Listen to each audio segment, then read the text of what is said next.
This is Audible. Recorded Books presents a Griot audio production of Borrowed Trouble. Two stories by Mary Monroe and Victor McGlothin. This unabridged recording is narrated by Shari Peel and Ezra Knight. This book is copyrighted 2006 by Mary Monroe and Victor McGlothin. This recording is copyrighted 2007 by Recorded Books, producer and publisher of Griot Audio, celebrating the best in contemporary African American fiction and nonfiction. Borrowed Trouble contains the following two tales of loss and redemption by two of the most gifted voices in African American fiction today. Nightmare in Paradise, our first story, concerns Renee Webb, a good-looking, reserved, and dutiful wife, and a respectful and devoted friend who always does the right thing.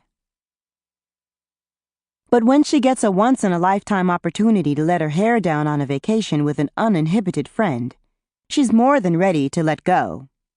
However, Renee finds out that doing the wrong thing for once might cost her more than she imagined.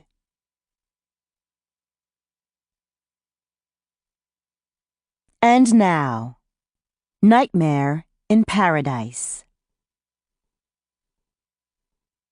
Chapter 1. I'd been on hold for 5 minutes when the jailhouse operator came back on and thanked me for my patience. She turned me over to the international operator, who put me back on hold for another 5 minutes before she connected me to my home telephone number in the States.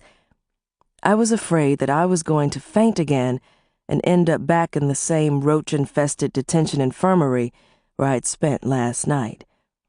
I'd fainted during my arrest. I'd never been in jail before in my life until now, and it was all because my innocent one-night stand with a local man constituted prostitution by the island standards. I was surprised that I hadn't suffered a nervous breakdown last night, too. "Leon, please answer the phone," I begged, whispering to myself in a voice that was getting weaker by the second. My wrists were still throbbing from the handcuffs I'd had on earlier. The officer who had removed the cuffs stood next to me. He flicked a crude lighter and lit a long cigar that was dangling from his thick lips and started blowing smoke in my face. Despite the fact that he was doing it on purpose, I managed to smile at the officer anyway. He just glared at me, the same way they had all been glaring at me since my arrest. My head was spinning, pounding, aching, and ringing. I was silently praying that if I did faint again, it would be after I communicated with my husband in Ohio. Ohio was my home, but I'd always complained about its dullness. All my life I had cursed the severely cold winters and fantasized about jaunts to tropical locations. Well, I'd finally made it to a sun-kissed, palm tree-lined beach paradise, but never in my wildest imagination did I think that my fantasy would turn into the vacation from hell. And I wasn't in one of the many crime-ridden foreign hotspots where careless Americans were always getting into one mess or another, like the war-torn Middle East or one of the Asian countries where some Americans had paid for their illegal indiscretions with their lives. I was in a little Mickey Mouse country that I had never even heard of until a few weeks ago. It was an island in the Caribbean called Paraiso, which was Spanish for paradise. Up until last night, it had been the vacation paradise that I'd been dreaming about all my life. It had beautiful weather, beautiful people, fantastic drinks, all-night parties, and beaches lined with palm trees that went on for miles. I couldn't believe that I was still on the same island. It was now the last place on the planet that I wanted to be. I was going to kiss the ground as soon as I made it back to Ohio. "Hello?" My husband Leon's eager voice on the other end of the line finally greeted. "Baby, it's me," I started. I was sniffing, itching, and trembling all at the same time. "Renee? Hey, girl. I'm so glad to hear from you, honey. Forget all that shit I said before you left. I really do want you to have a good time." Leon paused, and I jumped in before he could continue. Baby, I need to tell you something. I began, struggling to keep my voice level. The 3 officers in the room with me were getting impatient.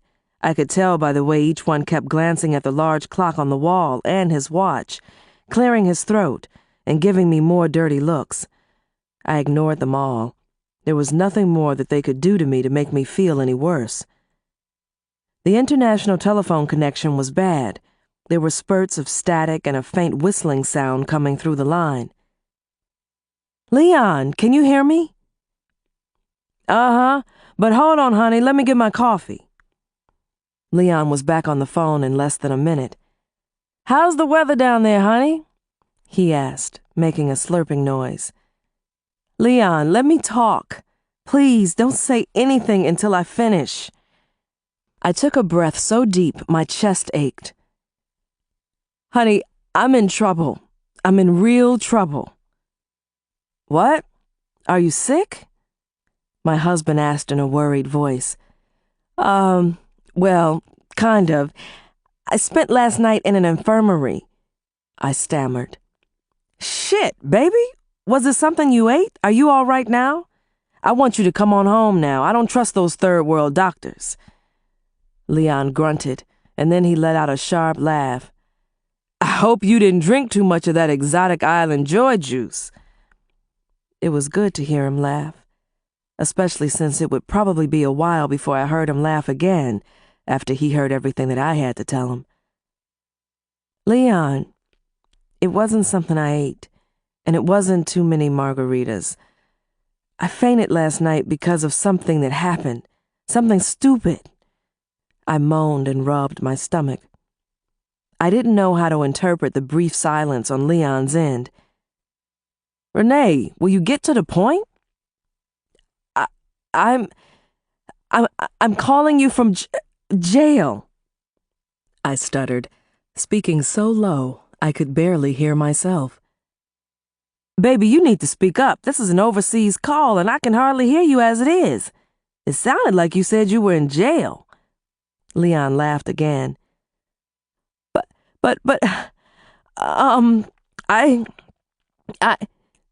I mumbled. Gibberish was all that I could manage. Shit, Renee, take a deep breath. There was a lot of concern in Leon's voice now. Take your time, honey, and tell me what's going on. I held my breath and looked up at the ceiling. Leon, I've been arrested.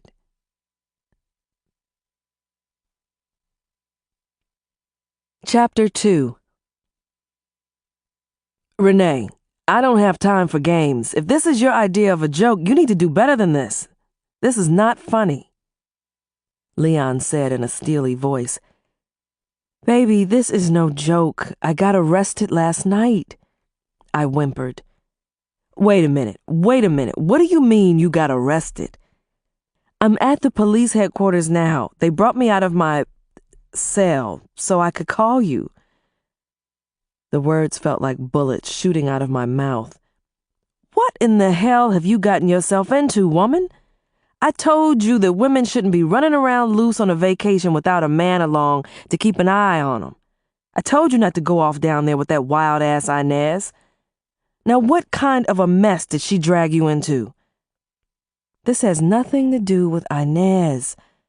Well, in a way it does. Stop beating around the fucking bush and tell me what the hell happened down there. What in the hell did you do that got you arrested? I've never even known you to jaywalk or break any other law.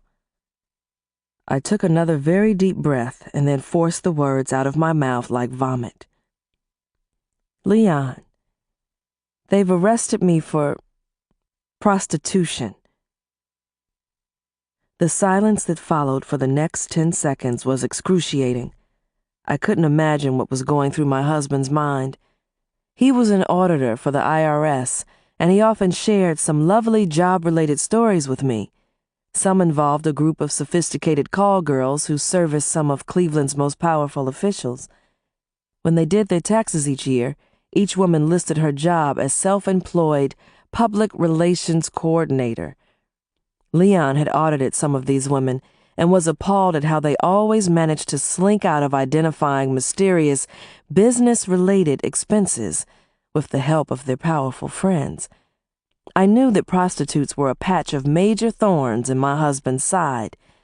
Now here I was confessing to him that I was one. "What did you say?" Leon drawled in a slow, tentative tone of voice. 5 more seconds of silence followed. "What the hell is going on down there? Where's Inez?" "I don't know where Inez is. We had a fight the day before yesterday. She got mad and moved to another hotel. I was so pissed off and confused. I needed to do something to get my mind off of what had happened with Inez." I sniffed so hard that the inside of my nose burned. I had to rub and hold it for a few moments. "So I went to this club by myself last night. This guy, one of the locals, was there. I'd seen him around the beach and at a few other places. He seemed real friendly and safe. He joined me, and I told him why I was so upset. Well, one thing led to another. I went to his room with him to, calm down. Next thing I know, I'm in bed with him." I paused because I was losing my breath. I thought I was having a panic attack. I couldn't even hear Leon breathing. "Honey, are you still there?" I asked in a meek voice. "I'm listening," he roared. "This man, he was setting me up. He works for the police." "This man you fucked?" "Uh-huh." "This friendly and safe man you hopped into bed with willingly?" "Uh-huh." "How was he setting you up if you went to bed with him without being forced?"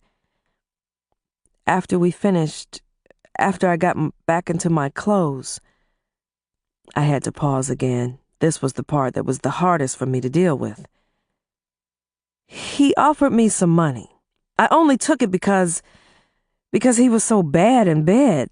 That's the only reason I took the money. Well, I did ask him for cab fare, but that was all I asked for. Anyway, he handed me $200, and I took it. I didn't even realize what I was doing until it was too late." "But you did it anyway."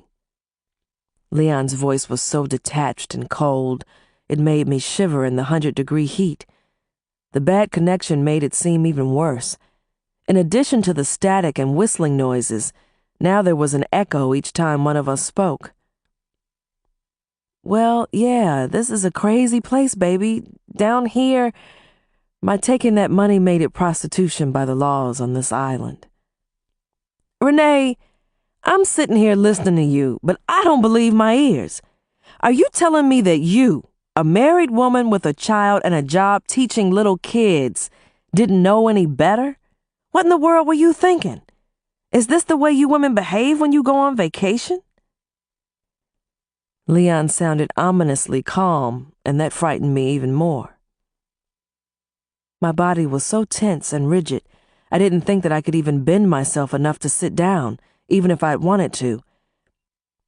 "Leon, this is the only vacation I've been on without you since we got married. This is not what you think." "Then what is it? You go halfway around the world to sell your pussy, and you end up in jail. What am I missing here?" "Leon, I can't talk too much longer. You can say and do whatever you want to me when I get home, but we can't go into all this over the phone. You need to get down here as soon as you can and pay my fine. They said that if I pay a $10,000 fine, they'll release me. I'll get deported immediately and I can never visit this island again. But I don't want to come back down here again anyway.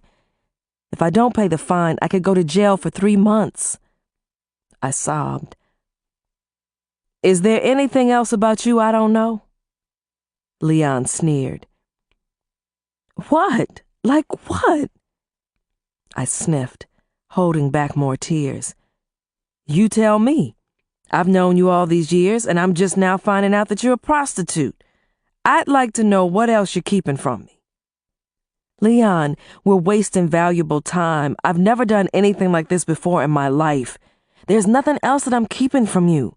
You need to get off the phone, get the money, and then get on a plane to come down here. But I think you can wire the money if you can't get a flight right away, I said hopefully. You no good bitch, you. You goddamn black-ass, slutty-ass, cocksucking heifer. Why should I come get your whoring ass? Leon's words stung like a whip. My eyes were burning. I felt like I was going to collapse. I'd never been called such vile names before in my life. I wasted 10 more precious seconds composing myself. Leon, you have to come get me out of this mess because I am your wife. Look, school starts next month. I can't stay down here for another 3 months. I wailed. My heart was about to thump right through my chest. At least that was the way it felt to me. You knew all of that before you made a fool of yourself. It didn't stop you, so why should I bail you out? I just told you, because I'm your wife. You're supposed to take care of me. Sister, you better come up with a better reason than that. What do you mean by that, Leon? What the fuck do you think I mean? God damn it. The officer standing closest to me tapped the desk where the telephone was located with a baton. I glanced up at him, and he pointed to his watch. I ignored him. My legs were so wobbly, I had to hold on to the top of the desk to keep from falling. Leon, I whimpered, sweat pouring down my face and back. If you don't come get me, who will? You know Mama is as broke as a haint, and nobody else in my family has any money. If you don't, I will be down here in jail for 3 months. I don't know how to deal with that. Well, you better figure out a way to deal with it. What are you saying, baby? My mouth dropped open. I gripped the edge of the desk, still ignoring the impatient officer. Don't you baby me, you heifer. You got yourself into this mess. You get yourself out. A few months in an island jail might do you some good. I gasped so hard my eyes crossed. Leon, are you telling me that you're not coming down here to bail me out and take me home? I hollered so loud I almost lost my voice. You got that right.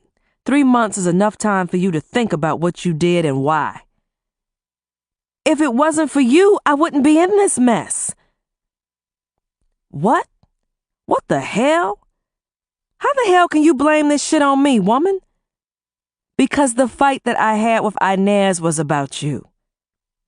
Hello? All I could hear now was a loud and hollow dial tone. Without thinking or asking permission from the officers, I dialed the operator again. Miraculously, she was able to get a connection immediately. Leon answered on the second ring. Baby, we got cut off. I started, the words tiptoeing across my trembling lips. We didn't get cut off. I hung up. Leon screeched. His voice was so loud and angry it sounded like he was in the same room with me. Leon, please don't do this to me. You have to help me, I said desperately. I don't have to do anything except pay taxes and die. Being my wife didn't mean that much to you when you jumped into a strange man's bed. You're not gonna help me? I wailed. Leon didn't bother answering my question. He hung up on me again. I blinked at the telephone in my hand for a few moments before I placed it back in its cradle. I was in a scary place, a hot, musty, dimly lit room with no windows and with metal furniture. There was a huge, noisy fan hanging from the low ceiling, but it didn't seem to be doing much good. It was hotter in the room than it was outside, where the deadly sun was toasting the rest of the island. The 2 male officers stood by the door with their arms folded, like they were daring me to give them a reason to brutalize me. And the same hostile, hairy-chinned, husky female officer who'd been breathing down my neck like a rapist from the minute I'd been brought to the police headquarters was standing a few feet away from me now. My husband is not coming to get me, I announced, directing my attention toward the female. I don't know how I managed to form a smile on my face. I had nothing to be smiling about. but I thought that if I tried to be nice and friendly to these people, they would be nice and friendly with me. I was wrong. Brr, I don't blame 'em much, my dear. Muck should be left among the muckers, the grim-looking female officer said, folding her thick arms across her lumpy bosom. Like a lot of the women on the island, she was a combination of Spanish and African. She had jet-black hair that was bone straight, and her skin was almost as black as the telephone that I'd just held in my hands. She looked like so many of the sisters I knew back home in Ohio. "Sister, you don't have to talk to me like that. You don't know me," I wailed. "Oh," she yelled, screwing up her face and rubbing her arm like I'd pinched her. "And I don't want to know you," she continued, wagging a thick, gnarled finger in my face. I couldn't remember the last time somebody had looked at me with such contempt. In addition to everything else that I had to worry about, now I was concerned about this woman, or one of the other guards, getting violent with me. I promptly removed the smile from my face and replaced it with a look of fear. The big woman cleared her throat, reared back on her ashy legs, and then slapped her hands on her hips. She moved closer to me, her nose almost touching mine. Her sour breath almost made me choke on my own breath. I flinched as the words spewed out of her mouth like bile. "You American women think too highly of yourselves anyway. Always did and always will. Sister? How dare you call me sister? You are no sister of mine. I wouldn't claim you if you came gift-wrapped," she yelled, waving her arms. With a grunt that sounded like it came from her bowels, the woman snatched a pair of handcuffs from a wide leather belt hanging from her massive waistline. "Hands behind your back, now!" After she'd cuffed me and spun me around by my shoulders to face her, she smiled for the first time.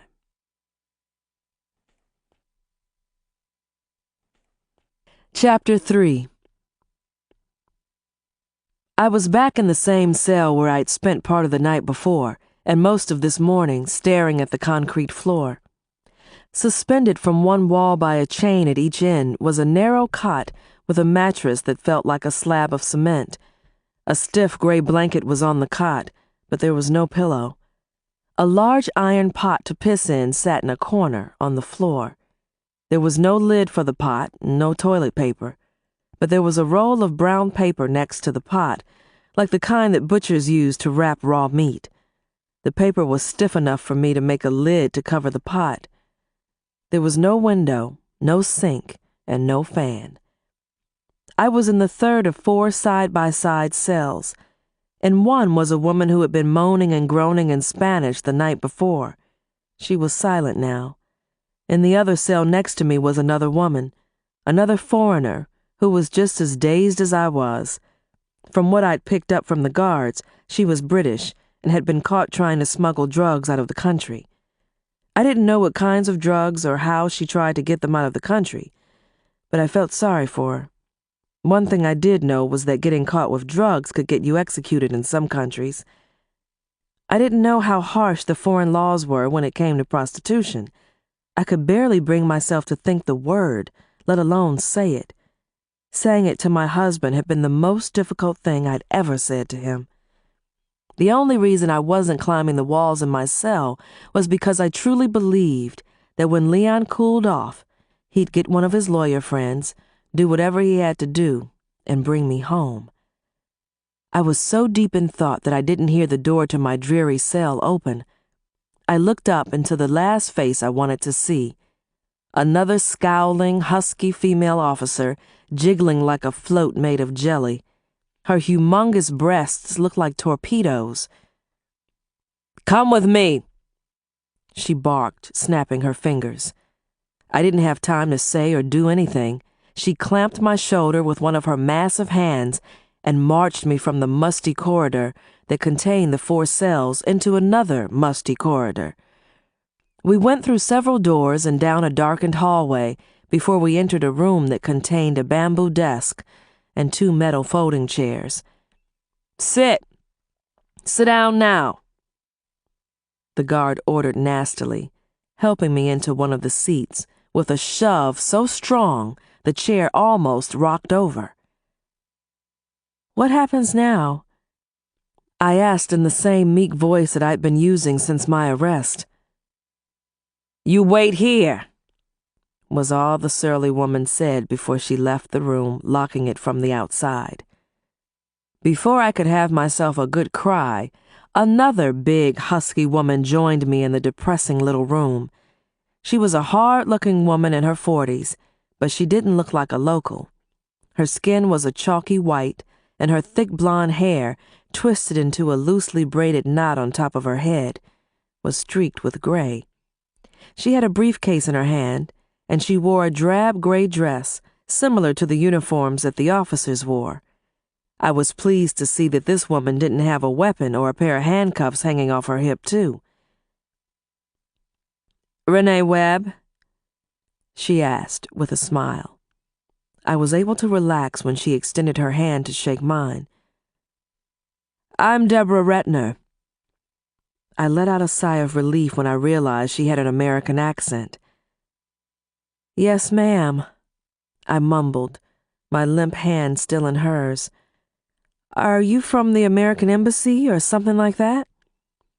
"Something like that," the Deborah woman drawled, plopping down in the other chair so hard that the tail of her voluminous dress fluttered like a flag on a pole. She let out a loud breath as she flipped open the briefcase, pulling out a few sheets of paper. "Let's see. She paused, a disturbing frown on her face. Deborah pursed her thin lips and looked at me with pity. Then she fished a pair of glasses from her breast pocket and held them up to her eyes. She looked at the papers again, shaking her head. She let out an ominous groan, blinking rapidly and hard. Deborah started, scratching her horseshoe-shaped chin. "Looks like you've gotten yourself into a fine mess, huh?" she said with a chuckle. She parted her thin lips with a grin so wide it almost divided her face in two. The fact that this woman was able to make light of my situation gave me hope. So they tell me. It's all a big misunderstanding, though. I am not a prostitute," I insisted, holding up my hand. "I have a husband and a child. I'm a school teacher. I've never been arrested before in my life, Mrs. Retner. Please, call me Deborah. And is it all right with you if I call you Renee? There's no need for us to be so formal here," the woman said gently, offering me a sympathetic nod. I nodded back. "So, Renee, you had a sexual encounter with a man, and then you accepted money for it?" Deborah asked, with one eyebrow raised. She tilted her head to the side so that she was looking at me out of the corner of her eye. This gesture of suspicion was universal. My mother, my husband, and even some of the second graders who'd passed through my classroom had given me this look before. "Is that not the case?" "Well, yes, that is the case, but That's prostitution, ma'am. And in this country, it is a very serious charge." Deborah removed her glasses and rubbed her eyes. When she put her glasses back on, she gave me a look that made the hairs on the back of my neck stand up.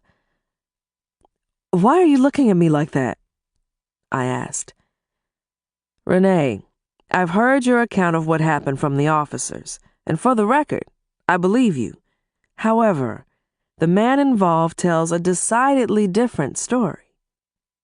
"What did he say?" All of the trembling that I was doing was probably making mincemeat out of my insides.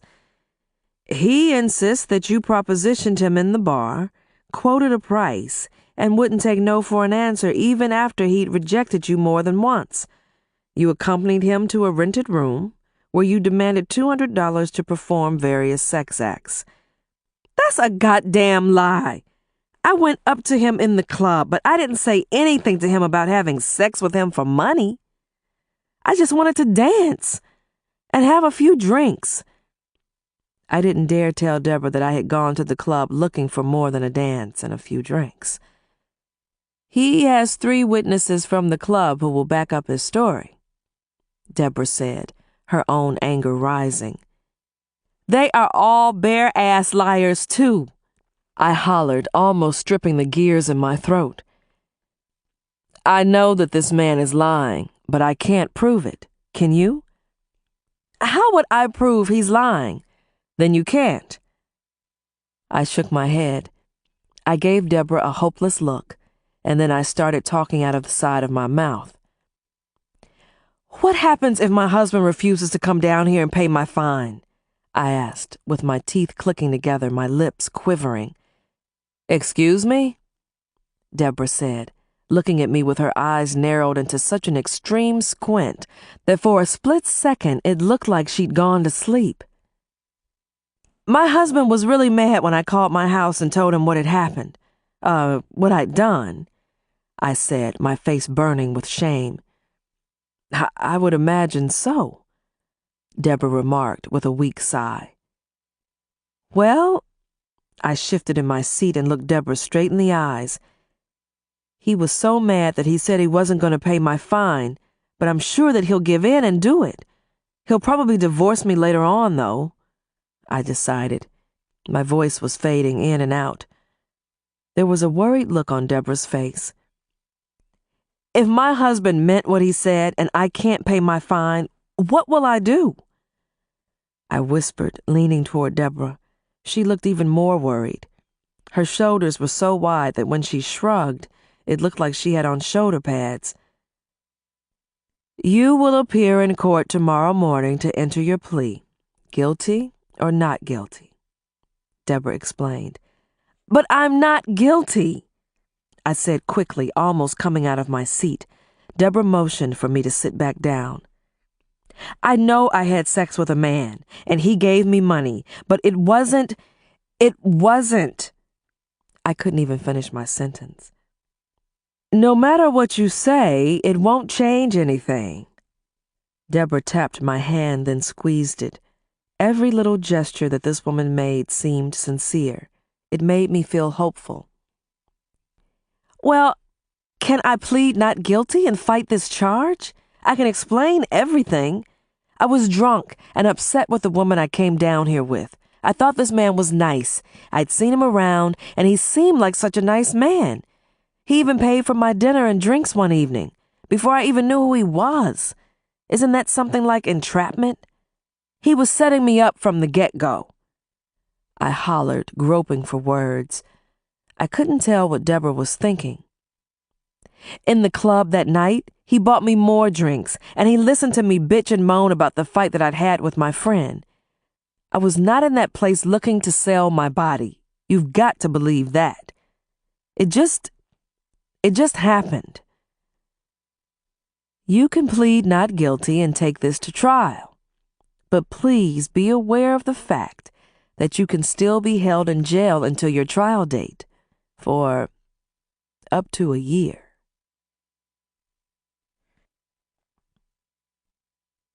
Chapter 4. "A year? What the hell do you mean?" I asked, my lips twisted like a stroke victim's. "You can't be serious. Are you telling me that these people can keep me in jail awaiting trial for a year? A whole fucking year?" I looked in Deborah's eyes again, blinking so hard I could barely see her. But I could still see the hopeless look on her face, and that didn't go over too well with me. Deborah gave me a hesitant nod. "Well, if they keep me in jail for a year, that would be punishment enough, wouldn't it? Why would I even need a trial if they keep me in jail for a year? I was told that if I didn't pay the fine and got convicted, the most time I'd have to spend in jail is 3 months.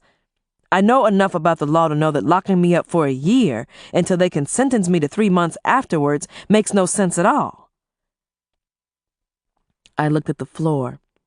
Deborah and I remained silent for a full minute before I looked up again, saying the first thing that came to my mind.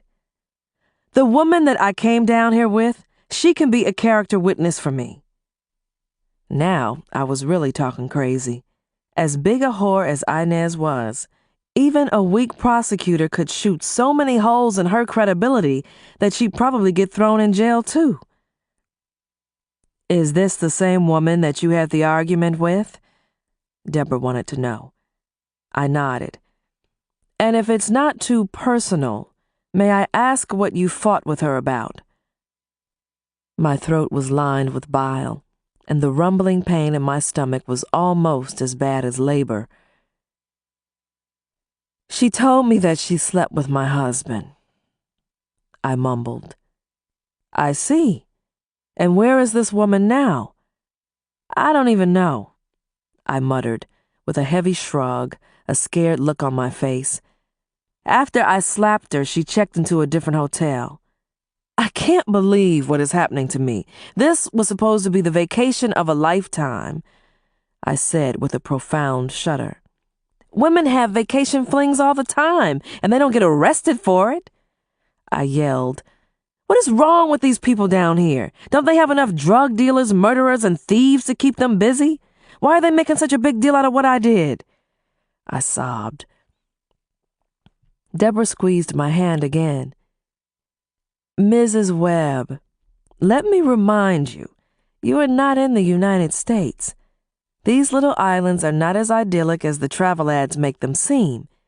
If you stay out of trouble, you can really have a wonderful time down here and in other locations outside of the States. But down here, the laws vary from one island to another. Now, if you'd been arrested in Jamaica or Martinique, you'd probably be back home by now.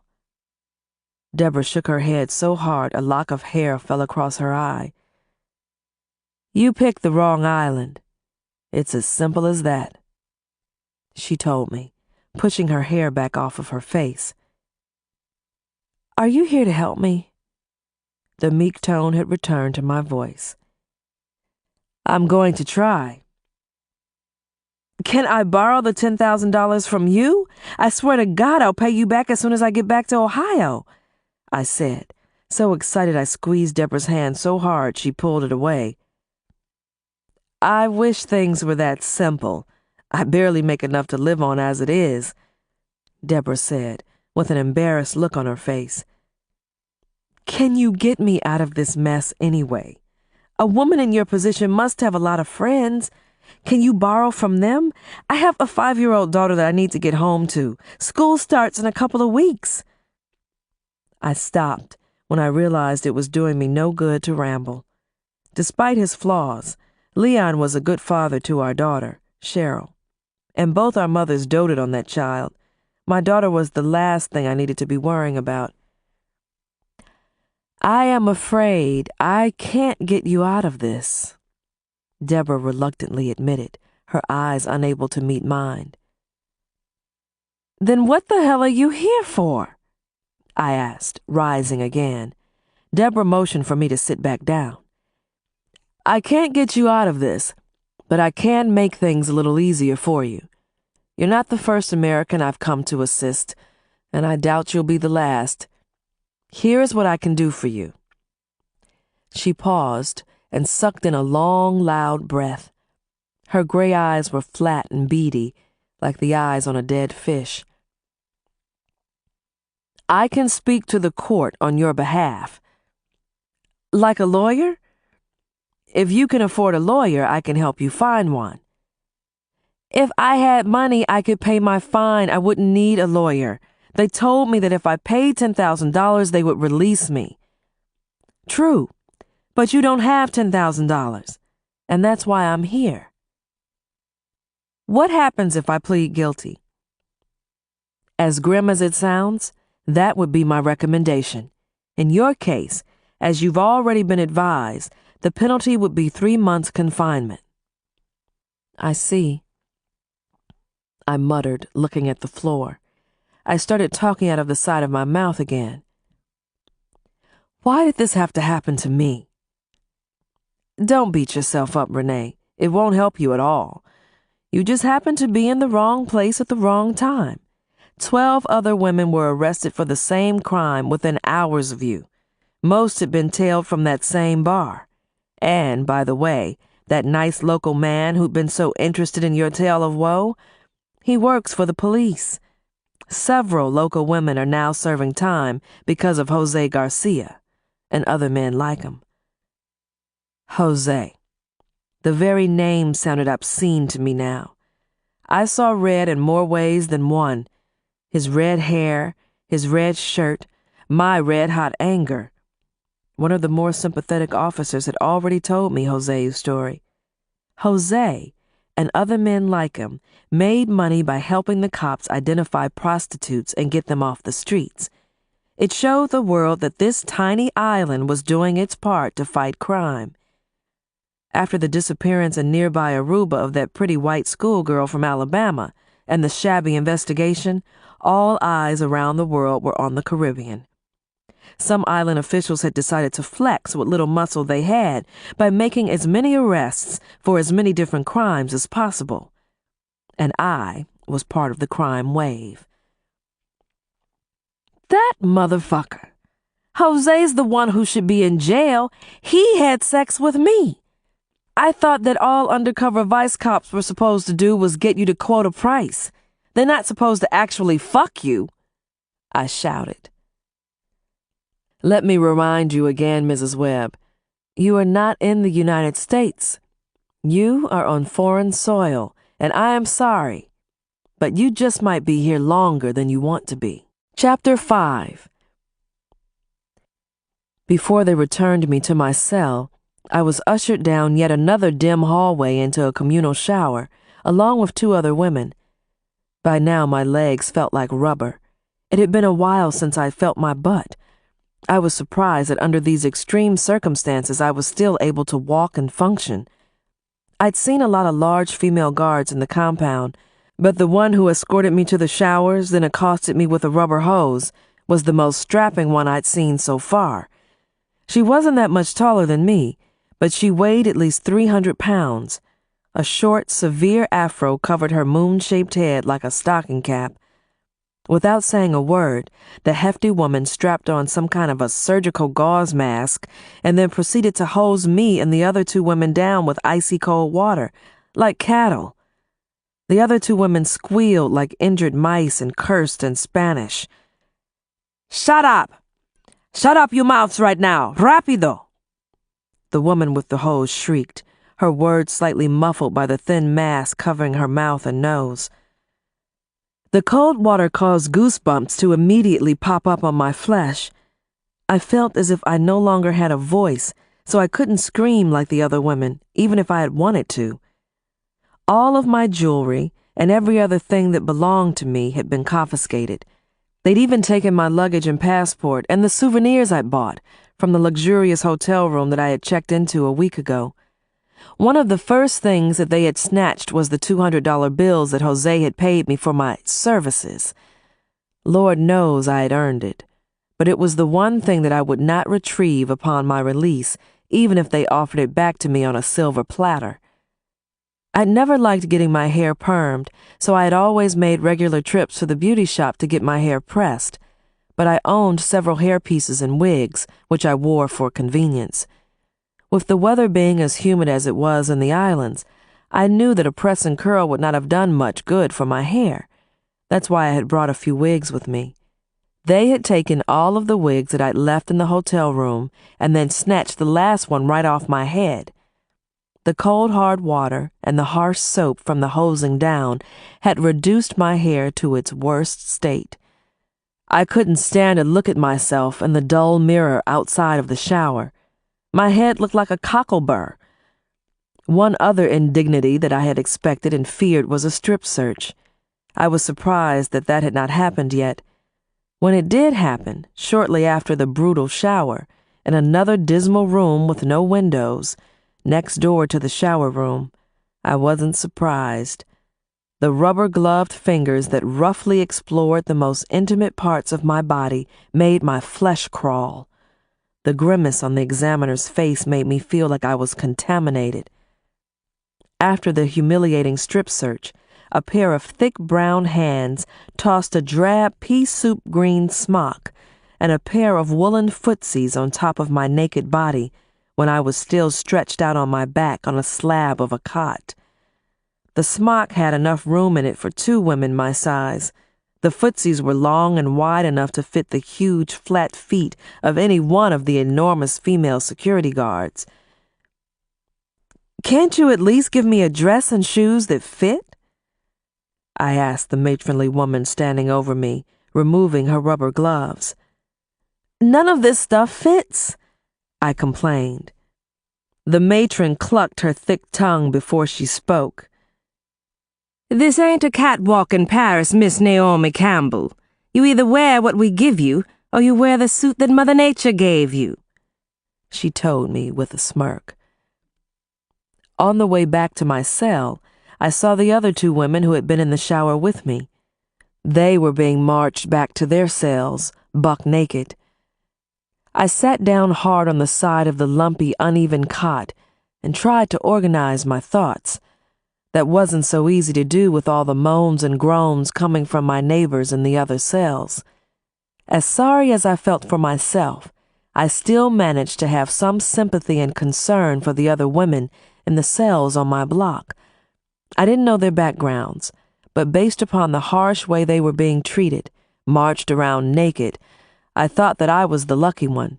I wasn't like them, and, in my confused state of mind, I thought that being an American was in my favor, and that set me apart from the others. The fact that they'd segregated us, lodging me in a cell alone, made me think that I wasn't the only one who felt I deserved special treatment. Dinner was a stale cheese sandwich, some flat black beans, and a ball of overcooked rice, which my body refused to digest. I made trips to that portable toilet on the floor, in the corner facing my cot, every 10 to 15 minutes. About 2 hours after the gruesome meal, a trustee of some sort, pushing a metal cart with squeaky wheels, came by. With a long-handled pole, she removed the scary pots from the cells and replaced them with empty ones. The stench from the body waste throughout the area was so profound, it made my eyes water and my nostrils burn. The stiff blanket on my cot felt like it was moving across my body. I couldn't have slept even if I had wanted to that night. I still couldn't believe what was happening to me. What was even harder to believe was the fact that Leon had turned his back on me. But in all fairness to him, I had to ask myself how I would have reacted if he had been the one who'd been arrested for prostitution. I didn't have to think about it too long or too hard. Leon was my husband, and despite his flaws, I loved him. If he had been arrested in any city in the world and called me for help, I would have done everything in my power to help him. Whether I'd have stayed with him after the fact was another story. But the bottom line was, I would never have done to Leon what he did to me. I was still sitting on the side of the cot when morning arrived, still wondering how Leon could have turned his back on me. With the exception of the guards, I wasn't too clear on who did what. I still didn't know exactly what Deborah Retner's job was. I hadn't seen her since she'd met with me the morning before. About an hour later, when she did return, escorted by 2 armed guards, I was glad to see her. "What happens now?" I asked, stumbling out of my cell. I didn't realize how exhausted I was until I bumped into her, almost causing us both to fall to the hard floor. Both of the guards drew their weapons and gave me their most threatening looks. My immediate response was to raise my hands high above my head. Deborah held up her hand and spoke to the guards in Spanish. I was too muddled to try and interpret, but the guards put their weapons away and fell in behind Deborah and me as we made our way down the grim hall. "I've got to get out of this place," I whimpered, clutching Deborah's arm. "You've got to get me out of here. If I have to go to jail, can't they deport me and send me to a jail in America? Don't foreign countries do that anymore?" "Some do," Deborah said in a hopeful whisper. "I'm going crazy. You've got to help me get out of here," I insisted, wringing my limp hands. Not only had the harsh shower reduced my hair to a frazzle, It had also made my skin so dry and ashy that rashes had already formed on various parts of my body. I can't promise you that, but I can promise that I will do everything in my power to make your experience as painless as possible," Deborah said, giving me an affectionate pat on the back.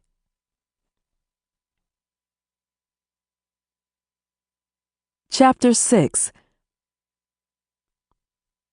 The two guards stayed right on our heels all the way into what I assumed was a courtroom, where Deborah led me to a table with 2 chairs.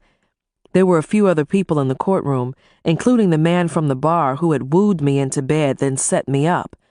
Jose, that son of a bitch. He occupied a front row seat in the spectators area. Jose glanced at me, his evil eyes rolling up to my matted nappy hair. Without my makeup and my wig, I looked nothing like the woman he'd first met. Had I looked like the frump that I looked like now when Jose first saw me, he probably wouldn't even have noticed me. His lips curled up at the ends in what looked like a weak smile, or a triumphant smile, I should say. I recalled how one of the officers had told me that the men who worked with the authorities to help identify prostitutes got paid for their roles. I felt really let down and unattractive thinking that I'd been approached because of a possible price tag on my head, not because of my beauty. A scowling bull of a man in a black robe, his face and hands almost as black as his robe, sat down hard on a bench facing us. Sweat was already sliding down his face, and his jaw was twitching. He looked like he wanted to put the whole world behind bars. And this was the man who was going to decide my fate. A prim-looking stenographer slid into a seat near the judge. Without a word, Deborah approached the bench. The judge gave her an impatient look before he leaned forward. He casually rolled up his sleeves and folded his arms as Deborah spoke to him in a voice too low for me to hear. Whatever she was saying only seemed to irritate the judge. He shook his head, unfolded his arms, and started waving both, also speaking in a voice too low for me to hear. When his lips stopped flapping, he jerked his head up and looked at me like I'd just organized a coup against his country. With a grunt, he dismissed Deborah with a sharp wave of his hand, as if she had turned into a bothersome fly. With her head bowed submissively, Deborah returned to my side. "What were you saying to that judge?" I asked, concerned because the judge was still giving me dirty looks. "It doesn't matter," Deborah told me, both of her cheeks and brows twitching. "It did no good anyway," she added, her voice cracking. "And why is Jose here?" I wanted to know. "Oh, well, if you plead not guilty, he'll be asked to make a statement, refute your version of the events." I glared at Jose so hard, hoping to see some remorse or compassion. All he gave me was a look that was so smug, it looked like it had been painted on his face. About a minute later, 2 men in dark suits approached the bench and spoke to the judge in Spanish. "What are they saying?" I asked Deborah in a whisper. Not only were they speaking too fast for me to understand, too many other things were crowding my mind. "Who are they?" "The one on the left is trying to talk the judge into simply deporting you. He's trying to talk his honor into letting you off with just a warning, no fine, no more jail time," Deborah told me, talking with her hand half covering her mouth. "Just like I tried to do." "Is he like a public defender?" I asked. "He works for the court. His position here is to try and alleviate a situation such as yours, make a recommendation in your favor. Ironically, he gets paid the same whether he wins or loses. This is just a job to him, so don't think that he really cares about what happens to people like you." People like you? Deborah's words almost seared a huge spot in my brain. This is what I'd been reduced to. "What about you?" I asked in a steely voice. "Do you care about what happens to people like me?" Deborah smiled. I do. A painful expression eased onto her face, and she spoke in a soft but hollow voice. My daughter, Justine, is serving a life sentence in Malaysia. She and her boyfriend tried to smuggle heroin out of the country. She's 19. She's been in jail for only a year. She's my only child. Deborah's voice trailed off, and she just stared at me for a few seconds, with eyes that refused to blink. Then she nodded. Yes, I do care about you. I bowed my head. I am sorry about your daughter. I decided to shift the direction of our conversation. The two suits were still talking to the judge, and I still couldn't interpret the conversation.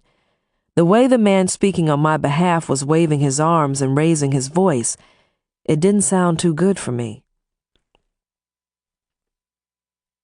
Deborah, a $10,000 fine or 3 months in jail for, what I did sounds pretty severe for somebody who's never been arrested, I said hopefully. I'm a tourist, ignorant of the laws here. Doesn't that mean something to these people? You will find little or no mercy here. These people are not known for their compassion, Deborah informed me. I didn't hurt anybody. I didn't steal anything. My punishment does not fit my crime, I said, talking in a slow, mechanical way. Deborah slowly shook her head and dabbed at her eyes and nose before she spoke. There was an extremely sad look on her face, and I was sure that it was because she was still thinking about what had happened to her daughter in Malaysia. Last year, the fine was only $5,000 or 1 month in jail. 2 years before that, there was no fine or jail time for first-time offenders, just probation. That kind of leniency only made the situation worse. Deborah let out a loud sigh. I can't imagine what it's going to be like a few years from now. I looked back to the two men talking to the judge. Who is that other man? There was a frightened look on Deborah's face, which she tried to hide, but as soon as I saw it, I became even more concerned about my fate. The other man is a prosecutor. He feels that since all of the other women who were arrested the same day as you pleaded guilty, you should be encouraged to do so as well. But those other women are real prostitutes, I reminded. Deborah gave me an exasperated look. But then, a split second later, she looked at me with pity. Do you remember what we talked about yesterday? I nodded. Let me tell you something about those other women. Jail is a blessing to most of them. Deborah sniffed. So many of them are homeless or involved with men who mistreat them. They have no families to turn to. It's very dangerous on the streets doing what they do. In jail, they have food and shelter and medical attention if they need it. They look forward to spending a few months or years in jail. It's a bleak life to those like you and me, but so many people are not as fortunate as you and me. Shaking my head, I said, How should I plead? Like I've already told you. You can plead not guilty and spend up to a year in jail anyway while awaiting trial, or you can plead no contest or guilty and accept your sentence. They told me that I'd have to do 3 months if I plead guilty. There is no way I can survive 3 months in jail down here. At this point, it didn't make much difference to me if I had to face 3 months or a year in jail. I couldn't imagine doing either one. Shh! The judge is about to speak. Deborah smiled, then gripped my hand. Let's hope for the best. As soon as the judge opened his mouth, I sucked in my breath and held it. Renee Denise Webb, you have been charged with the crime of prostitution. How do you plead? The judge asked. His deep, gravelly voice was like the boom of a cannon and seemed to bounce off of the walls. There was not one thing that I liked about this man. He had that smug look I'd seen on the faces of foreigners on the 6 o'clock news, the angry ones in a position where they could get back at the American government by taking out their wrath on any American. I opened my mouth, but I couldn't get any words out until Deborah jabbed me in my side with her elbow. Guilty, Your Honor, I said, almost choking on my words. That's the last thing I remember, because I fainted. When I came to, in the same infirmary, in the same detention center that they'd taken me to the first time I'd fainted, Deborah Retner and 2 guards were standing by the side of my cot. My forehead was throbbing. I reached up and felt a knot the size of a jawbreaker, which had formed a few inches above my right eye. What happened? I asked, looking at Deborah. Before she responded, she waved the 2 guards out of the room. Then she sat on the side of the cot, blinking hard. As soon as the judge announced your sentence, you fainted and fell face first against the edge of the table. That's how you injured yourself. You'll have to return to the courtroom tomorrow to face the judge again. Hopefully, you'll remain lucid until he passes sentence again and invites you to comment. If he's already sentenced me, I don't need to go back to that courtroom, I protested, still rubbing the knot on my forehead. It didn't take long for it to become as numb as the rest of my body. The court has to be thorough. You fainted before the judge had finished making his comments. I guess this is not your day, Deborah said in a weary voice. I guess the judge is having a bad day too. He wants to make an example of you. I have to spend 3 months down here in prison? I asked, struggling to sit up. Deborah dropped her head and nodded.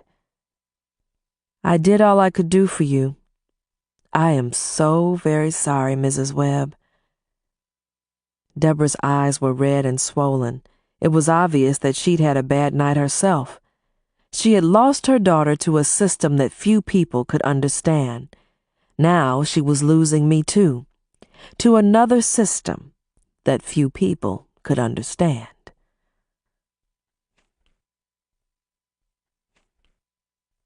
Chapter 7. Unlike a lot of the black girls that I knew growing up in Ohio, near Cleveland, I had a pretty good life. Even after my daddy died from stomach cancer when I was 13, Mama was 8 months pregnant with my baby sister Frankie at the time. I missed my daddy, but I was thankful that I still had Mama and a lot of other relatives in the area. Mama always made sure I had everything I needed. She collected Social Security for Frankie and me, but she also worked part-time.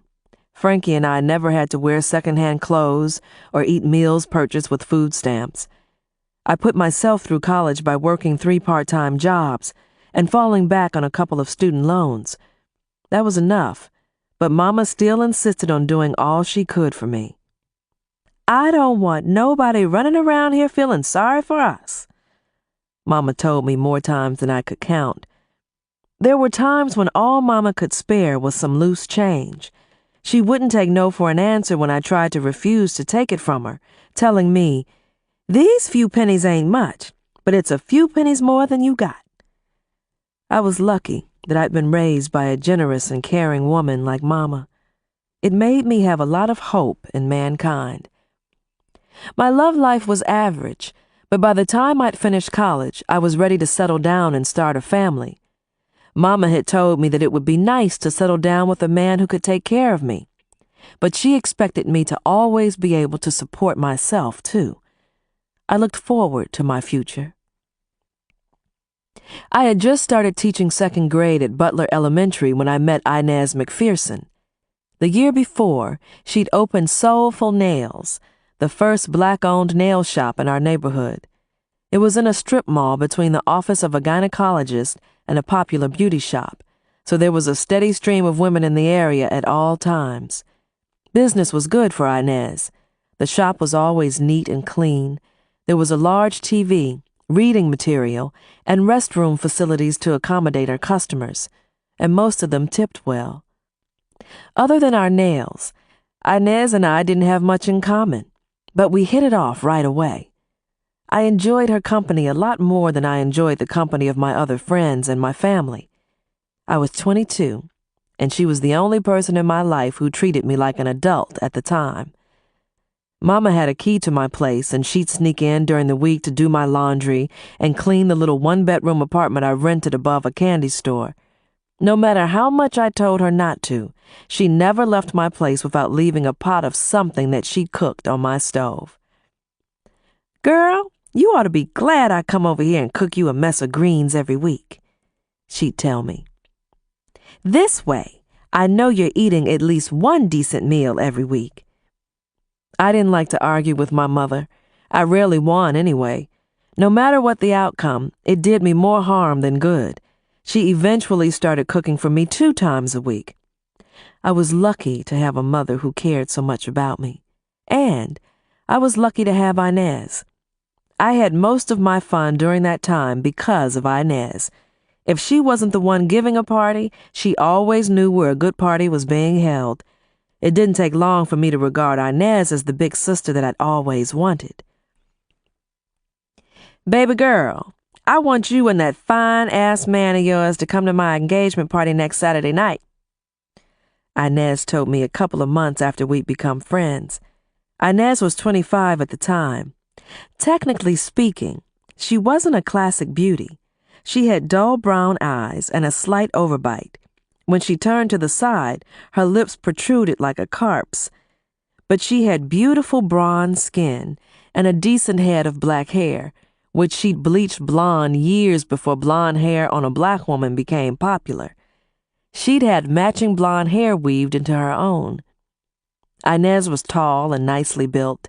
I was almost as tall as Inez, but not as shapely.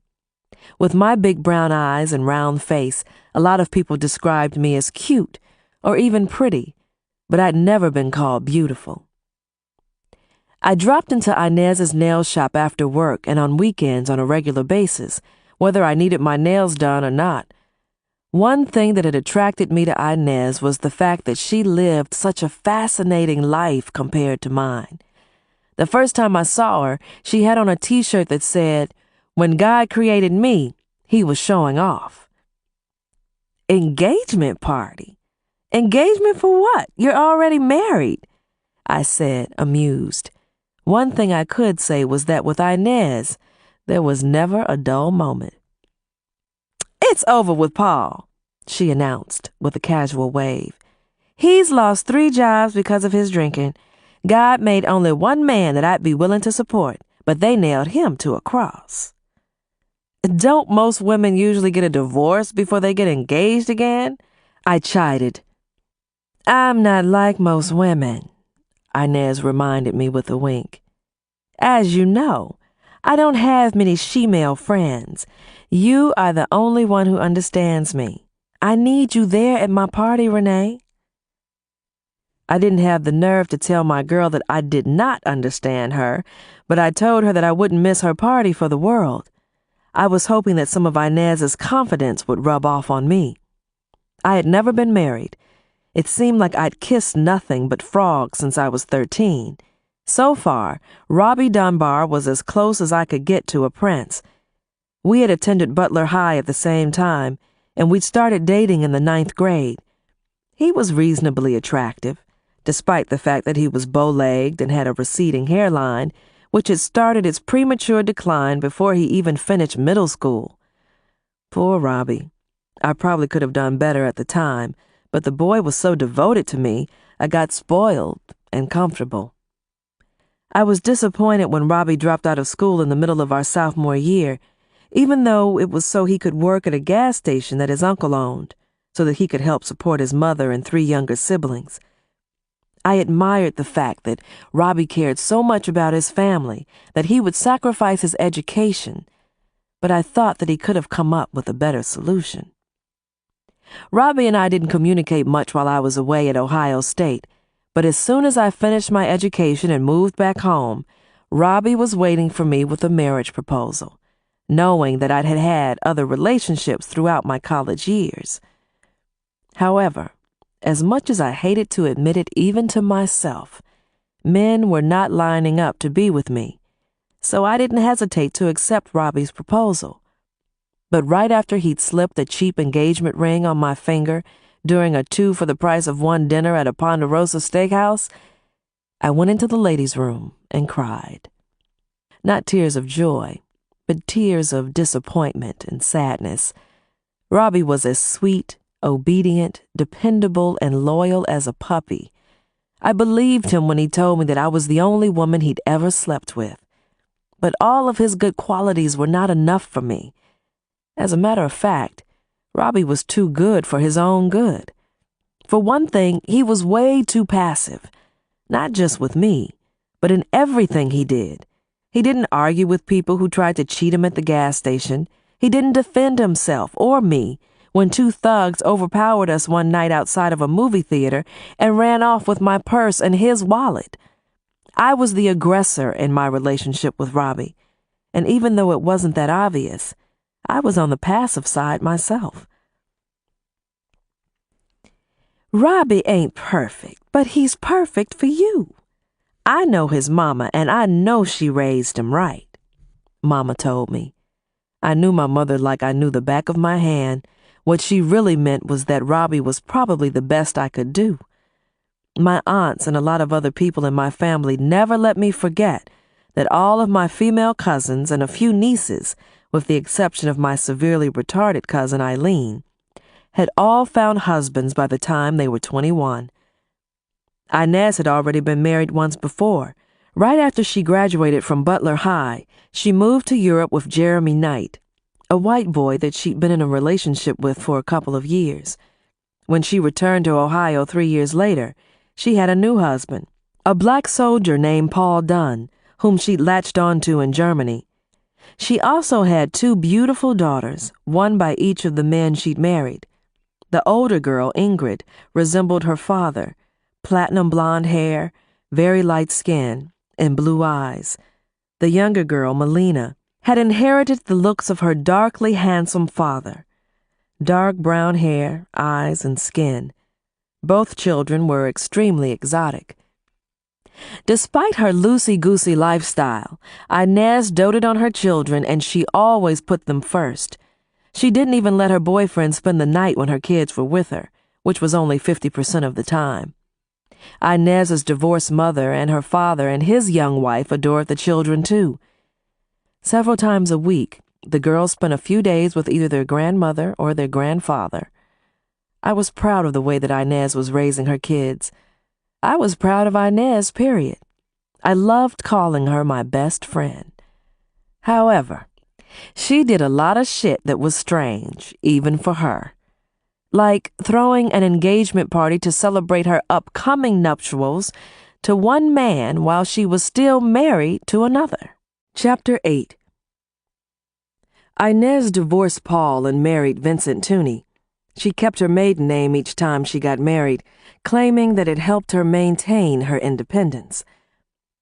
"When are you and Robbie gonna tie the knot?" Inez asked me when she and Vince returned from a romp in Vegas, where they'd celebrated their 3rd anniversary. "Next year, I guess," I said with a heavy sigh. "You guess? Well, you don't have to jump up and down about it. Don't you love him?" "I guess," I shrugged. Inez's mouth dropped open.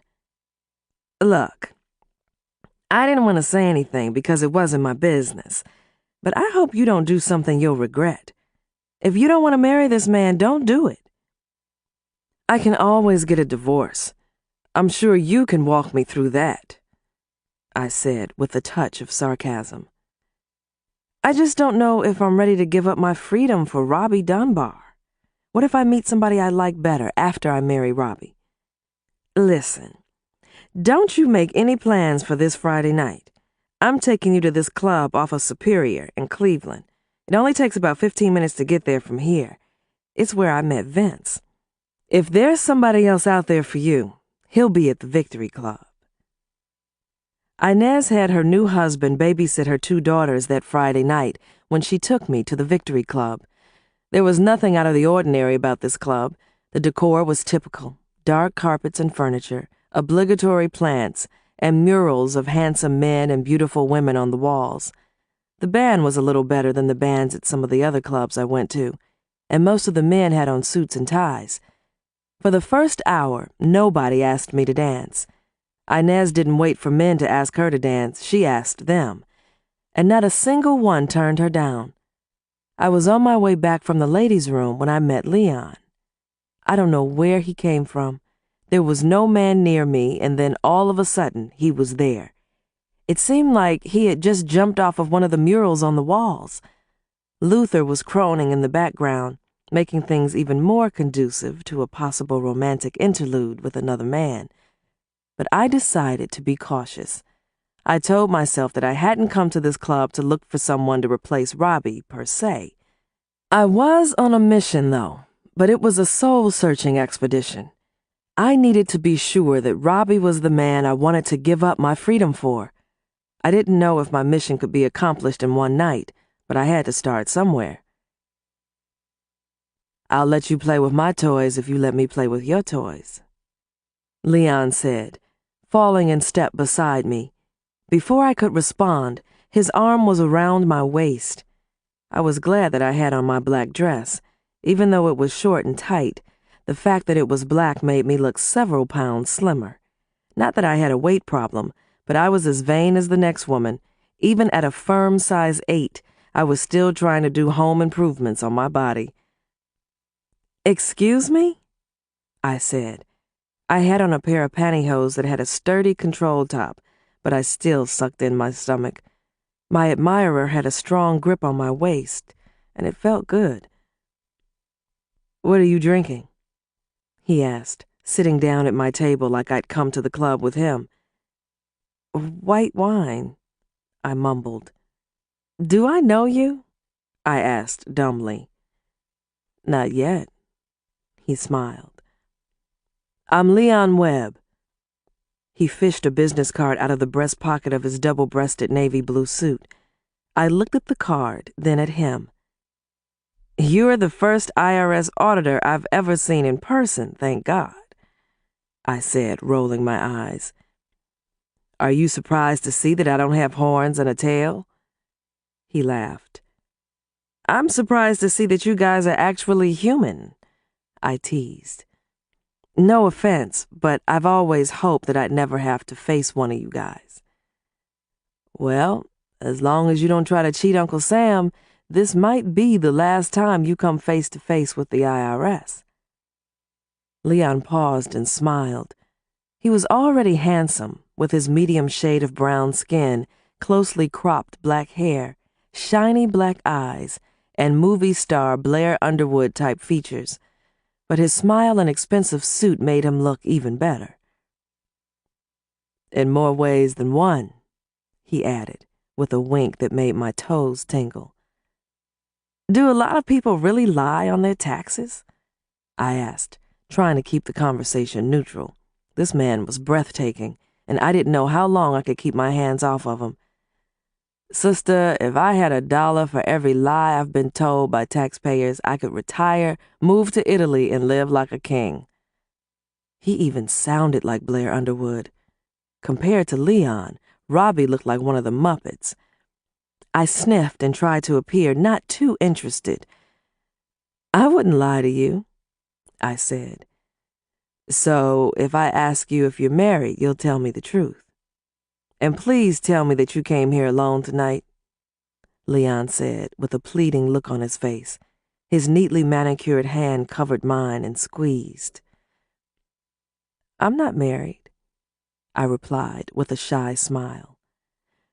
"But I am, there is someone here with me." I didn't see any reason to tell him that I was out with another woman. Leon released my hand and gave me a disappointed look.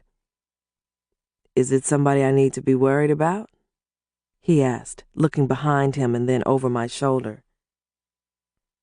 I shook my head and grinned. "I don't think so. There's nobody in my life that you need to be worried about." I didn't feel good about what I'd just said. The truth of the matter was, Robbie was no threat to Leon. He wasn't even a challenge. A feather could have knocked Robbie out of first place in my heart. I felt somewhat better when I told myself that Robbie was too good for me. Leon took both of my hands in his and led me to the dance floor. And that's where I stayed for the rest of the night in that club, wrapped in his arms.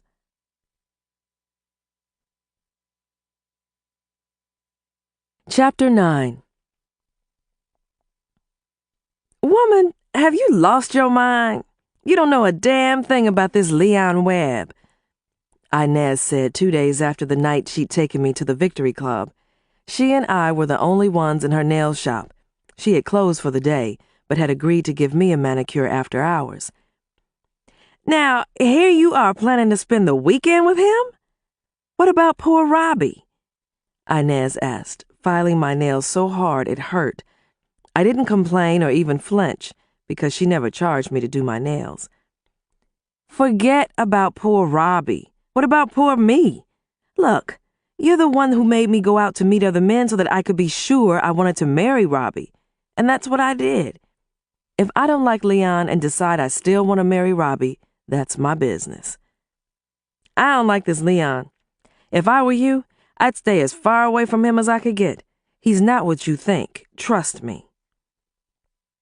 Do you know something that I don't know?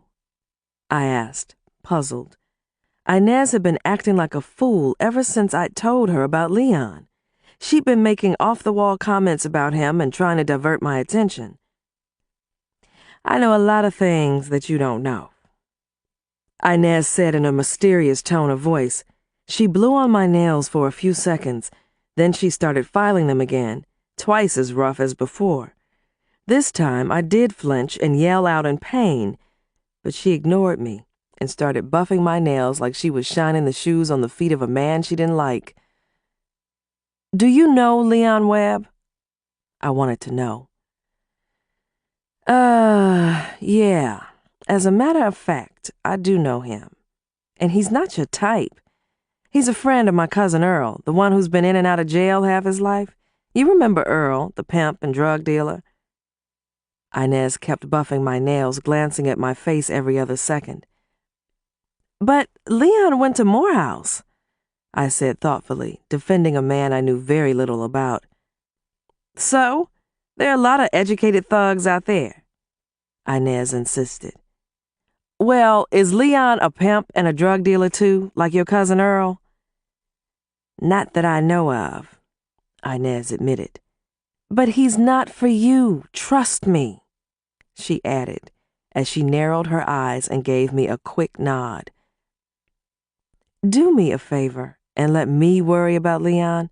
I am still a single woman, and I'm a grown woman. I can make my own decisions, I said firmly. But Renee, but nothing, I snapped, cutting Inez off. I snatched my hand out of hers. As far as I was concerned, the manicure and the conversation were over. Leon wore suits and ties most of the time, and I liked that. And he was very family-oriented, one of the most important qualities that I looked for in a man. His wallet contained pictures of everybody, from his daughter to his elderly parents. He loved his family so much that tears formed in his eyes when he talked about them. His only brother, Stanley, had been killed in action during the Desert Storm War. His older sister, Carrie, a bitter divorcee who had packed up her 3 kids and left them on her ex-husband's doorstep, now lived with his elderly parents in West Cleveland. There was a look of sadness on Leon's face when he talked about how he was ready to settle down, and how he hoped that that would happen before he turned 30. He was currently 29. I didn't tell him, but I was hoping to do the same thing. Leon didn't take me to the fancy restaurant like he'd promised when I agreed to spend the weekend with him at his house, but that didn't bother me at all. His house was the kind that I had been dreaming about living in all of my life. A cozy 4-bedroom brick sanctuary on a quiet, tree-lined street, occupied by professional people. He took me on a tour of his house, leading me by the hand. Every room in his house had the same thick beige carpeting. Each piece of furniture looked new and expensive. I was glad to see that Leon was also a neat housekeeper. Robbie's shabby apartment, situated on a dead-end street between a greasy rib joint and a place that sold fishing worms, always looked like a train wreck. As soon as I stumbled back into Leon's spacious living room, he was all over me. He wrestled me down onto a plush brocade sofa, knocking a large potted plant off the end of the table to the floor, where the beige carpet was so thick it felt like I had stepped onto a cloud. "Oh, baby, I've been thinking about doing this all day," he managed, rubbing my breasts. The only time that Robbie ever touched my breasts was when I climbed on top of him.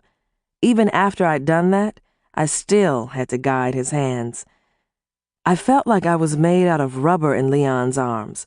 I was so limp. He could have tied me in a knot. I swooned when he lifted me off the floor and carried me upstairs to his bedroom.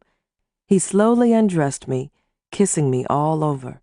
When he ripped off my panties, I knew there was no turning back. Robbie was an easy man to lie to. I didn't even have to put forth that much effort when I lied to him about why I had suddenly become so unavailable each time he wanted to take me to the Ponderosa Steakhouse or fishing. "I've been tutoring one of my students. The boy has potential, and I want to make sure he takes advantage of it." "That's nice, baby. I'm so proud of you. I hope this boy and his folks appreciate the sacrifices you make. I sure do," Robbie told me. An hour after I got off the telephone with Robbie, I was back in Leon's bed, wallowing on his satin sheets and squealing like a stuck pig. The more I saw of Leon, the more Inez protested. "I don't want you to get hurt, Renee," she said the next time I stepped into her shop. "What is your problem?" I yelled, grabbing an open can of Diet Pepsi out of her hand and taking a sip. "I have a lot more experience with men than you," she reminded. "Tell me about it," I hissed, finishing her soda with a loud burp. "I've made a lot of mistakes, and I've learned from my mistakes. I just don't want to see you get hurt." Inez started dragging a broom across the floor, her eyes still on me. "Then stay out of my business," I said casually, tossing the empty soda can into a trash can by the door. Inez stopped sweeping and placed one hand on her hip, shaking a finger in my direction. "You make it my business when you ask me to lie for you when Robbie or your mama calls looking for you, girl. You make it my business when you have Leon pick you up from my house so your nosy neighbors won't see you crawling in and out of another man's car so they can run and tell Robbie. Let me make one thing clear. When I want your advice, I'll ask for it. In the meantime, stop wasting your breath. Leon wants to be with me, and I want to be with him," I said, holding up my hand. I guess my girl didn't want to talk to my hand because she dropped the subject.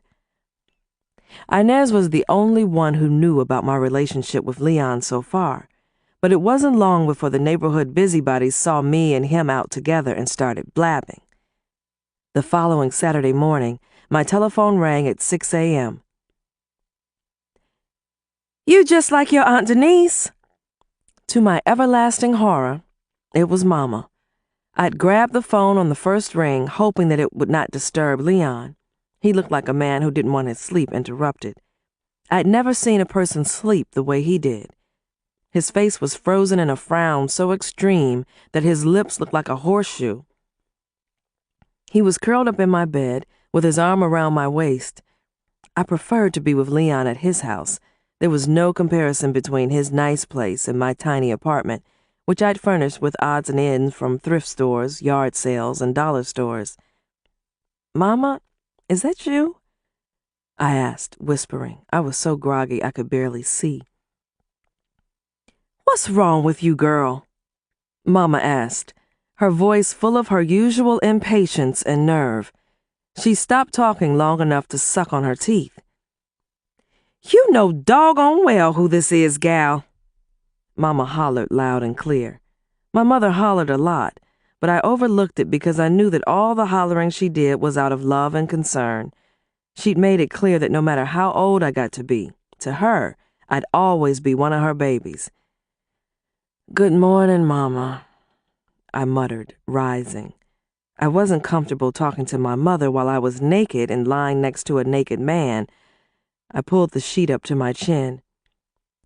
You are going to end up just like your Aunt Denise, old and as lonesome as a Mickey Ficky. You can't clown men like you doing, girl. Robbie ain't no fool. He ain't gonna settle for whatever nasty hind parts you got left when that IRS scalawag takes off. I know, Mama, I said, trying to keep my voice low enough for Leon not to hear. It's just a matter of time before Mr. IRS realizes all he's got by having you is a woman who cheats on her man. And poor Robbie, he's gonna ball up and die when he finds out he's being played. Mama, may I call you back later? I can't talk right now, I said, sitting up on the side of the bed, my feet dangling. I could hear Mama and my 12-year-old sister Frankie mumbling in the background. You better get yourself sorted out, girl. I'm telling you that Dunbar boy ain't no fool. Poor Robbie. It would serve you right if he came up to you and snatched that nice engagement ring off your finger. And you're setting a bad example for your baby sister. You're right, Mama, like you always are. There was nothing like agreeing with Mama to calm her down. Mama, I'll call you later and we can talk more about this, I insisted. I love you, Mama. I love you too, baby, Mama said, her voice much softer. She sounded like a totally different woman now. Do you want me to come over there and cook up a mess of greens? I ain't got nothing to do today. That's all right, Mama. I'll call you back later, I replied, hanging up. What's up, baby? Leon asked, sitting up. His arm was still around my waist. He placed his long, muscular legs on top of mine. Who was that on the telephone? My mama. You know how old people are, I replied with a heavy sigh, waving my hand. Unfortunately, I do, Leon said, rolling his eyes. I hide when I see my mama and daddy coming up on my front porch. He laughed. I hope we don't end up like them with our kids, he added, giving me a playful tap on my chin. His last comment opened the door for me to reveal what was on my mind. Leon, I don't know where this relationship is going, but I think it's something we need to talk about, I said in a tentative voice. I held my breath and stared straight ahead. He was taking too long to respond, so I looked at him. Where do you want it to go? He asked. Leon didn't look half as good when he was just waking up as he usually did. Without his neatly combed hair and suit, he was a fright. His hair was matted and full of lint that had rubbed off of my cheap bedspread, and his breath stank like horse shit. I didn't even want to think about how I looked or smelled after the long night we'd just spent drinking and fucking. I shrugged. I am engaged to marry another man. I've told you about Robbie Dunbar. If he doesn't know about you and me already, he will soon enough. If I lose him, and I wouldn't blame him for calling off the engagement, I'll be alone again. That is, if you decide to move on too. And that's not where I want to be. I paused and turned my head slightly to the side so that I didn't have to see Leon's face, but I couldn't keep my eyes off of him. I looked at him again and blinked. Why don't you tell me where you want to be? Leon held up his hand. Do you want to be with me? His eyes were looking directly into mine. Of course. But are we going to take this to the next level, or is this it? Girl, if you want me to marry you, just come out and say it. He laughed. Is this a marriage proposal? You didn't say anything about love. I looked away again, talking now like I was talking to myself. I love you, and I've told you so repeatedly, but you've never said it to me. At this point, Leon placed his hands on my shoulders and gently spun me around. I love you, Renee. I would marry you in a minute if I thought that was what you wanted. It is what I want, I boomed. Well, before we do it, maybe I should at least meet your mama, Leon decided. I had already met most of his family. I liked all of them, and as far as I could tell, they liked me too. I knew that once Mama met Leon, she would come around. He was the most charismatic man I'd ever met. Inez had made it clear that she would probably never accept Leon. That bothered me, but I ignored it as much as I could. Other than the fact that Leon had once been best friends with one of her thuggish relatives, I couldn't figure out why she didn't like him. But it was just as well, because Leon hated Inez just as much as she hated him. And that was the one thing that didn't seem like it was ever going to change.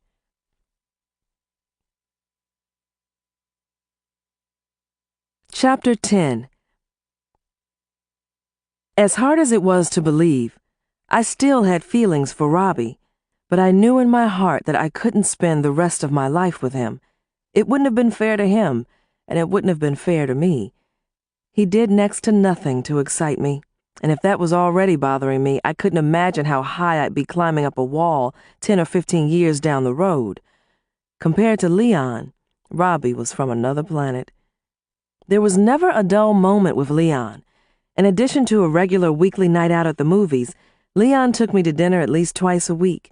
Not to any of the greasy rib joints and cheap Ponderosa steakhouses that Robbie used to take me to with coupons, but to 5-star restaurants where the menus didn't show any prices. Then, to show off, I started cooking Leon's favorite foods for him. We both had ties to the Deep South, so we both loved greens, beans, cornbread, neck bones, ham hocks, and candy yams. Robbie was so indifferent. He didn't care if I fed him cold hot dogs or mud pies. And getting honest compliments from Robbie was as difficult as pulling a hen's teeth. The few times that I had tried to pry comments out of him about a new outfit or a new hairdo, he'd always said the same thing. "Baby, you look great." Even when I knew I didn't. I had never felt like I had a whole man with Robbie. He seemed more like a half. Because of that, I felt like I had to be a woman and a half just so we'd make a complete couple. I didn't have that problem with Leon. I didn't have the heart to break off my relationship with Robbie in person. I took the coward's way out and called him up on the telephone. I'd played it safe and waited another month, though. I felt badly about it, but I didn't want to let go of one man until I was sure I had the other one securely hooked. "Robbie, I have something I need to talk to you about," I began, clutching the telephone in the teacher's lounge. I'd called him at his job at the gas station. Shirley Blake, a nosy busybody who taught first grade in the room right next to mine, walked in as soon as I got started. Robbie, I might have to call you back," I said, both my eyes on Shirley.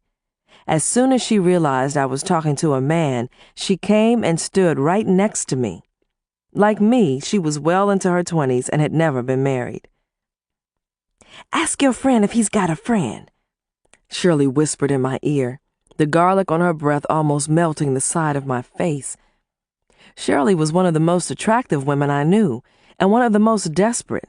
She was so anxious to get married that she had already purchased a wedding gown and didn't even have a steady boyfriend. Her beautiful shoulder-length black hair and soft, delicate features had done her little good so far when it came to men. She hadn't had a date in over a year. Nobody knew what she did that turned men off. Robbie and I had had some interesting conversations and a lot of laughs about Shirley. I was going to miss that. I covered the telephone receiver with my hand and gave Shirley a pleading look. "Do you mind? This is a private conversation," I told her. "Well, excuse me," Shirley said in a loud, hostile voice, rotating her neck. She waved her hands, shook her head, and muttered under her breath as she rushed from the room. I watched the entrance for a few seconds before I returned my attention back to Robbie. "Robbie, I need to tell you something," I said, keeping my eye on the doorway. "Was that Shirley Blake's voice I just heard?" Robbie asked dryly, about as interested in her as I was. "Uh-huh. She's still looking for a man. Every day." "Well, I hope she finds her another one soon." Robbie laughed. That's kind of what I wanted to talk to you about," I stammered, turning my back to the door. I no longer cared who heard what I had to say to Robbie. With all of the gossips I knew, everybody would know about the breakup sooner or later anyway. "Talk to me," Robbie ordered in a firm voice. He'd never sounded this assertive before, so it stunned me for a few seconds. "Well, are you going to talk to me or not?" he said, sounding even more assertive. I cleared my throat. "Robbie, there's another man in my life. It's pretty serious between us. And I wanted you to hear it from me," I blurted. "You're too late," Robbie replied, now sounding as weak and passive as ever. "Who told you?" I gasped. "Who didn't? Your Aunt Vicky that runs the produce stand told me. Your cousin Fred, who buys his gas at my station, he told me. Your mama told my mama, and then my mama told me. Your baby sister even told me." "Oh, well, I'm really sorry that you didn't hear it from me, Robbie." "So am I," he said, sounding tired and disappointed. "Robbie, I wanted to tell you myself way before now, but I didn't know how, and I didn't want to hurt you. You're a little too late for that, too. And to tell you the truth, I already knew about you and Leon before anybody else told me. I saw you and him coming out of that fancy restaurant on Price Street a couple of weeks ago, hugging, kissing and everything. I got the picture." "Oh, I know you will find somebody else," I said quietly. "And I hope you'll be happy with whomever that is. You're a good man, Robbie. But not good enough for you." Robbie's voice sounded so hopeless I almost changed my mind. "Robbie, don't do this to me or yourself. I didn't plan to fall in love with another man. It just happened. But I hope that, you and I can still be friends. I still love you, Renee. Whether I marry another woman or not, I'll always have a place in my heart for you. You were my first love, and that's something I won't ever forget. Robbie, I think we should end this conversation right now. You take care of yourself, you hear me? You too, Renee. And you tell that IRS henchman that if he don't treat you right, I'm gonna whip his black ass." Robbie laughed again. "Bye, Renee." It wouldn't have done Robbie any good to try and talk me out of breaking up with him. I was a little disappointed that he didn't even try. Now, I was glad that I'd severed the relationship. But I had no idea that my decision was going to come back to haunt the hell out of me.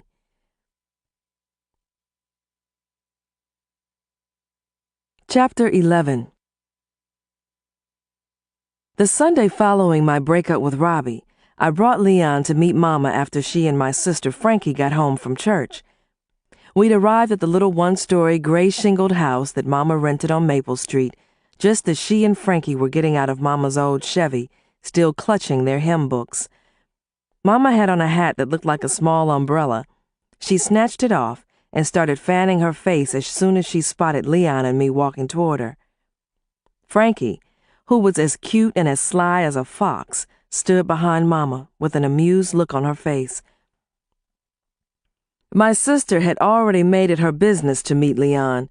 She'd come to my apartment several days earlier, interrogating him like he was a suspect. Once she realized how generous Leon was, she didn't waste any time joining his team. She didn't know that I knew she'd called Leon up at work 2 days ago and asked him for $100 so she could get her hair braided. I planned to speak to her about that later. "That's a nice suit you got on, Leon," Frankie chirped, trying hard not to look at me. To a lot of people, a spoiled baby sister was a thorn in the side. Frankie was no different. "Where'd you get it?" "Don't be nosy and rude," I snapped, glaring at Frankie, wondering why Mama was taking her time to speak, especially since she was looking Leon up and down and shading her eyes with her hat. Mama had told me more than once that she didn't trust men who wore suits outside of a church or an office. "Young man, did you just come from church or work?" she asked, looking at Leon out of the corner of her eye. Neither, ma'am. Leon mumbled, giving me a sideways glance. I wanted to make a good impression on you, ma'am, so I decided to wear my best suit. He added. I had told him how my mother felt about suits. Oh, Mama said, obviously pleased to hear this. Well, I hope you don't spill nothing on it at my dinner table, she told him, with a broad smile on her heavily powdered face. Getting through dinner was tense. For a while, Frankie was the only one who seemed to be enjoying the turkey wings and greens that Mama had prepared earlier. After a few awkward moments, Leon really dug into the dinner too. Even though Mama was polite, she kept rolling her eyes at Leon and giving me suspicious looks. When Leon stopped the leaky faucet in the kitchen sink from dripping, Mama smiled for the rest of the evening. I done had 2 plumbers out here and 3 of my nephews. Nary one of them could stop that leak, Mama said, looking at Leon like he had just walked on water. You take a pair of pliers to it, and 5 minutes later it don't leak no more. Ooh-wee, child. And it won't ever leak again, Leon assured Mama, patting her shoulder. If it does, I'll buy you a whole new set of faucets. He was as slick as a used car salesman. Mama was beaming.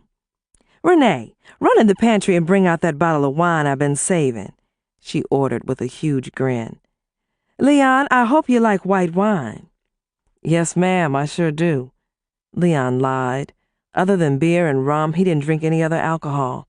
But it didn't take me long to realize what Leon's strategy was. He was the type of man who was willing to do and say whatever it took to keep people happy. Everybody except Inez.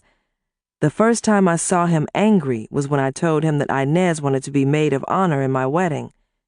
No way will I let that bitch be involved in my wedding, he roared. His words horrified me. She's my best friend. I know she doesn't like you and you don't like her, but I love you both. And I don't want to be in the middle of all this animosity. My wedding is a once-in-a-lifetime event, so I want what I want. What about what I want? This is a once-in-a-lifetime thing for me, too. Leon had never been married before, but he'd lived with the mother of his daughter for 8 years. Baby, she wants to be there for me. Until now, she didn't even want to be in the same room with you. If she can get to this point, can't you? Why are we even having a church wedding in the first place? Can't we just go down to the courthouse? We don't have to have a big church wedding. I didn't want that anyway. That's all Mama's idea, and your Mama's too. If you want us to go to the courthouse, that's fine with me. And anyway, every couple I know that had a big church wedding ended up getting a divorce, Leon said. Leon, you can stop now. I already told you that getting married in the courthouse is fine with me. I chuckled. And if you change your mind later on, we can always renew our vows in a church. I avoided Mama, Inez, and everybody else for the next few days. I didn't have enough nerve to tell them that the big church wedding that they'd been wanting to experience wasn't going to happen. At least not with me. I got Mama's answering machine when I called from the Hyatt Hotel in nearby Cleveland. That's where Leon and I had checked in right after we exchanged vows at the courthouse. 6 months after our first date. Leon didn't believe in spending money on frivolous things, like the week-long honeymoon in Niagara Falls I'd suggested. I didn't argue with him at the time, but I'd pouted behind his back. I decided that it would be to my advantage to keep our disagreements to a minimum until our marriage was more secure. I didn't leave a message for Mama, but when I called Inez's house and got her answering machine too, I didn't hesitate to leave a message telling her that Leon and I had eloped. Before I could hang up, Inez clicked off her answering machine and picked up the telephone. I'm here, she said in a low, raspy voice. Please be happy for me, I pleaded. I love Leon and he loves me. That's all that counts.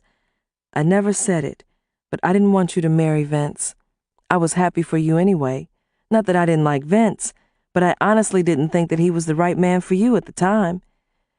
Well, apparently Vince didn't think he was the right man for me either, Inez told me. Excuse me?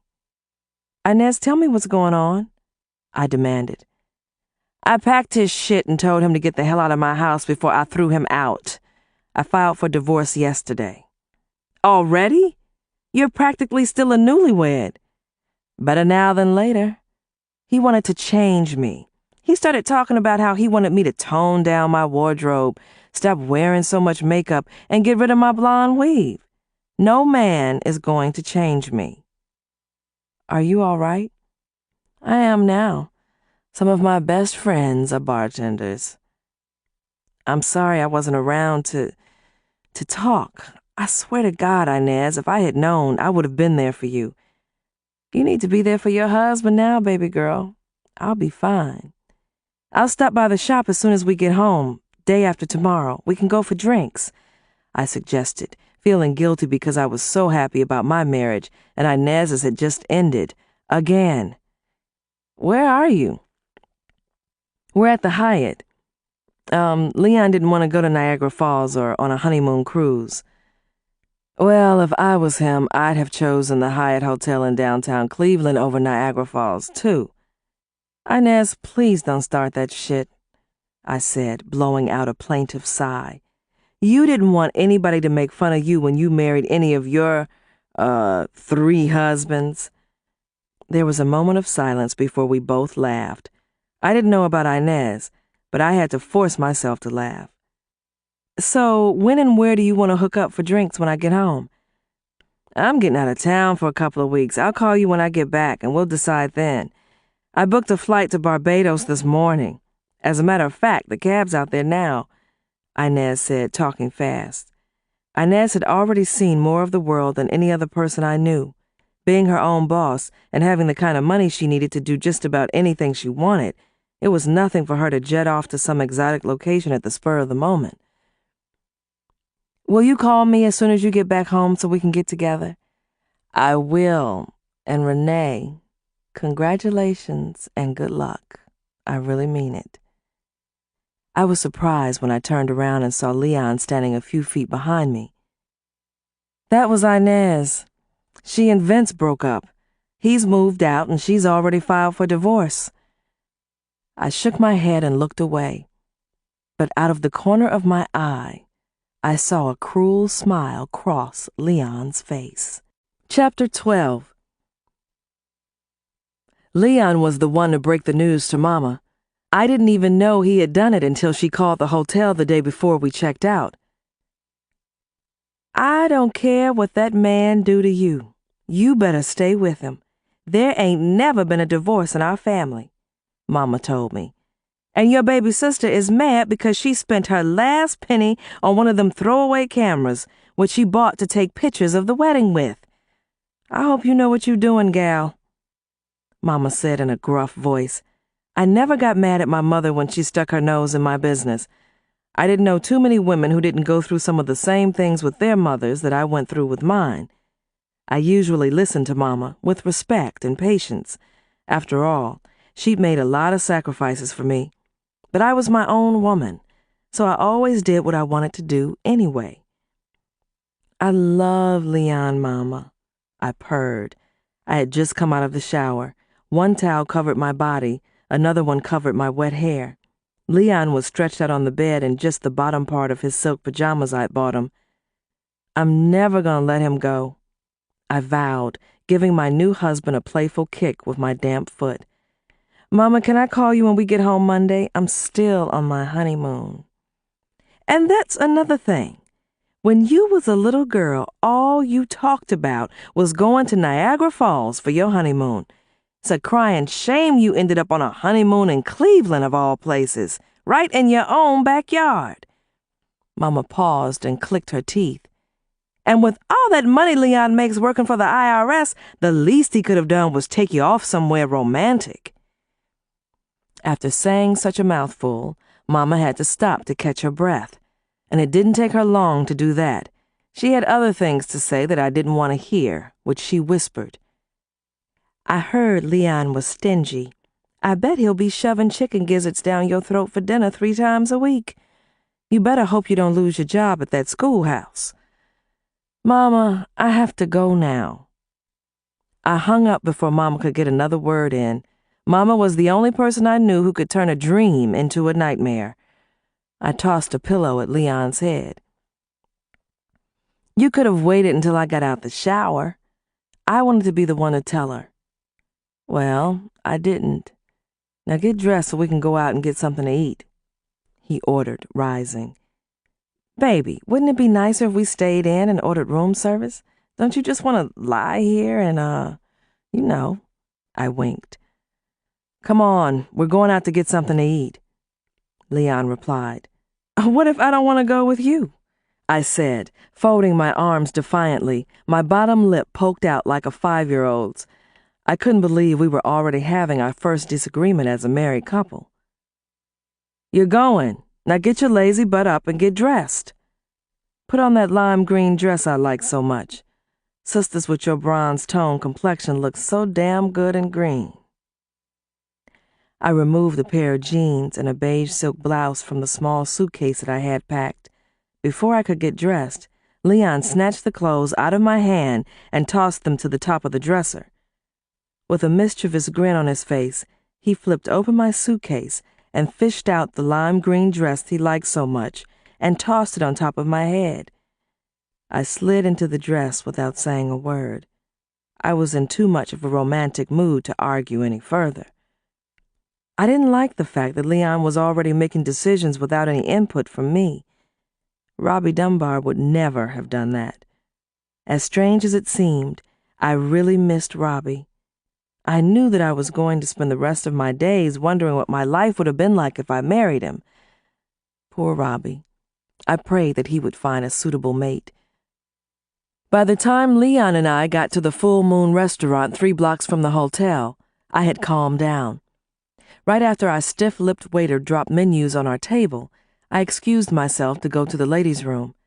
By the time I got back to the table, Leon had ordered for me. I didn't want an omelet, I protested, pinching his arm. I wanted pancakes. Well, the next time we go out to eat, I advise you to order before you run off to the ladies' room to primp, he said, looking at his watch. And hurry up, there's a game coming on in a couple of hours. I took a sip of water and forced myself to smile.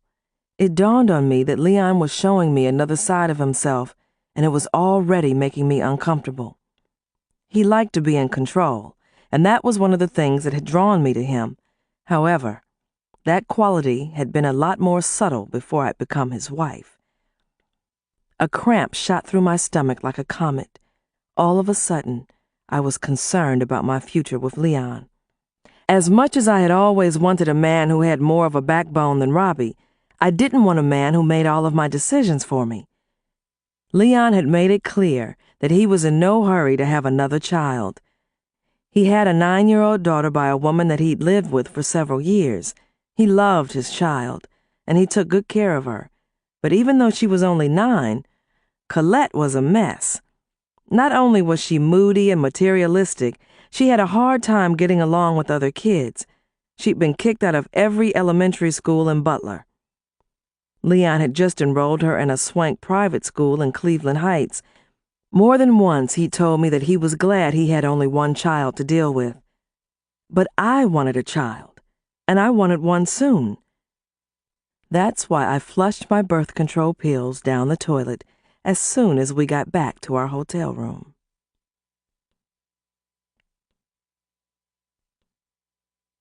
Chapter 13. Inez stayed in Barbados for 10 days. I received a postcard from her letting me know that after she left that island, she was going to stop off in Jamaica for an additional few days. Unlike Inez, I didn't like to run away from my problems. I liked to sit down with someone who cared about me and talk things over. Inez was the best listener I had ever known. There was not a psychiatrist or a bartender in town that I would rather tell my troubles to before Inez. I was glad that I had made the decision on my own to try and get pregnant, but this was something that I wanted to discuss with my best friend.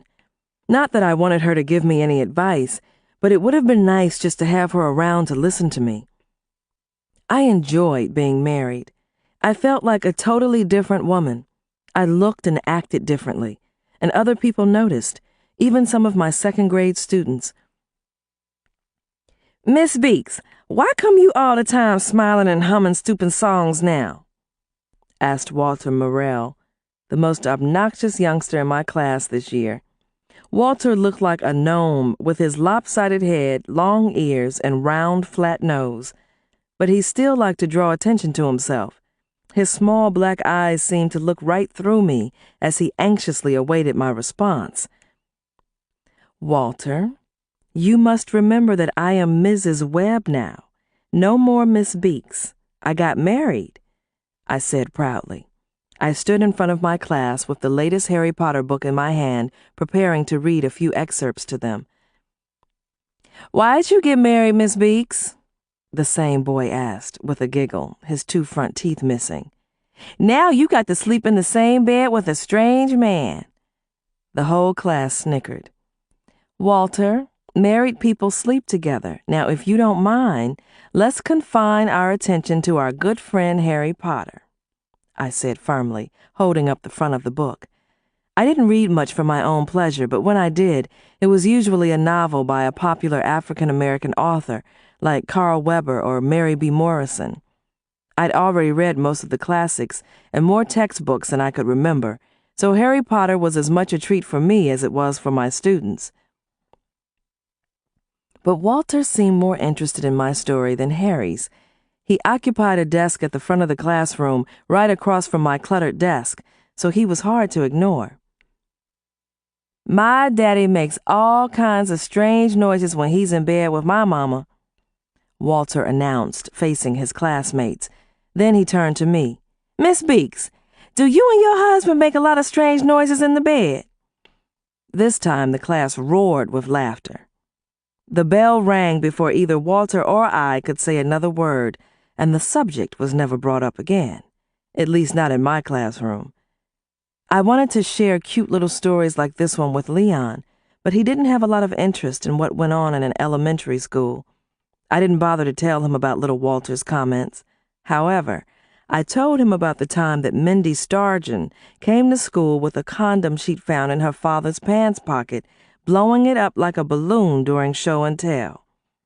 Leon didn't laugh or even comment about that incident, or any of the others that I shared with him, even though I gave him my undivided attention all the times he held me hostage for hours on end, repeating conversations he'd had with difficult taxpayers.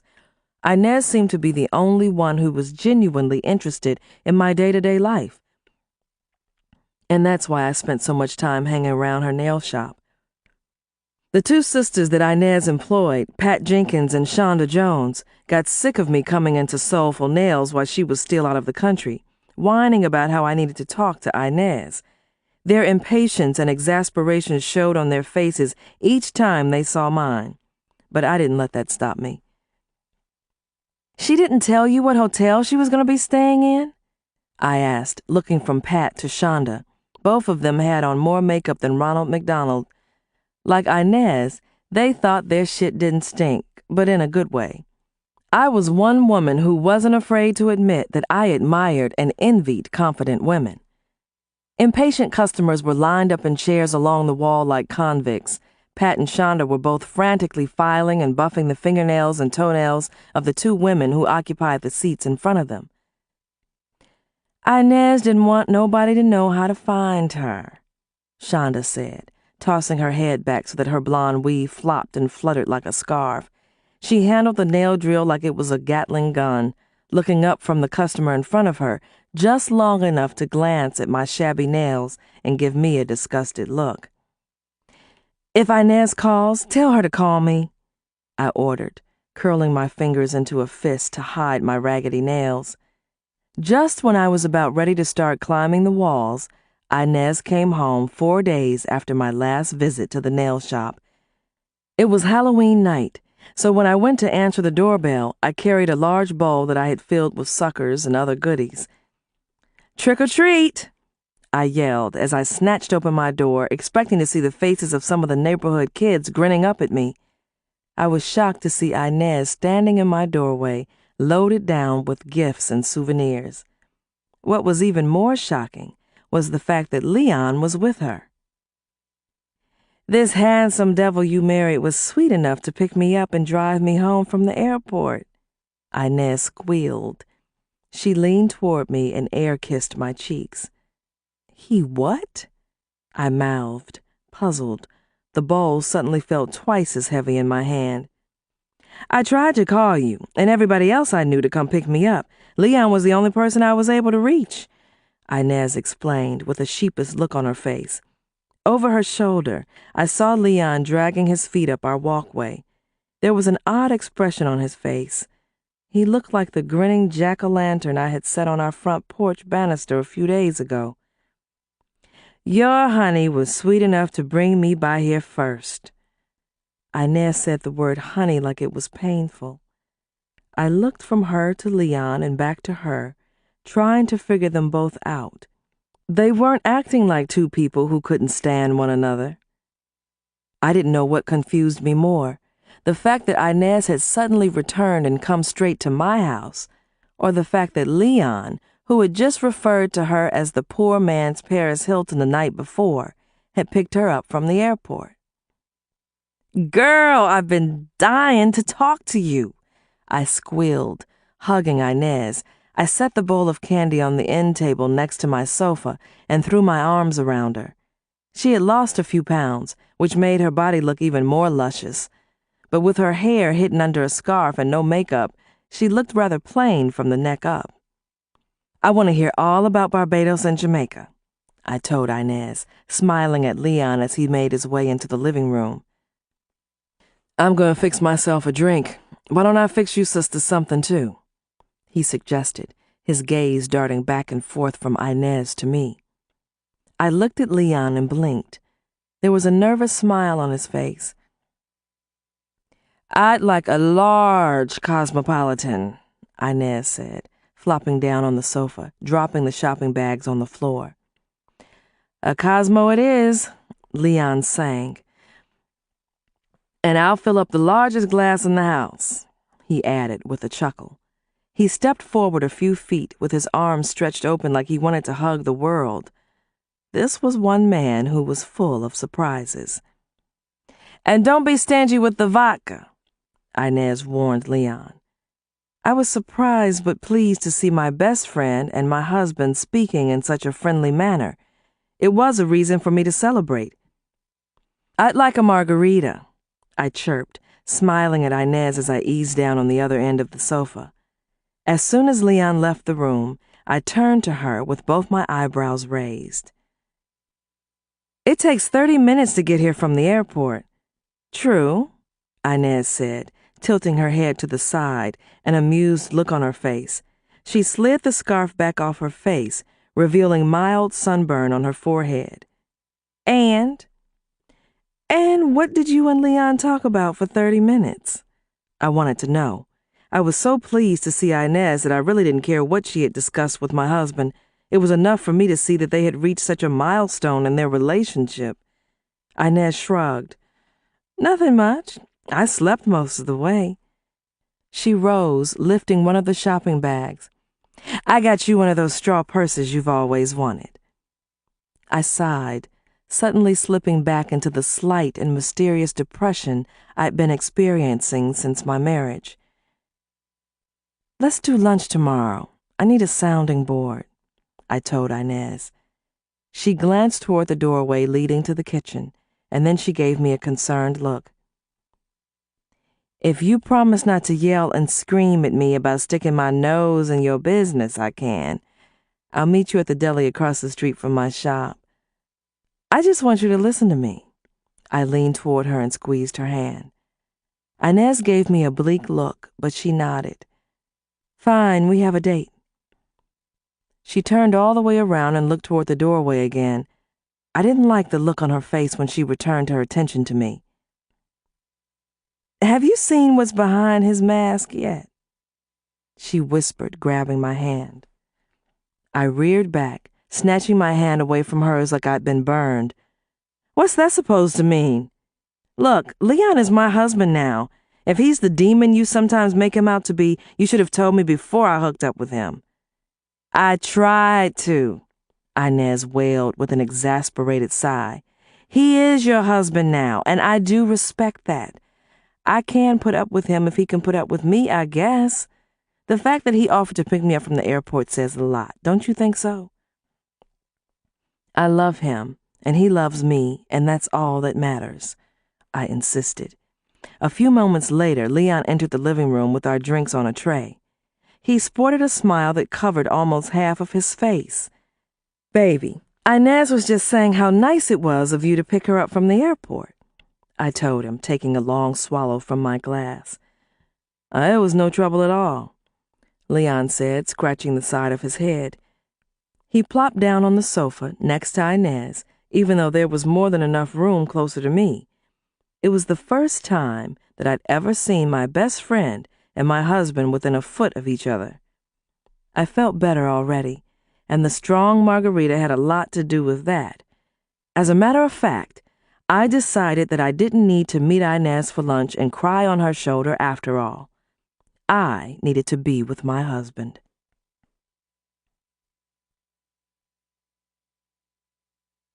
Chapter 14. Inez didn't waste any time getting back into the single life. A week after she got back from her latest jaunt to the Caribbean, I heard that she'd found herself a new man. An Iranian this time.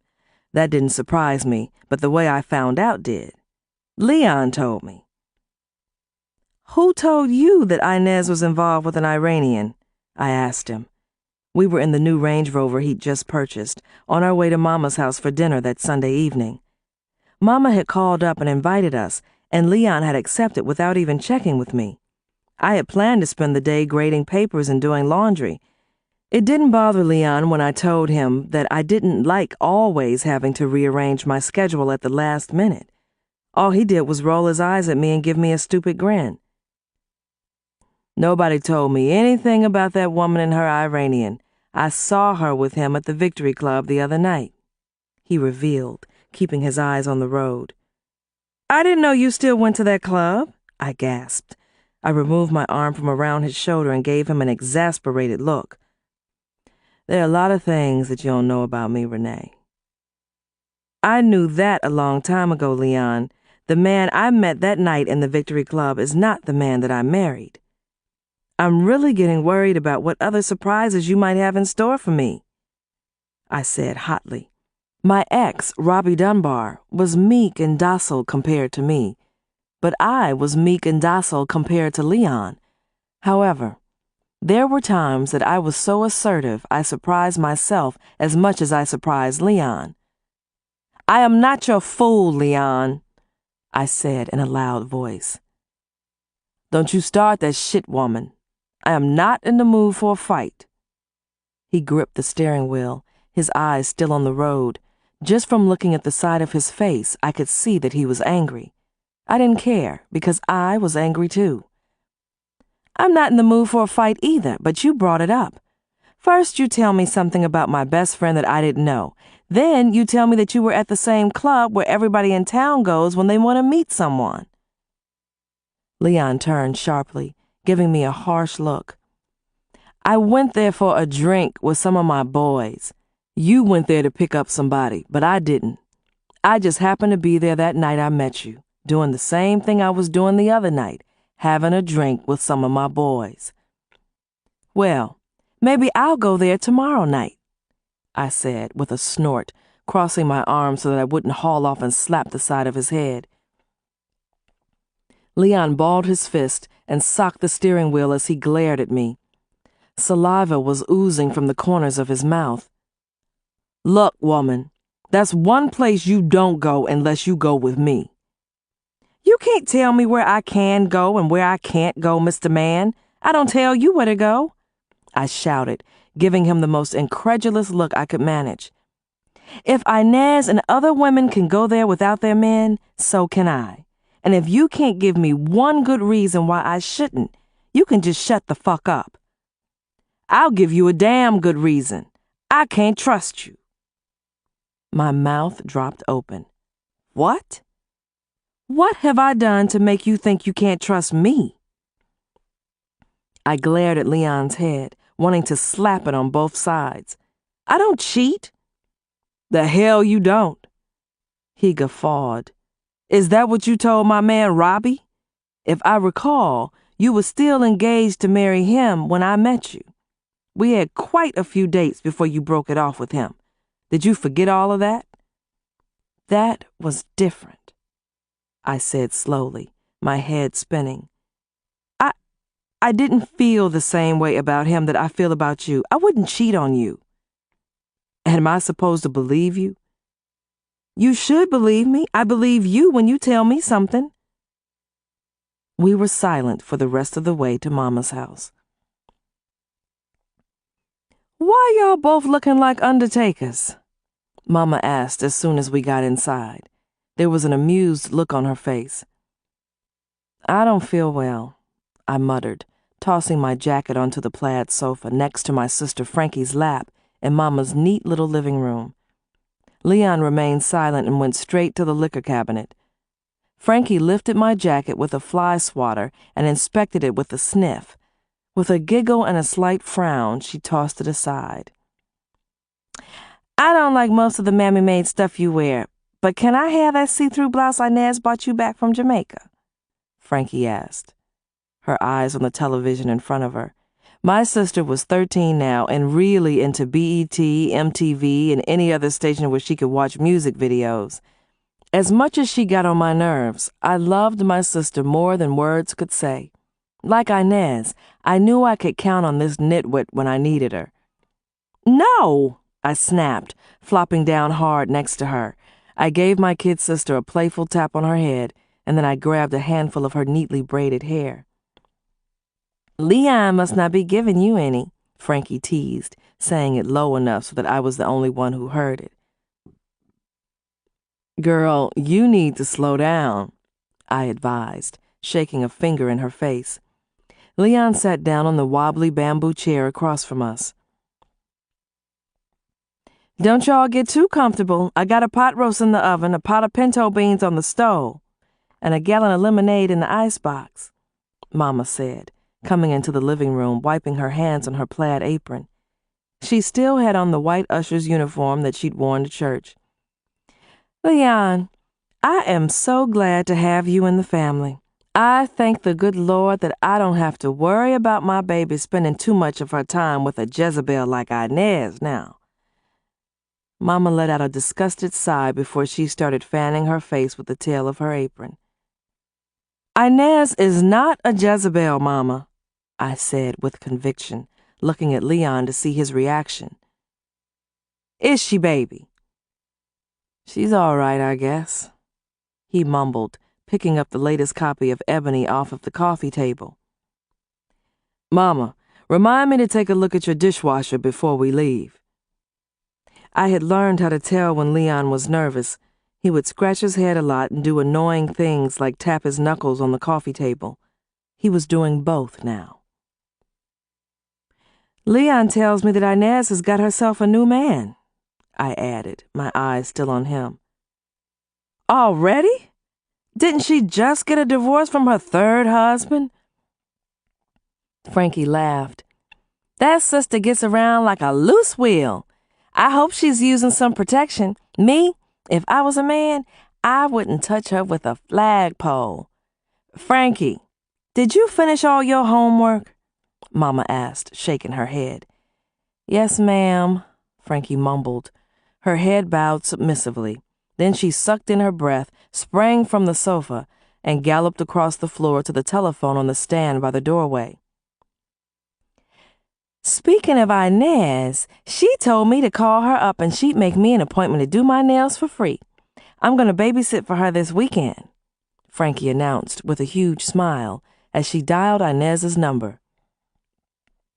Let me speak to her before you hang up, I said. Leon shot me a hot look, and then he promptly started scratching his head some more. With all of the nervous scratching that he'd been doing lately, I was surprised that his head didn't have holes in it by now. I was glad when Frankie handed the telephone to me. Hey, Inez. I'll be by the shop tomorrow after work if you're going to be there, I started. Sounds good to me. What's up? Inez said in a voice that was exceptionally cheerful, even for her. You tell me. That's what I want you to do, Inez insisted with a laugh. For one thing, I want to hear about your new friend, I said, choosing my words carefully. Even though I was Inez's best friend, she would cuss me out and tell me to mind my own business as quickly as she would anybody else. I softened my voice, making it sound like I was only casually curious, not straight up nosy. Leon told me he saw you with him at the Victory Club the other night. He's the one, Inez sighed. Okay, he's the one what? He's the man I've been looking for all my life, I think. He's from the Middle East and looks like a young Omar Sharif. His daddy's a sheik. I looked him up on the internet, and he's worth $200 million, Inez told me. The way she was swooning, you would have thought that she'd reeled in Lawrence of Arabia. His name is Hassan.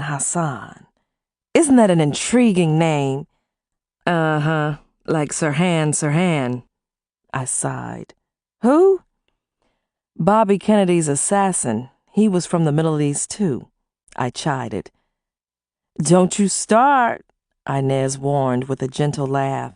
And whatever you do, don't make any remarks about him being a terrorist or any of the rest of that shit that everybody thinks every man from the Middle East is involved in.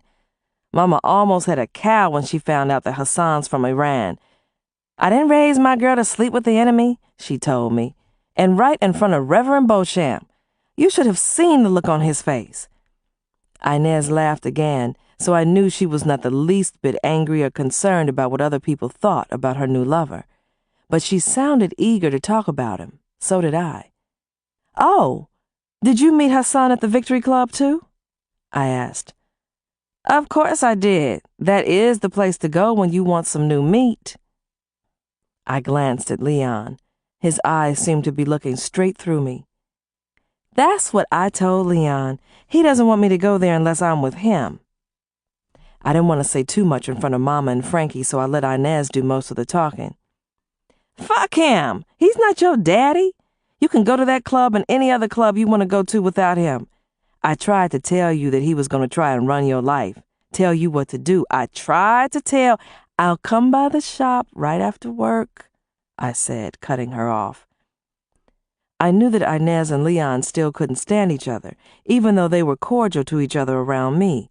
But I couldn't forget about him being nice enough to bring her home from the airport when she returned from the islands. Despite his macho attitude and his gruff demeanor, he was a good man, and I loved him. I knew in my heart that he was doing his best to tolerate my best friend.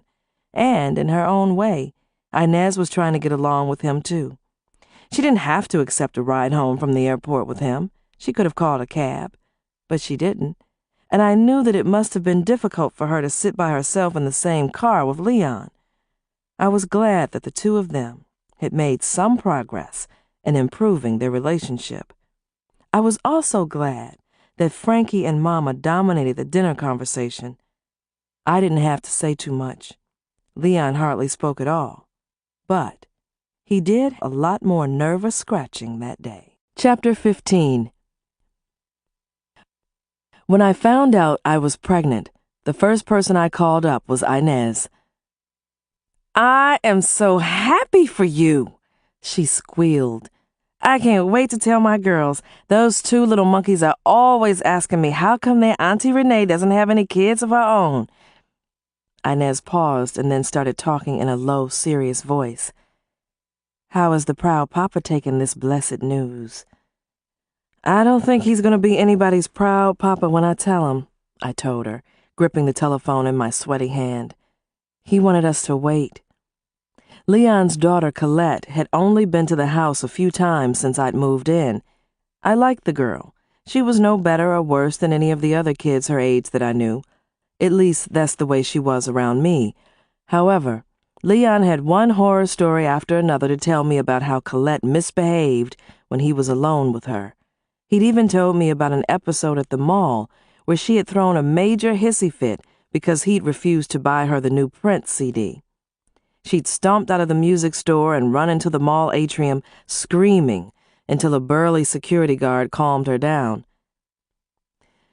"You have to make young kids feel like they are important, especially girls," I told Leon when he told me about Colette's tantrum at the mall.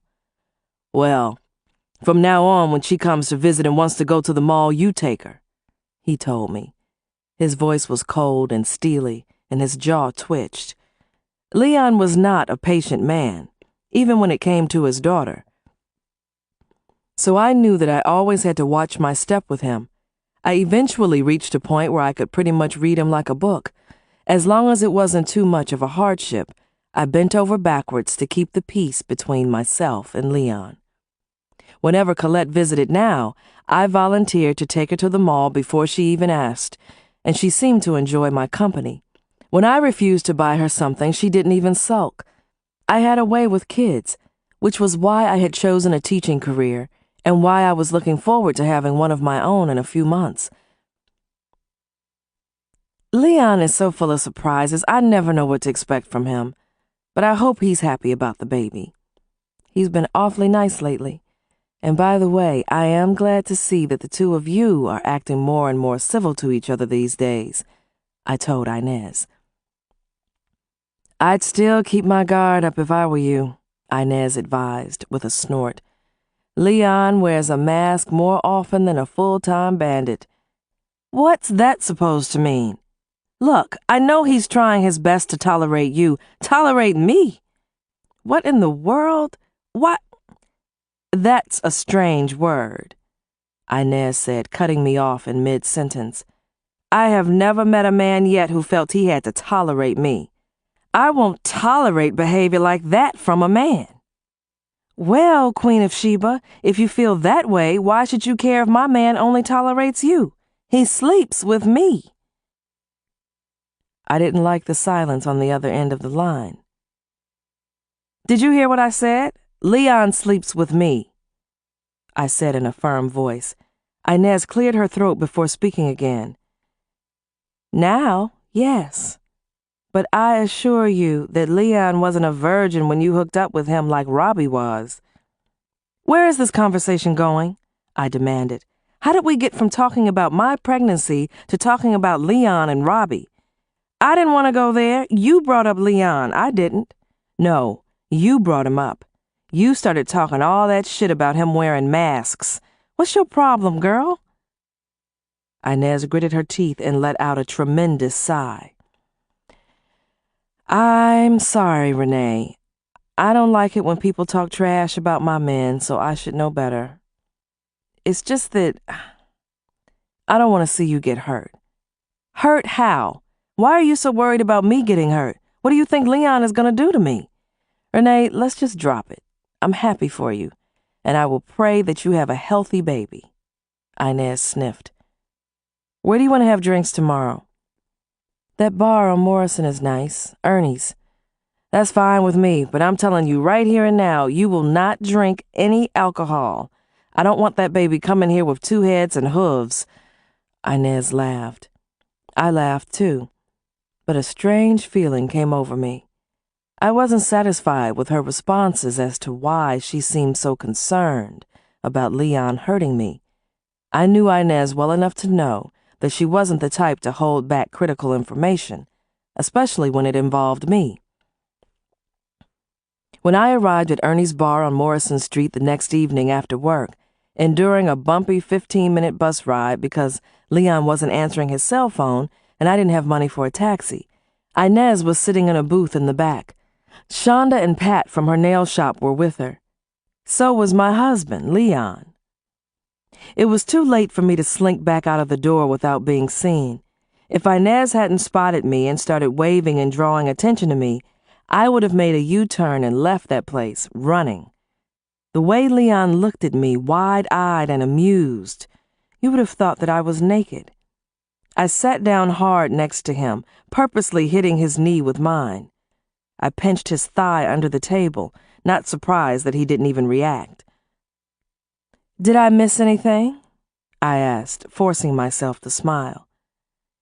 Shonda and Pat insisted on joining us, Inez explained, looking at Leon as she spoke. He cleared his throat before speaking. And I was on my way out. These lovely ladies were on their way in. They invited me to have a drink with them. He volunteered, scratching the back of his head so hard sparks flew off. Normally, when we ran into each other in public, he greeted me with a kiss. He didn't kiss me this time, and that surprised and disappointed me. If anything, he seemed annoyed by my presence. Well, I won't stay long, I said. I was beginning to get used to Leon doing things that surprised me. Baby, I thought you were going to visit your uncle in a nursing home. I did, but he was so out of touch he didn't even know me, Leon said sadly. His elderly Uncle Martin had been struggling with Alzheimer's for several years now and was in a nursing home in Shaker Heights. I visited the old man more often than Leon. I patted Leon's hand for the benefit of the others at the table, but as soon as everybody looked away, I pinched his hand and whispered, "You just wait till I get your black ass home, you nasty buzzard." I planned to read him the riot act. He ignored my threatening words as he delivered a delayed but passionate kiss on my lips, his tongue darting in and out of my mouth like a serpent's. I was glad that I'd eaten a garlic pizza for lunch. My breath was so foul it made him cough. As usual, Inez dominated the conversation. She had more adventures than a pirate, and she loved to talk about them all. She and her rich Iranian were still going strong, but she'd gone behind his back and spent a night with her second ex-husband on a mercy fuck mission for his benefit. Everybody at the table except Leon laughed as Inez regaled us with one blue story after another. I didn't know what that woman did to her men to make them so devoted to her, even after she dumped them. I had asked her several times what it was that she did to them that was so potent. Each time she'd just winked at me and told me that whatever it was she did in bed, it was her fucking business. I finally stopped asking her when she told me one day that smart women didn't share their bedroom secrets. I considered myself to be a smart woman, but I knew that I would never have that kind of control over men, even if I brought a gun to bed with me. One of the many things that I was thankful for was the fact that Inez and I had never competed for the same man, and there was no reason for me to believe that we ever would. As far as I was concerned, I was married to Leon for life, and Inez could hop into as many beds with as many men as she wanted to. I just hoped that my girl would settle down and be with one man on a permanent basis before it was too late. I knew of a few elderly sisters in the neighborhood, some in my own family, who'd spent the best years of their lives playing musical beds, but now their most frequent companion was loneliness. I looked at Inez and blinked back a tear, hoping that she would not end up in that club. She caught my gaze and gave me a puzzled look. I grabbed a napkin and pretended that I had something in my eye. I didn't order anything when the waitress came to the table. Instead, I looked at my watch and rose, pulling Leon up by his hand. "Baby, we need to get going. I need to stop off at the grocery store and pick up a few things for dinner," I said. Leon was hesitant, but with an annoyed groan, he rose, dropping a wad of bills onto the table. "You sisters have a nice evening," he said, following me out of the door. As soon as we got outside, he got loose. "Woman, I don't appreciate you clowning me in public like you just did," Leon barked, shaking a finger in my face the same way I often did with my unruly students. "I don't know what you're talking about. I didn't expect to see you in that bar with all those women," I snapped, hands on my hips. We'd reached his Range Rover parked at the curb. I stood by the passenger side with my mouth hanging open. He snatched open the door on his side and jumped in and started up the motor. "I need to talk to you," I said, opening my door and easing into my seat. I kept my eyes on his face the whole time. He stepped on the gas, and the vehicle shot off like a bullet. "I'm listening," he said, grunting and glaring at me. He frowned when he noticed that I didn't have my seatbelt on. "Don't you need to buckle up?" I think I can make it home all right without it." "Baby, I know you don't like the way the seatbelt wrinkles your skirt," but I think your safety is more important. Now buckle up that seatbelt before I buckle it up for you. My stomach is feeling kind of weird, so I don't want that belt strapped against it. What's wrong with your stomach? And how come you didn't order a drink? Oh, I know. All of that crap coming out of Inez's mouth made me queasy, too. Inez didn't say anything worse this evening than she said before. I don't think that there is anything she can say that would make me sick, I said, speaking like I was reading a cue card. So? What's wrong with you then? Why are you looking and acting like a zombie? Leon, I was hoping to tell you in a more romantic setting, but I guess this will have to do. I stopped and looked at Leon. We are going to have a baby. He shook his head and cussed under his breath. Then he started laughing. I know you don't want any more kids right now, but I'm pregnant and we have to deal with it, I said, crossing my legs. I was losing steam. I was no longer interested in telling him off when we got home. He laughed again. Then he did something that surprised me more than finding him in the bar with 3 women. He pulled to the side of the road and stopped. Then he leaned over and kissed me long and hard.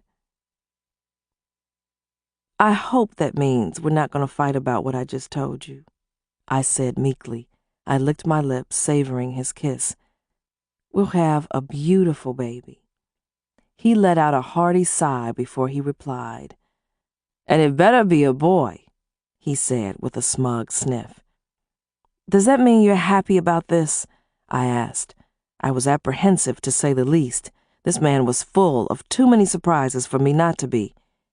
He pulled another surprise out of his bag of tricks. He pulled into the parking lot of a motel at the corner, even though we were only a few minutes away from our house. What are we stopping here for?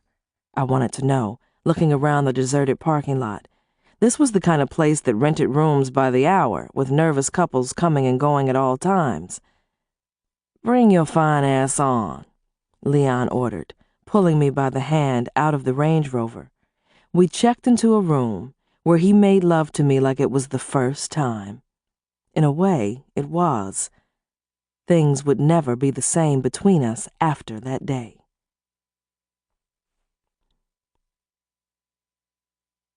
Chapter 16. My pregnancy was very difficult. My morning sickness got so severe and went on for so long that I had to take my leave of absence from work 3 months earlier than I had originally planned. I had backaches that would wake the dead. No matter what I ate or drank, it gave me indigestion.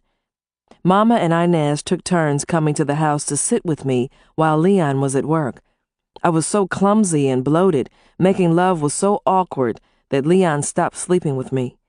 Even though Dr. Lucas had said that it was all right for us to continue making love up until my 8th month, as long as it wasn't painful or uncomfortable for me. I was just 7.5 months along, but Leon still wouldn't make love to me. Every time I tried to seduce him, he ran. Some nights he even took a blanket and slept downstairs on the living room sofa. I offered to do other things for him, I confessed to Inez during one of her goodwill stops. He doesn't even want me to touch him, I moaned. Well, if that's the case, there's nothing you can do about that, she told me, leaning over my bed to fluff the 3 pillows under my head. Inez was dressed like she was on her way to participate in a fashion show. Her head was wrapped in a red turban, and the black leather jumpsuit that she had on showed off every curve she had. And, like always, her makeup was flawless. I looked like hell. My hair was all over my head, and my face was puffy, and as dry and rough as sandpaper. My belly looked like I had swallowed a large watermelon whole. But I don't want him to get impatient and horny enough to get his love-making somewhere else, I said with a groan. Inez spoke without looking at me. Do you think he would? Well, the man is a man. I know you know a lot more about men than I do, but even I know that when a man's in heat, he'll stick his dick in a hole in a wall. If Leon won't let me touch him, I don't know what else to do to keep him out of another woman's bed. I can get you some saltpeter, Inez said, looking over her shoulder toward the door. Mama and Frankie were downstairs. "What's that?" "It's this shit that they use to sprinkle on convicts' food in some prisons to help suppress their sex drive," Inez explained. "I like to think of it as Viagra in reverse." "Where do you get it from? Have you used it before?" "Don't worry about where I get it from. I've told you before that smart women don't reveal all their bedroom secrets. But yes, I have used it. I used it on my second husband. I had some problems with bleeding when I was pregnant with Melina, so I couldn't get too cozy with Paul in the bedroom. I had to do something to calm him down, keep him from fucking other women." "Did it work?" Inez chuckled and nodded her head, standing over me with her hands on her hips. "Oh, it worked all right, and it kept on working long after I'd stopped stirring it in his food." There was a distant look on Inez's face. "I loved that man. But the last 6 months of our marriage, he couldn't come if I called him. It would take me an hour just to get him aroused.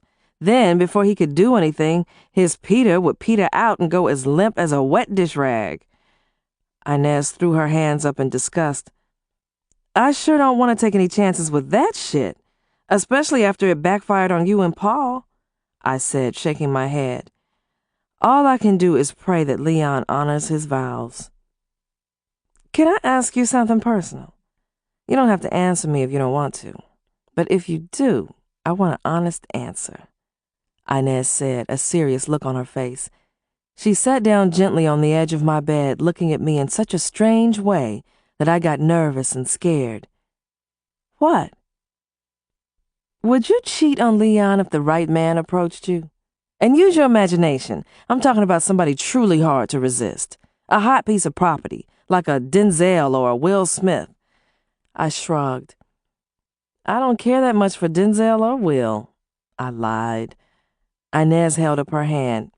"Be serious, and I only want an honest answer." I shook my head. "I would never cheat on my husband, period. I'm not that kind of woman," I said, meaning every word. "What if he gave you a reason to cheat?" "What reason would justify cheating?" I gasped. There were times when I said things that I immediately wished I could suck back into my mouth. The words that I'd just spoken had an ominous feel to them. And not just that. What I'd just said sounded downright naive. Nothing justified cheating. People either did it or they didn't. They didn't need a reason. "Renee, you've got so much to learn," Inez laughed. "Would you cheat on your man?" Inez covered her mouth with her hand and laughed so hard she shook. "Oh, I forgot," I said, with a sigh, bowing my head. I was embarrassed. Everybody in town knew what a free spirit Inez was. She was still involved with the Iranian, but she was also seeing a man from Jamaica who followed her home after her last trip. He had sold his business in the islands and was living in a flop house near downtown Cleveland just so he could be near Inez. It frightened and intrigued me to know that there were women with that much sexual power. In a way, I was glad I was the way I was. Having that kind of power could be a very dangerous weapon for a confused woman like me to keep under control. It would probably end up controlling me. "Let me give you some advice, sister. Never say never," Inez quipped, leaning over my bed. "I don't want to cheat on my husband," I said. "I hope I never find myself in a position where I want to," I added hopefully. "My own mama told me that as long as I made my husband happy, he would not have any reason to even look at another woman." "Little mama, you are 26 years old now, not 16, Inez said, her mouth hanging open after she'd stopped speaking. "So, what's that got to do with anything? You've been to college. You are not some naive country girl just off a bus from Hicktown, Mississippi. I don't need you to tell me about myself. My mama does enough of that. But my mama is a smart woman, and she usually knows what she's talking about." "Your mama told you that as long as you keep your man happy, he wouldn't go with other women?" "Well, I know your mama, and I'm sure she thought she knew what she was talking about," Inez said with a thoughtful look. Uh-huh, I muttered. I didn't have the nerve to tell Inez that when I was around 9, my mother had thrown my daddy out of the house because she'd caught him with another woman. All I could think of was that my mother had not kept my daddy happy. Mama did everything she could to get Daddy back. Until the day he died, she treated him like a king. I loved Leon, but I did have some limitations. Some things I would not tolerate. I just didn't know how far I could be pushed before I pushed back. Sister, your mama lied to you. You could be the sexiest, best-looking woman on the planet, and your man would still fuck another one. Why would he? Why wouldn't he? Because he's a man, damn it. I wanted to slap that damn turban right off of Inez's know-it-all head. This conversation was getting on my nerves, but I wasn't going to change the subject until I'd said everything I had to say. Well, I started, rolling my eyes up at the ceiling before continuing. If Leon wants to cheat on me, he will. I can't stop him. You sure can't. Inez agreed, with a vigorous nod. This was one of the few times that I couldn't wait for her to leave the premises.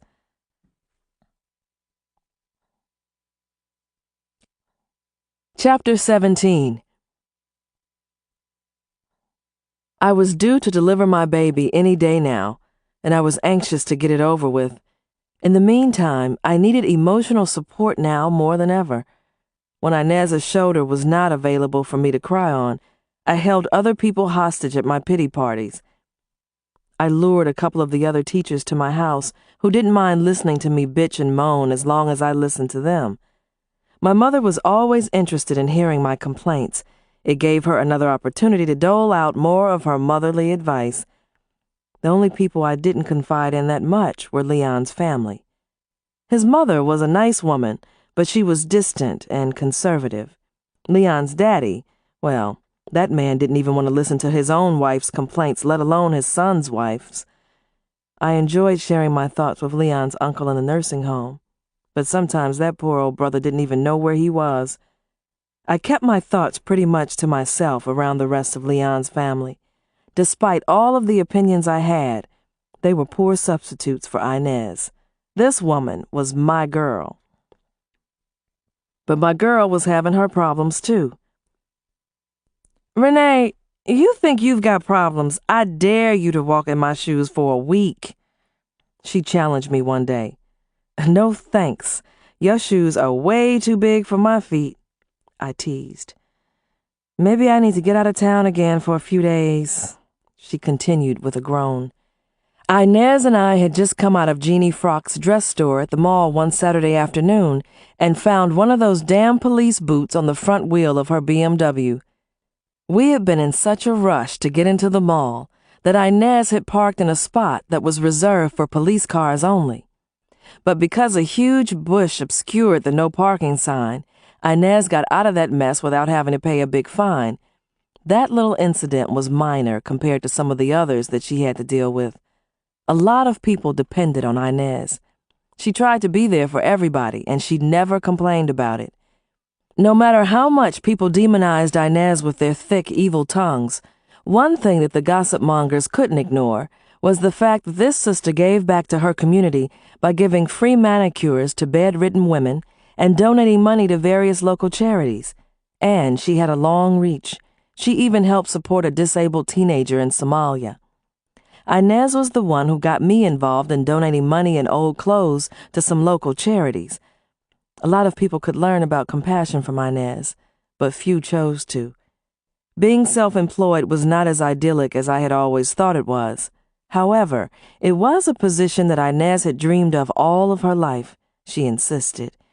She had used her divorce settlement from her first husband to attend a cosmetology school and to start her own business.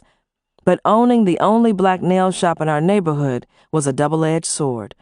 Not only did the wives of businessmen and other upscale women patronize soulful nails, but customers from hell dropped in too. And those undesirable individuals were not always from the low-income, high-crime areas. As a matter of fact, the poor, uneducated women who came into Inez's shop, clutching the last few dollars from their welfare checks, were usually her most pleasant clients. One Hispanic sister from the Willow Street projects provided free janitorial service for Inez 3 times a week in exchange for free manicures a couple of times a month. To a lot of her customers, Inez was just another nigger, and they made sure she knew what they thought of her. She had a few serious problems with some of these women. Some even considered themselves middle class because they lived in nice homes and had decent jobs. However, they behaved like savages. Most of the time, those loud-mouthed, gum-chewing hussies behaved themselves.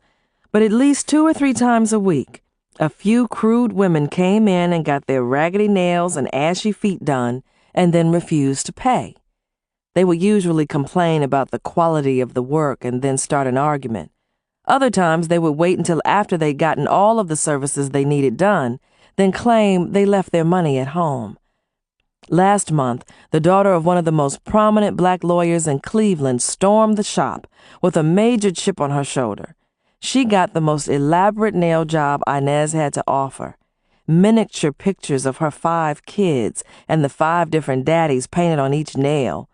When it came time to pay, she tried to write a check.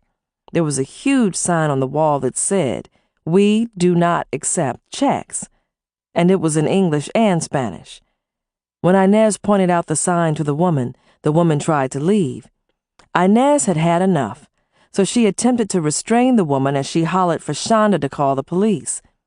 Well, by the time the cops arrived, Inez and that grifting heifer were rolling all over the floor in that nail shop. The cops were going to take only the customer to jail until Inez started mouthing off at them for taking so long to get to the shop. She ended up going to jail, too. Inez had dumped her Iranian a few days before, claiming that their cultural clashes had become too extreme. But that didn't stop him from running from behind the counter of the convenience store he owned to bail her out of jail. Less than a week later, Inez had another run-in with the law.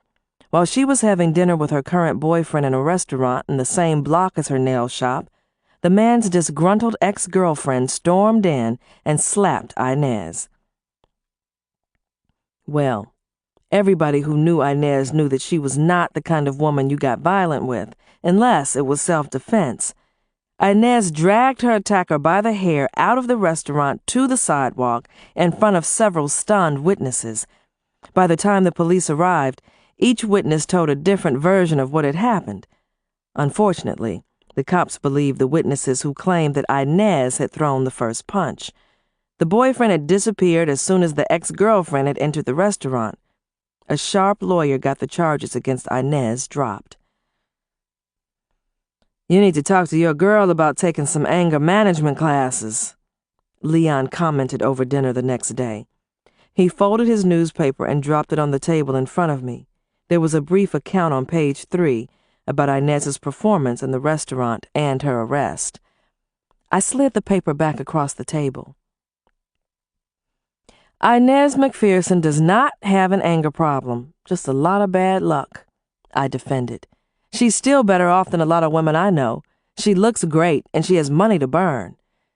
As much as I didn't want to admit it, I envied Inez in a "I wish I could be more like her" kind of way. "That high-maintenance hoochie ought to look good with all the money she spends on herself.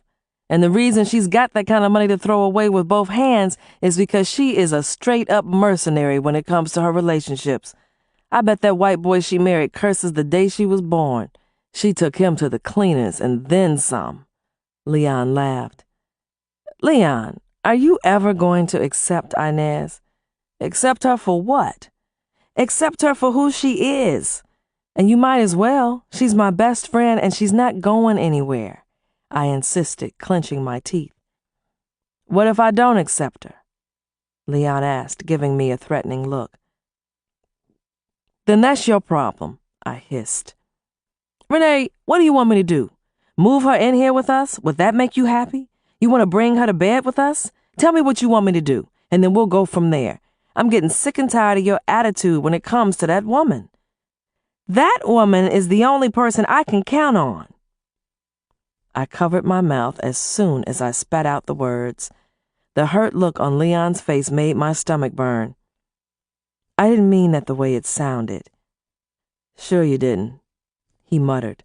Look, Inez is welcome in this house, and I will always try. I will treat her with nothing but respect, as long as she treats me with respect. About 2 hours later, around 1 that same afternoon, Inez called me up. She was so upset she could barely talk. I've been waiting for over an hour on my mechanic, she complained, and I need to get the kids over to Cleveland Heights so they can see their grandmother before she leaves for her cruise this afternoon. What's wrong with that pricey set of wheels you just got 2 years ago? I smirked. I didn't think BMWs ever broke down. I don't know what's wrong with it. Last night on the way home from the shop, I heard this knocking noise coming from the back. The faster I drove, the louder it got. I'm afraid to drive it until I find out what's making that noise. You know how long it takes to get a cab to come out here, Inez whined.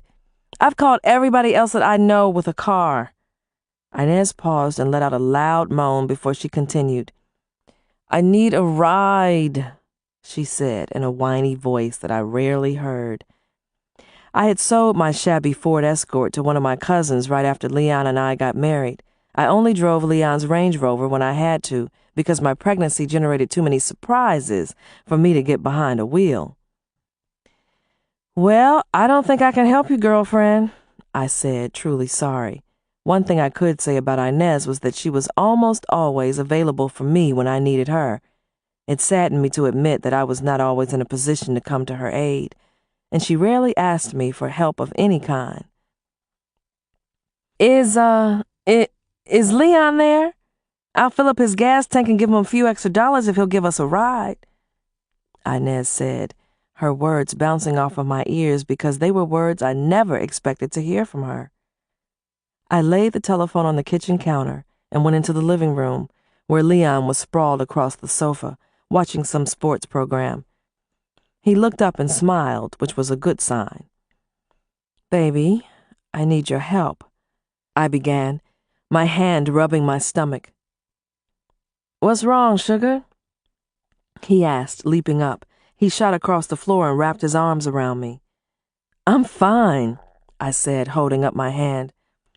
What kind of help do you need? What are you craving? You want some ice cream? Some pickles?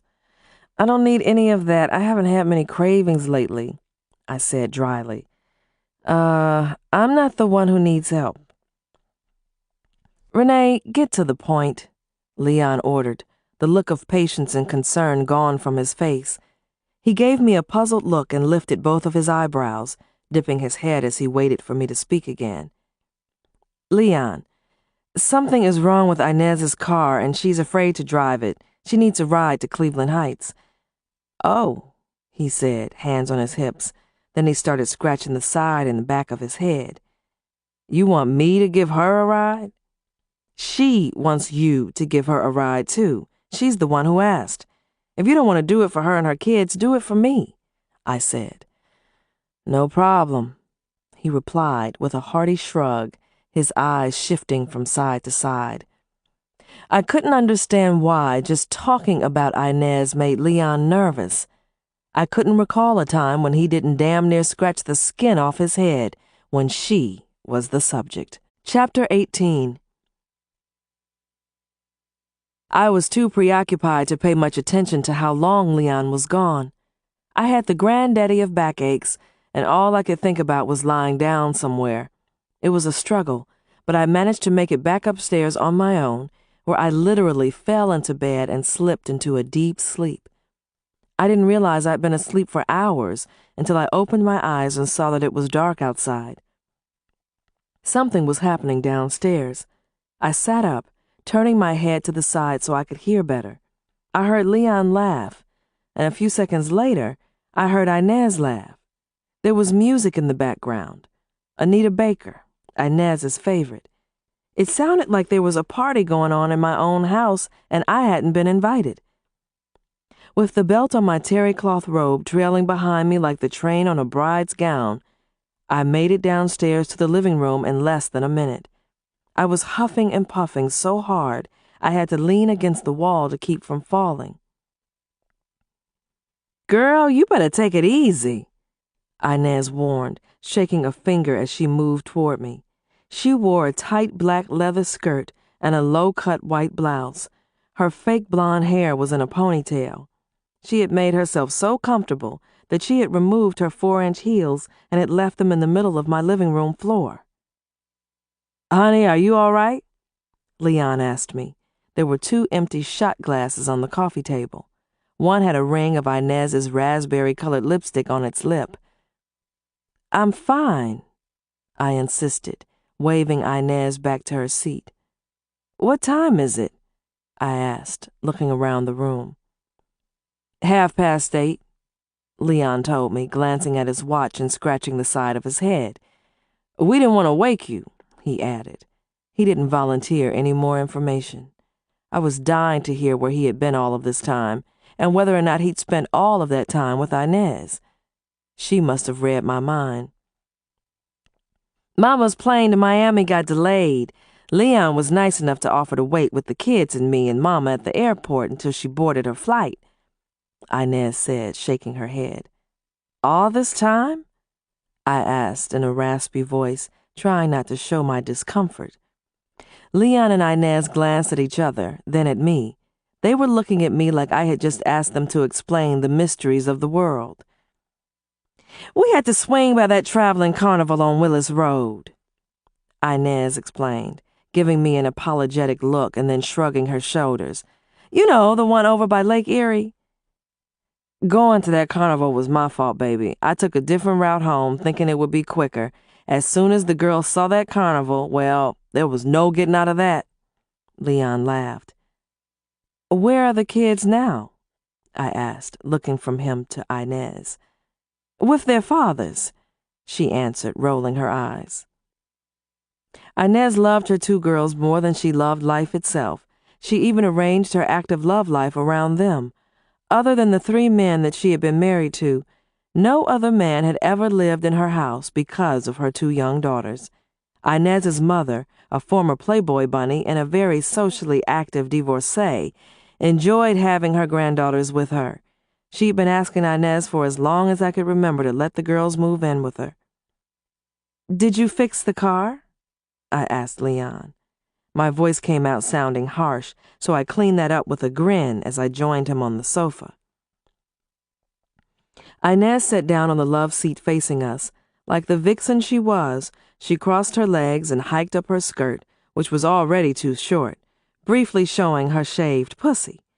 If any other woman had pulled such a brazen stunt in front of my husband in my living room, I probably would have slapped the shit out of her and then kicked her ass all the way from my house to Michigan. But since it was Inez, I didn't. This was just the way she was, and I was used to it by now. "He sure did," Inez answered, giving me an embarrassed look, smoothing down her skirt too late. She and Leon burst out laughing at the same time. "Girl, I forgot I had left a cantaloupe in my trunk yesterday evening. It got loose from the bag that the guy at the farmer's market had put it in and was rolling around all over the place. That's what was making all that noise." Inez slapped her knee and laughed some more. 5 minutes later, my cousin Earl showed up, and he needed a ride to go visit his son in Sandusky. Since Leon had already come to my rescue, I let Earl borrow my car. "Oh," was all I could say, but there was a lot more on my mind.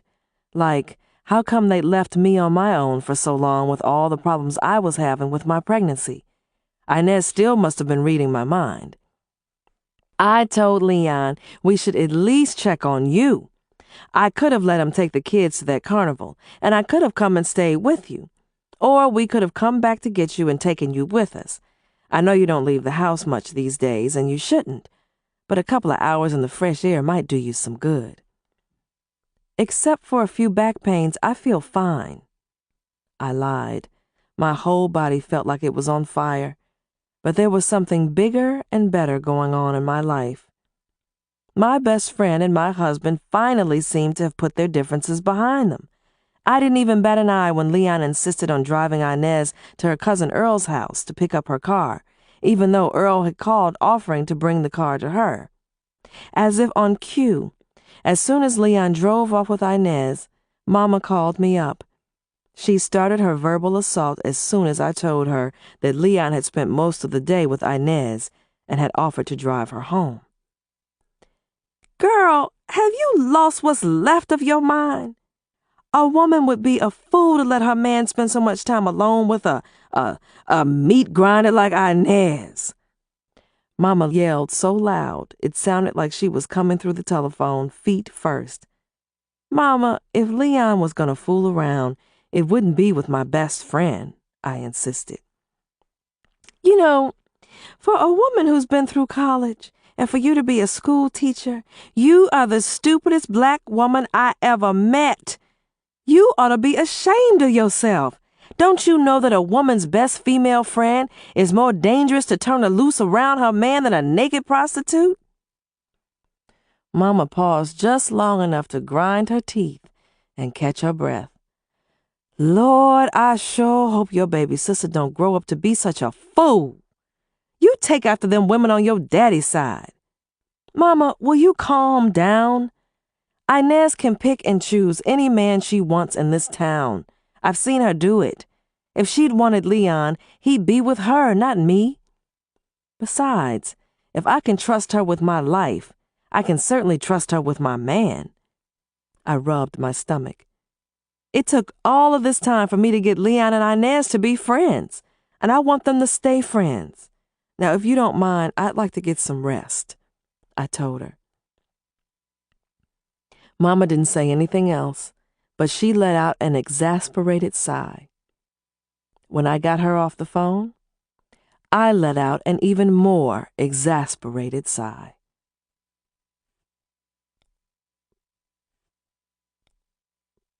Chapter 19. I never told Inez or anybody else, but from time to time, I felt extremely guilty about the way I'd cheated on Robbie and then broke off our engagement so that I could marry Leon. It was one of the few things I would admit to myself that I was ashamed of. In the back of my mind, I wondered if fate was going to pay me back someday. It wasn't easy, but I forced myself to not think about it that much. I had other unpleasant things on my mind that needed my attention more, like what Mama had said about Leon and Inez. As hard as I tried, I couldn't get Mama's words out of my mind. Leon wasn't perfect, and he loved women. It would have been naive of me to ignore that important fact of life, so I decided that when Leon returned from driving Inez home, I would come out and ask him if he was having an affair with her. It was painful, just rolling the words around in my head. I couldn't imagine how much more it was going to hurt to say them. But I had to if I wanted to get this shit out of my system. "Leon, are you fooling around?" "What? Hell no.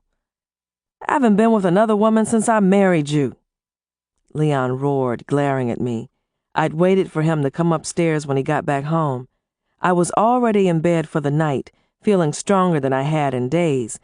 He turned his back to me and started undressing. I could tell that he was pissed off by the way he flung his shirt across the room, letting it land on the floor. He struggled to remove his shoes, kicking them off like they suddenly hurt his feet. "Are you telling me the truth?" I whimpered. "Are you telling me that you and Inez are not fooling around?" He whirled around so fast to face me that he stumbled. For the first time, to me, he did look like he had on a mask. Just like Inez had told me so many times before. His eyeballs looked like they were about to pop out of the sockets. His nostrils were twitching, and his mouth was hanging open like a dipper. It wasn't a pretty sight. This was not the man I'd married. I had to ask myself if I really did know who I'd married. "Inez! I don't believe my ears." Leon quickly looked at the important numbers that I had taped to the base of the phone on the nightstand. Then he let out what sounded like a growl. He glared at me again and then trotted over to the phone. He hit the speed dial and got Inez right away. "Hey, it's Leon. No, nothing's wrong." "Uh-huh, she's fine," he said calmly, one hand in the air, motioning for me to be still. Listen, I know you're not gonna believe this, because I don't. I didn't give him a chance to continue. I leaped off of the bed and snatched the phone out of his hand. Inez, it's nothing. I will talk to you tomorrow, I said, hoping I'd diffused a potentially messy situation. What the hell is going on? Inez asked. Why did Leon call me? Are you sure you're all right? I swear it's nothing. Now let me get back to bed. I'll talk to you tomorrow, I promised. I hung up and returned to bed. Leon stood in the middle of the floor in his underwear. There was a puzzled, slack-jawed look on his face as he stared at me. Of all the women on this planet for me to cheat with, what makes you think I'd touch that bitch? He asked. I was so confused that I didn't know what I wanted now. I wasn't happy when he was calling my best friend nasty names, and I wasn't happy when he spent hours at a time alone with her. Most men would go out of their way not to spend time with some bitch, I snapped. You didn't hesitate to chauffeur her from the airport or fix her car. She's your friend. I'm trying to make you happy by being nice to her. That's the only reason. Do you think I'd even bother with that woman if she wasn't your friend? I thought you wanted me to get along with her. There's a big difference between you getting along with her and you fucking her, I snarled. I'll be glad when you drop that load. I know pregnant women act like a fool until they deliver, but you take the cake, woman. Leon flopped onto the bed on his back. He gave me an impatient look before he reached over and turned off the lamp. The darkened room and the heat from Leon's body did something to me. I reached over and patted his crotch. I was glad that I got an immediate reaction. Leon, this is just the beginning of our lives together. We'll be together for another 40 or 50 years, I hope. If we can't be honest with each other now, what do we have to look forward to? I am being honest with you, he said. I couldn't tell if he was upset or not, but he was getting more and more turned on as I massaged him. When I got up and turned the light back on and got naked, he decided he was too tired to do anything. As soon as Leon left for work the next morning, I called Inez. What's up? She asked as soon as she answered the phone in her nail shop. Why did Leon call me last night? Inez, you are the most straight-up person I know. I can ask you anything, right? True. What do you need to ask me? And you won't get mad? I'm gonna get mad if you don't get to the point. Shit. Well, I just need to know if you're fucking my husband. I blurted out, my heart beating a mile a minute. The long moment of silence that followed made me more nervous than I already was.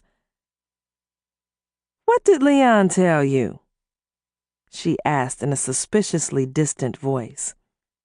I ignored the fact that Inez didn't seem surprised by what I'd just asked her. She'd been asked the same question by other women, so it was no wonder it didn't faze her. But I thought that coming from me, it would have made a difference. She was as cool as a block of ice. Did he tell you I was fucking him? She asked in a flat tone of voice. This woman had so much control it was scary.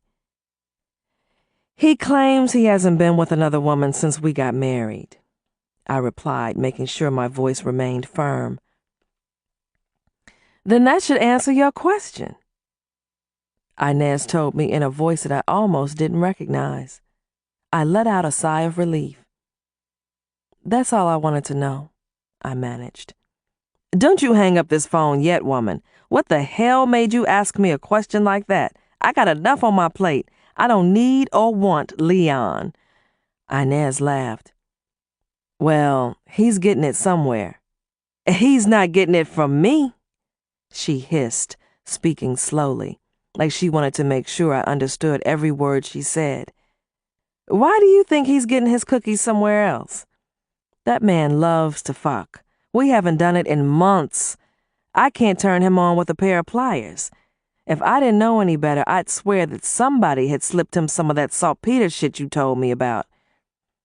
I could tell that Inez was getting impatient by the loud breath she kept letting out. Are you busy today? No more than usual. I thought I'd take the bus over to the school to say hi to some of my students and have lunch in the school cafeteria with some of the other teachers so I can catch up on my gossip. Why? Cancel that. Let me take you to lunch. Inez picked me up a few minutes before noon. However, we didn't make it to the deli on Meyer Street like we'd planned. I went into labor right after we'd stopped at a red light at the corner near my house. Inez sped through that red light and several more to get me to the hospital. Giving birth to the first child was a once-in-a-lifetime event for every mother. It wasn't something that I wanted to go through alone. Mama had told me that as soon as I felt the first contraction, to let her know so that she could be by my side until it was over. Leon had reluctantly promised that he would be in the delivery room with me too. But bad timing on nature's part had prevented Mama and Leon from being with me on such an important occasion in my life. My daughter, Cheryl, slid out of me 20 minutes after Inez got me to the hospital. And like in so many of my other dramas, Inez was the only one there for me.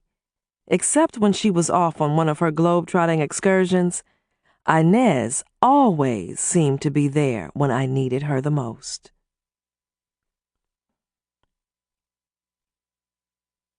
Chapter 20. My life was finally complete. Each week, month, and year was better than the last. During the next 5 years, Leon and I refurnished the whole house and added a recreation room so that his older daughter, Colette, had a place to entertain her friends when she came to visit. Leon and Inez got along most of the time. One of the things that did cause friction between them involved my daughter, Cheryl. Inez spoiled her to death. She never came to the house without something for Cheryl. That was enough to set Leon off. I don't want my daughter to end up as spoiled as Inez's girls. She'll grow up thinking that the world owes her something just because she's here, he complained, rooting around in the refrigerator we'd just bought for a beer while I prepared dinner. Cheryl, who was the image of her father, stood right next to him, gnawing on a carrot. She was excited because in addition to being in kindergarten, she now spent her afternoons in a child care center with her little friends across the street from our house instead of with Mama in Mama's stuffy old house.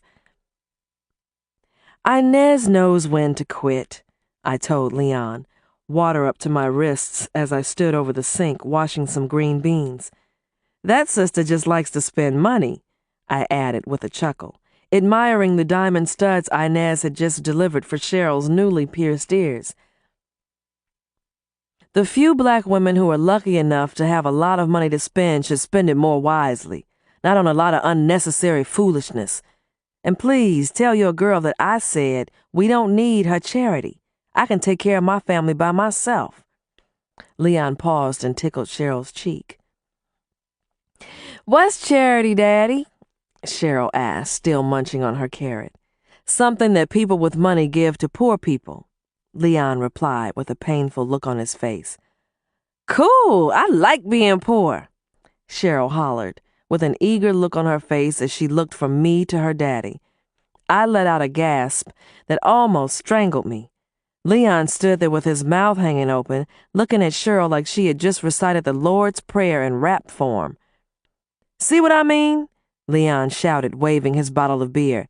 Inez is a bad influence. We are not poor, baby, I assured my daughter, giving her a serious look. Then how come Inez gives us so many things? Cheryl asked, looking confused. Because she loves us, I promptly replied. I didn't even bother to tell Inez what Leon had said about us not needing charity from her. And it was a good thing that I didn't, because when she offered to pay my way to go on a Caribbean vacation once school was out, I jumped at the chance. But I waited until July before I mentioned it to Leon. He and I were celebrating the 4th of July in our backyard. Frankie had taken Cheryl to see a fireworks event in the park across from Mama's house.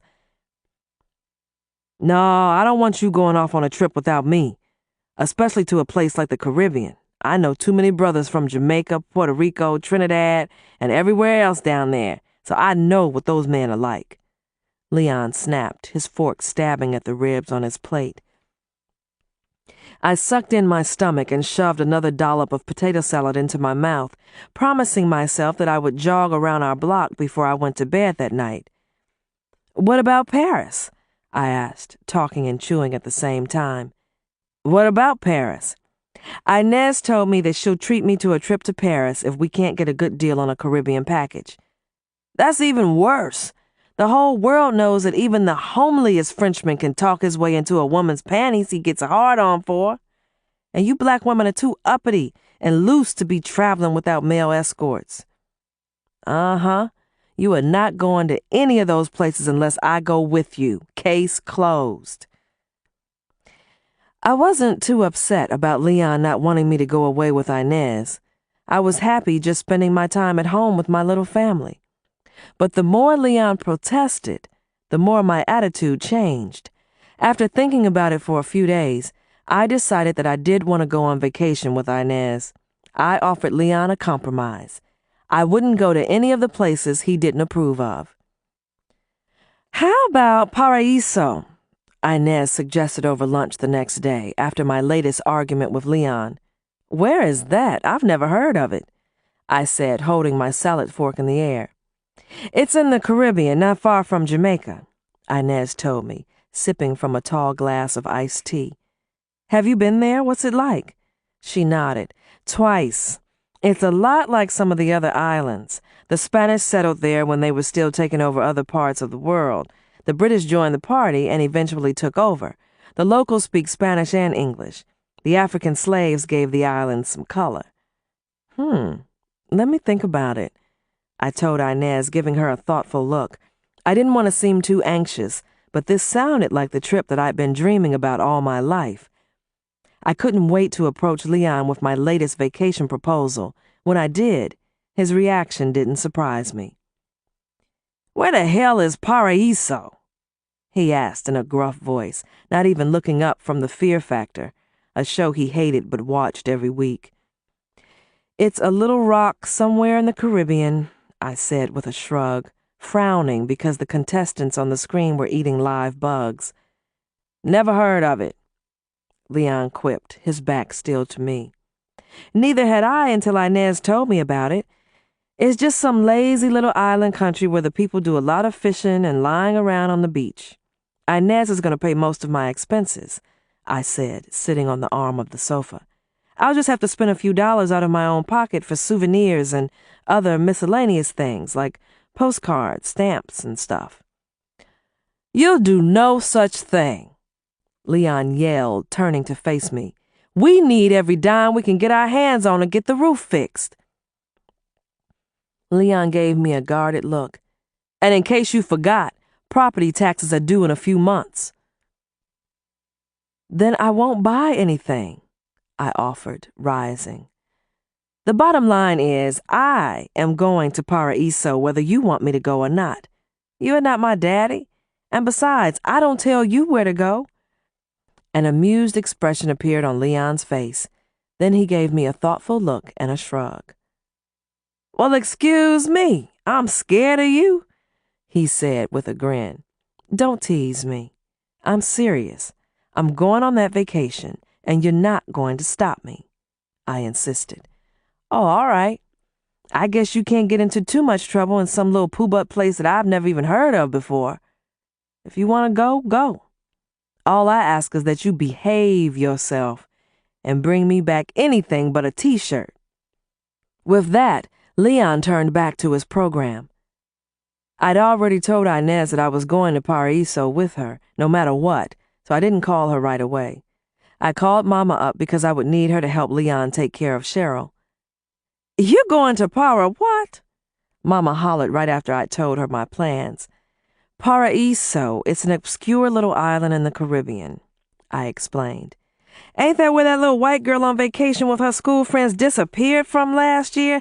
That, Natalie Holloway?" Mama said with a heavy voice. "Pretty little thing. Every time I see that poor little gal's mama on the television, I want to reach in that screen and hug her." Mama sniffed. "That girl disappeared in Aruba," I told her. At this point, my sister Frankie, who was now a sassy 18-year-old, picked up the extension. Wherever you go, I hope you bring me back something nice," she ordered with excitement in her squeaky voice. "I seen a movie on the Lifetime channel about folks snatching females off the streets in foreign countries and then selling them to the sex slave people. I would never get over it if somebody grabbed you and Inez and sold y'all," Mama said, her voice even heavier. "Renee and Inez?" Frankie guffawed. "Women their ages ain't got nothing to worry about, Mama. The folks involved in the sex slave trade wouldn't pay a food stamp for a couple of broke-down crones like Inez and Renee. They only snatch real young girls. And even if Renee and Inez were young, those folks ain't gonna waste their time and money on no black females. It's mostly real young blondes that they want. There ain't nobody in the world that wants us for any kind of slave now bad enough to pay cash money." Frankie jeered in a know-it-all way that had been annoying me for years. I rarely let Frankie's off-the-wall comments bother me. No matter how obnoxious and insensitive my baby sister was, she did a lot for me, like babysitting for free and running errands, but I still had to be firm with her when she talked trash. "Thank you for your input, baby sister," I snarled, forcing myself not to laugh, because I knew that what she was saying was true. I knew that Inez didn't feel the way I felt, but with us being in our 30s now, I thought our femme fatale days were over. The competition was too stiff. But I did hope that someone would find us attractive enough to dance with if we visited the clubs when we got to Paraiso. "Renee, I wish I was you. You're gonna have the time of your life," Frankie decided, speaking in a soft voice that I rarely heard. Coming from her, these were some very potent and positive words. And like my little sister predicted, I was going to have the time of my life. Chapter 21. I was looking forward to a lot of things. The start of school in September was one. I enjoyed my job now more than ever, even though I often got stuck with some of the most difficult kids in town. Last year, I'd had several ruffians who had given me a run for my money. One day last March, I hid in the cloakroom for a whole day while a substitute tried to tame two of my most unruly students. At the end of the day, when I revealed myself, the two boys in question cried like babies when they realized they'd been busted. My upcoming trip was also at the top of the list of things that I was really looking forward to. I said as little as possible to Leon and Mama about it, pretending like it was no big deal. Had I not, I was pretty sure that with their negative input, they might have talked me out of going. Leon had asked me several times if I'd rather wait until he got his bonus from work so that he could go with us. Each time I told him no, I didn't tell him that he was one of the things that I needed a vacation from. Then, he tried to sabotage the whole thing by telling me one horror story after another that he'd heard. Each one involved some naive traveler getting caught up in some outrageous criminal act and ending up dead, maimed, or missing. He even showed me magazine articles about drunken people falling off cruise ships and never being seen again. I paid no attention to Leon's croaks of doom. Mama was even worse. She came by the house a few days before my departure with Pastor Mason's wife in tow. Each one had on so much black, even black scarves and stockings, that they looked like ninjas. They hemmed me up in my kitchen and laid hands on me. Then they prayed over me for 20 minutes. "We got all them marauding terrorists roaming all over the world, blowing up hotels, planes, and whatnot. I don't know why anybody except other terrorists would leave the house to even go to the store, let alone some foreign country halfway around the world." Mama sniffed after she got tired of praying. She hugged me so hard she almost squeezed the breath out of me. I loved my mother, and I knew that she meant well. I didn't have the nerve to tell her that she was also one of the reasons I needed to get away for a couple of weeks. I shopped for my vacation wardrobe as discreetly as possible, hiding the things that I didn't want Leon to see, like the 2 thong bikinis and the 4 see-through tops. I figured that I'd donate these provocative items to my sister when I returned from my once-in-a-lifetime vacation, and once in a lifetime was exactly what I expected it to be. I never wanted to jump through so many hoops again for Mama and Leon just because I wanted to take an innocent little trip. "You better take hella condoms, at least 2 dozen. Those guys down there are always in heat." I whirled around from the half-packed suitcase on my bed to see my baby sister standing in my bedroom doorway. I'd packed and repacked my suitcases so many times that I couldn't remember what I'd packed and what I hadn't packed. I was glad that in less than 10 hours, Inez and I would be on our way. I glanced at my watch. Leon was out having drinks with his boss, but he'd promised to be home in time for us to have a little fun before the night was over. Since I'd had Cheryl, my sex life had improved tremendously. I couldn't keep Leon off of me.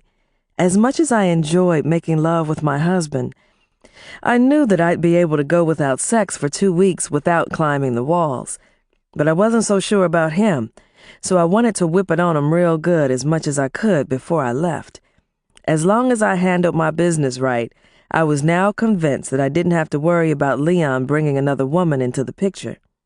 Abstinence was not impossible, even for the horniest people.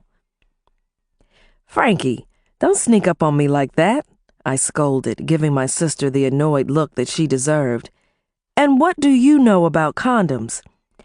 "I know everything I need to know about condoms, and then some," Frankie said with a naughty gleam in her eyes. "And I hope you do too." She strolled across the floor toward me. I gave her another annoyed look when I saw that she'd helped herself to a beer from my refrigerator.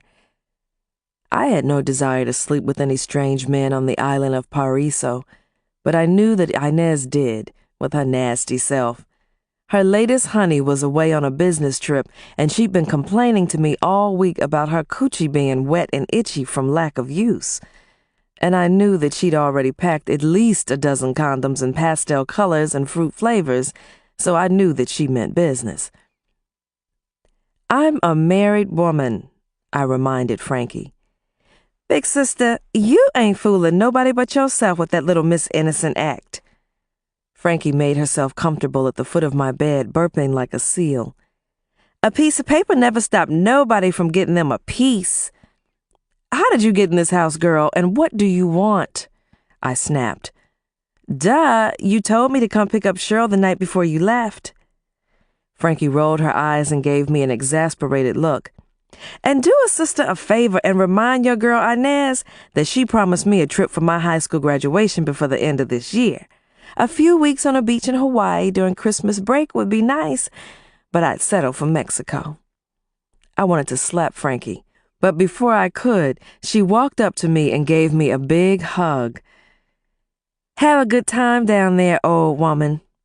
She paused and gave me a serious look. "And please be careful down there. You are the only sister I got to, pick on," she told me with tears in her eyes. "I'll remind Inez about the trip she promised you," I said with a sniff, patting my sister on the back. I knew I didn't have to remind Inez to do anything if she'd made a promise. She had never let anybody down. I hadn't been able to do much for Frankie's graduation back in June. As a teacher, I didn't make a huge salary, but Leon did. However, a lot of our combined income went to his eldest daughter and her mother, Jimmy Lee. We called her Gimme Lee because she was always demanding something from Leon, chanting, "Gimme this, gimme that." That lazy bitch hadn't worked in 4 years. In addition to the child support payments that Leon made, he paid Jimmy Lee's rent and other expenses. If Inez hadn't offered to pay my travel expenses, I knew that I'd never make it to the Caribbean or any place else, other than some relative's house down south. It was so important for me to take this trip while I had the chance. An hour before Inez came to pick me up so that we could get to the airport that Saturday morning in August, I received a very strange telephone call. "Hello, Renee? This is Robbie," a deep masculine voice announced when I answered. "Robbie who?" I asked with an impatient yawn. "You used to be," Robbie told me, sounding more patient than any other man would have. I've been missing you, girl," he said in a voice that sounded like it was coming from a lovesick schoolboy. Oh, I thought you sounded familiar. I lied, knowing damn well that I hadn't forgotten what the man I'd dumped to marry Leon sounded like. There were times when I didn't like some of the things I said and did, but life wasn't a rehearsal. I'd just flattered myself by assuming that Robbie was calling me to try and set up a rendezvous with me behind my husband's back. Robbie, I love my husband. I wouldn't do anything in the world to hurt him, I said proudly. Now, you've got to understand that it is over between us. You really need to find yourself another woman and focus on her, not me, I said with a sniff. Renee, I'm glad to hear you say that. All I ever really wanted was for you to be happy. And I tried my best to make you happy, but I guess my best wasn't good enough for you, huh? Robbie, is that what you called me up for? I asked, trying to sound sympathetic and understanding at the same time. Well, this isn't the time for this conversation. Renee, I got your phone number from your sister, and I hope you don't mind me calling your house, Robbie said, his voice cracking. No, it's all right. I'm alone, I said, puzzled as to why Robbie was calling me after all this time. I hadn't even thought too much about him since our breakup, but I'd seen him from time to time, pumping gas as I drove past the gas station where he still worked. And each time, even with his back to me, I'd have recognized his bow legs even with my eyes closed. How have you been? I asked, stumbling over my words. Are you all right? I'm fine, Renee. As a matter of fact, I just got engaged to one of the Mitchell twins, he announced proudly. Oh, that's nice. I was sincerely happy for Robbie, even though I'd hated the two stuck-up Mitchell sisters all of my life. Even though they were as evil as hell, Jennifer and Janet Mitchell were the prettiest two black women in Butler, and everybody knew it, especially them.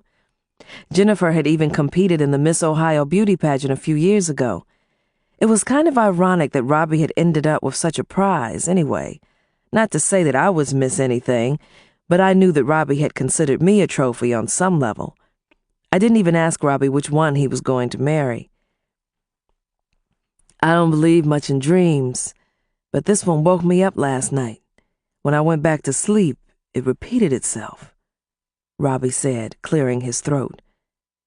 Well, was I in the dream? I asked. I hid my impatience, not because I believed in dreams, but because I was curious. I glanced at my watch. Then I moved closer to the window and parted the red and gold brocade curtains, which I'd just purchased the weekend before. I breathed a sigh of relief when I saw Inez's car stop in front of my house. Oh, I have to go now, I said quickly. Robbie, I really would like to hear more about your dreams, but can I talk to you when I get back? I'm about to leave right this minute to go away for a couple of weeks. I patted the cute, short, and tapered black wig that I had clamped in place on my head with a dozen bobby pins. I had decided to wear wigs for the next 2 weeks, so I wouldn't have to deal with a head of frizzy naps and dandruff. I have to tell you this now, Renee. Robbie paused, but not long enough for me to shut him up. In the dream that I had last night, you kept trying to call me for help, from some place with a lot of water around it. Are you about to go off to an island? I hesitated for several seconds. Yes, I am. A place called Paraíso. That's Spanish for paradise. Why would I try to call you from my vacation, even in a dream? My response came out sounding kind of stern, but I didn't realize that until I'd said it. I don't know. I'm worried about you, girl. Just be careful.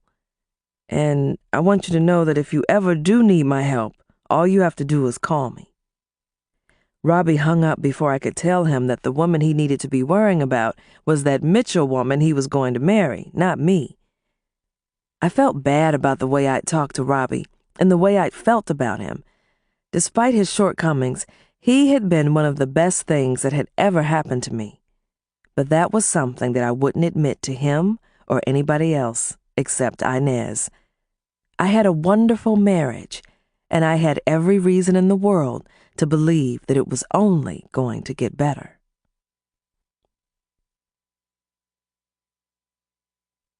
Chapter 22. I had to force myself not to think about Robbie's telephone call. Just hearing his voice had made me a little sad, and this wasn't how I wanted to start my vacation. And I didn't waste any more time thinking about all of that scary shit that Mama and Leon had tried to fill my head with. That's why I quickly slurped up 5 martinis during the first 3 hours on the plane, hoping they would help me keep things in perspective. "You better slow down," Inez warned, giving me a dry look. "You don't want to burn out before we even set things afire. We're going to be in this air at least 2 more hours. "Slow down my ass," I burped, rolling my eyes at Inez. She shook her head and groaned, but I still leaned across her lap from my window seat and motioned for the flight attendant to bring me another drink. "You do stuff like this all of the time. This is old news to you," I said, letting out a loud hiccup. This whole scenario was a first for me in more than one way. It was my first real vacation, my first trip to the Caribbean, my first time to really get loose and not worry about who saw me doing what. Other than Inez, there would be no other witnesses to whatever I ended up doing on the island. I could get shit-faced drunk and run up and down the beach naked if I wanted to.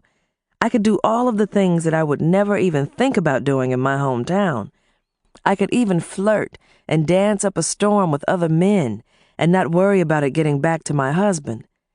The thought of all the possibilities at my disposal brought a devilish smile to my face. I'd been Miss Goody Two-Shoes for too long. Well, those shoes were about to come off. I wanted to be assertive. No, that was too tame. I wanted to be aggressive for once in my life. So far, Robbie had been the only person that I'd really been even mildly aggressive with. I giggled and fanned my mouth with my hand, and then I tried to sound as determined as I felt. "Things are going to change for me. I'm going to start enjoying life a lot more. I'm going to be, more like you." I cleared my throat as Inez sat there looking at me like she wanted to hold up a cross and splash me with some holy water like they did in Dracula. I ignored her reaction and kept talking. "I didn't even get a real honeymoon.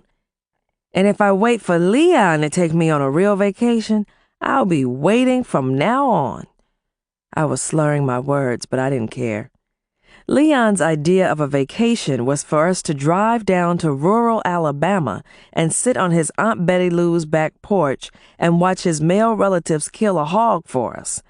That's what we'd done the past 3 summers in a row. I wanted to see what it really felt like to let my hair down and get truly loose. I intended to party my ass off on this vacation. The plane was now flying low above our destination, and I felt like I was in a dream. From the window on my side, I could see water so blue that it was sparkling like glitter under the blazing sun. "Oh my God, the island is shaped like a heart." I turned to Inez and gasped. "What did you expect with a name that means paradise?" Inez grinned in a nonchalant way, like she did this every day. She did do it often enough for it not to excite her as much as it did me. "And just wait until you see the men," Inez panted. A dazed expression covered her face like a veil.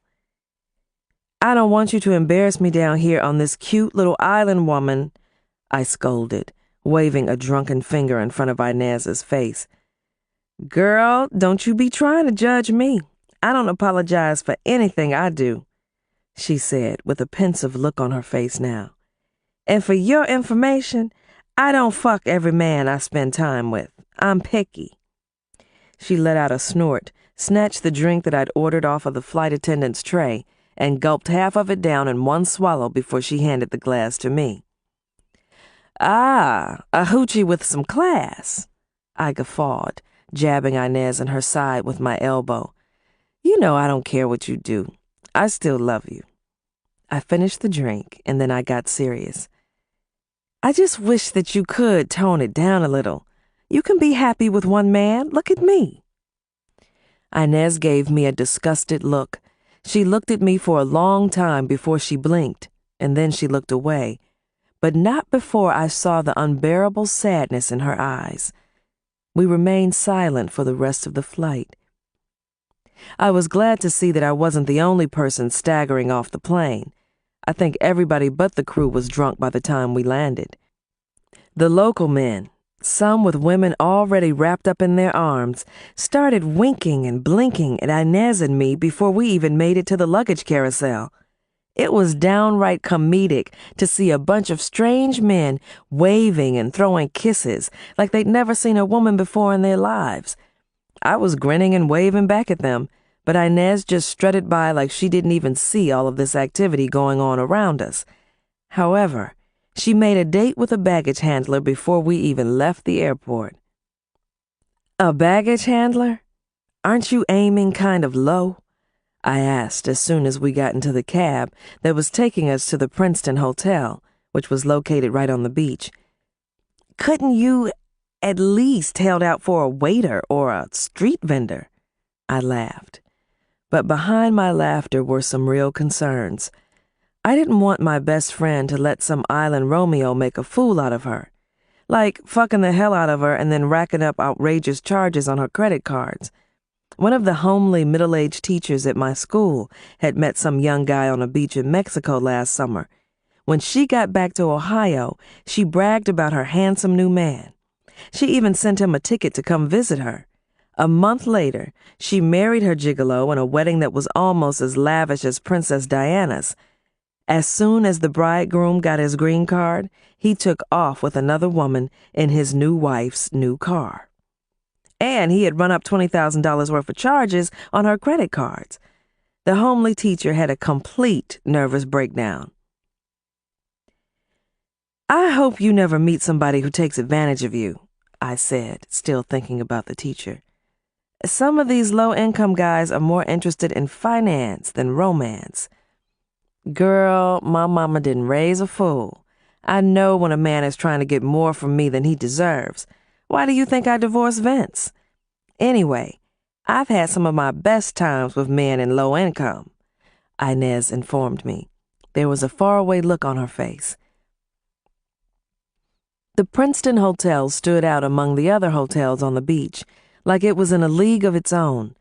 For one thing, it was the tallest building on the block, and the only pink structure that we'd seen on the island so far. Limousines were double parked in front of the hotel, dropping off and picking up prosperous-looking men and women. The hotel lobby contained a huge man-made waterfall, live trees, and exotic plants and flowers. It was a place fit for royalty, and that was exactly how I felt. As soon as we checked into our spacious hotel suite with its pink and white decor, 2 queen-size beds fit for 2 queens, and a minibar, I ran out to inspect our balcony. The boy who'd brought our luggage to our suite was still present. Judging from the exaggerated grin on his round, sweaty face, he was enjoying a mundane conversation with Inez. I ignored them and the complimentary champagne and chocolate on the dresser and headed for the bathroom, dying to take a shower. But before I could even get undressed, I heard the boy tell Inez, "My shift ends in 10 minutes." I didn't hear the whole conversation, but I had to wonder why he was telling her what time he got off work. By the time I got out of the shower, Inez was gone. I found her on the beach, right below our balcony. She was stretched out on the white sand under a beach umbrella like a throw rug, sharing a bottle of rum with the same youngster who had brought our luggage up to our room. I didn't bother Inez. I just wandered around until I found a cute little beachside restaurant nearby, where I enjoyed a candlelit dinner alone. I ignored all of the men walking by, tipping their white Panama hats and giving me the eye. But I certainly enjoyed all the attention. When I motioned for my waitress to bring my check, she practically skipped over to me and announced, "One of your admirers has already settled it." She gave me a wide grin and a mysterious wink. My mouth dropped open, and I looked around the area, jerking my head so hard my neck ached. "Whoever he is, he didn't have to do that," I said coyly, still looking around. "Is he still here?" I asked, clutching a narrow glass that had to be at least a foot long. I took another sip of my drink, amazed at how much more potent it was than the drinks I'd consumed on the plane. "He is indeed. Let me give you some advice." The waitress, a thin, long-faced woman with a grin like a mule, leaned close enough to whisper in my ear. "You are obviously from another place. Here, when an attractive woman is on her own and accepts a drink or a dinner, it sends the message. The men on this island have senses that are keener than a dog's. They can hear the message loud and clear." "What message?" I asked dumbly, dabbing rum and coke off of my lip with the tip of my finger. My waitress gave me a knowing wink. "Every man present wants to mount you." It took me a few moments to realize what the friendly waitress meant. "Well, I am a married woman," I said as loud as I could, hoping whoever had paid for my dinner was close enough to hear. The waitress shrugged and let out a sharp laugh. "Most of the men on this island are married. At least you have one thing in common with them." I practically ran back to the hotel room, where I wasted 15 minutes trying to get through to Ohio so that I could tell Leon how much I loved him. My sister Frankie answered my telephone. "What are you doing in my house?" I demanded. "Where's Leon?" "The cable went out on your whole street. You know I never miss America's Most Wanted girl. Leon took some lady out for a drink," Frankie revealed. "Some lady?" I asked, swallowing a hard lump in my throat. "What lady?" "That big-titty lady from next door. She was upset. Something about her husband leaving her for his secretary." "Oh." I didn't even want to know which one of my next-door neighbors Leon had taken out for a drink. It didn't matter, because the women on both sides of our house were attractive. "Miss Thing had the nerve to have on some shorts and one of them see-through low-cut blouses like the ones you bought for your trip," Frankie revealed. "Girl, you better call back and check your man." "My husband knows how to behave," I said weakly. I was in the worst kind of denial and had been for years. I finally realized that. "I bet all of them Kennedy wives said the same thing. Big sister, if you want me to whip that cow's ass when Leon brings her home, tell me. Then when you get back, I'll hold her so you can whoop her some more." Frankie laughed. "Frankie, do me a favor. Don't tell Leon I called," I said with a heavy sigh. It seemed like everybody was having fun except me, and I didn't like that at all. After what I'd just heard from my sister, I had to wonder just how much longer I could trust myself.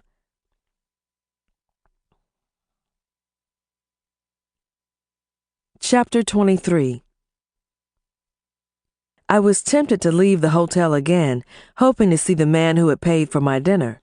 The least I could do was to thank him and maybe even have a few more drinks on him. There was nothing wrong with that, and I decided that it would be nice to have somebody to talk to. I called my house again. This time, Leon answered. I hung up as soon as I heard his voice. I didn't see Inez again until the next morning. Around 8, she tiptoed into the room with her sandals in her hand, looking like she'd been mauled. Her hair was askew, dark circles surrounded her eyes, and she had what looked like a handprint on her neck. I'd ordered room service and was enjoying a continental breakfast in bed. Even though our suite had air conditioning, I'd opened all of the windows. The smell of paradise was intoxicating. The only aroma I recognized was the scent of flowers, but I was sure that the coconut trees also contributed to the intoxicating hodgepodge that had me savoring each breath I took. The sounds outside, below our windows, were just as amazing. Exotic birds flying past the windows were chirping and noisily flapping their wings. Ocean waves were splashing against the rocks on the beach, and people on the beach were laughing like they didn't have a care in the world. And different types of music, reggae, calypso, Spanish, and even hip-hop seemed to be coming from all different directions. Our hotel was located on El Capitan, the tiny island's main street. Almost everything else was, too. like the shopping center, most of the restaurants and bars, and a beach that ran the length of the heart-shaped island. As far as I was concerned, the island lived up to its name. I was in paradise, and I was going to enjoy as much of it as I possibly could. Everything was too beautiful for me to get upset, but I had to say something to Inez about her antics. "I hope he was worth it," I snapped, giving her a look that I hoped made her feel like the shameless hussy she was acting like. "And I hope this is not the way the rest of the trip is going to go." I took a sip of coffee and fanned away a gnat that had flown in one of the windows. A large bird with blue, yellow, and green feathers and a beak that had to be 6 inches long perched on our windowsill. Inez waltzed over and chased the curious bird away, and then she shut all the windows. "What's the point of having air conditioning if you're going to leave the damn windows open?" she said with a profound yawn. "So, how was your date?" I asked with a sneer. "I didn't fuck him, if that's what you mean. I let him get a little cozy with me, but mainly we just talked. He was a really interesting dude to talk to. I'll bet. He must have had all kinds of exciting stories to share about what it's like to work in a 5-star hotel." I started to take another sip of coffee and stopped. Or was it the baggage handler from the airport? I covered my mouth with my hand to keep from laughing. I was angry, but I was also amused. Inez shook her head and flopped down on the side of her bed. "Neither one. Dude from the airport never showed up. And the hotel cutie forgot to tell me about his wife until she showed up with their 2 kids to give him a ride home. I never felt so punked in my life." Inez groaned 1 second and giggled the next. "Wait until you see the bartender from the restaurant on the 2nd floor. I bumped into him while he was on his break and on my way to the ladies' room. He's the one I sat with on the beach all last night." I gave Inez a disgusted look as I tried to find the right words to say what was on my mind.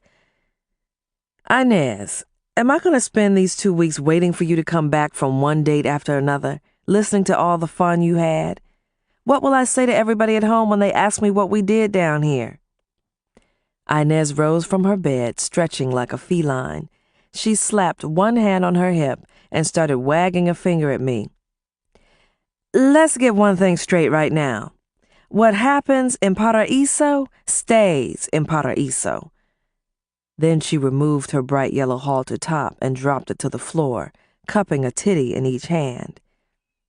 Before Inez had invested in some serious plastic surgery, the same titties that she was so proud of now had looked like baby elephant ears, small, flat, and floppy. She had specifically instructed her surgeon to give her a bosom identical to Pamela Anderson's, and that's exactly what she got.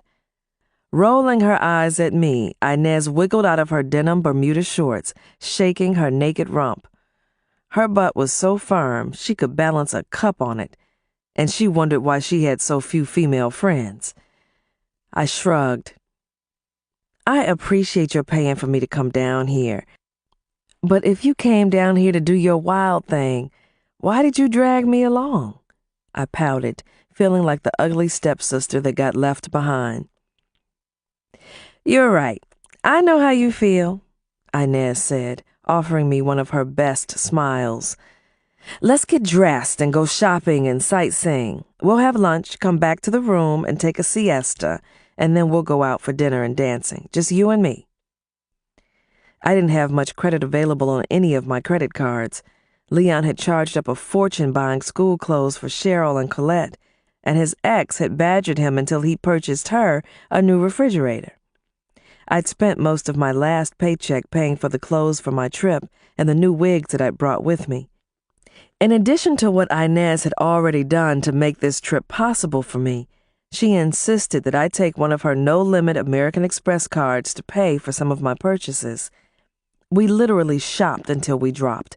Somehow we'd managed to make it to an outside cafe near the shops, where we fell to the ground in the sand, our shopping bags landing next to our feet. I immediately kicked off my sandals so that I could feel the soft white sand between my toes. This was as close as I'd ever been to heaven, and I didn't want the moment to end. Inez couldn't wait for a waiter, so she offered to go to the bar to get us some drinks.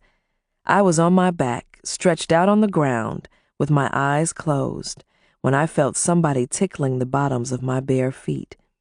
I looked up into the eyes of one of the most breathtaking men I'd ever seen in my life. "What the hell?" I managed, sitting bolt upright. "It was my pleasure to pay for your dinner last night," the man said, squatting next to me. I could see several different ethnicities in his face and coloring. He was a medium shade of brown like me, but he had sharp Latin features and light blue slanted eyes. He appeared to be a combination of Spanish, African, and Asian. His thick hair was a rusty red, but it was almost as kinky as mine was under the curly wig I had on. "So you're the one," I said, feeling clumsy. The handsome man gave me his hand and gently pulled me to my feet. I thought that I was going to go up in flames when he brushed sand off of my legs and butt. I was patting my wig to make sure it was still securely in place when Inez strutted back, holding a tray with our drinks. Before I could open my mouth, my handsome admirer did a double take and looked Inez up and down. He almost knocked me back to the ground trying to get to her so fast to remove the tray from her hands. I felt clumsy and in the way, so I sat back down on the ground. "So we meet again," she said to the man. "I see you've met Renee." "Not exactly," I said, feeling like a balloon that somebody had just let the air out of. I said, snapping my fingers. "Jose," Inez gushed, extending her hand for this man to kiss it. "Jose and I had a wonderful time last night." She swooned, but I couldn't tell whose benefit it was for. "Girl, you ought to see this man dance," she squealed. Jose beamed proudly as he promptly wrapped his arm around Inez's shoulder, squeezing her against his broad chest. "That's nice," I muttered, putting my sandals back on. The drink no longer appealed to me, nor did this man with his smoldering good looks and rusty red hair. I felt woefully out of place. I think I'll drop my things off at the hotel, then take a walk on the beach," I announced. I stumbled like a wounded lamb as I rose, snatching up my shopping bags in one swoop.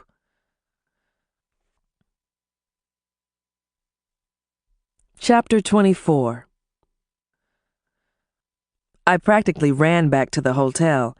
As soon as I entered our suite, I got naked.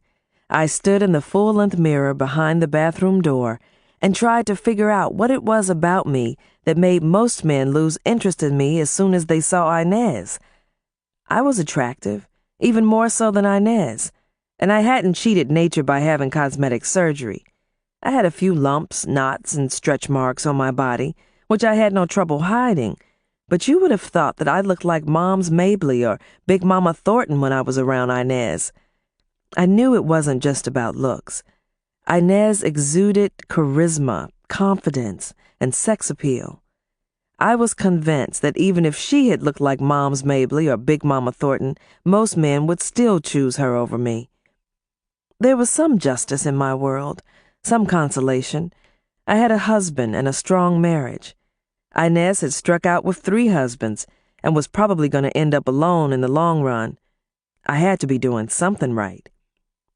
I didn't expect to see her anytime soon, so I slipped into my long t-shirt of a nightgown and crawled into my bed. Even though the sun was hours away from sinking into the sea, I was in for the night. The large television in our room had cable, so I could enjoy some of the same shows I enjoyed at home. I laughed to myself, thinking how sad it was that I'd come all the way to the Caribbean and was in a luxurious hotel room watching an I Love Lucy rerun. I decided that I would get used to ordering room service, and just to add some icing to the cake, I'd order steak and lobster for dinner and the most expensive wine available every evening that I'd spent in the room alone. Hell, Inez could afford it. I let out a wicked laugh, wondering how happy the waiter would be when he saw the huge tip I was going to add to the room service bill every single time. I had the telephone in my hand, about to order my dinner, when Inez stumbled into the room. "Girl, what the hell are you doing in bed? Don't you want to go dancing?"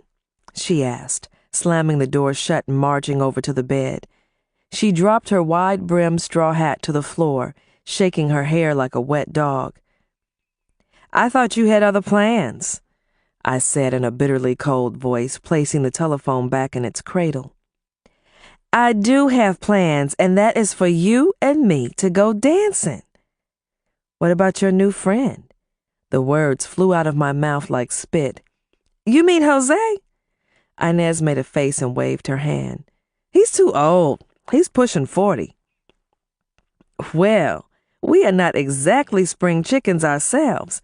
Did you forget about your 34th birthday coming up next month? And me, I feel every one of my 31 years. Inez dismissed me with another wave of the hand. "Don't laugh. Old woman or not, I plan to enter that wet t-shirt contest at the Giggling Shark nightclub tonight. They started passing out flyers on the street right after you left. Come on, get out of that bed and put on your sluttiest dress, baby." "I don't dress like a slut, and you know it. I didn't bring any slutty clothes," I complained, trying to convince myself that thong bikinis and see-through halter tops didn't count. "Suit yourself, but you ought to know by now that if you can't beat 'em, you join 'em. If you wear one of your regular outfits tonight, everybody will know you are a school teacher." "What's wrong with that? I am a school teacher," I hollered. "And that's why I'm the one having all the fun. Get up. Put on that short red dress I talked you into buying today," Inez ordered. She snatched the covers off of me and pulled me to the floor by my arm. We were dressed, out of the door, and walking into the club less than an hour later. With 11 other females to compete with, 3 of them blue-eyed blondes in their early 20s, and one young sister who looked more like Beyoncé than Beyoncé, Inez walked off with the first prize in the wet t-shirt contest that night at the Giggling Shark nightclub. She won $300, plus all the tips that the men had tossed at her feet, and her drinks were free for the rest of the night. The club's photographer took her picture as she stood in front of a large mural of a giggling shark on the wall. We both had fun that night, and the next few nights as well. We tried some other clubs along the beach, turning down drinks and dances left and right. We reluctantly declined the offers from many men who wanted to join us at our table in each club. For the moment, we wanted to keep our space to ourselves. "This way we can enjoy each other's company more," Inez insisted, and I agreed. Leon hadn't called me, but I was having too much fun to let that bother me. By the next Friday night, when we had only one more week to enjoy ourselves, we decided to do more dancing and more drinking, and we agreed that it should be at the club that seemed to be the most popular one on the island, the same club where Inez had won the wet t-shirt contest. Like before, the men at the Giggling Shark were all over the place, literally grabbing our hands each time we walked off the dance floor after dancing with another man. One thing I had to say about this island was that the men seemed to outnumber the women. At least, that was the way it looked in the clubs, the restaurants, and on the beach. And I loved the beach in Paraíso. I loved being near water, period. A few family outings near Lake Erie and a couple of family reunions on both sides of my family on the banks of some of the lakes in Mississippi and Alabama had been my only beach-like experiences. The white sands of the beach near our hotel were mesmerizing. I had never worn a thong bikini before in my life, so I wasn't prepared for all of the attention I got at the beach.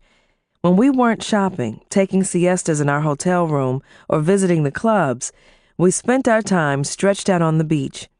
Inez was right at home on all that white sand, but I think it bothered her that I got a lot of attention too, because she had a lot more stretch marks on her backside than me. She refused to wear a thong bikini.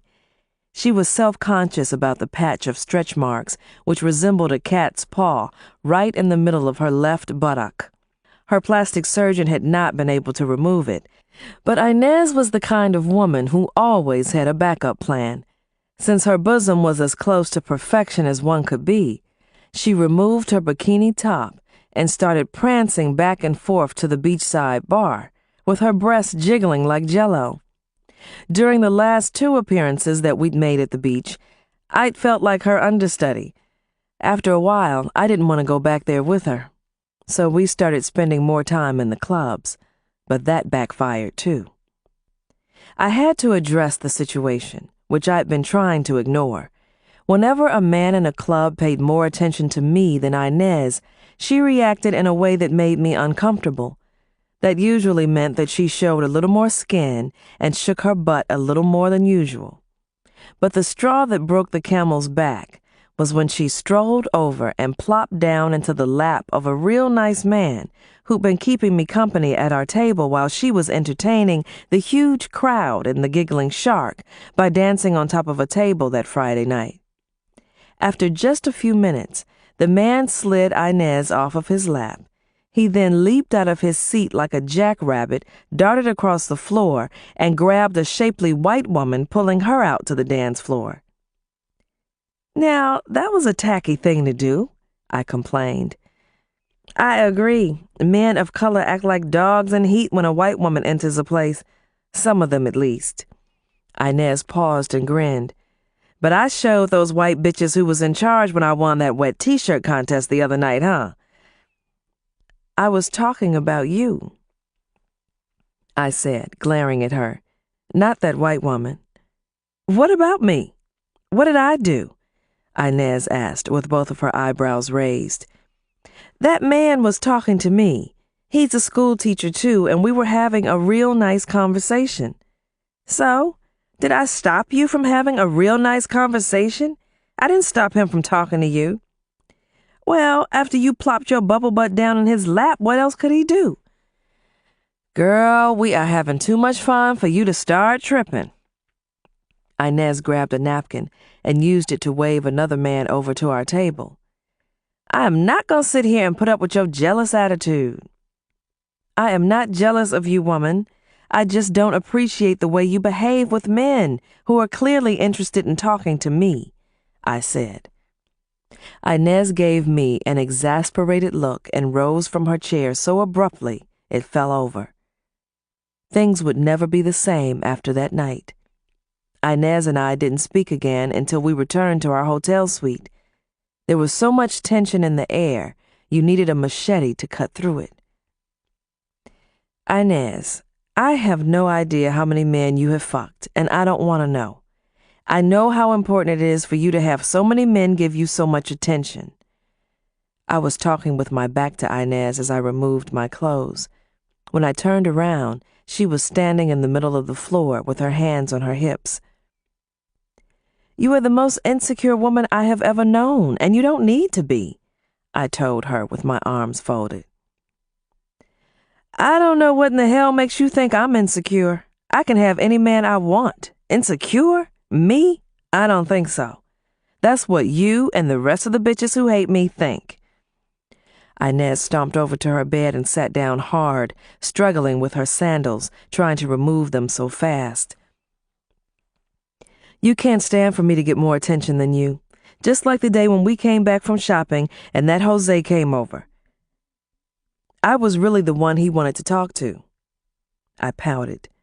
I crawled into the bed and pulled the sheets up to my neck. Then why didn't you fight for him? That's the problem with you weak bitches. I am not weak. I am just as strong as you are, and I don't have to suck dicks or fuck every man I come across to show just how strong I am. I had never seen Inez look so angry before in my life.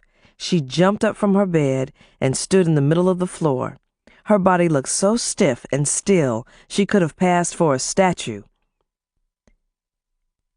And that makes you better than me? She asked, her voice fading in and out like a dying light bulb. I never said I was better than you. I said I was just as strong as you are, I sniffed. I just don't show it the way you do. No wonder Leon has such a hard time accepting you in our lives. He thinks you're a bad influence on me. I heard her let out a deep breath. As far as I was concerned, the conversation was over, but she kept it going. Do you want to know why your precious husband has such a hard time dealing with me? There was a harsh look on her face as she yelled at me, and I didn't like that one bit. I know why, I yelled, throwing the covers back. Because you are a straight-up whore. That's why. I feel sorry for you. Inez moved closer to me, looking at me with so much contempt I flinched. Do you want to know why Leon came after you in the first place? What's that supposed to mean? I asked. Leon approached me that night in the Victory Club because he was attracted to me, not because he knew that I was an easy piece like you. I had him, Inez said in a calm voice. I had your man. The look on her face was disturbing. I had never seen such a leer on another human being's face before in my life. For a split second, she looked like a gargoyle. Her words rang in my head like tubular bells. Inez couldn't have caused me more pain with those words if she had just stabbed me in the heart with an ice pick.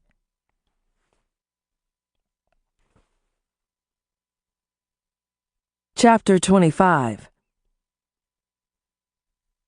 Excuse me? I managed, tilting my head. What the hell are you saying to me, girl? I asked, rubbing the spot on my chest where my injured heart was located. You heard me. Inez didn't bat an eyelash as she glared at me. You had him. I shifted my eyes and shook my head. Him who? I demanded. I had Leon. I froze. I froze everywhere on my body.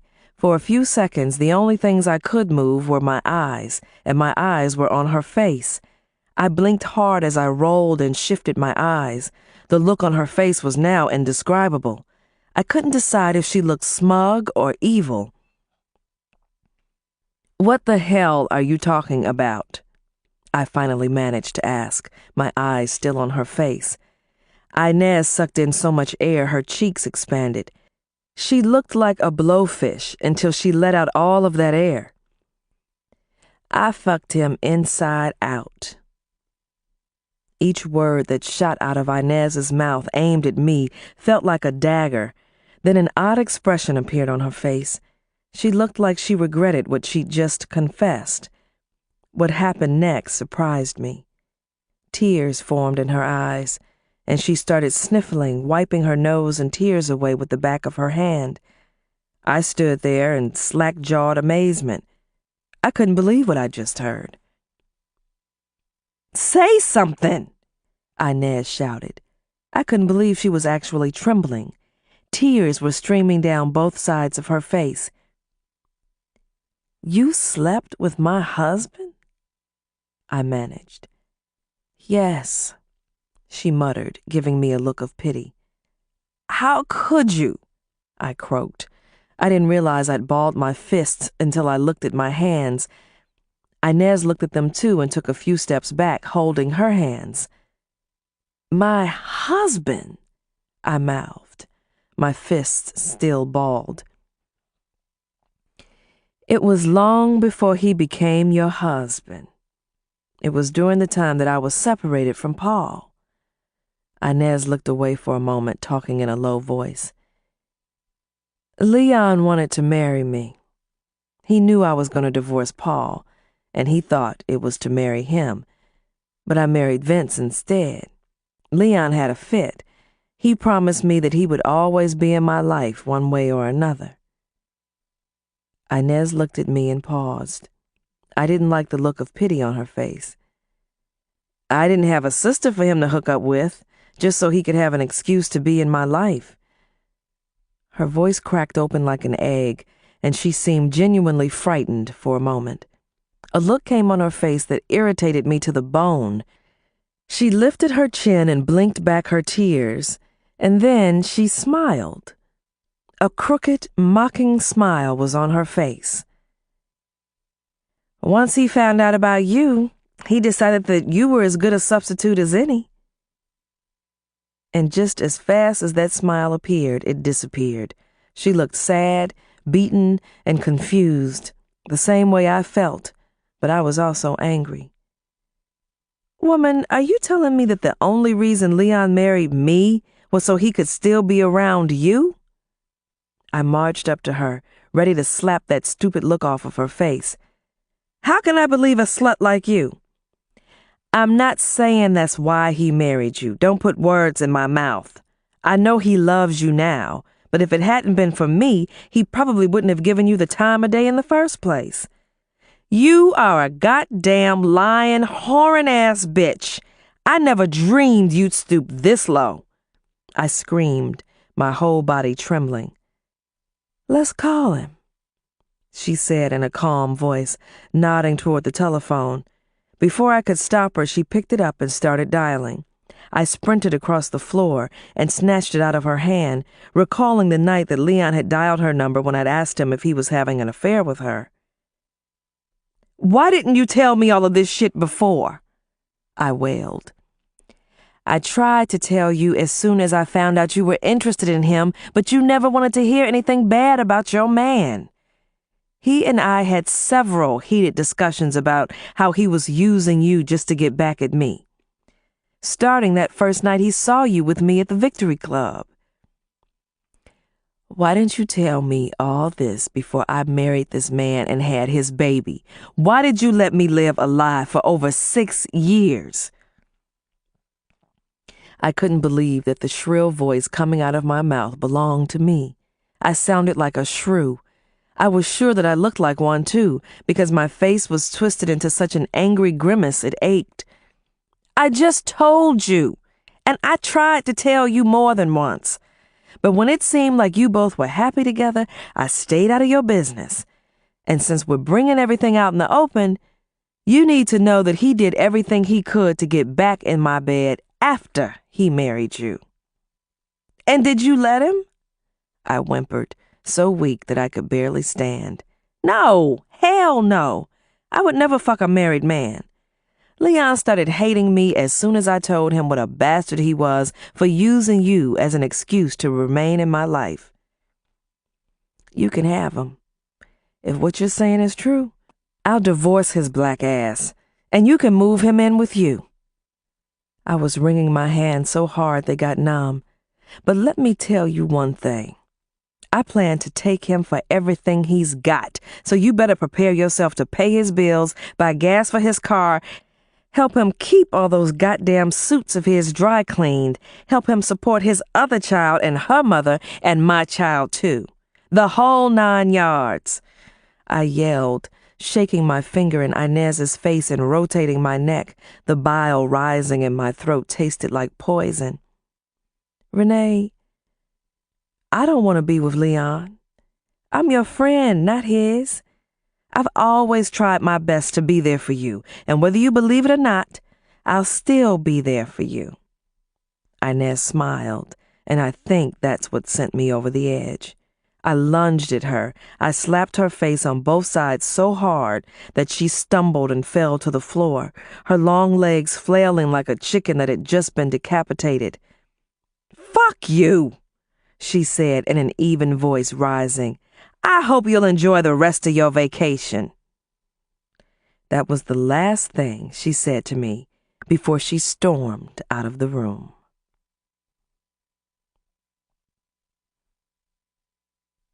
Chapter 26. I spent the next 2 hours with a bottle of wine in one hand and the telephone in the other, trying to get in touch with Leon. I didn't leave him any messages because I wanted him to hear what I had to say out of my mouth, not from an answering machine. I was getting drunk and more disgusted, wondering where in the hell he was. I finally gave up and went to bed, but I didn't sleep at all that night. I could still hear Inez telling me that the only reason Leon approached me was so he could still be in her life. Each time I replayed her words in my head, I sizzled with rage. I didn't know which one disgusted me more, Inez or Leon. I knew that some men did some stupid shit when it came to women, but I found it hard to believe that one would marry one woman just to spite another. If what Inez said was true, then the last 6 years of my life had been a farce. It was hard enough to think that Leon didn't really love me, but where did that leave our daughter, Cheryl? I had to know, and I had to know before I faced him again. When morning arrived, I tried to call him again, but I wasn't successful. I finally dozed off for a few hours, expecting to wake up and find Inez back in the room. Around noon, when I checked with the front desk, I found out that not only had she not left any messages for me, she had transferred to another hotel. Housekeeping had been instructed to pack her baggage and send it by taxi to the other hotel. The only consolation was that she had paid our hotel bill in full and had pre-approved any additional room service I ordered. I had a massive hangover, and my head felt like it was about to explode. But my head was not the only part of my body that was in pain. My stomach was in so many knots that I could barely walk in an upright position. I'd slapped Inez so hard that the palm of my right hand and my wrist throbbed like a toothache. My throat was sore from yelling at her so hard. When the maid came to clean the room, I went out on the balcony where I finally broke down and cried like a baby. Now I had to deal with my burning, itching eyes, too. My mind was in a frenzy. I swayed every time I stood up, and I had to hold on to the wall to keep from falling on the balcony floor. I was glad that the balcony had such a high railing because it would have been so easy for me to accidentally tumble to the ground. There were 2 lounge chairs on the balcony. I plopped down on one, hugging my heaving chest as I let the tears roll. I had to think back over the years and wonder, what had I done to deserve such unspeakable betrayal? Other than what I'd done to my ex, Robbie, I didn't think that I'd done anything bad enough for my life to be in the state it was. Hell, I'd done a lot more good than most of the people I knew. I was a role model for the kids I taught. I contributed to charity, and I'd even sent my last bonus check from work to the Red Cross to help the victims of Hurricane Katrina. The big question in my mind was, what good had it done me to do so much good? If my marriage fell apart, what would become of me? I was thankful that I'd still have a lot of positive things in my life, like my job, my precious daughter, and the rest of my family. And unless I had a nervous breakdown before I got back home, I'd still have my health. I didn't want to be pitied. I didn't want people writing me off as just another weak woman who went to pieces because she couldn't handle her business. I vowed right then and there that I wasn't going to let Inez and Leon destroy me. I was going to come out of this mess with some dignity and class. I didn't care what it took. I would do whatever I had to do so that I could still hold my head up. The longer I remained in the room by myself, wondering where Leon was and whom he was with, the worse I felt. I paced the floor like a caged panther. I didn't know what to do to ease the pain, but I had to do something. Around 7 that night, I called room service and ordered a steak sandwich. It was the first thing that I'd put in my stomach since the evening before. Right after I finished gobbling up the steak, I took a quick shower. As soon as I towel-dried myself, I slipped into a pair of white shorts and one of the see-through tops that I packed. Then I was out the door. I flagged down the first taxi I saw and jumped into the back seat while it was still moving. "Take me to a club where I won't run into any tourists," I told the young taxi driver. "I don't know if such a club is on this island, señorita. This is a small place," the driver told me, giving me an apologetic glance in the rearview mirror. "Well, there must be at least one club where I won't run into too many tourists," I insisted. The main tourist that I didn't want to run into was Inez McPherson, of course. "Well, there are a couple of clubs on the south end of the island that most tourists avoid." The driver gave me another apologetic look before he finished. "They cater to a more, uninhibited crowd."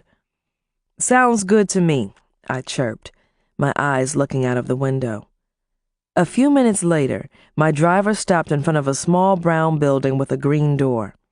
I could hear reggae music blasting from inside before I even got out of the taxi.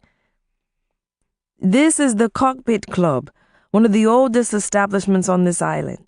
If you like to dance, this is the place to be," the cab driver told me. "Do they speak English in this place?" "We are a bilingual island. You'd be hard-pressed to find someone within city limits who does not speak English." The driver turned around to face me, watching me as I watched a fierce-looking man with a bullet-shaped bald head and bare feet snatch open the green door and enter the club. "Just be careful. An American got himself stabbed to death in this club recently." "Oh?" I said, removing my hand from the door handle. "But he was asking for trouble. A room full of witnesses swore that it was a case of self-defense. The police didn't even hold the man who did the stabbing." "Oh," I shrugged with relief, reaching for the door handle. I paid the driver and gave him a decent tip. Then I hopped out of the taxi in such a hurry that I almost fell to the ground. As soon as I opened the heavy green door and entered the club, I felt refreshed. There were wall-to-wall men in this place, and all eyes were immediately on me. It looked like a scene out of the movie Scarface. Men of all different sizes and shades of brown strutted around in light-colored suits, loud-colored shirts and ties, gaudy jewelry. Some had on white Panama hats, and others had slick-back hairdos and thick, bushy mustaches. There was so much machismo in front of me that I had to blink hard to bring everything into focus. I got asked to dance 3 times in English and Spanish before I even made it to a table. And this was just what I wanted: attention. I wasn't myself that night, in more ways than one. Under normal circumstances, I never would have climbed on top of a table and danced a jig like I did. I paid for my own drinks until I got down to my last $10. From this point on, I boldly asked each man that I danced with to buy me another drink. I had a table near the stage where a young DJ was playing all the latest tunes from America, but I spent most of my time on the dance floor. I don't know if it was my age that finally caught up with me or my senses, but all of a sudden, I started feeling tired and bored. There were a few other women in the club, all of them attractive, and that was the fuel that kept me going. I was holding my own, and better than I thought I could. More men were asking me to dance than any other woman in the club, and that gave me even more confidence and courage. "Would you like some company later tonight?" a man whispered in my ear from behind. When I turned around and saw that it was the bald-headed, barefooted man that I'd just seen entering the club when I arrived, I almost screamed. His teeth were almost as brown as his complexion. His breath was as foul as cow dung. "I'm, expecting someone," I lied. "An imbecile, I presume." Baldhead's English was so pronounced he sounded British. I found his accent intriguing. However, I couldn't get past his bald head, brown teeth, bare feet, and bad breath. "Excuse me? Why would you say something like that?" I asked. There was something about anger that gave me courage that I didn't know I had. Anger also made me do things that I would never consider, like go to a strange bar in a strange country by myself, looking for somebody who would prove to me that I was still an attractive woman. "A man would have to be an imbecile to let such a lovely woman be on her own in a place like this. You've been on your own for some time now. I've been watching you. I know that you are here with no one in particular." My boyfriend had to work late, but he'll be here any minute," I said, rising from my seat, my eyes scanning the room. As if it had been planned, I looked into the eyes of the same man who had caused that first bout of friction between Inez and me, Jose. He looked so dapper in his white linen suit and red shirt. A white Panama hat rode his thick red hair. I didn't wait for Jose to come to me. I rushed over to him. "Jose, I am so happy to see you again." I had to yell to be heard over the loud music. He seemed pleased, but surprised. Have we met? I nodded. Don't you remember me? Are you with someone? I asked, looking behind him. I hope not, because I want to show you a really good time tonight. I nudged him with my bare knee. I didn't know how to interpret the strange look he gave me, but then he smiled and followed me to my table, with me leading him by the hand. You are from Ontario, yes? He said, sitting. I sat down, too, making sure our knees touched. Ohio, I said. I teach second grade, I said proudly, immediately wishing that I could take my last sentence back. One thing I had learned was not to volunteer too much information about myself unless it was interesting. Most men were not impressed with school teachers unless they were one themselves, like that man Inez had snatched practically out of my arms the night before. Are you with someone? I asked again, hoping he would say no. Some of the men had been pretty aggressive, trying to pull me to their tables or off into a darkened corner. One even tried to drag me into the men's room, kissing me up and down my neck all the way. I had to slap his hand for him to release me. I felt safe with Jose, and comfortable enough to tell him about my fight with Inez. I left no stone unturned, even referring to her as my ex-best friend. Jose listened with wide eyes, nodding, shaking his head, totally in my corner. And where is that vixen now? He asked, scanning the club. I don't know where that woman is, and I don't care. She checked out of our hotel, and knowing her, she's probably shacked up with some other woman's man right about now. I gave Jose a weary look. That's the kind of woman she is. She's just that bold and nasty. You saw how she jumped on you, even though you were talking to me. Jose gave me a blank look. Then he nodded. Then he said just what I wanted to hear. She was a bit too forward, and that artificial hair of hers was notorious. It was? I said, patting my wig. Now I had to worry about him finding out that I had a head full of artificial hair, too. Blonde hair on a woman of color is not attractive to me. Oh, I said, somewhat relieved. The wig that I had on was black, the same color as my real hair, but Jose didn't need to know that the hair on my head had come from another woman. I came out tonight to... I paused and giggled. Let my hair down. And such beautiful hair to let down, Jose said, his head bobbing like a cork as his eyes rolled up to the top of my head. Thank you, I giggled again, glad that I'd tacked the wig to my head with several hairpins so that it wouldn't shift or slide off of my head. I don't know what's going to happen when I get back home, I whined. So I need to enjoy myself now while I still can, I added, looking around the club to evaluate my competition. Not only were the other women present attractive, most of them had on outfits that made my see-through blouse and Daisy Duke shorts look tame. One woman was totally topless, bouncing from one man's lap to another. Damn Inez and Leon, I am not going to let them ruin everything for me. I will enjoy myself tonight, I vowed, glad that I was able to hold my own with so many other women, younger and prettier, prancing around in the club. I don't even remember moving from my chair to Jose's lap. His hand started caressing my back and my arms, and then quickly moved down to my naked thighs. What had happened to me in this club so far did wonders for my wounded ego. I had been faithful to Leon. Whether he'd had an intimate relationship with Inez before or after we were married didn't matter. Just the thought of him making love to her was too much for me to stand. I pictured him on top of her, her legs wrapped around his waist.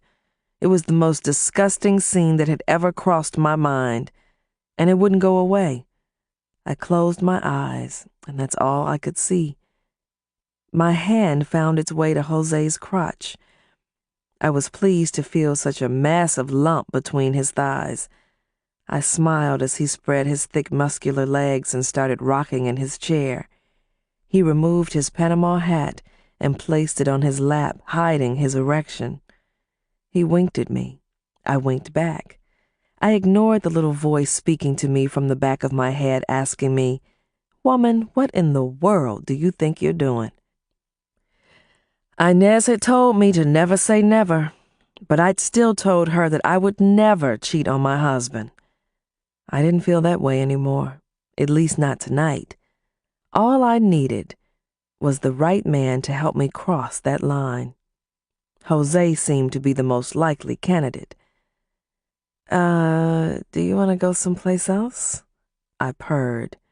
I had an itching to go to the beach with Jose, where we could at least roll around in the sand. However, he had something a little more intimate in mind, and that sounded even better. "Why don't we go to my room down the way a bit and get more comfortable?" he suggested, his hand rubbing and squeezing my behind. That was all he had to say and do. I was a woman who'd been betrayed by the last two people in the world that I'd expected to betray me. Well, I wasn't going to just sit back and do nothing about it. I was about to do the most logical thing a woman in my position could do to alleviate the pain that they put me through. And I was going to enjoy every minute of it.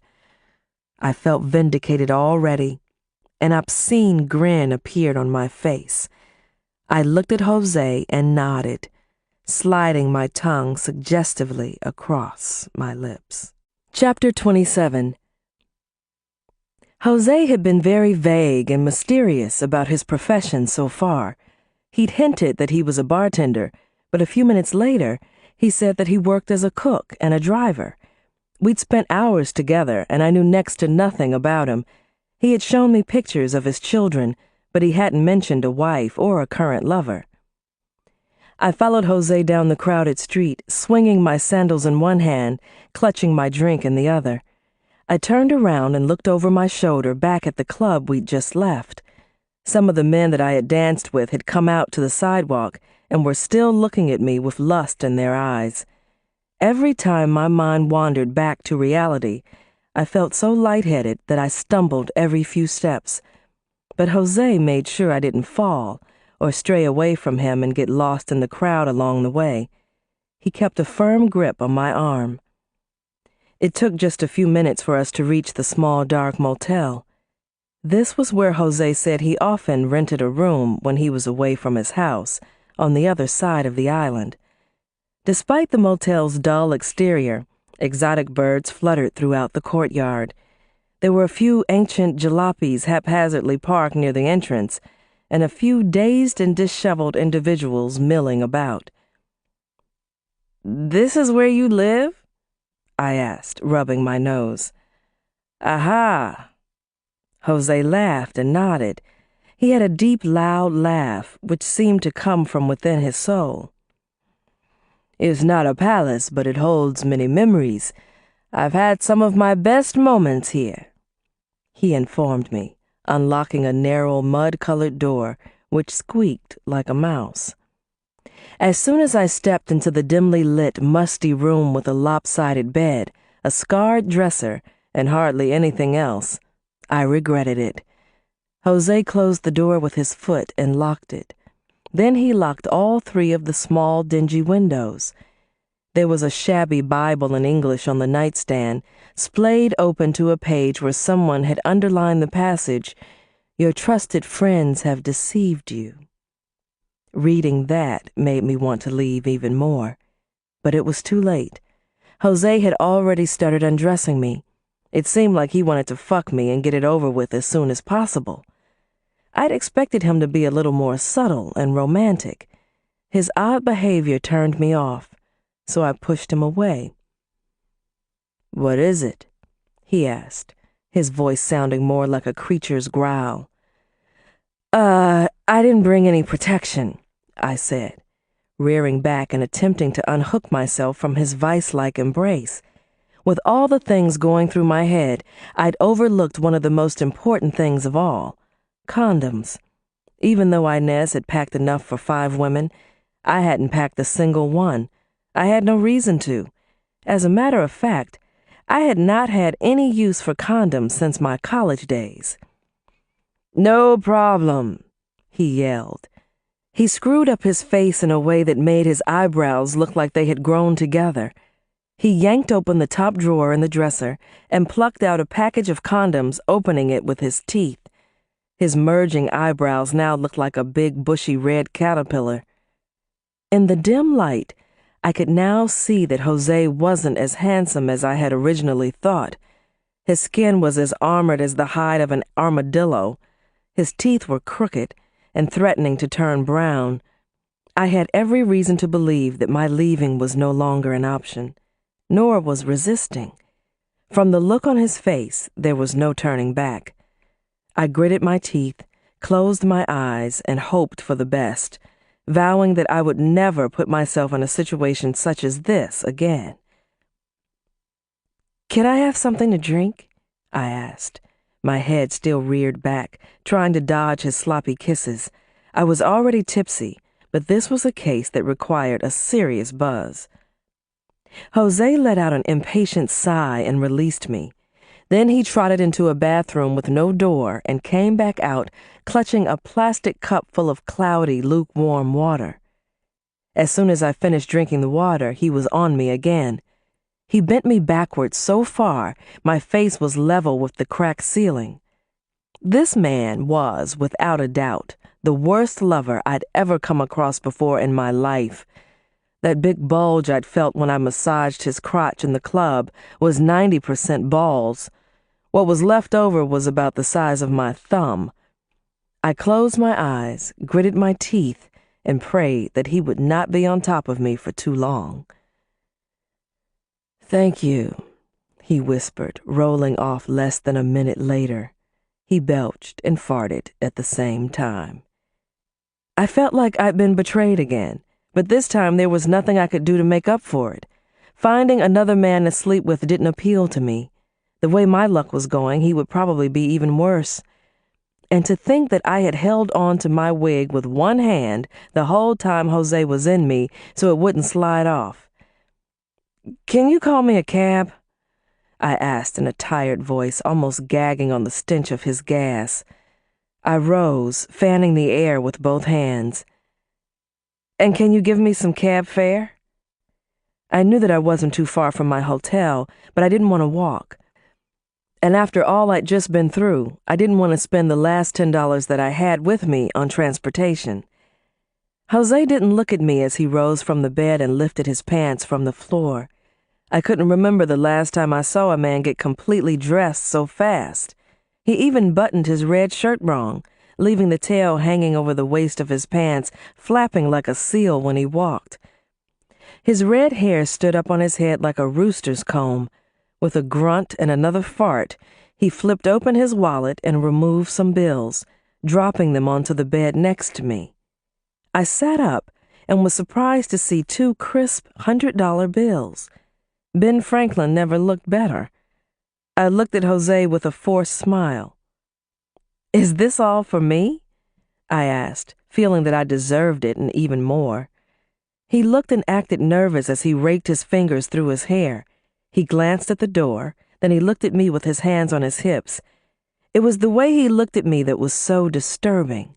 It was the most extreme look of disgust that I'd ever seen on another human being's face in my life. I didn't have time to react to Jose's sudden change. I rushed back into my clothes and sandals. What happened next happened so fast, I don't remember all the details. 2 men in uniforms and with guns drawn burst into the room, yelling in Spanish. My mind had shut down for a moment, so I couldn't determine what they were saying. One stopped in front of me and said in plain English, "You are under arrest for the crime of prostitution." With a sly grin, the other one grabbed my arm and roughly spun me around to face him. He started fondling my breasts and making lewd comments in English and in Spanish. The next thing I knew, he was clamping a pair of handcuffs on me.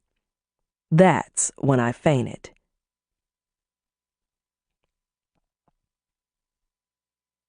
Chapter 28. "Mrs. Webb, do you understand what the judge just said?" "Huh?" I could barely speak or stand. By pleading guilty, your 90-day sentence begins immediately. You'll be credited for the days you've already spent in custody. For a few seconds, I didn't know where I was. Then it suddenly dawned on me where I was. No, it hit me like a Mack truck. I was back in a courtroom on the island of Paraíso, with a charge of prostitution hanging over my head like a guillotine. I felt like I had already lost my head. I didn't feel like myself, and without my wig and makeup, I knew that I didn't even look like myself either. I blinked, shook my head, and looked around. I felt like I had just woken up from a nightmare. But I was wrong. This was real. I didn't know exactly how long I'd been standing before a Paraisan judge, with Deborah Retner, my legal representative, by my side. I had tuned them both out as I stood there, thinking back over all the events that had led me to this point.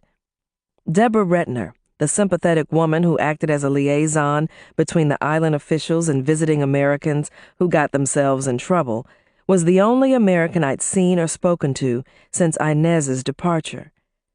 All of a sudden, I felt hopelessly alone and homesick. I glanced at a logo representing the American flag on the front of Deborah's briefcase. My first instinct was to touch it, which I did, and then I burst into tears. "The court will notify your family," Deborah told me, rubbing my back as she handed me a tissue. "I want my family to hear about this from me," I sobbed. "Just my mother and my sister, not that punk-ass husband of mine." If my husband Leon had walked into the room, I would have ripped him to shreds with my bare hands. I still couldn't believe that he had refused to fly down to the islands from Ohio to pay my fine and take me home. First, it was him sleeping with Inez, and now this. He had betrayed me twice, but I made up my mind right then and there that I wouldn't let his actions destroy me completely. Despite my weaknesses, I was still a strong woman, and if this experience didn't kill me, it was going to make me even stronger. "You can write to your mother and sister as soon as you get settled in. However, an official from the court will also be contacting your family. It's standard procedure. There's information that your family will need that you don't know yet, like visiting rules, what they can or cannot send you, other important information as well." "What if my family can raise the $10,000? I blurted, blinking hard as I looked into Deborah's sad eyes. Deborah Retner shook her head and gave me a hopeless look. "That option is no longer available once you've been sentenced." "But that's not fair. I was set up, and these people know that," I hollered, looking at Deborah through wild eyes that felt like they were ablaze. "True, and I couldn't agree with you more." Deborah glanced at her watch and looked over my shoulder. A pained look appeared on her face. I followed her gaze to the female guard walking in my direction, dangling a pair of handcuffs. Deborah moved a few steps away from me. "I am so sorry, Mrs. Webb. I know you don't deserve this, but my hands are tied," Deborah told me, her voice cracking. The sour-faced judge dismissed everyone, and not more than a few seconds later, the gruff female guard cuffed me and led me away. Deborah Retner continued to stand in the same spot, with the most hopelessly sad look on her face. Somehow I managed to smile at her and mouth, "Thank you." The bus that transported me and about a dozen other women to the detention center at the end of the island shook, rattled, and rocked all the way. It was like being on a roller coaster. None of the other women spoke to me. When they spoke among themselves, it was in machine gun Spanish, so I didn't know what was being said. And I didn't care, because nothing could make me feel any worse or better. My new temporary home was a small cell with a barred window too high for me to look out of. For reasons that were never explained to me, I had no cellmate, but every other cell that I could see housed at least 2 women, and in some cases 3. The first cell that I'd been herded into had been hard to take, but the one where I was going to spend the next 3 months of my life was even more primitive. It had no sink or anything else except a sleeping cot against the wall. There were no toilet facilities. I had to do my business in a round hole in the cement floor that was about the shape and size of a large dinner plate. I could see and smell that someone before me had had a bad aim. There was a metal lid to use as a cover, and a lime green substance that smelled like sulfur had been sprinkled around the edges and into the belly of the hole. For toilet paper, there was a short water hose hanging from the wall. Shortly after I'd been secured, a cross-eyed trustee slid some paper and a nub of a pencil through the bars of my cell. I scribbled a few lines on a sheet of paper to Mama and Frankie, trying to make light of my situation. I told them that I was in a little trouble and that I'd be in custody for 90 days and not to worry about me. I was surprised when I received a response from home 6 days later. Mama wrote, "Dear Renee, if you had married that Dunbar boy, you wouldn't be in this mess. He wouldn't have let no wife of his go traipsing halfway around the world like Leon done. Leon called me up and told me what a fool you made of yourself down there. Shame, shame, shame.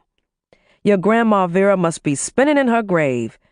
If she was still alive, she would put a whooping on you that a doctor couldn't take off. I told Cheryl her mama's in a hospital down there in them islands because I don't think she needs to know what a fool she got for a mama. Poor Leon. I'll send you some money when I can so you can at least buy you some rock candy or magazines or something to help you get through this mess.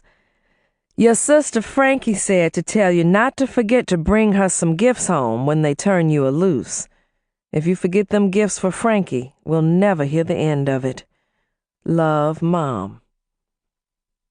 The letter from my mother was hard enough to take, but the newspaper clipping from the Butler Review that she had stuffed into the same envelope was even worse. The headline screamed, "Butler woman arrested for prostitution during Caribbean vacation." A Butler schoolteacher was among more than a dozen women arrested for prostitution last weekend on the tiny Caribbean island of Paraíso. Witnesses claim that Renee Denise Webb, 31, entered a local bar frequented by prostitutes and immediately began to aggressively proposition several men. She was half naked, drunk as hell, and all over the place hugging and kissing every man in sight, a witness who asked not to be named reported. Prostitution has become a major concern for island officials in recent years.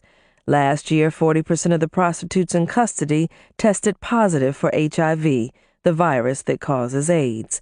Since January of this year, 12 prostitutes have been convicted of assaults, robberies, and murders.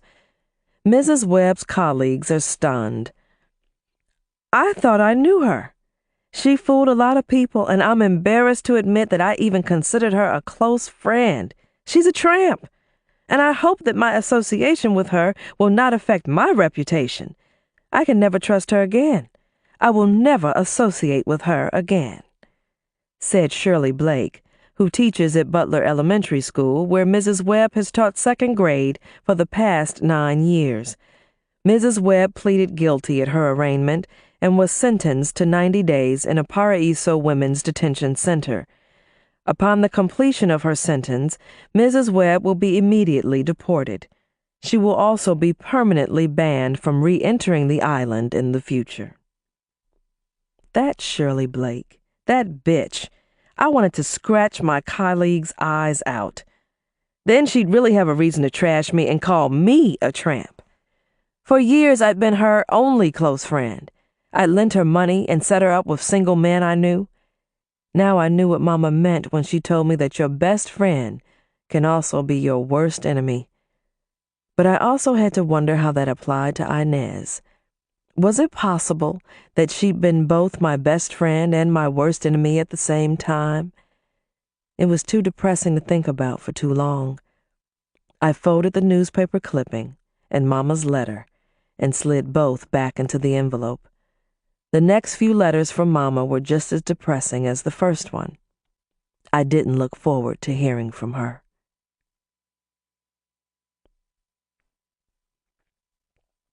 Chapter 29. I have some very good news to report to you. Talking to me through the bars in my cell was one of the trustees. She was one of the few prison workers that I felt comfortable with. This one was not as husky, drab, and gruff as most of the others.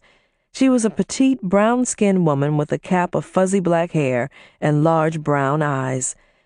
So far, she was the only one I'd seen in the compound who wore makeup. Her lifelong dream was to one day visit the United States, so she'd taken a particular interest in me from the moment I'd arrived. I didn't react fast enough.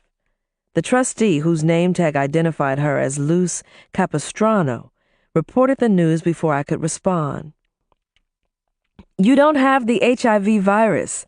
Your results came back yesterday, but I didn't get the information until this morning, she chirped, with her arms folded across her flat chest. I nodded and smiled through dry, cracked lips. I was glad to hear that at least I didn't have to worry about having a fatal disease. Even though Jose had used a condom, it wouldn't have surprised me to hear that he pricked a hole in it on purpose before sliding it on. But I didn't get too excited about the news that Luz had just delivered. What I did have to worry about was still enough to keep me in the doldrums.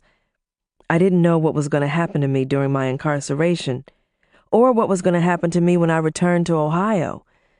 No matter how I looked at my situation, it was about as grim as it could get. I'll keep you in my prayers, Luz told me, giving me one of her biggest smiles. You don't belong in this place, I can tell, she added. I smiled back. But I'm still here, I said with a shrug, my voice cracking. My hands gripped the bars as I faced Luz. Thank you for being so nice to me. I'll never forget it. Do you have any little ones? I have a little girl named Cheryl. She's 5. I sniffed, picturing my baby's little round face. I couldn't imagine what she'd been told about my situation. Well, you'll have her in your arms again soon. Praise God for that. Luz's smile faded, and I didn't even have to ask her why. All 3 of my little ones died in my arms before they lived to see one day. One thing or another. No money for medicine or good doctors. Luz paused and let out a loud sigh. Bad doctors live here on this island, and they did things to my body at times when I was not able to stop them. Some of the same things they do to keep the stray dogs on the street from bringing more stray dogs to our streets they done to me. I am like the stray dogs on the street now. I'm sorry, I offered, not really wanting to hear any more depressing news. It was hard enough trying to deal with my own. Luz gave me a pitiful look. Maybe when I make it to America, I will visit you at your home, she mouthed, looking at me with the kind of desperation in her eyes that was common among ambitious foreigners whose goal in life was to visit or live in the United States. I'd like that, Luz, I said, my eyes on the gummy floor. I was willing to say anything to maintain a positive relationship with Luz. In a place with so much despair and uncertainty, I knew I needed at least one friend. My mind flashed on the one friend that I had always been able to count on, Inez. I don't know why, but in the back of my mind, I expected her to help pull me out of the deep hole that I'd dug for myself. I kept telling myself that had it not been for her, I wouldn't be in the hole in the first place. You'll love America, I told Luz, my mind flashing on things I associated with my homeland. Big Macs, reality TV shows, Oprah, and the lovable Snaggletooth second graders who filled my classroom every year. The thought of them beginning this school year with a substitute brought tears to my eyes. I had to turn away from Luz. I wanted to continue the conversation, But under the circumstances, the only subject of interest to me was living through this ordeal. As nice as Luce was to me and as much as I liked her, I returned to the cot and turned my face to the wall. I kept my face in that direction until I heard Luce leave, the ring of keys she carried jingling like bells. The prison employees were not as brutal as I expected them to be. If anything, they seemed just plain indifferent. Luce was the most personable one I'd encountered so far. I hadn't had any bad experiences with any of the other inmates yet, but I still had more than 2.5 months to go. I was determined not to let my guard down. I had learned from Luce that the most dangerous inmates, like the ones who had committed murder or who had sold their own children, were kept in a separate facility. The good criminals, like me and the 24 women that I interacted with, included just prostitutes and petty thieves. Just like Deborah Retner had told me, some of these women seemed delighted to be incarcerated as opposed to living on the streets. They had a place to sleep, food, medical attention, and even recreational activities. There was a small television set in a large room with a satellite dish. There was a volleyball net in the yard. Women's magazines were routinely passed out, and the inmates clamored for them, even though most of them were at least 6 months old. To me, the menu left a lot to be desired. Every meal included rice, even breakfast. The bread, a flat, square-shaped biscuit, was always cold and stale. No matter what the meat was on a particular day, it always looked the same, gray and stringy. I couldn't tell when it was pork, beef, or chicken. I skipped a lot of meals. When I did eat, I often didn't know what I was putting in my mouth. The next letter that I received from Mama included $40, which I used to purchase a few personal items and some junk food from the commissary. I didn't bother reading Mama's letter right away. I was certain that it contained more words that would do me more harm than good, so I decided that I would read it at my leisure. I ended up wishing I had read Mama's letter. If I had, I would have known what Inez was up to.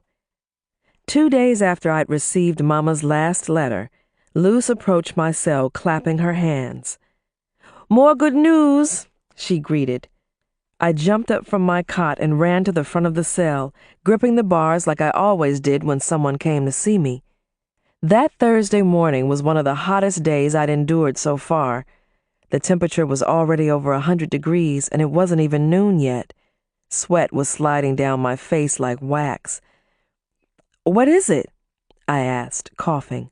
I had contracted a slight cold a few days ago and was still dealing with a cough and a few other aches and pains. Luce grinned and shook her ring of keys at me before she opened the door to my cell. "Big surprise," she hollered. "The best surprise for you." "Am I going home?" I asked, gasping so hard I almost choked on my tongue. My eyes blinked hopefully. Luce grabbed my hand and pulled me out of my cell and into the corridor. Then she proceeded to lead me down the darkened hallway beyond the cell block. The large shoes slipping and sliding on my feet made it hard for me to keep up with her. I ignored the catcalls, grunts, and groans coming from the women in the other cells. "You have a visitor!" Luce exclaimed, squeezing my hand. Thursday was visiting day. 3 Thursdays had already come and gone, and no one had come to visit me except Deborah Retner. I hadn't expected any other visitors, so I assumed that it was Deborah who had come to see me this time, too. Mama couldn't afford to make the trip, and from what Mama had revealed in her letters, the rest of my relatives have said that they couldn't visit me because they were afraid something might happen to them if they entered a foreign country. At this point, I was so angry with Leon that he was the last person in the world I wanted to see. It was too late for him to pay my fine and take me home, so there was no point in him coming now. The thought of him kicking back and going on about his life with me sitting in an island jail just made my blood boil. Then I recalled Deborah telling me on her last visit that she was going to visit her daughter in that hellish prison in Malaysia this week. I stopped in my tracks and pulled my hand away from Luce. "Who is here to see me?" I demanded. "Is it my husband?" Bile rose in my throat as I clenched my fists. No, a pretty woman has come to visit with you. Come about, Luce yelled, grabbing my hand again. The waiting room was almost as gloomy as my cell. There were a lot of dusty windows on all four walls. The windows were small and round and looked like sad, hollow eyes. I felt like I'd just stumbled into a cheap cafeteria and a cheap hotel. It smelled like one, too, musty and stale. The glare from the sun coming in through the windows blinded me for a moment. I couldn't see much until I reached one of several long wooden picnic-like tables where prisoners sat across from their visitors on hard wooden benches. I shaded my eyes and sucked in a mouthful of air. "Hello, Renee." It was Inez, the one woman that I never expected to talk to again. Luce patted my shoulder and left immediately. I just stood there staring at Inez with my hand still shading my eyes, which had tears forming in them. "What the hell are you doing here?" I croaked, wobbling on legs that felt like they were going to collapse at any moment. "I would have come back down here sooner, but I didn't go straight home when I left here. I made a detour to Aruba. I didn't even know you were still down here until last week." Inez rose and put her hand on my shoulder, guiding me into the seat across from her. She looked uncomfortable and frightened as she glanced around the room, and I could see why. There were almost as many armed guards in the room as there were prisoners. An escape was not even a remote possibility. And from what I'd heard about the immediate area outside the compound, it was safer to be inside. Other criminals, wild dogs, and snakes patrolled the area. A week ago, a woman who had worked in the laundry room wandered too far away from the prison grounds one evening. They found a few bits and pieces of her body on the ground next to a coconut tree 2 days later. She'd been raped and beaten and left for the wild dogs to finish off. "I guess you know how I ended up here," I said, sounding sarcastic when I didn't mean to. I couldn't control much of anything I said or did anymore. Inez glanced to the side, speaking with her lips barely moving. "I've talked to your mother and your sister, and 10 different other people saved that newspaper clipping about you for me." Inez tapped my hand. "I told your mother to tell you in her letter that I was on my way. I booked a flight as soon as I heard, so I didn't have time to write you a letter first. Besides, I didn't know if you'd accept a letter from me anyway. I figured I had a better chance of communicating with you if I showed up in person." Inez shifted in her seat and gave me a hard look. It was hard for me not to look away. "Renee, I came back to the hotel the next day after that little confrontation we had. They told me you'd just left in a cab. I waited in the lobby all night for you to return. When morning came and you hadn't come back, I went back to my hotel. I hadn't slept all night, so I was out like a light for the next 8 hours. If I had known anything about what had happened to you, I would have been there to bail you out, no questions asked. Despite our little spat, I would not have let you go to jail," Inez said with conviction, and I believed every word she said. I felt disembodied. My head seemed to be floating above my body. I was stronger than I'd ever given myself credit for, because I was still able to express myself. I tilted my head and gave Inez a wan smile. "They would have let me go if I'd been able to pay the $10,000 fine in time. Leon could have brought it, or he could have wired it down here." At this point, I had to stop talking to catch my breath and compose myself.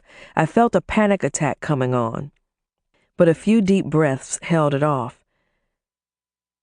"Leon hung up on me when I called him, and you know how broke everybody else in my family is," I said tiredly.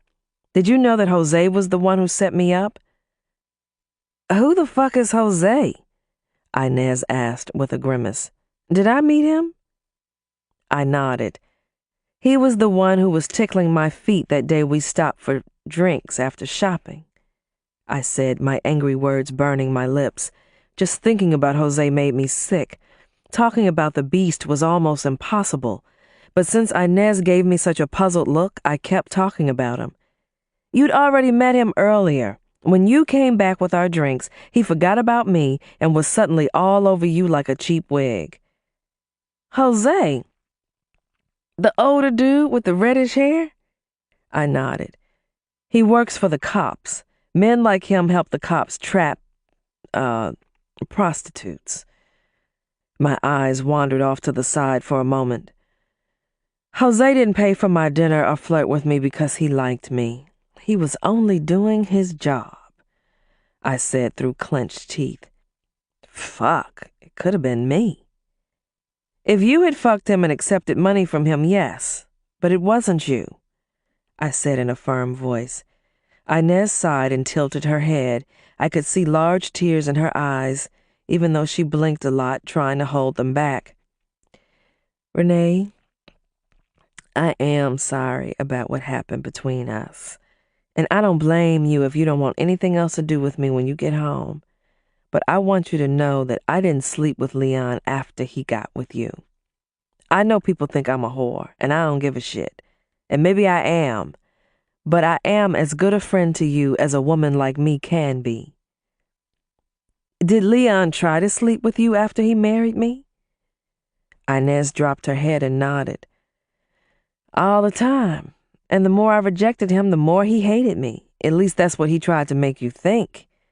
But I do believe that he did develop very strong feelings for you once he realized what a wonderful woman he'd picked. He married you. You had his baby. That's got to mean something to him. Inez sounded sincere, but that didn't make me feel any better. Have you seen or talked to him? I asked. As soon as I found out what happened to you, I went to see him. I told him that I'd told you everything. He was righteously pissed, but I didn't give a flying fuck. Now I know he won't be trying to make moves on me anymore. Why did you come back down here? I asked. There's really nothing you can do for me now. Because I knew you needed a friend to help you get through this mess. Who else is going to do it? As far as I'm concerned, you are still my best friend. When you get home, I will do everything I can to help you get back into the swing of things. That's the least I can do. I don't want you to pity me, Inez. I'll be fine, I said. Inez shook her head. I don't pity you. You are the best friend I've ever had, and I want to be there for you again. I don't know what made me say what I said next. I didn't even believe the words as they rolled out of my mouth. I wish I was more like you. I wouldn't have been so quick to settle for Leon. I should have dated every man in sight. Inez gave me a long, thoughtful look. Why would you want to be like me? I shrugged. At least I'd be happy. You think I'm happy? Inez guffawed. You think fooling around with a lot of men makes me happy? Did you ever think that maybe the reason I do what I do is because I'm unhappy? And I'm trying to hide it? You want to know what one of the few things in my life is that makes me happy? I blinked and shook my head. You, Inez declared. I'd never had any close female friends in my life until I met you. That's why I tried so hard to warn you about Leon. I guess I didn't try hard enough. Yes, you did, I rasped. You did all you could do for me. I lost it first. I started crying, squawking like a crow. Inez was even worse. She burst into tears and cried so hard, I ended up consoling her.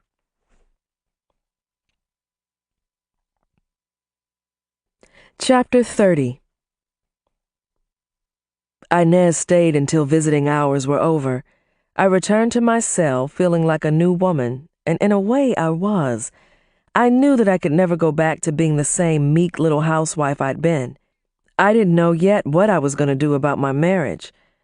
Mama included some vague hints in her next 2 letters that Leon was thinking about getting a divorce, so there was a possibility that the outcome of my marriage wasn't going to be up to me anyway. One thing that Mama had revealed in her letters was that Leon had agreed to let Cheryl stay with her until I returned. That didn't surprise me. I did believe that the man loved our daughter as much as he loved his other daughter, but he didn't have the patience to take care of two young girls on his own. He used to get nervous when both of the girls were in his presence, and that was even with me there taking care of most of their needs. Another month dragged by, bringing me closer to my release date, but I was more depressed than ever. One of the inmates died in her cell while giving birth 2.5 months early. When the guards and trustees found her the next morning, she was hanging sideways across her bed, with the dead baby dangling from between her thighs. They were still cleaning up the mess when Luz strutted down the hall to my cell with a familiar grin on her face. "You have a visitor from America come about," she hollered, clapping her hands like a trained seal. I'd received a letter from Inez telling me that she'd had some unexpected expenses, and because of that, she didn't know when she'd be able to visit me again. But I still assumed it was her. "He's a nice-looking man," Luz continued. "Nice blue suit." I stopped dead in my tracks. I didn't think that any of my male relatives had scraped up enough money for a ticket in a hotel and gotten over their fear of something happening to them in the islands. There could be only one other man in a nice blue suit sitting in that visitor's room, waiting to see me. Leon. The way I felt about Leon now, I would have preferred a visit from Jose, or even Osama bin Laden. "I don't know. I don't think I can see him," I told Luz, wringing my hands. "He didn't come when I needed him, and it's way too late now," I told her. I was feeling angry and sad at the same time. I was still angry at Leon for turning his back on me. I was sad because he still had an active role in my life whether I wanted him to or not. I just didn't know how much of a role he was going to have in my future. Luz gave me a puzzled look. "But he says he didn't see you for a long time before you got married." Luz stopped when I gasped and stumbled forward. I almost knocked her down trying to get to the visitor's room so fast. He stood there in a blue suit, holding a wide-brimmed hat in his hand, grinning. He looked like a young country preacher. There was a part in his hair on the side of his head that was so wide it looked like a divided highway. His receding hairline made it look even more countrified. The glare from the sun was as strong as ever, so I had to shade my eyes, but I would have known that bow-legged body anywhere. "Robbie?" I choked, stumbling toward him. Luz helped me to a seat at the table before she disappeared. Robbie came around the table and embraced me. "Renee, I know I'm probably not the man you wanted to see, but I couldn't stay away no longer." Robbie's smile was almost as bright as the sun, which had temporarily blinded me.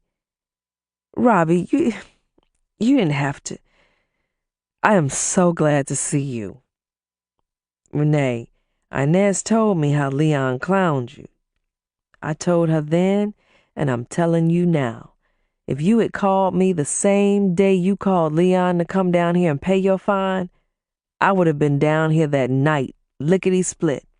There ain't no way in the world I would have left you down here in this place. Oh, I probably would have whooped the holy piss out of your little black ass once I got you home, and I probably would have never let you out of my sight again. But we could have worked through it." Robbie smiled. For the first time, I realized how handsome he really was. He looked like an angel in my tortured eyes. Maybe it was because he had come to my aid that made him look so damn good to me now. It didn't matter. Robbie Dunbar never looked better in his life. "Robbie, I am so sorry that things didn't work out between us. I know now that I made a big mistake breaking up with you for Leon." I dropped my head and spoke with my eyes on the floor. "You are worth 5 of him." I looked up at Robbie. I kept a straight face because I didn't have the strength to smile at the moment. "I feel you, Renee," he said. The feelings that Robbie had for me were sincere. There was no doubt about that. And I felt and appreciated his feelings. I didn't care if I learned anything else from my nightmare, because I had learned how to be humble. This characteristic was going to be very important in my future. I cleared my throat. I was too blind to see that before. I don't know what's going to happen when I get home, but I really don't know about you and me ever having a relationship again. I'm going to need some time to sort out my life and my feelings. Robbie chuckled and waved his hand. Girl, you ain't got to worry about me. I'm getting married next month. I managed a weak smile as I rolled my eyes. I was embarrassed. Oh, that's right. I forgot about you and that Mitchell woman, I said, hoping I didn't sound too harsh. Despite the fact that I had learned how to be humble, I still didn't like the fact that a nice, sweet man like Robbie was going to end up with one of the biggest bitches in town. But me getting married won't stop us from being friends. I already told Janet that. I swear to God, she's such a good woman. So Janet was the one he'd picked, not her identical twin, Jennifer, the biggest bitch in the Mitchell family. I still didn't like the idea of a nice, docile man like Robbie ending up in that family of shrews. They'd have him babysitting, washing dishes, baking cookies, and mopping floors every other day, just like I would have done if I'd married him. The thought made me want to laugh, but I didn't. I need all the friends I can get, Robbie. I used to think that Leon was my best friend, but when the school board sent a registered letter addressed to me to our house telling me that I'd been fired, Leon didn't even have the decency to send it to me himself. He sent it to Mama and had her send it to me. I'm going to have to find a new job when I get home, and probably a place to stay. Well, I bought out my uncle, and now the gas station is mine. Mine and Janet's. We can always use a good cashier, Robbie said. I can front you the money to get you a place, Robbie added, pulling out his wallet. He dropped a wad of bills on the table. What's that for? I asked, puzzled. Janet wanted to come, but she came down with the flu the other day and is taking antibiotics. She was the one that told me to give you whatever we could afford so you'd have some spending money to get whatever they allow y'all to buy down here. Robbie paused, looking around and scratched his chin. See, your mama and your sister have been going all over town borrowing money to send to you. Your mama even hit me up for $30 last week. Robbie slid the money across the table. You have to give it to the trustee when she comes, I explained. You don't have to do this, but I am grateful for anything you do for me, Robbie. Robbie looked away, and I had a feeling that it was because he didn't want me to see the pain in his eyes. I meant what I said about us staying friends, he said, squeezing my hand. I know working behind a cash register in a gas station is a big come down from being a school teacher, but it's better than no job at all. Thank you, Robbie. I smiled. Have you had any more dreams about me? I asked. When I smiled, my face ached like I'd been slapped. My lips were so dry and ashy, I had blisters. He shook his head. Just that one I had before you came down here. The one where you kept trying to call me for help. Robbie gave me a serious look. I don't really believe in dreams or anything else supernatural, but the Monday after I had that dream, I got my passport renewed, and I put aside some traveling money. And even though you didn't call me yourself, I knew you needed my help.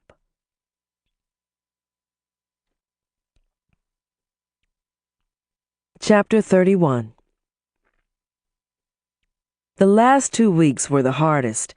They seemed like the longest 2 weeks of my life. A lot happened during the last few days.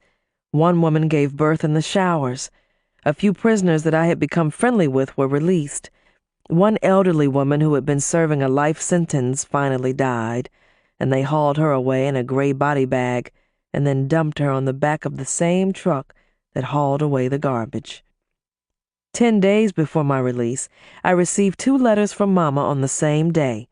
One contained some photographs that she'd taken of my daughter Cheryl weeks ago that she kept forgetting to send. I received the first and only letter that my sister Frankie took time to write. She didn't have much to say, just that everybody in town was still talking about me like a dog, and she advised me not to forget to bring her a few island gifts.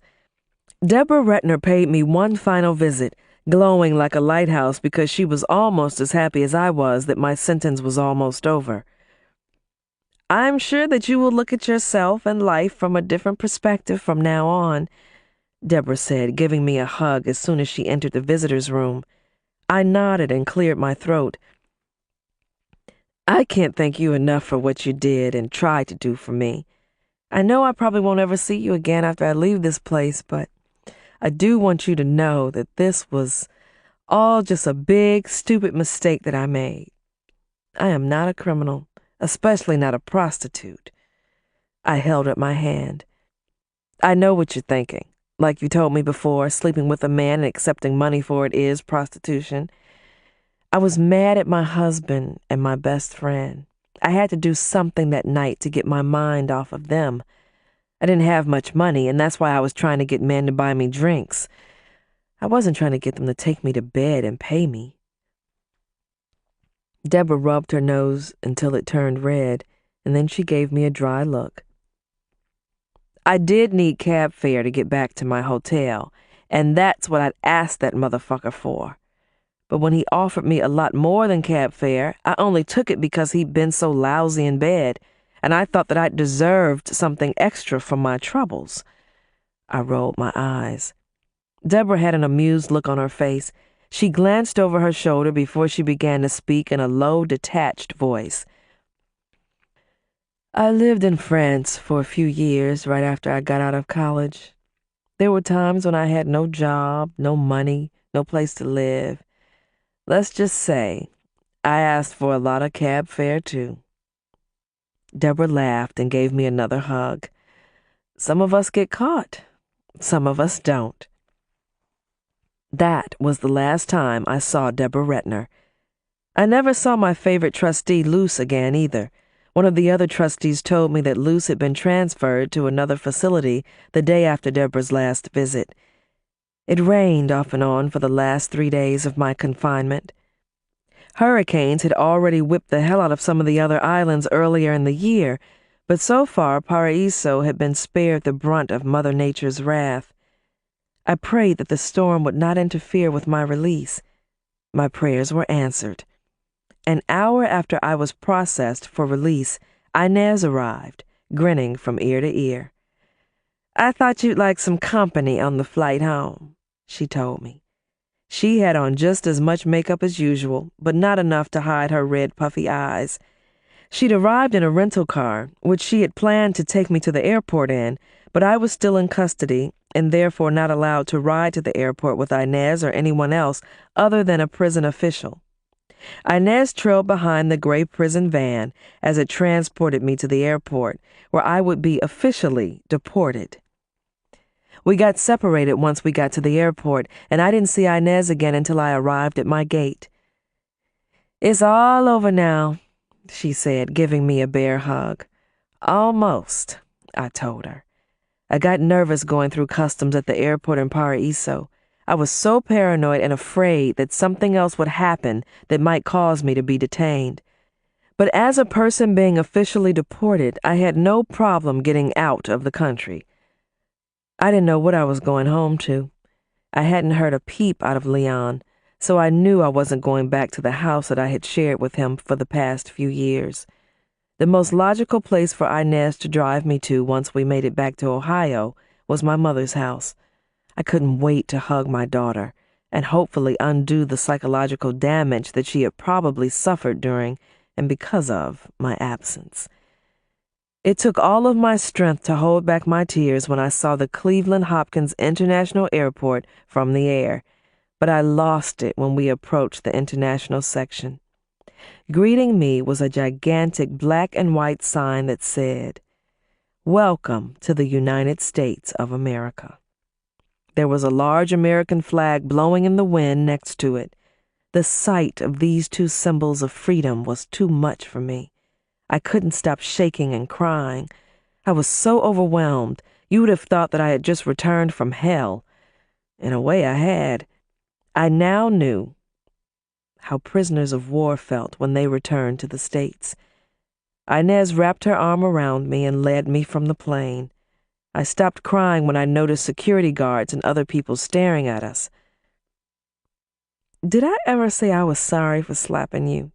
I asked Inez, with a chuckle, sniffing and wiping my nose with the back of my trembling hand. "I think you did. But if you ever do it again, I'm gonna slap you back," Inez told me with a straight face. We laughed at the same time for the first time in over 3 months. Right after we retrieved our luggage and headed for the exit, I saw Leon. He stood near the exit with his arms folded and a scowl on his face that was so extreme it made him look like a baboon. He had on a black suit, a black hat, and a white shirt.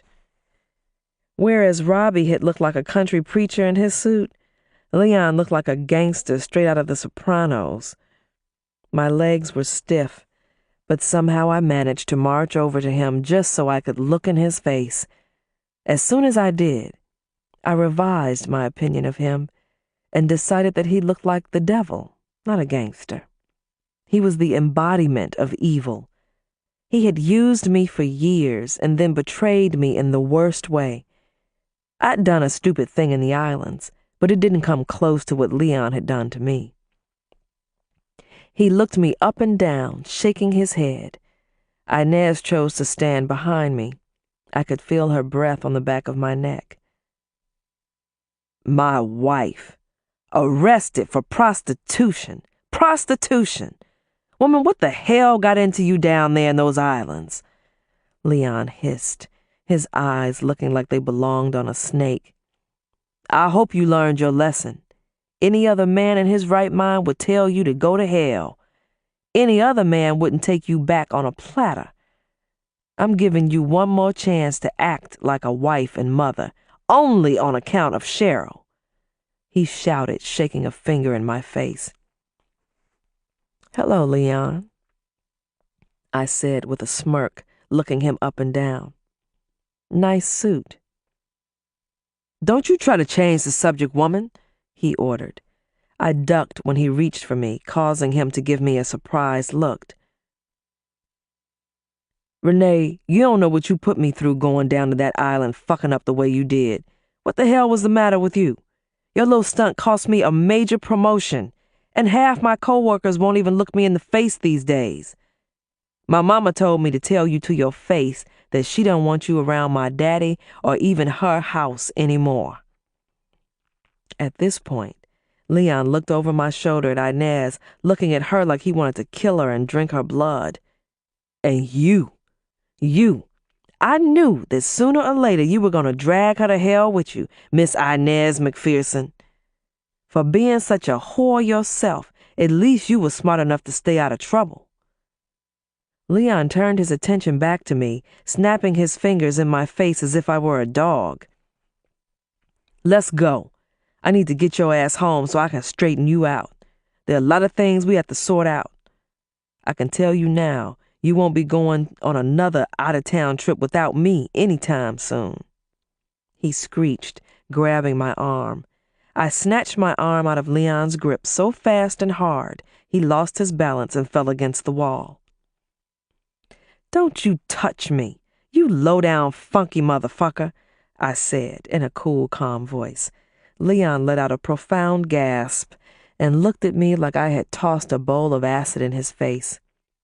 "I'm divorcing you, motherfucker. You can visit your daughter at my mama's house, but if you ever come near me again, I'll kill you." Leon's mouth dropped open, and he stumbled like a drunken sailor. His face looked like somebody had suddenly let all the air out of his cheeks. He had a slack-jawed look that made him look like a hound dog now. I released a big breath and then motioned for Inez to follow me to the door. When I looked back, Leon was still standing in the same spot, with that same deflated look on his face. I recalled how Inez used to warn me that Leon hid who he really was behind a mask. Well, that mask had finally fallen off. Now I knew exactly who he was. Despite her many flaws, Inez was my friend, and even though Robbie had no desire for me to be his woman again, and I didn't blame him, he was my friend too. If that cashier's position was still open at his gas station, and if it was still all right with his wife Janet, I was going to accept it. Bad luck's been shadowing handsome Baltimore Floyd ever since he hopped a train out of New York City. On the run from some of Harlem's baddest hitmen, Baltimore's luck takes a turn for the worse in Kansas. Alone and on the lam, he's faced with one shot and one shot only to get out alive. And now, Bad Luck Shadow. Chapter 1. Night Train.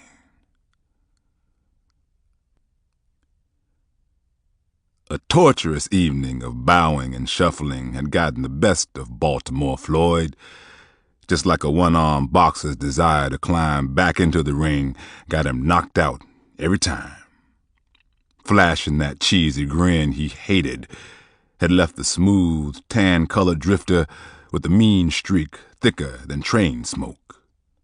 Smiling back at countless blank faces of discouragement while serving a host of ungrateful, highbrow travelers in the last 2 dining cars on the transcontinental steamer, had him wishing for better days and easy money.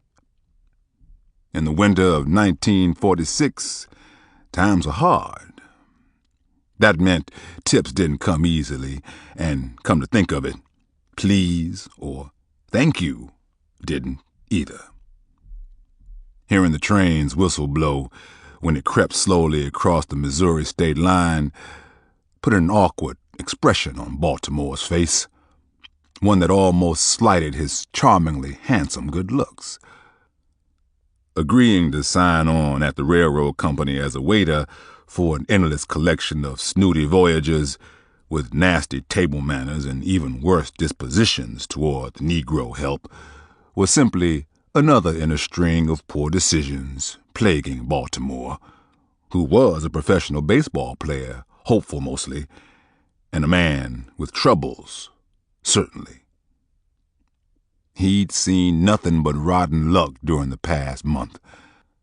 The worst of it had happened when the gambling debt he couldn't pay off came haunting around his rented room to collect at about 3 o'clock in the morning. 2 pistol-toting go-getters is what Baltimore called the hired thugs who broke down the door at Madame Ambrose's boarding house, aiming to make him pay the devil his due or else send him straight to hell if he couldn't. It was a good thing the lady with the room directly across the hall from his didn't like sleeping alone, or he'd have been faced with meeting the devil firsthand that night. With $3 in his pocket, every cent of it borrowed from the gracious neighbor lady, Baltimore had lit out of Harlem when the sun came up. He'd hitchhiked south with a change of luck in mind and a bounty on his head. Unfortunately, the change he'd hoped for was slow in coming, and his patience was wearing as thin as the sole on his broken-in leather work shoes. That awkward expression that welcomed Baltimore into Missouri melted into a labored grin when his best friend, Henry Taylor, a sturdy, brown-skinned sack of muscle, popped into the flatware storage room, balancing 2 hot plates weighed down with porterhouse steaks, mashed potatoes, and green beans. Henry, just as tall as Baltimore and substantially brawnier, presented the dinner he'd undoubtedly lied to get his hands on or outright stole, while maintaining his professional on-the-time clock persona. His black slacks held their creases. The starched white serving jacket was still buttoned up to the neck, and his plastic Cheshire cat grin, which the customers always expected, made a dazzling appearance. "Dinner is served, boss, and not a moment too soon," Henry announced, once the door was latched behind him. "You old rascal. I don't care what you had to do to come up with this meal fit for a king, but I hope your eyes was closed when you did it," Baltimore teased, salivating over a dinner much too expensive for the likes of them.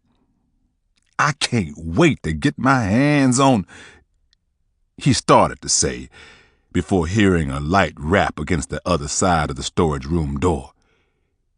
"Here, put the plates in the bread box, Henry," whispered Baltimore, fearing another waiter wanted to share in their late-night treasure. Some of them were unscrupulous enough to make waves by reporting thefts to the crew supervisor if they didn't get a cut. "Shut that cupboard door all the way so's they can't smell the taters," Henry mouthed quietly, as the light tapping grew into more insistent knocks. When Henry opened the storage room door slowly, he was surprised to see a white face staring back at his. The man, who appeared to be nearing 50, was fair-haired, with pale, blotchy skin. He was thinking something behind those steely blue eyes of his, Baltimore thought as he leaned his head over to see who was disturbing the first decent meal he'd had in a week. "Sorry, mister, but the dinner car's been closed for hours now," uttered Henry, guessing that was what the man wanted. "We's just putting the dishes away." "Either one of you boys interested in making a few dollars? Fetching ice and fresh drinking glasses for me and some sporting friends of mine?" the intruder asked, fashioning his remarks more in the manner of a request than a question. "No, sir, I'm really whooped," offered Henry in a pleading tone. "Hell no," was Baltimore's answer. "We's retired for the evening, done been retired, and besides, you don't see no boys in here." Venom was dripping from his lips after slaving deep into the evening, only to incur some middle-aged white man getting between him and a $4 plate of food with an off-the-cuff insult.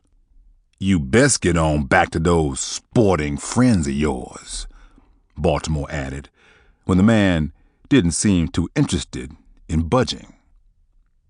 Henry swallowed hard, like always when Baltimore got it in his head to sass a white man to his face. He swallowed hard again when this particular white man brushed back his green gabardine jacket just enough to reveal a .44 caliber revolver. "Yeah, you'll do rather nicely," answered the man in the doorway. He was leering at Baltimore now and threatening to take his bluff a step further, if necessary. "Now then, I'd hate for us to have a misunderstanding. The head conductor might not like that, especially if he's awakened to terrible news." Baltimore squinted at the situation, which was brewing into a hot mess he'd have to clean up later. He was in deep, because he'd already decided just that fast to lighten the train's load and teach the passenger a lesson about respect he would take to his grave. Considering that the train wasn't due to arrive at the Kansas City station until 8 a.m., only a fool would have put his money on that particular white man's chances of breathing anywhere near 7:59. "Well, sir, if you put it that way, I guess I'm your man, your boy," Baltimore told him, flashing the manufactured, beaming smile he was accustomed to exhibiting when bringing customers their dinner bill. "Just let me grab a bite to eat, and I'll be along directly." "You'll come now," growled the uninvited guest. "And button your clothes. You look a ruffled sight," he added, gesturing at Baltimore's relaxed uniform. "I'll be right out here, waiting." "And he'll be right out, sir, right out," promised Henry, pulling the door closed. "Baltimore? What's gotten into you? That's a white man, and he's got 6 friends in that pistol waiting to do whatever he tells them to. He ain't gonna shoot nobody," Baltimore reasoned, as he fastened his serving jacket, huffing beneath his breath. "A stone killer does the doing and don't waste time on the showing. I'll be back tonight. You go on and have at my supper, too. Ain't no use in letting it go cold. Be too tough to chew then anyway." Henry put his face very close to Baltimore's in order to get his undivided attention. "Oh, man, I know that look in your eyes, and I hate it. You got trouble in mind, but you told me you was through with that sort of thing." Baltimore sighed as he eased the steak knife into the waistband of his black work slacks and pulled the white jacket down over it. "Don't appear that sort of thing is through with me, though, does it? Think of me when you eat my share. It'll make me feel better knowing you did." Waiting impatiently in the aisle, the insistent passenger raised his eyes from the silver coin he'd been flipping over his knuckles when Baltimore came out of the tiny closet holding a stack of glasses on a round tray. "Good. I was starting to get concerned about the two of you." The man was fond of the joke he told, so he chuckled over it, but neither of the black men found it amusing in the least. Both of them saw a dead man pacing in the other direction, wearing an expensive suit and a brown felt hat, and playing an odd little game where the stakes were dreadfully high. It was a skins game, Baltimore's favorite. Killing the white man on their way to the smoking car crossed his mind, but he suspected there'd be money to be had at the end of the night. Maybe a lot of it. Before he chased those demons away, he told them to come back later, when he'd have need for them.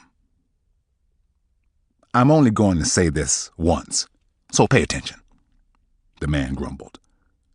"When we get inside, I don't want you to speak, cough, or break wind.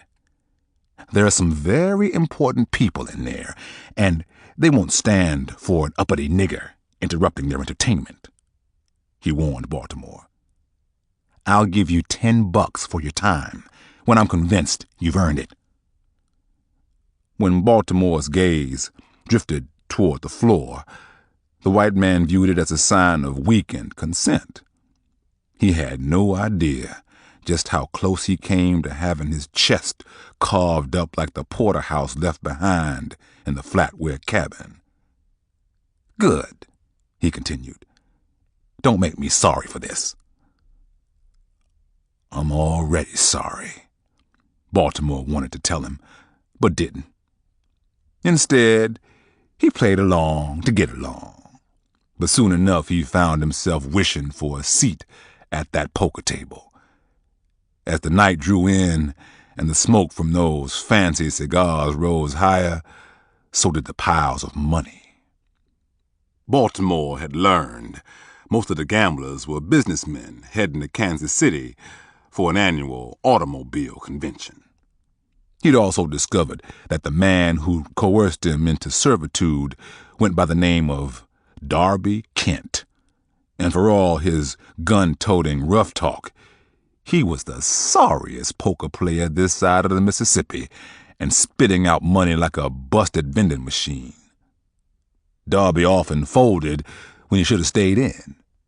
And then he often contributed to someone else's wealth when everyone reading his facial expressions knew he had a losing hand. After 3 hours of fetching and frowning, Baltimore was really disgusted. The way he looked at it, Darby was shoveling over his money, the money Baltimore had planned on relieving him of after the fellows were finished matching wits. "Darby, looks like a bad run of luck," one of the other men suggested incorrectly. It was a run of overgrown stupidity. "I'll say," another of them quipped. "Gotta know when to say when." After watching Darby toss back another shot of gin, he shook his head disapprovingly. "On the other hand, if you don't mind fattening my wallet, I won't either." That comment brought a wealth of laughter from other players sitting around the musty room, smelling of liquor, sweat, and stale tobacco. "I'll agree that the cards haven't exactly fallen in my favor up till now," Darby said as he grimaced. "Perhaps I could use a break." He laid the cards on the table, next to a mountain of money Baltimore guessed had to be close to $10,000. "Come on, you," Darby ordered his reluctant flunky, while motioning for Baltimore to collect his serving tray and an extra ice bucket. Leaving all that loot behind was like pulling teeth, but Baltimore forced himself to walk away. Had he not been confined to a moving train, there would have been a golden chance to stick up the card game and make a fast getaway. Unfortunately, there wasn't a hideout to dash off to afterwards, so the idea passed just as quickly as it had entered Baltimore's head. Baltimore fumed every step of the way he followed behind Darby, staggering and sullen. He was mad at himself for not going with his first mind to end their arrangement before Darby had all but opened his billfold and shook out a big stack of money for the better-suited players to divide amongst themselves. When they reached the nearly depleted icebox inside the abandoned dinner car, Baltimore began filling one of the wooden buckets. Darby steadied his shoulder against the doorframe to light up a cigar. He huffed and cussed that he should have been more conservative with his wages. "I'm beginning to think maybe I've taken those other fellows too lightly," Darby opined openly, as if Baltimore gave a damn what he thought. Tired and angrier now, Baltimore sought to put that silly notion to rest. "Say, Darby, let me ask you something," Baltimore said, seemingly out of nowhere. He was facing the man while holding the bucket firmly at his side with his left hand, keeping his right one free. "Do you always lose your ass after showing it?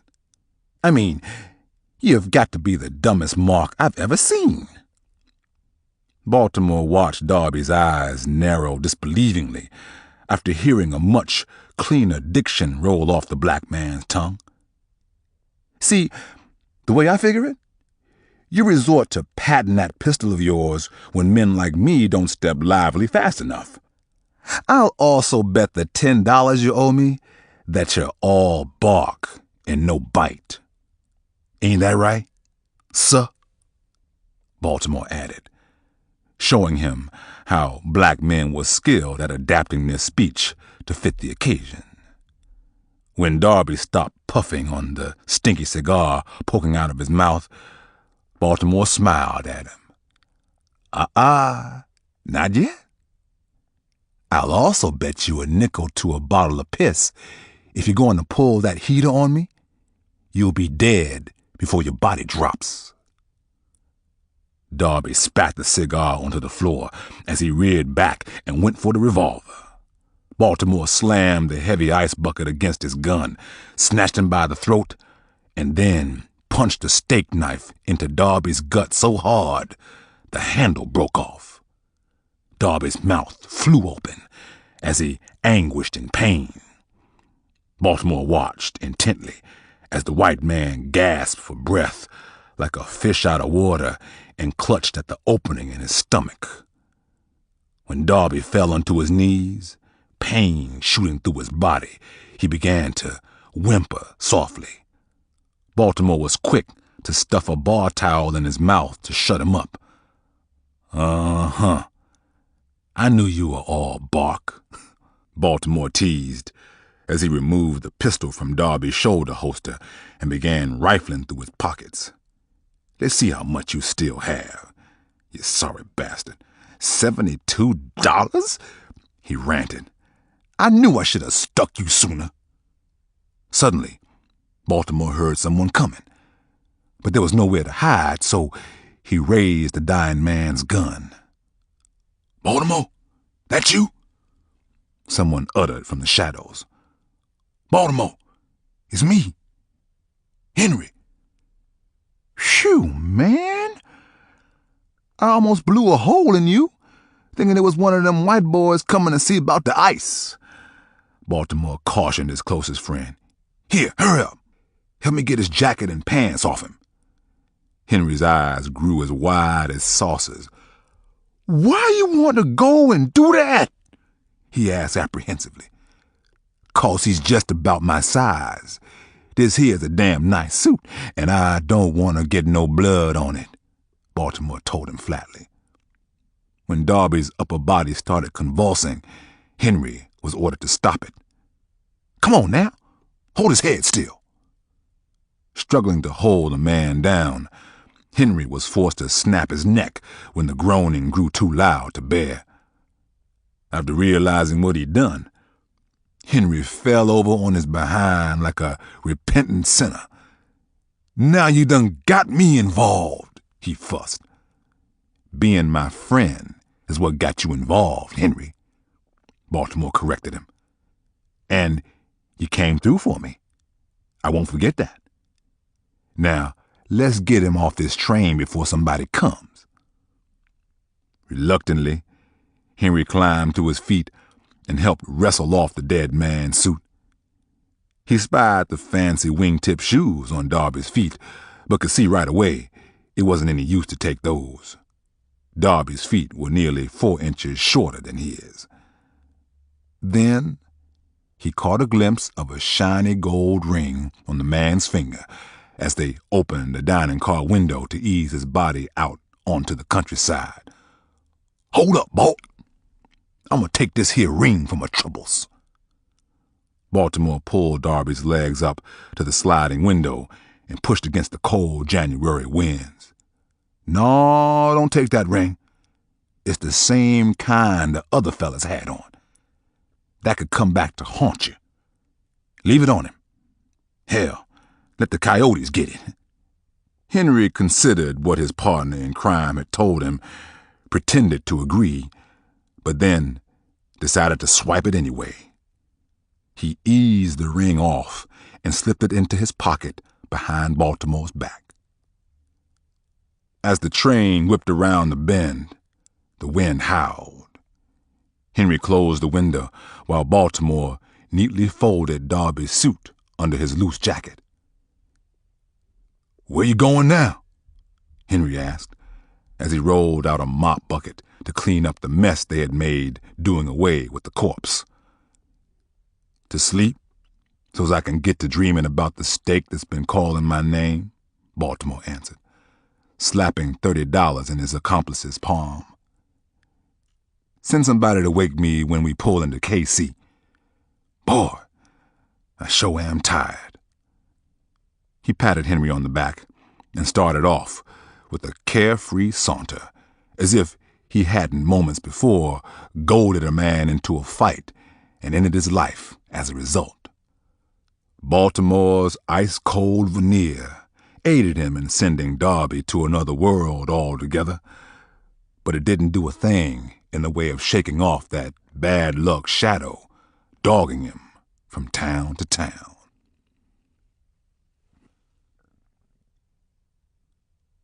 Chapter 2. Kansas City. Later that same morning, the train rolled into Kansas City's Union Station 6 minutes ahead of schedule. Henry knew that for certain, because he was up stirring at least an hour before. What he and Baltimore had done to that white man might have been despicable to some. But the kind of men they ran with at times, just to scratch a living, would have all agreed that Darby Kent had it coming. And that's exactly what Henry kept telling himself when his conscience gnawed at him from the pit of his stomach. It couldn't have turned out no other way, because of how the man kept after Baltimore, trying to pinch at his dignity and mash his spirit. Henry thought aloud. If that's not worth killing over, nothing is. Just then, he smiled, pulled the curtain back on his 5 by 7 foot sleeper compartment, and peeked into the one across from it. All he could see was a mess of coal black, curly hair resting on the pillowcase. Baltimore was sleeping like a brand new baby, one with a newly acquired gabardine suit and his share of the $73 found in the pants pockets. After all of the other food service men departed for breakfast duty, Henry got dressed and studied Baltimore some more before calling out to wake him. Despite the fact that they were already late to their workstations, Baltimore groaned defiantly. "Come on now," Henry pleaded, "or else Mr. Sterling's gonna pitch a fit. You know he don't like you much as it is. He ain't never given nobody a tough time as he gives you." "Good, 'cause I wouldn't give a bent nickel for him neither," Baltimore answered eventually, whipping the curtain aside with his arm, then sticking his head out. When he got a good look at Henry, dressed in full working attire, he sighed long and hard. "Henry, you can stick around hucklebucking all you like, but I'm getting off here. I heard those white boys talking last night when they thought I wasn't smart enough to listen at the important parts. Most of them belongs to this, what they call a Motor Assemblymen's Association." Henry was nodding his head, but he had no idea where Baltimore was going with the discussion. Actually, it didn't matter anyhow. He'd be right there alongside his friend for life. "I'd bet there's probably a couple of hundred of them arriving over the next week for the automotive convention starting tomorrow," Baltimore continued, casually lying on his side in white cotton boxers and matching sleeveless undershirt. "Just think about all of that money rolling into town with them. There'll be a million ways to hustle up some cool scratch, better than slaving for folks who just as soon have you locked up for bumping into 'em if they's on the streets instead of on this train. Nah, man, this is a stop for me. Kansas City is where I ditch that shadow that's been hounding me. And the only way to get it off my back is with a heap of good luck to turn it around," he said. "So, you can tell old man Sterling to kiss my ass." "You can tell him your damn self, 'cause here he come, breathing smoke and chewing nails," Henry said, as he peered down the long aisle. Sure enough, the salty and well-seasoned chief of the service staff was rambling fast toward the men's sleeping quarters.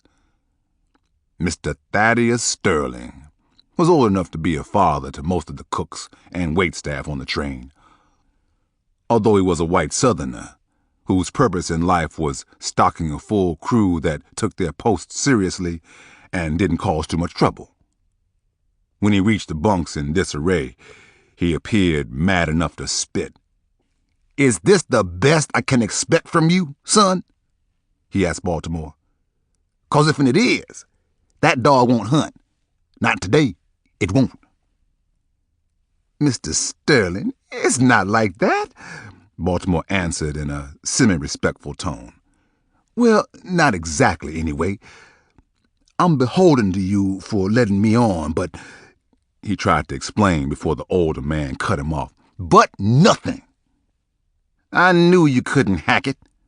I could tell it the minute I laid eyes on you. There's too much pride in that fella, I said. He'll buckle as sure as my frumpy Aunt Fanny's knees, I said. The supervisor had saliva collecting at the corners of his mouth. He was so upset. Truth be told, he was very fond of Baltimore, and that's why he rode him so hard. Mr. Sterling, I'm actually sorry to hear about your fat-ass Aunt Fanny's knees and such, though it appears you've been right about me all the while. Baltimore patronized him, and then winked at Henry. But you can do us both a favor if you run and go put my exit pay together while you're celebrating just how right you was. Henry took a calculated step back and away from Baltimore then, fearing that Mr. Sterling would fire off and slap the taste out of his friend's mouth on general principle alone. He was almost disappointed when it didn't happen. Exit pay? The supervisor yelled, putting his face in Baltimore's like a veteran drill sergeant breaking in a new recruit. Now ain't that a kick in the head? You got some nerve, son. Some kind of nerve, I swear. The shoes you owe me for. 3 uniforms you still owe me for. And you eat like a man twice your size. If anything is left in the balance, Mr. Floyd, it's you who owes me. Mr. Sterling had gone and worked himself up into a thick lather all over again, and it was partly due to his associate's rabble-rousing remarks. Tell you what, Mr. Sterling, I'm willing to let it go and call it even, Baltimore suggested, knowing he'd be dismissed as soon as those words rushed away from his lips. Uh-huh. That's just what I thought you'd say. Now, get the hell off my train and be quick about it before I have you run in for loitering, he threatened, merely for grins. When Mr. Sterling noticed how hard Henry was trying to avoid eye contact, he barked up another tree. And what's gotten into you? Oh, no. Don't tell me you want to have a discussion about your exit pay, too. Henry threw his gaze at Baltimore and then down toward the ground again. No, sir, I wouldn't think of doing no such thing, and I'm obliged to you for giving me a spot on your crew. But I'm gonna be getting the hell off your train with Baltimore.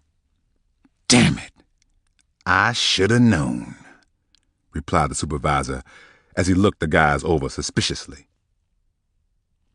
This doesn't have anything to do with one of our dining guests jumping the train last night, does it? No, sirree. We don't know nothing about that, do we, Henry? Hinted Baltimore. No, sir. Nothing at all. Nothing, Henry answered emphatically. He was certain then he'd made a mistake by keeping Darby's association ring, but he couldn't see pardon with it now. Holding on to it, that was his second mistake. Mr. Sterling eased the black visor back past the cusp of his head and used his skinny fingers to scratch at his balding scalp. Damnedest thing about the fellow who jumped. His friends say he left a satchel in his drawing room with over 50,000 clams packed away in it. Oh, well, as long as you boys don't know anything about it, try to stay out of trouble, because you won't be welcome back this way if and you can't. Don't take no wooden nickels, he added on his way back down the aisle. And don't take anything that don't belong to you when you get off, neither. Baltimore heard Mr. Sterling refer to him and Henry as boys, but there wasn't an ounce of malice in his manner, so he let it fall by the wayside. They had both been caught off guard regarding the opportunity they'd missed by not searching the dead man's stored belongings. Baltimore tried to hide the fact that he was furious, while he pondered what might have been had he simply planned and plotted the robbery instead of allowing his anger to guide it. The next time such an occasion presented itself, the outcome would be substantially more favorable, he decided. Substantially more favorable. After throwing several slightly used toiletries and just about everything else he owned into a small plyboard suitcase someone had left on the train during a short stopover in Denver, Baltimore stepped down onto the platform and smiled heartily. "Henry, the air is crisp and the women are hot. Let's enjoy one and do something about the other," he strongly recommended. "Don't look now, but there's the police talking with some mighty impotent-looking white folks," Henry replied, while peering up the platform in the direction they were heading. Baltimore grimaced. He knew what he had done. "Damn the luck," he cussed quietly. "I just got this suit." He peered over at Henry and felt like crying on the spot when several of the important-looking white men began pointing toward him. "Henry, hand me a travel bag. Put this here suit box back on the train and step away real natural-like." Henry didn't fully understand why his friend was willing to leave all of his worldly possessions behind, regardless of how meager they happened to have been. Because Baltimore sounded so determined, Henry didn't hesitate to do as instructed. As Baltimore strolled closer to the police car parked alongside the train stop, he glanced over at Henry and then placed a helping hand on his shoulder. "Now, you act like your gut is ailing you something fierce if they start nosing around about that dead fella. You hear?" "Yeah, I'll play along," Henry answered, hoping it wouldn't come to that. "Howdy, officer," Baltimore hailed vigorously as they approached the collection of white men. "Yeah, that's him. The thinner one on the right," one of the card players from the night before announced. He looked at Baltimore's casual navy slacks and dark wool peacoat. "He's a bit more relaxed now, but that's the one who left with Darby." "You deliver ice and refreshments to these men last night?" asked a burly city cop dressed in a long-sleeved winter uniform. Looking on curiously, his partner was just as stout and a few inches taller. "Yes'm," Baltimore said quickly. "And that other man, the bad one at cards, said he'd pay me $10. But then he met up with some woman, told me to wait at the ice box, so I did." "This woman, what she look like?" asked the officer who seemed to be in charge. During his dissertation, Baltimore kept looking at Henry, waiting on him to go into his shtick about stomach pains. Unfortunately, all Henry could think about was that fancy ring burning a hole in his pocket. "Oh, she was a looker with long brown hair," said Baltimore, when a woman fitting that description entered his line of vision from the station. "She had a style about her, too. Kind of put you in the mind of that one there." He gestured at the woman, whom he'd never laid eyes on until then, and suggested she be questioned instead of him. "But, like I was saying, after that man didn't come back, I went on to sleep as much as I could with my friend here complaining half the night about the piles." When Henry realized he'd been given a cue to chime in, after Baltimore told a bald-faced lie on him, whining throughout the night about chronic diarrhea, he went to holding his stomach with both hands.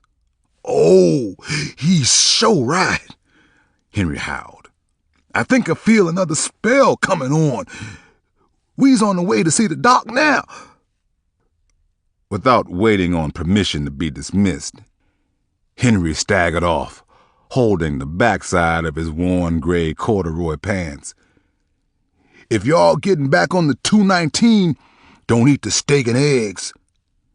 Each of the men looked uncomfortably at one another, because nearly all of them had had steak and eggs with their breakfasts before disembarking. "We'll be back before she pulls off, if you want to ask us some more questions about that man," quipped Baltimore, hoping they would be willing to let it go at that. Continuing on with their course of action, Henry leaned on Baltimore and groaned louder than before. "Oh, you gots to get me to the doctor," he wailed loudly. "Oh, I'm about to bust open." Instead of offering to lend them a ride to a colored doctor's office, the policemen waved the two black men off, figuring them useless in the disappearance investigation of Darby Kent, personal assistant to Pierre Albert, a famous automobile designer. "How you feel now?" Henry fussed, as soon as he limped around the corner of a brick building and out of sight of the cops. "You don't have the man's suit or his 50 grand neither. All you got is a head full of ideas that almost sent us to the chain gang." Baltimore stared at Henry with a concerned expression, because he'd never doubted him before. Something had transpired, and Baltimore wanted to know what it was. "What chain gang?" "Well, would you look at this? You let a couple of country-ass cops start poking around, and you fall apart like a wet paper sack. Henry, what's gotten into you?" The expression Henry exhibited was a shameful one. Immediately, he began feeling bad for running afoul where unshakable friendship was concerned. "Haven't I always looked after you?" asked Baltimore. "And haven't I always shared every last thing I came by with you? Huh? Didn't I get you out of that scrape when Butcher Davis was looking to cut your head off over his oldest daughter?" Baltimore added, laying it on thick enough to spread. When Henry appeared legitimately remorseful, he went in for the kill and nailed the coffin shut. "Then, is it too much to ask that you share in my misery from time to time? Or is you going to be a fair-weather friend after all we've been through together? Tell me, because I need to know." Baltimore pouted sincerely, as if he were really taken aback. Henry contemplated all the trouble Baltimore had gotten him into as well as out of over the past 4 years, and it teetered on evening out. So he hunched his shoulders and shook his head apologetically. "In for a penny, in for a pound," he said eventually. "I'm sorry for getting shook up enough to think of turning on you. You done right by me when I couldn't make do for myself. I ain't gonna ever forget that." Baltimore fought back a smile, biting his lip. "Don't mention it, Henry. Friends shouldn't have to. Let's get out of this cold and scrounge up some grub. There's a diner up on 12th Street. Might even have a pretty waitress or two." "Now you're talking," Henry chuckled. "This time, I get first crack at 'em, so don't go latching on to the prettiest one, like you always do." "I wouldn't think of it," Baltimore told him, with fingers crossed behind his back. "I'm aiming to get bigger things on the menu than way too oversized waitresses with nothing better to do than eat up all of their tips." Baltimore struck out walking, with Henry looking at him oddly, not sure whether to believe him or not. "Say, wait up, Baltimore," he yelled ahead. "You think all of them might be too oversized? Hey, man, hold up. Too oversized for who? A large woman keeps a warm bed. It's the wrong season to be catting around after a skinny woman."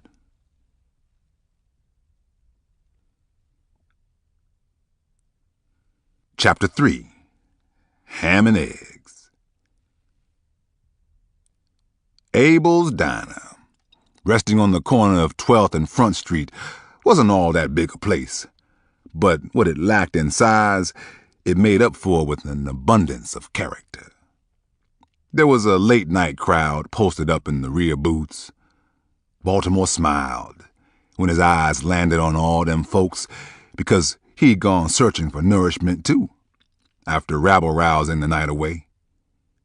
There were 3 bottom-of-the-barrel working girls sitting at the table near the door, licking their wounds and sulking over low temperatures and low-down climes.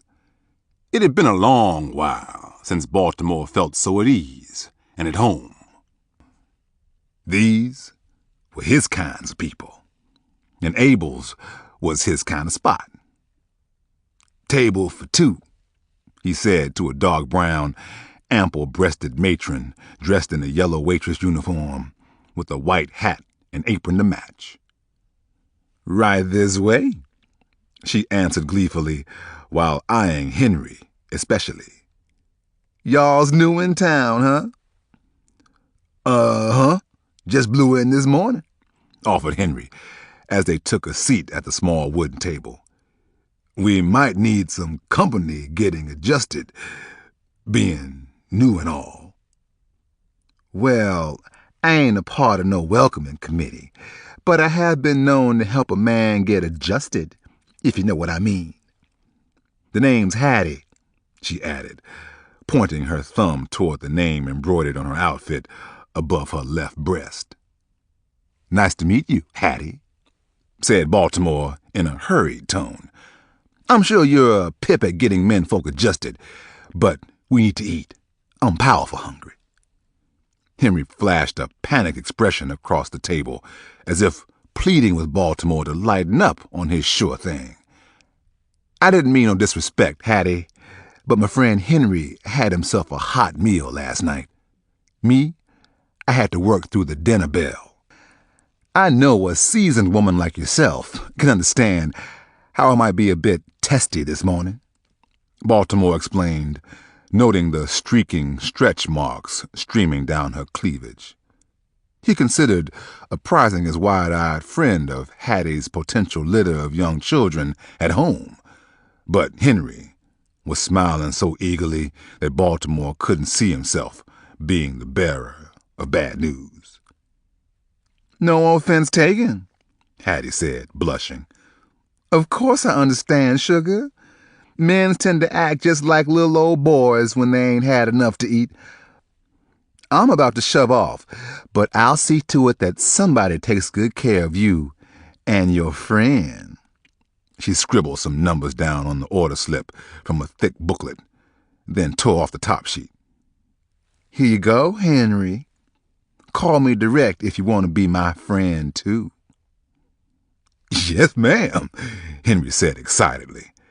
"I'll be sure to call this evening, once we get settled." "See to it that you do," Hattie insisted in parting. Henry watched her wide hips rock from one side of the room to the other, but Baltimore was busy watching the menu. It had been close to a full day since he'd eaten, and he grew seemingly more agitated by the minute. "I wish Hattie would send somebody over and fast. I'm getting lightheaded," Baltimore complained. "They can't all be that slow." "Some of us are faster than others, I would imagine," debated a waitress of slight build, who seemed to appear out of thin air. Her complexion was a dead-on match for Baltimore's, and the way her green eyes slanted up at the corners gave the impression that at least one of her ancestors was of Asian descent. A thick black curl dangled from her temple, down past her ear, purposely covering a fresh mark on the side of her face. Suddenly, Baltimore wasn't as starved as he had been just moments before. He caught himself wondering if the bruise on the woman's face was caused by a careless mishap with a straightening comb, or a cowardly man who beat on her while trying to make up for one of his own shortcomings. "I see," said Baltimore finally. "Please, order me up a whole plate of flapjacks, a big slice of ham, and a chicken coop full of eggs. Then come back in 10 minutes and see what else I have room for." The waitress smiled, lingering around to hear what Henry had in mind. "I'll have the same," he told her cordially. "Now, both of you can save $1 apiece if you're willing to trade ham for sausage," she suggested, cocking her narrow hip in Baltimore's direction. "That's a good deal any way you cut it." "I'll bet it is, Macy," Baltimore agreed, as he read the name on her uniform before she dashed away to submit their breakfast requests. "Look at there, Henry. A woman who saves a man's money instead of spending it all. She knows how to make a good impression." "Yeah, I bet that's the same thing her husband thought when he decided on marrying her," Henry argued. "Her shirt said Macy, but her wedding band was screaming Mrs." Concern colored his face. "Baltimore, we came here to get a line on some real money. Getting involved with another man's wife can't do us nothing but harm. Suppose he catches you with her, and you have to kill him." "Relax, Henry. I just met the woman, and you've already put us together against a loaded gun. I'm not gonna get behind no trouble over this woman," Baltimore assured him, not believing a word of it himself. But he was certain that Macy's situation stood some investigating, but he couldn't share that with Henry until it was too late for him to do anything about it. After Baltimore sopped up a puddle of molasses with the hot buttered biscuit, Macy pranced around to see if the fellas had had their fill. Henry surveyed the way she took her time collecting the dishes on Baltimore's side of the table. Baltimore picked up on it as well, but it didn't bother him at all. There was something soft about her, genteel, he noticed while making a play to keep her buzzing near just a little while longer. "So, Macy, seeing as how you're situated with the man and all, tell me where a fella who is down on his luck might get his hands on some nice working clothes." The waitress giggled, rubbing her thumb underneath the gold wedding band as if she was still getting used to the jewelry, as well as the idea altogether. "Working clothes, you say?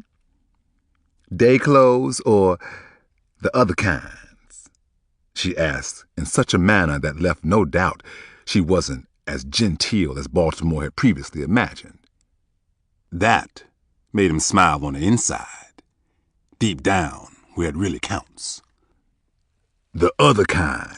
Second-hand, if we can get 'em," Henry threw in, trying to break up a collision with destiny sure to leave somebody in a deep-dug hole before it was all said and done. Yeah," Macy stuttered. "There's this place over off Vine where a couple of men looking to put in some late hours could get outfitted on the cheap. Ask for Rascal. He's my second cousin." Before Baltimore had the chance to thank Macy for the tip, she was off to see about another table. Henry hopped up, tossed some money down, and dragged his amorous companion out of the restaurant before the waitress became overwhelmed with the inclination to come back and linger some more. "Man, you're getting to be a handful, pulling on me like that," Baltimore huffed once they were out onto the sidewalk. "I didn't come between you and your lustful eyes for Hattie's bosoms, now did I? No, I didn't. Know why? Because sometimes you gotta let a man make his own mistakes so he can appreciate the wrong he did while making them." Henry was still trying to comprehend the reasoning in Baltimore's logic by the time they came upon the slightly used clothing store. "Who was that we were supposed to ask for?" Baltimore asked as they entered the establishment, overwrought with second-hand men's clothes. Actually, the selection was better than either man had anticipated. Some of the suits were in such perfect condition that Baltimore spent all but $6 on a new wardrobe and a decent suitcase to carry it in, once Rascal got to flouncing around all in a tizzy. Macy had purposely omitted the fact that her cousin, on her mother's side, had a special flair for fashion and a fondness for helping men to look their best, especially the ones who stood out in the crowd. Baltimore fit the bill perfectly. "Henry, I feel like a man of means," Baltimore gushed, staring at his pinstripe threads in the store mirror, with Rascal standing not too far off. "Yeah, but you smell like embalming fluid and mothballs," Henry joked, insinuating that the suit had been lifted from a mortuary. Baltimore sniffed at the lapels and nearly gagged. "Oh, man! It smells like they just rolled the body out of it this morning. It's all right, though. For the price, you can't beat it. I'll air it out. Tell Rascal I'm taking this one for a walk. A long walk." "Hell no, you tell him," Henry refused. "Man with ways like that make me nervous. I'll be waiting outside." All dressed up and no place to go, Henry agreed to let Baltimore work on securing them a warm place to lay their heads while saving their remaining money to eat on. While they were busy deciding on a quick scam to get the ball rolling, a dark-colored taxicab rolled past, then slammed on the brakes. Henry backed up on the curb when the tires screeched toward them in reverse. As if on cue, the cab driver climbed out of the four-door sedan like a paid chauffeur. "Baltimore Floyd? That is you," the short, stumpy-built, dust-colored man hailed. "Well, I'll be," Baltimore replied happily, "as I live and breathe. Pudge Gillis. Ain't nobody slapped you in the clink yet?" As Henry looked on curiously, Baltimore shook hands with the man half his size, dressed in a suit of clothes 2 sizes too big, as if he was still expecting to grow into them. "No, but that don't stop him from trying, though," Pudge answered, peering at Henry. "Who's this you got with you?" "Pudge Gillis is the man who knows everything going on south of 18th Street. Pudge, say hello to my good friend, Henry Taylor. He's liable to be the next starting catcher for the Monarchs," Baltimore boasted truthfully. Henry was an accomplished baseball player with the St. Louis farm team waiting on a Negro League charter. "Hiya, Henry. That's some mighty high praise coming from Baltimore," Pudge said, nodding in admiration. "You know, he's not too quick to hand it out." "Boy, do I," answered Henry. "But I'll take some where I can get 'em. "Fellas, what brings y'all to town so soon after the New Year?" Pudge asked as his car idled near the curb. "Let's get in your Ford and talk about it," suggested Baltimore. Once they were inside the taxi, Pudge began sniffling similar to the way Baltimore had in front of the store mirror. "It smells like a funeral back there," Pudge cackled. "Let your windows down a notch so's that burial suit rascal soldier airs out a bit." "Told you so," grunted Henry, relieved to lower his window. Baltimore smirked at Henry while doing likewise. "You can tell me all day long if you want to. These are some mighty fine rags, and I don't give a damn what," he started out saying, before pleading for Pudge to stop the car. "Pull it over! Right there!" he ranted hysterically when his eyes landed on a money-making opportunity of the sweetest kind. As soon as the car slowed enough to jump out, Baltimore did just that. The pointy-toed wingtips he'd just purchased were hardly worn, so the leather soles were as slick as ice when they landed on the hard concrete. After Henry's eyes discovered what Baltimore was chomping at the bit to involve himself with, he feared the worst.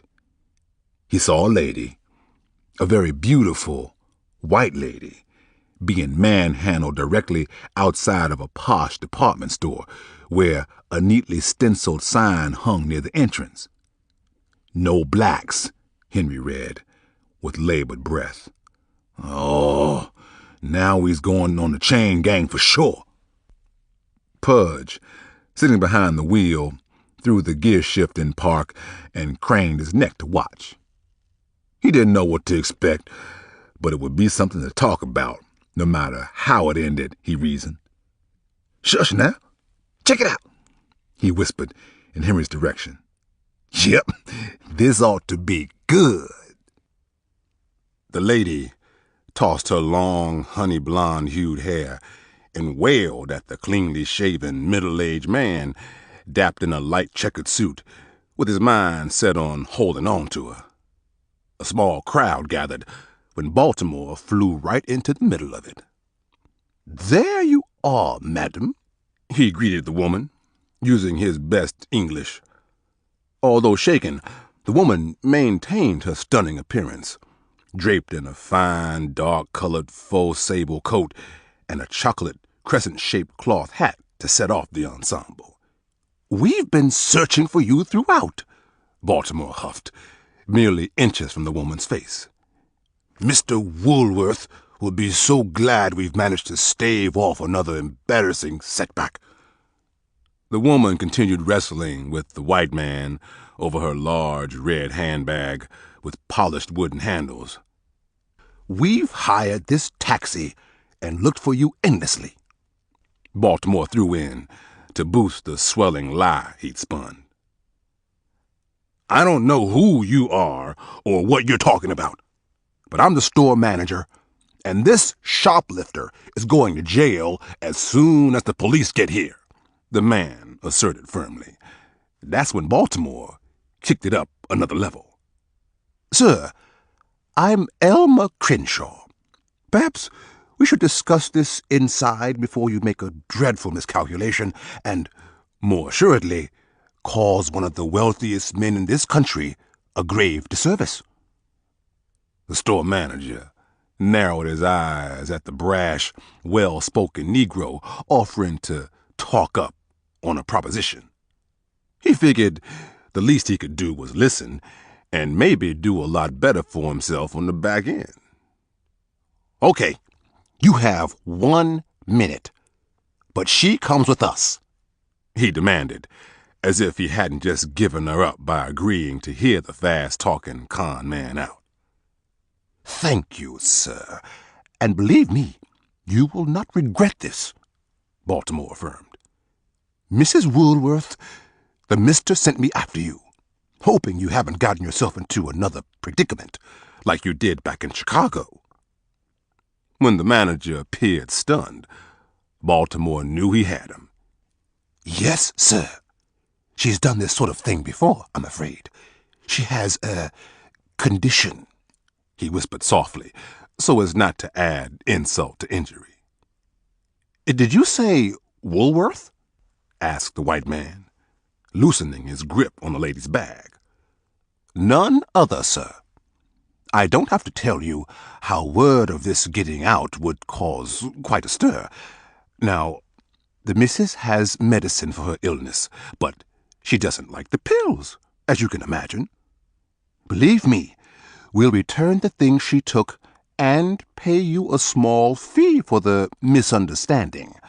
Don't think of refusing, because Mr. Woolworth wouldn't like that.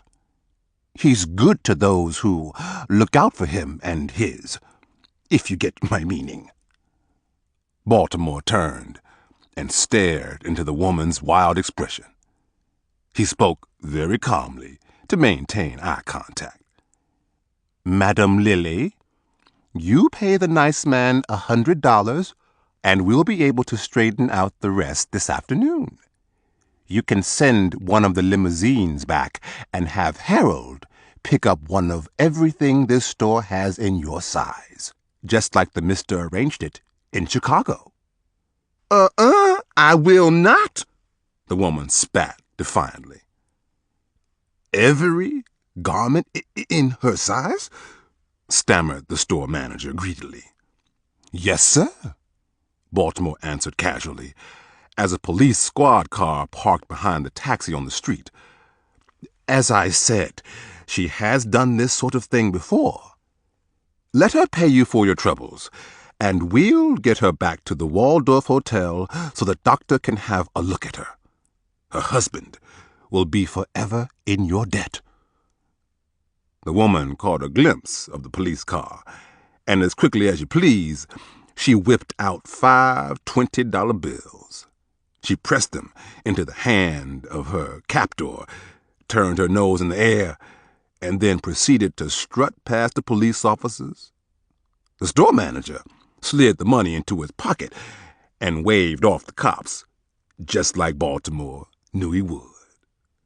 "I don't know how you put up with rich white people," Baltimore sighed, as the squad car drove away. "They gonna be the death of me." "Tell me about it," the white man replied, with a pained expression when he realized the well-spoken Negro's diction had taken an immediate dive. By the time the store manager's better judgment caught up to his bad decision, he knew he'd been had. Baltimore was in the back seat, several blocks away, and frowning disapprovingly with the pretty lady on his lap, laughing her head off. Henry gawked at the woman's complexion, which was so white she appeared to be carved from a bar of soap. And if that wasn't bad enough, she threw her arms around Baltimore's neck, kissed him passionately, and then, without notice, reared back and slapped his face so hard it sounded off. Pudge had been taking it all in from the rearview mirror while keeping one eye on the road. "Ouch!" shouted Baltimore, massaging his cheek. "What was that for?" "That's for the 100 you had me pay that man," she answered him in a common manner befitting a very common girl. $100 is a lot of money, and hard to come by, too." "How many times do I have to tell you, Franchetta? Don't go pushing your luck," Baltimore reprimanded her. "There are 2 kinds of people who get pinched. Thems that's greedy, and thems that's stupid. Don't be stupid." "All right, Daddy," she cooed. "I'll be on my best behavior now that you've come stumbling back around." "Okay. Let's see what 100 bought you, other than your freedom papers," Baltimore jested. Franchetta slid off Baltimore's lap and wedged herself between him and Henry. She unfastened her ritzy 3/4 fur coat and pulled one expensive necklace out of her lacy panties after the next as the men looked on. Henry was speechless, and Pudge nearly wrecked his taxi twice. "Aren't you forgetting something?" Baltimore said knowingly. "Shoot! I should have known you saw that, too," the woman pouted. She fished around inside a hidden compartment in the lining of her coat and came out with the store manager's wallet. Baltimore let that woman kiss him again after she handed the wallet over as a gratuitous fee for saving her. While en route to her place, Henry was so confused that he started to mist up around the eyes. Baltimore shook his head as he recited what had gone on inside the department store with the manager and how he'd pitted the man's greed against him.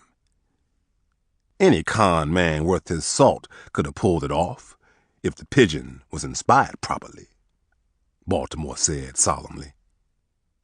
"Gentlemen, I'm proud to introduce you to Miss Franchetta St. Jean, my first love, among other things, and, as you just seen, a first-rate pickpocket." He neglected to include other pertinent vital information which allowed her to bring the other man up to speed if and when she saw fit. Baltimore, please tell this fool before he floods this cab with those crocodile tears," she sniped, without regard for Henry's feelings. Okay, Baltimore agreed. "Henry, Franchetta here ain't what you think. She's as black as you and me on the inside, where it matters most."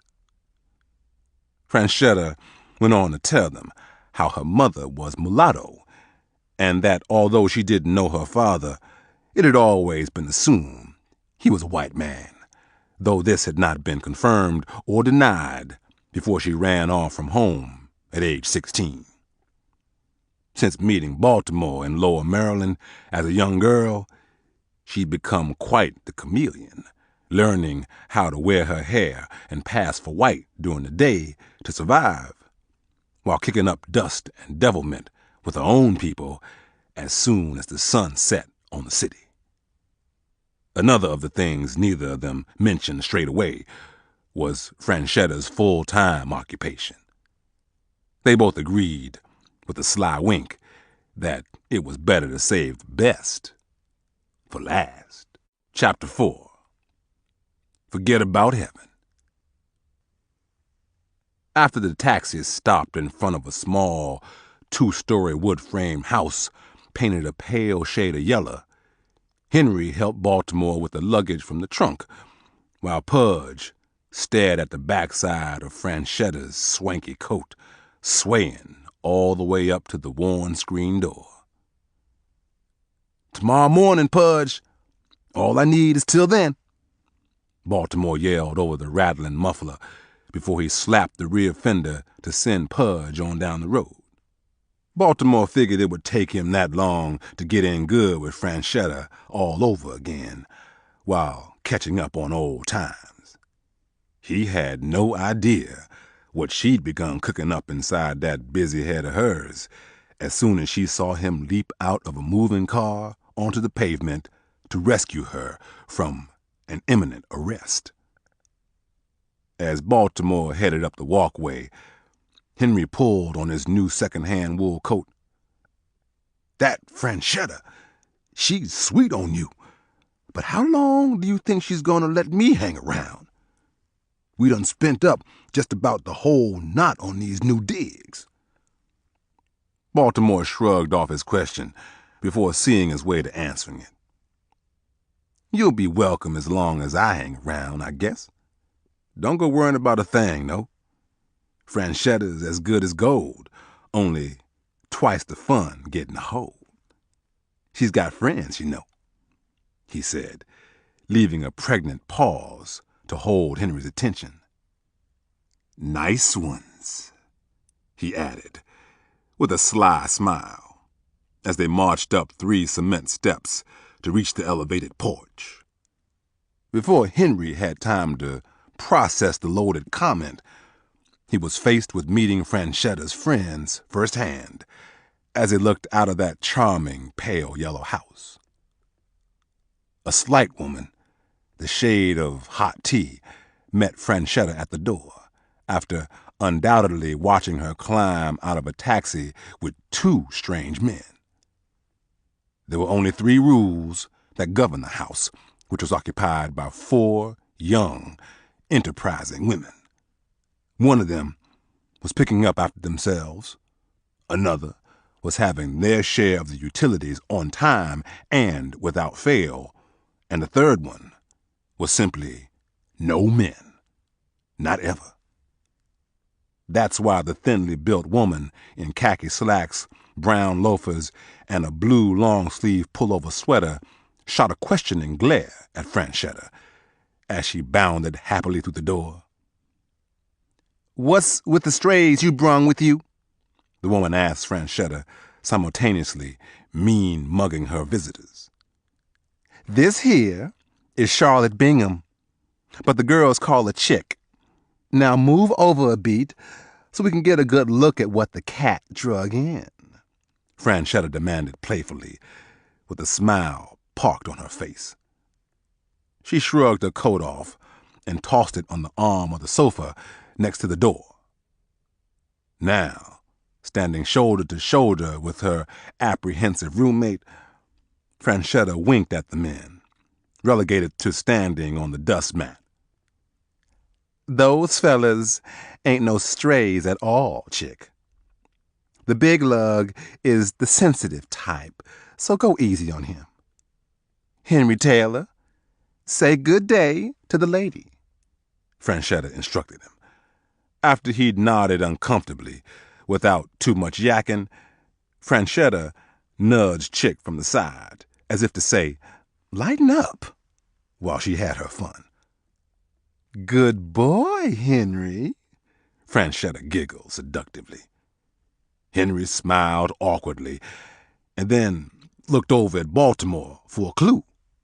But his friend was enjoying this little game as much as he knew Franchetta did.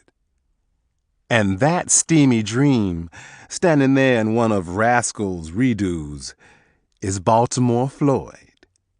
He sure is nice to look at, ain't he?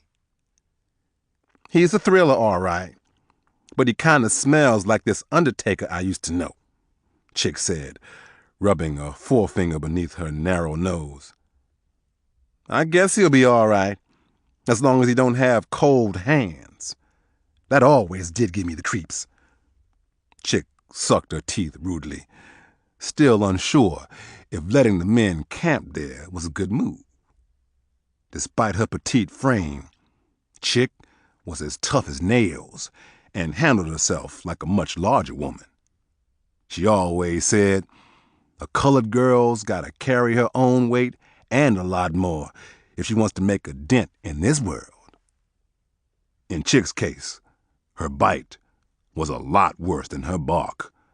A lot worse. "Melvina! Daisy!" Franchetta hollered loudly to summon the others. "Come and see what I went out and got for the house." A bit aggravated and growing colder on the front porch, Henry sighed when he realized the game wasn't over. Not by a long shot. Baltimore understood fully. Franchetta was in control the entire time, but she wanted the other women to feel as though they had some say in the matter, when, in actuality, she was going to do what she always had, whatever she damn well pleased.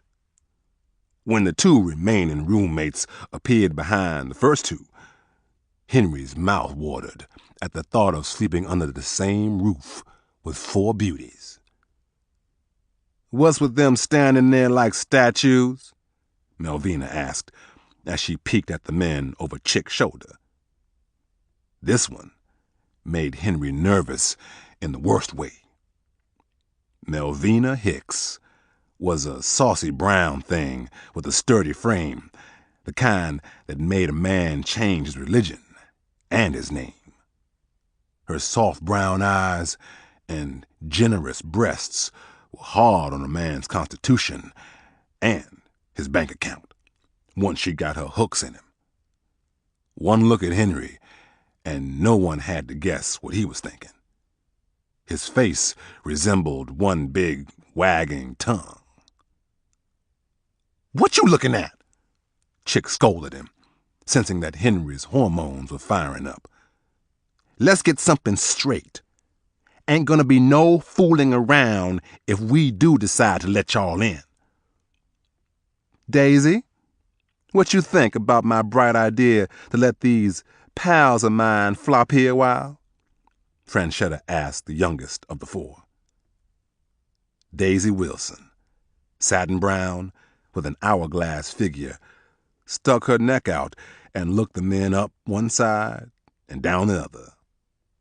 Baltimore and Henry tried to stare straight ahead during her inspection, instead of allowing their horns to show. One renegade glance made Baltimore wish he hadn't. Daisy was no more than 21 years old, but she'd been hooking for 3 years, since her mother threw her out into the streets for screwing around with a stepfather. Now, there was no proof of the affair, but everyone in town knew he'd been after Daisy for years. And from the day she celebrated 17, he couldn't seem to find his way to his wife's bed. A week later, Daisy was out on her own and entertaining in a cat house before she met up with Franchetta and the girls. "I don't rightly know," Daisy answered quietly. "Where they's gonna sleep?" "With me," Franchetta answered assuredly. "Won't that be cozy?" Melvina smirked her displeasure over Franchetta's blatant disregard of her vote. "Wait a minute, Franny. Just how is it that you get both of them?" Franchetta cast a glint at Chick from the corner of her eye. "Appears to me, Chick, we just done decided." Before walking away from the interview of sorts, Franchetta made her position plain. "Come on in out of that cold, boys. We've got a lot to talk about." "You telling me," mumbled Henry, as the ladies retreated inside. "Baltimore, would you look at that? This house has more ass than a team of mules." "Just don't go getting in no hurry trying to ride them all at once," Baltimore suggested. "Wait and see. Take it slow. You have to treat sporting women a certain kind of way when they's off the clock. Trust me, I know what I'm talking about. I ain't wrong about this. You'll see." Henry's eyes widened when his friend's words hit home. "Baltimore, you can't mean all of them are sporting women?" Henry couldn't believe his good luck as Baltimore eagerly entered into the front room. "Hey, Balt, is all of them?" Henry queried softly, heavy on Baltimore's heels. "Oh, man, when I die, forget going to heaven. I'm coming back here." Once the men were comfortably inside, both of them surveyed the house with a wandering eye. Right away, Henry saw that the fireplace was in desperate need of repair, as were many other amenities. The hardwood floor that covered the first floor needed corking in several places. The curtain rod over the big bay window needed to be rehung, and Henry had never been in a woman's home that didn't have a leaky faucet or two. Baltimore glanced at Henry, pretty near reading his mind, because he was thinking the same thing. How it would be a privilege to help the girls fix up their humble abode while taking advantage of their hospitality. "Here, please take care of my hat. It's the only one I got," Henry said, handing it over to Chick. She took the light-shaded Stetson from him and eyed it like he should have selected another one. "Don't mention it. I'll put it in the safe," she scoffed. "Franchetta, do you by chance have any carpentry tools or a handyman's box?" Baltimore asked, before he set the luggage on the floor. A thankful smile danced across Franchetta's thin lips when she looked around the living room area to evaluate what the men saw. "I know it could use some work. It's small, but it's ours. Yeah, y'all can find a box of hardware, hammers, and nails out in the car shed. The previous owner didn't have any further use for them. Why don't y'all change in my room and have at whatever you see broke?" Henry followed Baltimore into the bedroom at the bottom of the staircase and closed the door. "Huh? Henry looks to be worth his keep, but your friend Baltimore is too damn pretty to be any good with his hands," Chick cracked at the first opportunity. "Least not around no workman's tools, I'd bet," she added on second thought, still not completely sold on them invading her safe haven. "Oh, he's full of surprises, ladies," Franchetta answered for the other women, who might have been wondering how useful Baltimore could be in the maintenance department. Chances are, anything you can think of, Baltimore has already come up with 3 ways to pull it off, work it out, and make it holler. Daisy peeked over her magazine and giggled, but Melvina was inspired and liked what she heard. "Is that so?" she asked, hoping it was. "We are still talking about tending to things around the house, right? 'Cause I'd hate for a girl to build her hopes up and be all a shamble behind a heap of disappointment." "There's not an ounce of letdown in him," Franchetta asserted. Not one little old pinch of it. Not one. After the fellas walked over every inch of the 4-bedroom house and compiled a list of things to be attended to, they agreed on who would be responsible for each task. They were fast at work in a jiffy and glad to do it. Franchetta changed into comfortable house clothes, a white long-sleeve cotton blouse, and a pair of hunter green polyester slacks. She displayed everything she copped from the department store by laying it out on her bed while sharing how Baltimore had literally jumped from a moving car and rescued her. "Sure he did," Franchetta boasted when Melvina and Chick made it obvious they thought she was embellishing the story. "Don't y'all be looking at me cockeyed like that. I'm not putting on. I'm telling you straight. The taxicab was still moving when he leaped out and dashed over like a comic book hero to come and see about me." When the other women laughed, Franchetta agreed that she'd gone too far with that one. "Anyways, Baltimore saved me from that store manager with some of the slickest talking you ever heard." "What do you say, Franny?" Daisy begged to know. Franchetta pounced off the bed and began strutting around the room with her fists anchored on her hips. This is how he strutted up, all dignified like a college boy, she told them as she pranced. He said, "Excuse me, sir, but I do believe you have my white woman, and I want her back." "He did not," Chick argued, wide-eyed but refusing to believe it. "Of course he didn't, or I'd be in the clink for sure," Franchetta confessed. "But he may as well have, by the way that cracker who was holding on to me by the wrist stared at him. Baltimore says right out of the box, 'There you are, madam. We've been searching for you hither and thither,' or something just as hoity-toity. Then he busted out about how Mr. Woolworth would be so glad that I didn't get myself into trouble again on account of my kleptomanium." "You which?" asked Melvina. "You know, that brain glitch some rich white folks get that makes them steal what they could pay for outright," Franchetta answered the best way she knew how.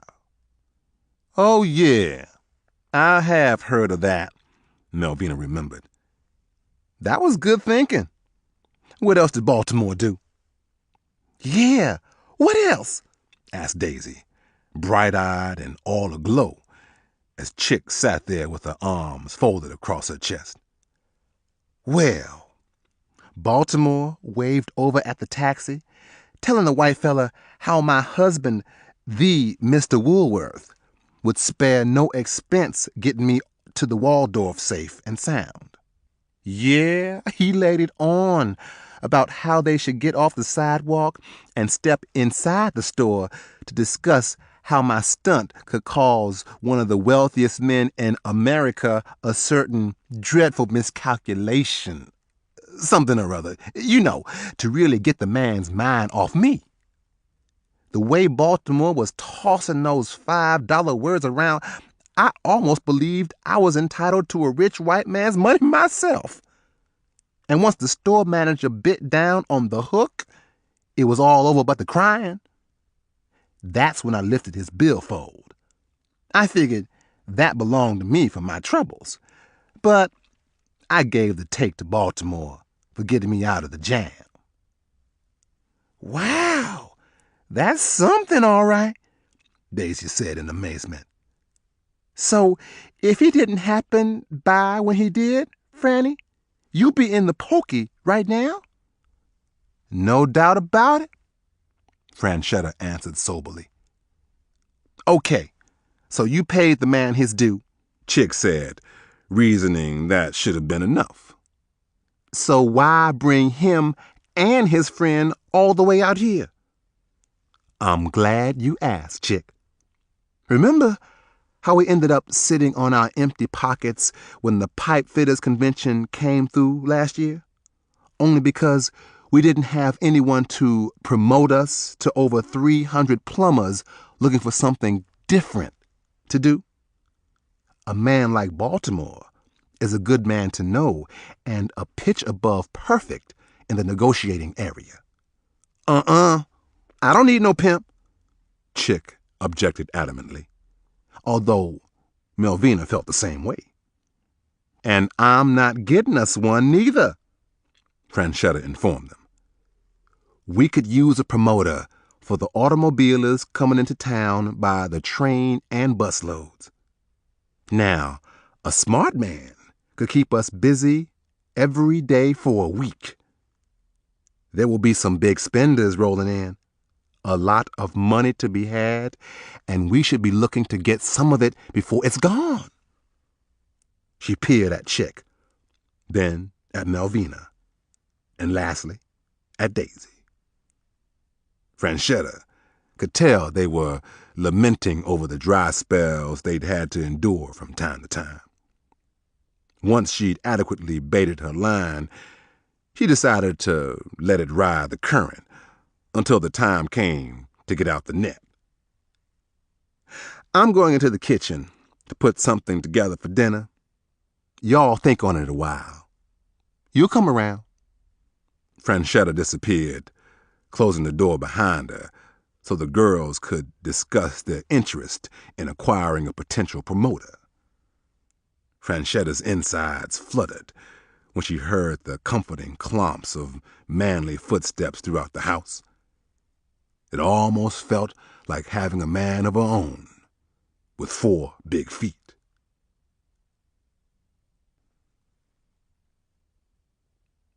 Chapter 5. In My Recollection. 30 minutes after Franchetta called the corner grocer with a delivery order, a young, pimply-faced teenager arrived on his bicycle with 2 bags stored inside a wire-framed handlebar basket. Franchetta paid and quickly sent the boy away. She floated around the small kitchen while setting out cutting boards, mixing bowls, and seasonings. It didn't take too long before Melvina and Daisy joined her, with Chick dragging along behind him like it pained her to do so. Daisy's face brightened when she saw the preparations for a grand dinner spread. "Woo, Franny, you must really like having that man around?" she asked knowingly. "He must have been heavy on your heart once upon a time." Melvina sighed pleasantly. "Seems to me he still is." "The older y'all get, the more you'll realize how some things never change," Franchetta said, then blushed. "Now, who's going to peel those potatoes?" she asked, motioning over to a 5-pound sack resting on the oatmeal-colored Formica countertop. Not me," Daisy squealed. "I've never been good at peeling, but I wouldn't mind pulling on some snap peas." She plopped down happily onto a metal chair with padded blue vinyl cushions. "Is that sage I smell?" asked Chick, with a measured amount of reluctance. "What you know about cornbread stuffing?" she teased Franchetta, assuming that was what the spice had been used for. "You think you know better?" Franchetta replied, licking a smidge of stuffing from the tip of her finger. "Woo!" howled Melvina. "If you can't stand the heat, get the hell out of the kitchen." "Oh, I can stand it all right. But what if things get too hot for all of us?" Chick offered, speaking of Baltimore handling the promotion end of their business over the next week.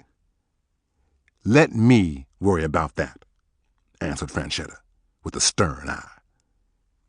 Melvina nervously rubbed her open palms along the ridges of her curvy hips as she drew in a measured breath and frowned.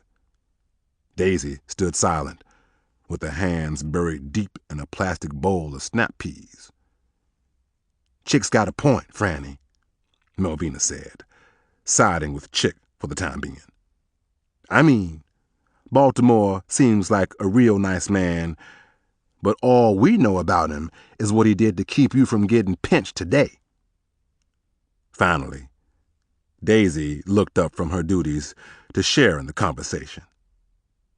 "Franny, how'd you come to know Baltimore in the first place?" That question put a subtle shine on Franchetta's lips as she thought back to the very day she laid eyes on him. "Well, I'd run off to see the world, since I couldn't decide on what I wanted to do with my life.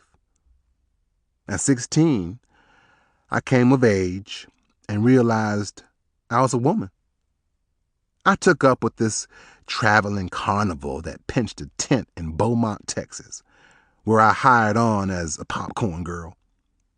I made a little money and bought me a couple of dresses, to help me appear older than I was. Too bad they don't make dresses to help a woman appear younger," Melvina quipped as she chuckled heartily. "Wouldn't that be something?" Franchetta agreed. "Well, we rambled up the eastern seaboard before winter set in, and then, one day, pulled into the tiniest little tick on the map called Whiskey Bottom, Maryland. I was bored and growing eager to sell more than just popcorn, but the head man wouldn't let me out of his sight until I turned 17. He said so's I could get those girlish notions out my head before I found more trouble than I bargained for. My second day in Whiskey Bottom was much like all the others, hawking boxes of corn and keeping clear of the slugs who worked on the machinery, 'cause they had some bad habits and a taste for young girls. It was 3:30 when the sun shined on a brash 18-year-old, strutting around like a prize peacock with 3 girls on his arms and spending money like he was snatching it down off trees. "That was Baltimore?" squealed Daisy as she became noticeably more excited than before. "And that was 10 or so years ago.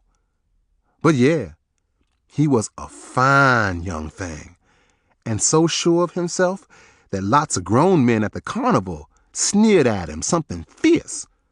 But they was just jealous, and he knew it. That didn't stop him from showing those girls of his a grand afternoon and smiling about it while rubbing the other men's noses in it. Before nightfall, I caught his attention and asked if I could speak to him, alone. The next day, he showed up without his arm pieces, but he was just as generous. He won so many Cupid dolls and stuffed animals that we couldn't carry them all. Hell, I didn't know what was going on until it happened. That boy had me so sweet on him that my teeth hurt every time I said his name. And that was just for starters." Franchetta went on to explain how she stayed awake at night, thinking about being with the smooth youngster she'd met just south of the Baltimore, Maryland county line. She wrote down his address and wrote to him for months, He didn't return any of her letters until she sent him a postcard from Santa Fe, New Mexico, informing him that she was now 17, legal, and desperately fighting off the carnival headman's advances every night. Within a week, Baltimore caught up to the troop, setting up camp in El Paso. He'd boarded a train and subsequently stolen a late-model automobile, and there he was, standing right outside the popcorn stand a few minutes before opening time. It appeared that he hadn't slept in days, but his beige cotton blazer and white linen slacks were as crisp as a new dollar bill. Before I could speak, Franchetta continued, he held out his hand and told me, "Come on, baby girl, let's go home." Like I was supposed to up and fly off to Lord knows where with him. Melvina was breathless, while Daisy actually held hers, awaiting the outcome of Franchetta's fascinating tale. "So, after he came all that way, trotting behind you, what did you say?" asked Chick, now drawn in as well. Franchetta tilted her head back, closed her eyes, and giggled. "I didn't say a damn thing. I up and flew off to Lord knows where with him, like I was supposed to." The small room, which smelled of cooking spices and a barely noticeable commingling of reasonably priced department store perfumes, roared with unbridled cackles from the women, including Franchetta, who said, with her head cocked to the side for emphasis' sake, "My mama didn't raise no fool." None of the girls knew it, but Baltimore and Henry had been listening to their conversation from a mouse hole they'd begun to cork in Daisy's upstairs bedroom. "He was into saving women even back then, huh, Franny?" Melvina said, as a fact instead of a question. "That's not the half of it," Franchetta responded, thinking back, with her face now wearing a saddened expression she couldn't shrug off. "After we ditched the car and caught a rail all the way back east, I learned that Baltimore had a slew of chippies working for him, 7 girls in all. I begged him to teach me the business and put me in his stable so's I could earn my keep like the others. He fought me on it and told me it could be a hard life sometimes, but if I was sure, he'd do it. It seems like 1,000,000 years ago, and only yesterday, both at the same time. I kept after Baltimore until he made love to me, taught me how to do it right, and put me on the stroll like I wanted.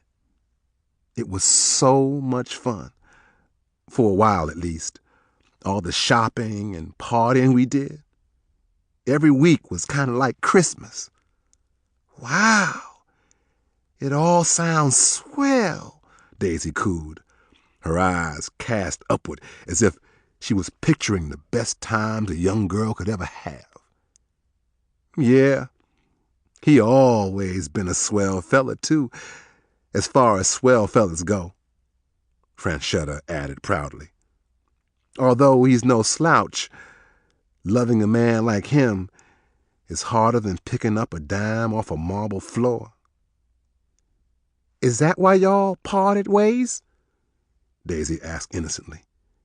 Loving him was too hard? Nah. He up and left one morning while all of the girls slept. He shelled out $300 apiece of his own money to send us on our way. Franchetta remembered unpleasantly. None of us had to ask why, she said. Baltimore simply quit the business when he got tired of calling on men after they'd beat up on one of his women. That sort of thing riled him up something terrible. He said a man with the taste of a woman's blood in his mouth would keep after it until he killed her. Baltimore wasn't about to let that happen, so he'd protect us by leaving a cold body behind each time he had to call on one of those woman beaters. When Henry considered Franchetta's heartfelt words and his friend's troubled past, he climbed to his feet and left Baltimore there to deal with it, alone. An awkward smile eased at the corners of Melvina's lips as she tried to make sense of Baltimore's plight. It must be hell, carrying all that around inside him. Yeah, I think I fell in love with his misery before I fell head over heels with him, Franchetta thought aloud. I'll say, whispered Daisy. Tell me about it, Chick said, before turning her head away to hide her sorrow. Tell me about it. As Franchetta squirted butter on 2 whole chickens with a turkey baster, she perked up, as if that time in their lives had come and gone. Every so often, Baltimore comes back to me, and don't ask me how he does it. In Chicago, he showed up at a stage play I had a small part in. One summer in Springfield, I was managing a cat house for a sick old lady too mean to die and too ornery to trust anybody else with the money other than me. Lo and behold, who strolls in with a baseball team, barnstorming up and down the state, playing fairgrounds and city parks to scratch a living? Oof, that was a nice weekend. But Baltimore never stays too long. One day, I figure he might stay for keeps when he's tired of running, maybe. Franchetta peered up from the chickens to see 3 sets of eyes staring back at hers. She answered those wondering eyes before any of them had to ask. Sure, I'll take him in after he's seen too many cold days and rainy nights to continue at it alone. I'd be a fool not to. I just hope he can locate me when that happens. She crammed the cornbread stuffing inside both birds and slid them into the oven. Baltimore put his brand on me. Ain't nothing ever gonna change about that. If something could, I wouldn't want it to, nor would I be willing to let it, Franchetta surmised, while summing up her affections for the first man to share her love and break her heart. Hours later, dinner was served as everyone sat around the table in evening attire. Long sleeves, dressy slacks, dresses, and heels. Henry said grace, thanking God for good food, good friends, and the wrongs he promised to forgive in the end. Amen. During the meal, Baltimore teased Franchetta about the look on her face when the store manager had his paws dug in. She laughed so hard, she nearly choked on a chicken bone. Henry slapped her on the back and dislodged it, although she was concerned his technique might have left a bruise. Baltimore helped Franchetta with the dinner plates afterwards, while Melvina served heaping helpings of hot apple pie. Henry took one look at his slice, turned up his nose, and adamantly refused it, making a grand spectacle of himself. Apple pie is the root of all evil, he ranted. And I know what the preacher say, but he's wrong on this account. Some men say money is the root of it all. Others charge that it's women who's got money beat by a mile. But think about it. Ever since Eve brought Adam that apple pie from out the bushes, men folk haven't seen nothing but troubles. Go ahead on and think about it. Ooh, Henry, you ought to be shamed, hollered Melvina, tickled as she could be. Well, I'm not, Henry asserted, though I am still itching for something sweet. I know, I'll run down to the corner and fetch some ice cream. But it's cold out, Daisy argued, as she forked another bite of pie in her mouth. Good. Then it won't melt before I get back, said Henry, with his mind set on sitting down to something that had nothing to do with Adam, Eve, apple pie, or the bushes he was sure Eve had baked it in. As Henry hit the door, Chick opened the cabinet on a slightly used RCA Victrola stand-up record player and stereo. She slowly adjusted the radio tuner until the sounds of a Chicago broadcast came through nice and clear. Hey! The Johnny Otis Quintet is performing live with Little Esther. I hope they shake up some of those low-down, dirty blues like that time they hit Kansas City and almost burned down the Atlantic Club. Remember that, Franny?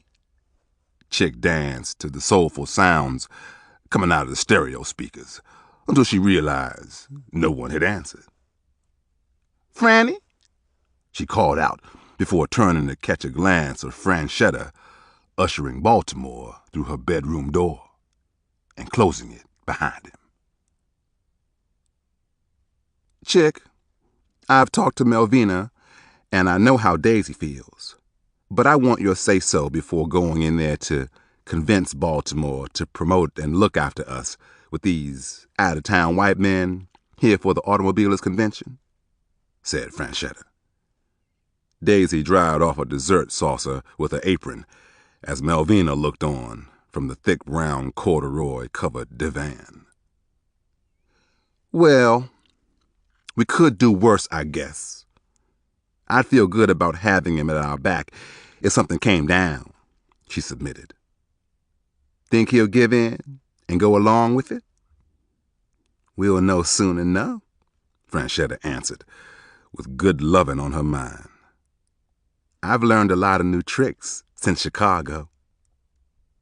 Franchetta had been in the bedroom for an hour while Daisy and Melvina listened just outside of the door. Chick pretended to be disinterested in whatever had Franchetta moaning passionately and screaming wildly, as if she was being tortured, in a good way, despite having lowered the volume on the stereo several times in the past 5 minutes. Then, suddenly, it quieted down on the other side of that door. Daisy hunched her shoulders and shook her head at Melvina, her snoop mate. I don't know, Mel. It sounds like she's laughing about something. Forget this. I'm tired of being left out, Melvina complained. I get men to pay me by the minute, and Baltimore's got me standing out here wishing. She tapped at Franchetta's bedroom door, hoping someone answered. Hey, is it all right to open up? She yelled against a wall of oak. Yeah, girls, they heard Franchetta reply somberly, as if sedated. Come on in. When the door cracked slightly, Daisy pushed Melvina from behind, and the door flew open all the way. It slammed against Franchetta's expensive armoire. The girls had their mouths fixed to apologize for the loud disturbance until their eyes discovered a sight to behold. Franchetta was lying on her heavy iron-frame bed at the foot of it, with her head facing them. She was totally nude, and so was Baltimore, who was busy spreading peanut butter on Franchetta's behind and licking it off while she caught her breath. Hence, all of the giggling emanating from the love nest. It appeared that Baltimore had picked up a few things in Chicago as well. We was kind of wondering if you had finished convincing him yet, Melvina said slowly, her trepidations fading fast. Raising her head just enough to view 2 of her roommates salivating, Franchetta smiled wearily. Sounds to me like you want to help some. When Baltimore sat up to return the peanut butter jar back to the nightstand, Daisy saw his thick penis lying on the bed between his legs. Franny, don't mean to tell me Baltimore's been riding you around the mattress all this time on that big old red thing? Uh-huh, she answered, falling off to sleep. You ought to try convincing him some. That was the go-ahead the onlookers needed to join in the business negotiations. Melvina kicked the door closed with the heel of her shoe when Chick didn't get up to put in her bid. Hey, Baltimore, I just got to know, do you sleep with a sock on it? Henry returned home minutes later to soft music playing on the radio and a familiar aroma in the air. He took off his coat, put the carton of ice cream down on the coffee table, and began sniffing the air. What's going on, Chick? I done gone all over hunting up some ice cream, and now everybody's turned in. Nah, they're all in Franny's room, talking business with Baltimore, she informed him from the other side of a half-empty brandy glass.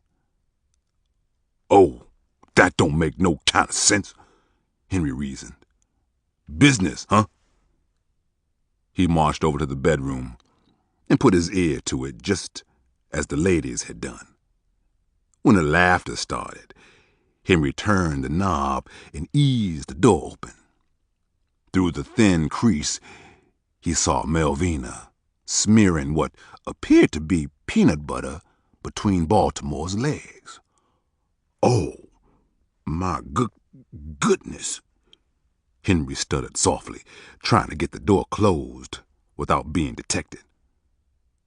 He turned to Chick, licking his lips. They got a jar of brown spreading butter in there. How's about us getting some strawberry preserves and going upstairs to talk the sort of business they's got going on? Chick wrinkled her nose, sipped from her glass, and then went back to the magazine Daisy had left behind. You're out of luck, Henry, she said coldly. Let me tip you off to something so we don't have to travel over this road again. I'm off tonight, and if I ain't in the mood to sell it, I'll just keep sitting on it before I give it away. Henry was fuming as he traced his steps back to Franchetta's door. Oh, man, if three's a crowd, there can't be no more room for me, he said to no one in particular. Hey, Chick, he called out. Tell Baltimore I'm going to run downtown and see Hattie. You know what I'm talking about. You tell him yourself in the morning, she snapped rudely. He's likely to be in there getting convinced all night long, and I'm going to bed with my 44, she added, just in case Henry got the bright idea to come upstairs and try his hand at convincing her. Night, Chick, he said on his way out the front door, shrugging on the coat he'd only moments before taken off. Night, Henry, she said softly, after he was out of the door and gone.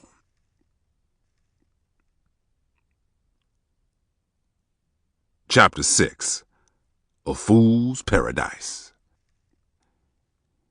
It was just after 7 in the morning when Baltimore found himself sitting behind a steaming cup of black coffee at the kitchen table. He'd showered and changed into dark slacks and a dress shirt, and he felt good about shaking off that bad luck shadow that had been hounding him. Once the jar of peanut butter had been scraped out at about the same time as the girl's will to continue, Baltimore had begun to think out his strategy for making the most of the next 5 days of his life. He smiled awkwardly, considering something his Bible-preaching father had said before disowning him at the age of 18. Following a thunderous argument, the pastor's words had rung out like a loud clamoring against the sky. Running women, drinking and gambling all night long ain't nothing but a fool's paradise, his father had shouted, and then had thrown Baltimore's clothes out onto the lawn. Now, more than 10 years later, he was preparing himself to play the fool again, if he took stock in what the old man had to say. Baltimore chuckled while staring into the cup of murky liquid sitting on the table. He remembered his own response to his father's venomous rants. "Don't think I don't know about the black side of your devilment too, you hypocrite," Baltimore had growled back at him. "I'd rather be a fool in paradise than a preacher cabareting his way to hell with the flock's money burning a hole in his pocket. You damn right I run women. It's good work if you can get it. You ought to know better than anybody, brother pastor." In all the years he'd been away from home, the one thing Baltimore regretted was saying those vile things with his mother looking on from the bay window. Embarrassment had masked her expression, and it had nearly stopped Baltimore cold. But his father's hatred had spurred him on.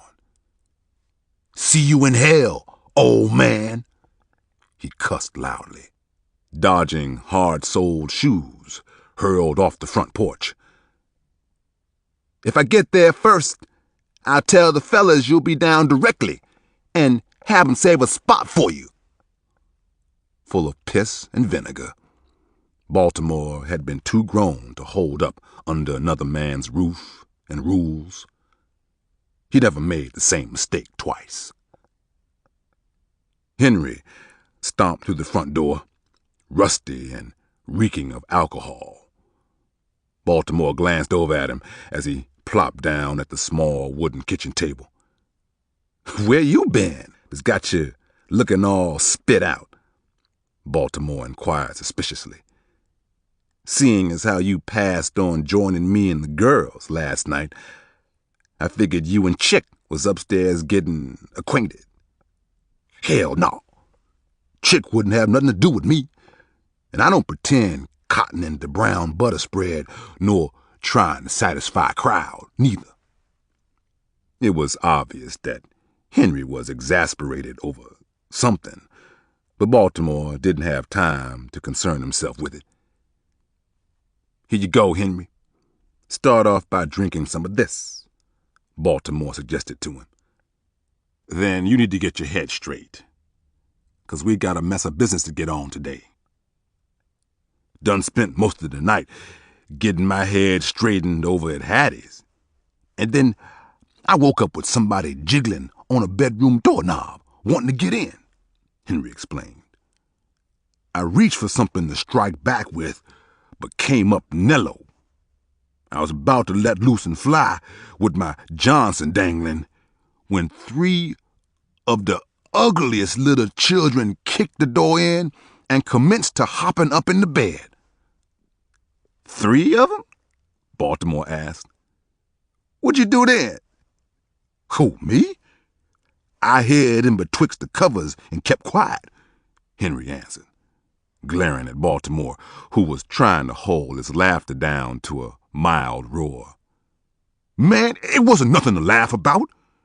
Hattie could have told me she had 3 of them monsters, all younger than school age.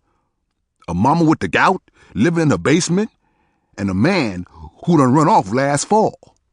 That ain't the worst of it, though. When Hattie peeled off her clothes, she had more stretch rings than a mighty oak tree." Laughing again, Baltimore sipped from his cup before asking an obvious question. "When are you going back again?" "We got another date tomorrow night," Henry replied nonchalantly.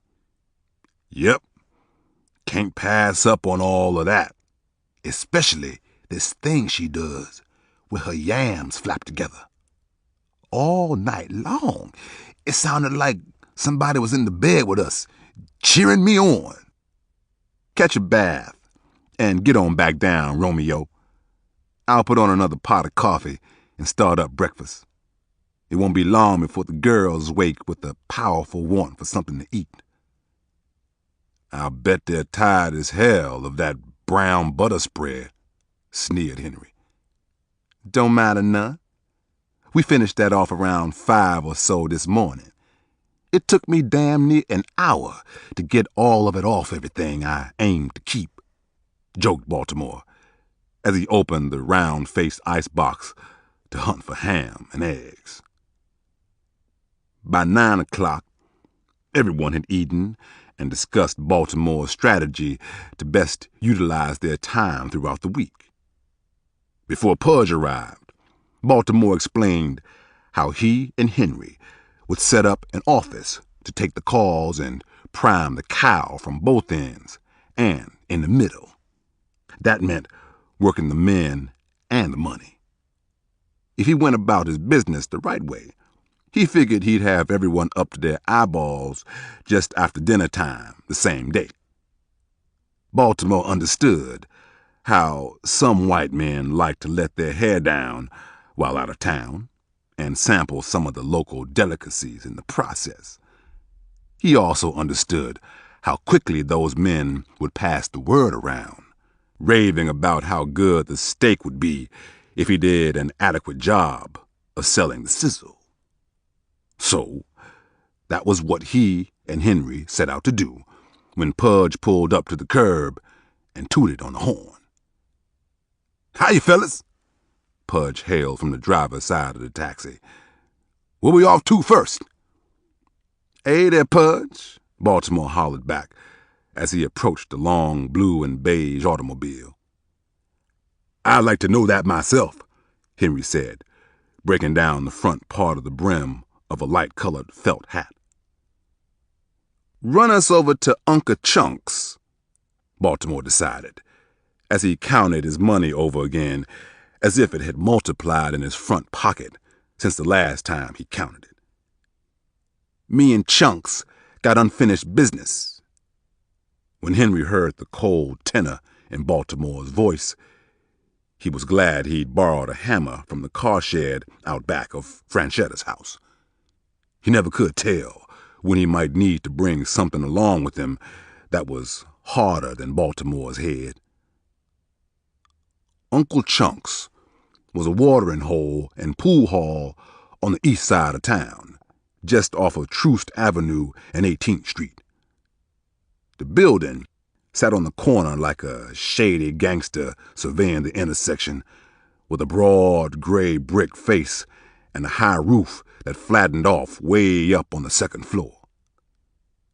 The establishment was the most popular hangout among local and visiting jazz musicians looking for a red-hot jam session after they'd finished playing gigs earlier in the night.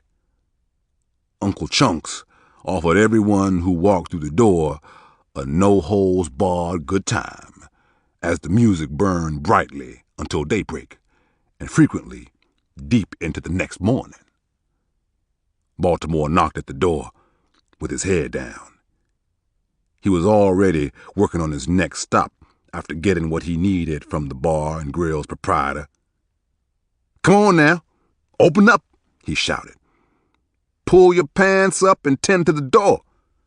I know you're in there, you fat bastard, 'cause I done busted out all the windows on that shiny Cadillac you so affectionate about parked across the street." Pudge watched from the taxi while Baltimore looked at Henry and motioned with his head. "Henry, when he comes rambling out of there, you get to the right of his shooting hand." Suddenly, the large oak door flew open. Baltimore leapt to the left side of the door, reaching in his waistband for the dead man's gun he'd taken off the train. Henry stood pensively, confused, quaking in his shoes, with the carpenter's hammer raised above his head as an old, dark-skinned man came waddling out onto the sidewalk. At several inches above 6 feet, he was just as wide as he was tall. The big man's pants were zipped but unfastened at the waist, and his shirt tail flapped in the breeze.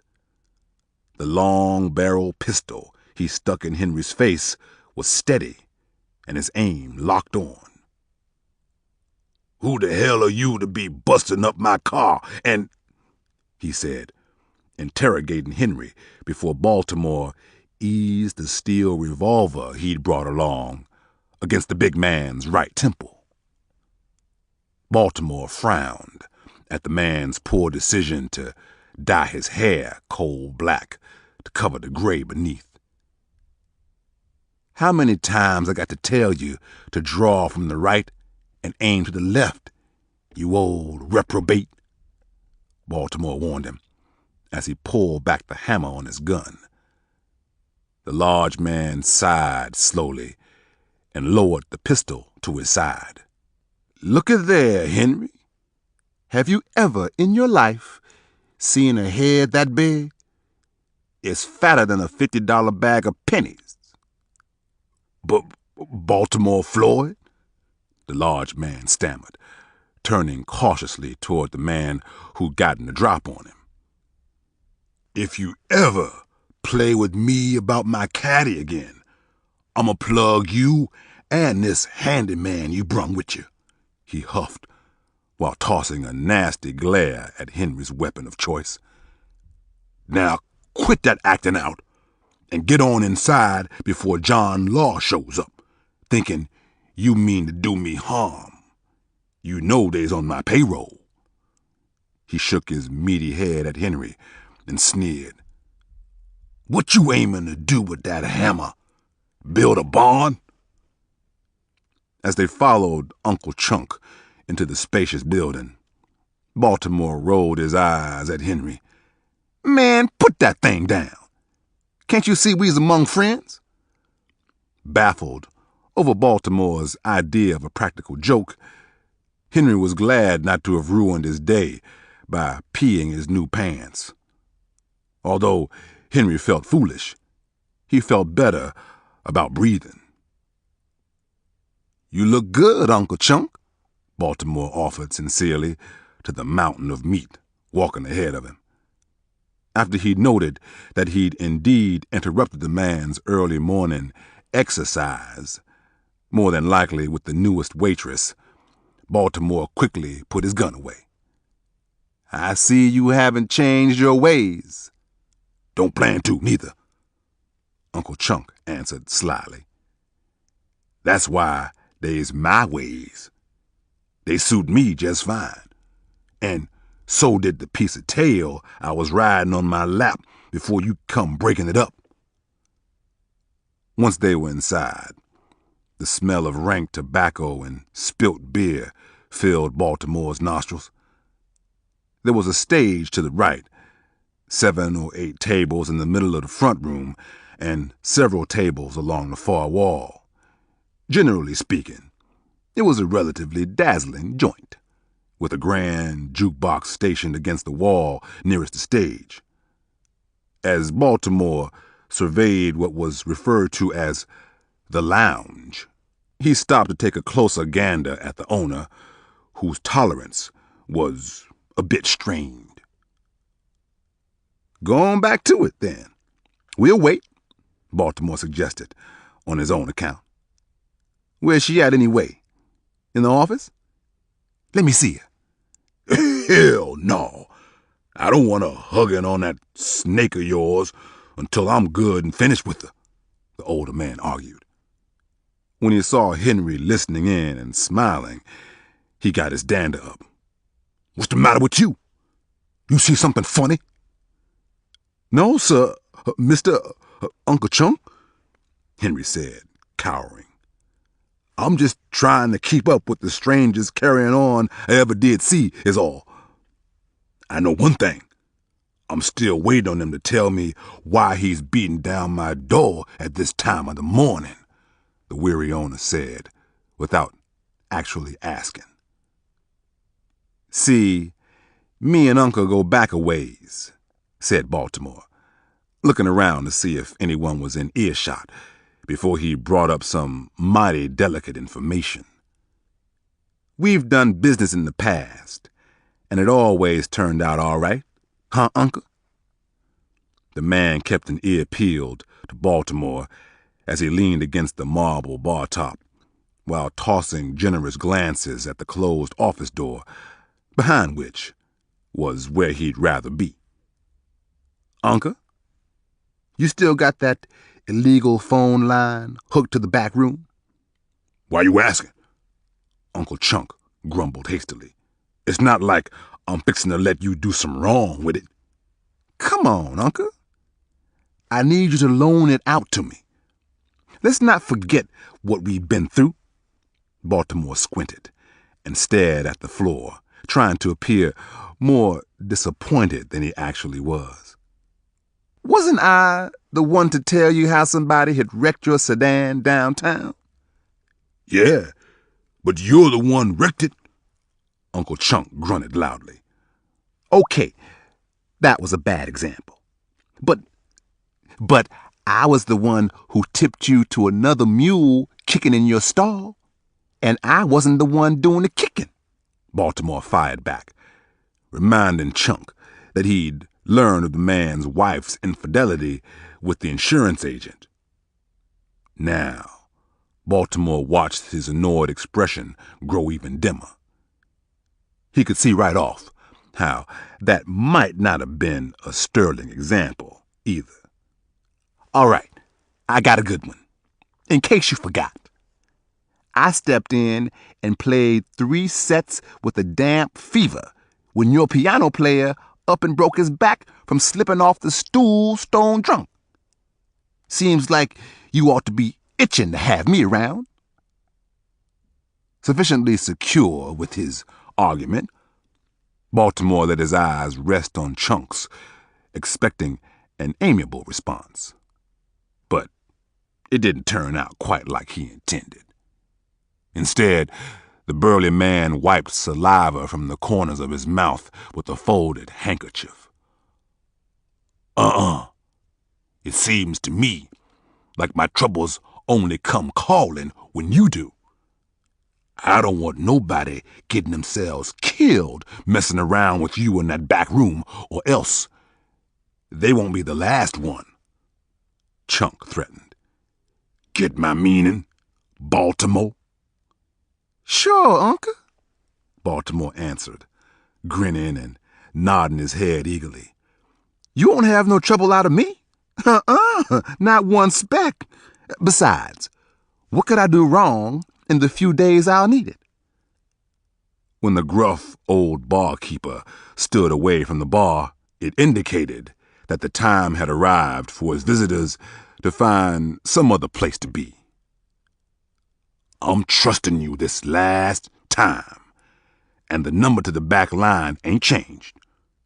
But if you knew what was good for you, you'd get the sidekick of yours a rod or something he can really use.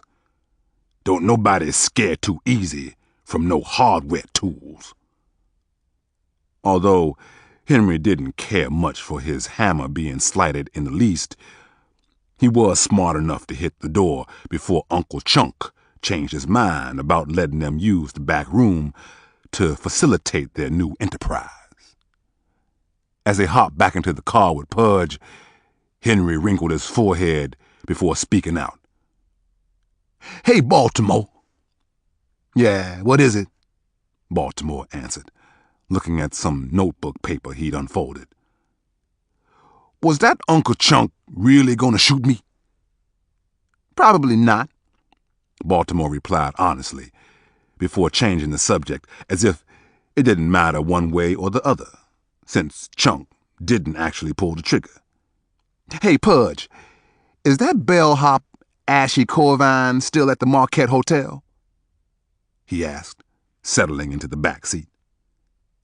"Yeah, old Ashcan ain't liable to go too far from the Ket.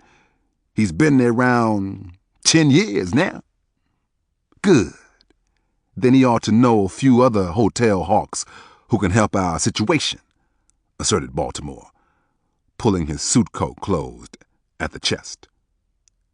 "Let's see what he's up to this morning.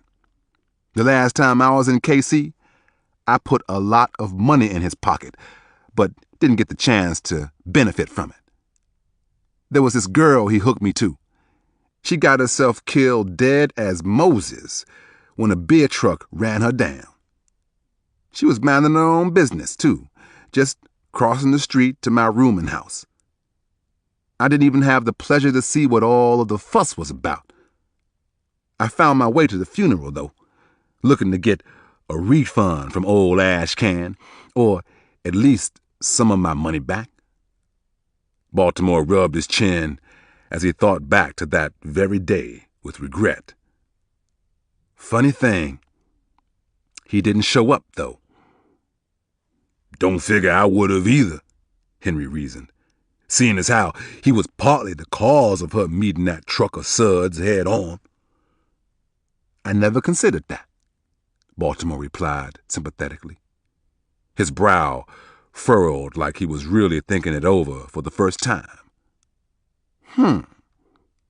I guess I won't hold that against Ashy then." Henry fiddled with a baseball in his right hand as a taxi idled against the curb outside of the Marquette Hotel. Seeing how he'd spent so much time with one in his palm, he didn't realize it was there until an ashy soot-colored shrimp of a man exited the hotel in a mint green and black bell captain's uniform. The man's eyes widened when he came out to inform them the hotel was white only, and found Baltimore with what appeared to be an enforcer accompanying him. "Hey, Baltimore, glad to see you," he said nervously, reluctant to move his gaze from Henry and that baseball he was massaging. "If you're so happy about it, why are you afraid that my friend here is going to do something bad to you?" Baltimore asked him, after predicting correctly that was why the little man was so afraid. "Unless you give him a reason to shove that baseball up your intestines, you won't have to worry about it." Henry looked at Baltimore and then turned his face away, as if he wasn't willing to ruin his perfectly good baseball. "Now then, Ash, I missed you at that girl's burial, but I know you had bad feelings about what happened to her. I'll let it pass, if I can count on you for something very important." Baltimore took out a small notepad and a short pencil chewed on the end. Within 10 minutes, he'd squeezed out vital information concerning other hotels' guests, late-night parties, and the going rate for backdoor female entertainment. He jotted the names of other black bellmen in the area, and then moved on as quickly as he'd appeared to grease their palms. Getting a word out that he had some clean, dark meat for white men interested in jungle love was all he had to do before the money would come rolling in. After Pudge had chauffeured him and Henry to the ritziest downtown lodging spots, Baltimore had the feeling that most of his business would come from Hotel Phillips, a 20-floor establishment, the Marquette, and the Hereford House, which wasn't too far from the predominantly black entertainment district. Baltimore also mentioned to each of the bellmen, after promising $1 per referral, that there was a hefty bonus for contacting him about big stakes after-hours poker games.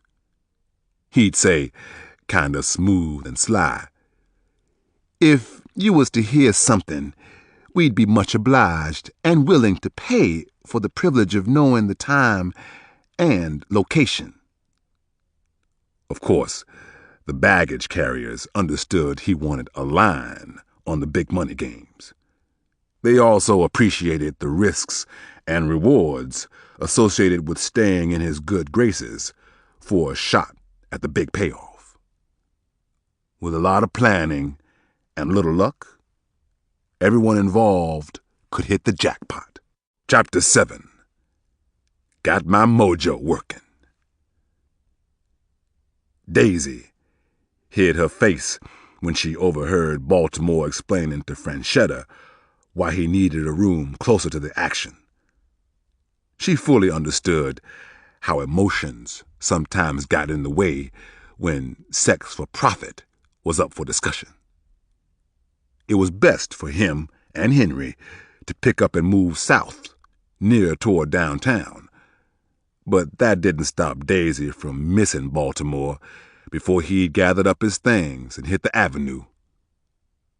Franchetta noticed that she wasn't the only one with a long face. Melvina wore a vacant expression too, trying to shield the uncomfortable twinge in her stomach over a man she hardly even knew. "Buck up, girls," Franchetta suggested sternly. "Baltimore says it'll be hot and funky in the old town tonight, so get your heads on straight, and I mean that." As Daisy sulked toward the staircase, Franchetta tossed her a bone. "Hey, baby girl, just because he's not here doesn't mean he don't care. He's figured out a way to deal down on this hustle, and it'll all come up aces." When Daisy hit the steps, Franchetta saw the broad smile piercing her lips. "I know how you feel, Daisy. I go through the same thing every time I see him grab his hat and coat." Back at Uncle Chunk's, Henry dragged a card table into the back room.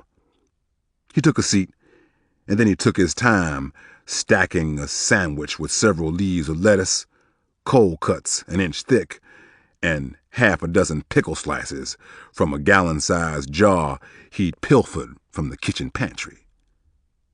When he heard footsteps heading his way, he cleared his throat loud enough to get Baltimore's attention, and then laid his plate aside. "You ready for the introductions?" he asked, with a thorough amount of caution standing behind it. "Yeah, I'm itching to get acquainted," Baltimore answered softly, as if his mind was on something else. He sank deeper in his folding chair as Pudge entered into the small room ahead of the others. "I told you I could round 'em up before dinner time," Pudge boasted. "These are some good men, every one of them committed," Pudge asserted in a calm, deliberate manner, leaving no doubt that the spare parts he'd brought in were willing to see a real money-making heist to the end, despite potentially unfavorable circumstances. The largest of the usual suspects stepped forward first. Baltimore recognized his chiseled face, with knots and thin scars over both eyes. "This is Dank Battles, y'all," Pudge said proudly, as he presented the man like a prized bull.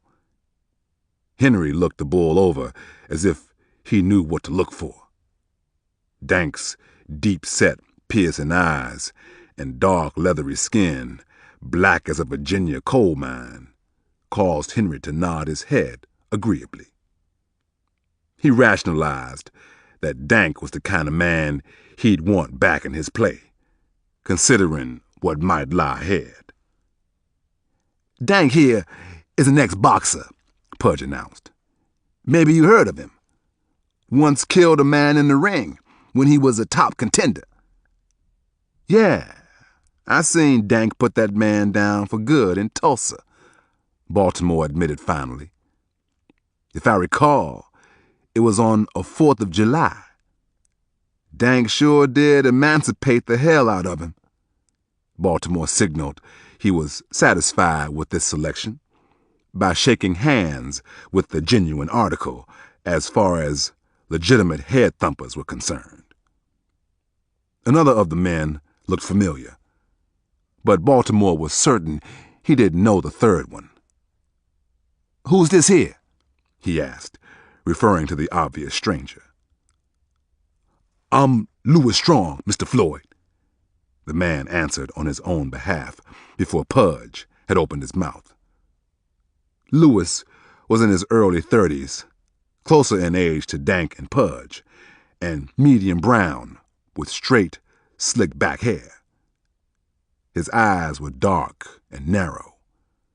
The undertone in his skin was a peculiar shade of orange, and he was built like an old man, thin and wiry, but he had a reputation for having fast hands and an even quicker temper. His evil temperament more than accounted for what he lacked in size. Old Louis is a real craftsman, a second-story man, Pudge contended. He had to say something to help sell Louis better, when it appeared that Baltimore wasn't all that impressed. We calls him Slow Fuse, on account of he's so quick with his hands once the fuse burns down. You know, one of them there ironies. First off, I go by Baltimore. There won't be no need for titles among us. We's all equal here, said Baltimore. Eventually, he walked over to get a closer look at the other familiar face in the trio, circling the man and carefully apprising what he saw. This fellow was a nut-colored man, shorter than the other two, at about 5'10" or so, with arms as thick as oil cans. From the back, he appeared to be cut from a pillar of stone.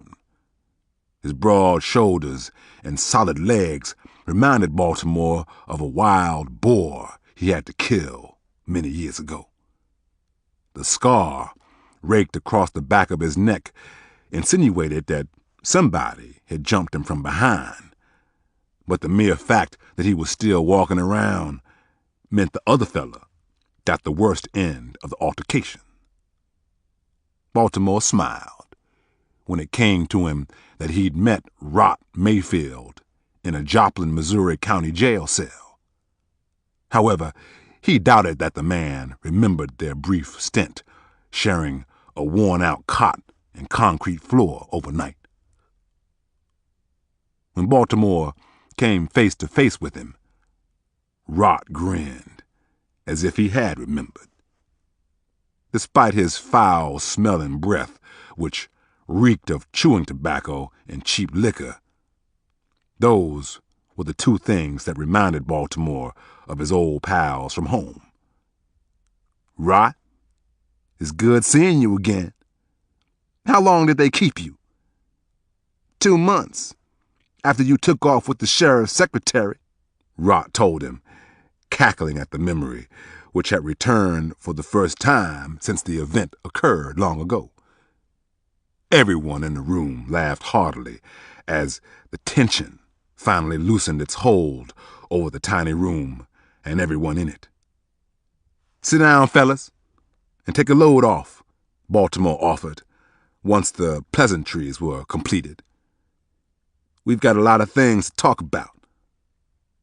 Around the wooden table, rectangular in shape and ragged from years of careless use, they listened attentively as Baltimore recited one honey of a plan, explaining in full detail how they would take down a major high-stakes card game. On the back of a napkin, he diagrammed where every man would most likely be stationed and what duties they'd be responsible for. We'll need 1 man outside the exit door at street level, 1 at the base of the stairs, and 1 inside the room with me and Henry, so the folks we're party crashing won't get any fancy ideas. After we make the getaway, we'll meet up at a safe place I decide on and split the take equally, since every one of us is risking the same thing. Wisely, Baltimore never discussed the most important aspects involving where or when the robbery was to happen until it was time to strike. He didn't want any of his cohorts to get any fancy idea either. as long as they were kept in the dark, none of them would be tempted to crawfish on the deal and pull the stick up with another crew, leaving him out in the cold. After everyone agreed to the arrangement, they scribbled phone numbers down where they could be reached. Before Baltimore sent the men away, he advised them to stay sober and wait for his call. The pieces were in place, and now all that Baltimore needed was the right card game to hit. Waiting and wondering. That was always the hardest part. Uncle Chunk waddled into the back room as the men passed by his office. The stern leer he saddled on Baltimore conveyed what he didn't have to say with words. The older man was serious about keeping his establishment out of the headlines and off the district attorney's radar. Henry turned his eyes away and pretended to read the newspaper, but Baltimore acknowledged his concerns. "Ain't none of this gonna come back on you, Uncle. You have my word on that. Those men are helping me to set up a floating cat house, is all. Just that all them open legs we're positioning is bound to ruffle some feathers." Baltimore knew right off. The crafty bar owner didn't believe him for 1 minute. But the scheme had only moments before been hatched. That early in the game, even the thinnest lie was better than the whole truth. Henry, feeling out of sorts, decided to plug in the black rotary telephone with hopes of making Baltimore's lie seem more plausible. As soon as he plugged the long cord in the wall jack, the phone started ringing and didn't stop until very close to midnight. Business was booming. Baltimore gave Franchetta the job of recruiting 5 new girls and managing the back end of the operation because the demand necessitated new stock to keep up with the growing clientele. Pudge's brother hired on as a secondary driver to shuttle the women between the white-only hotels while giving them a minute to freshen up at a black boarding house nearby. Money was coming so fast that Baltimore doubled the companionship rate to $10. Oddly enough, the phone calls didn't tail off a single bit. Bellmen made money on both ends, from Baltimore and the customers alike. Some of the working girls cleared $100 that first night, when typically it would have taken a month to knock down that amount.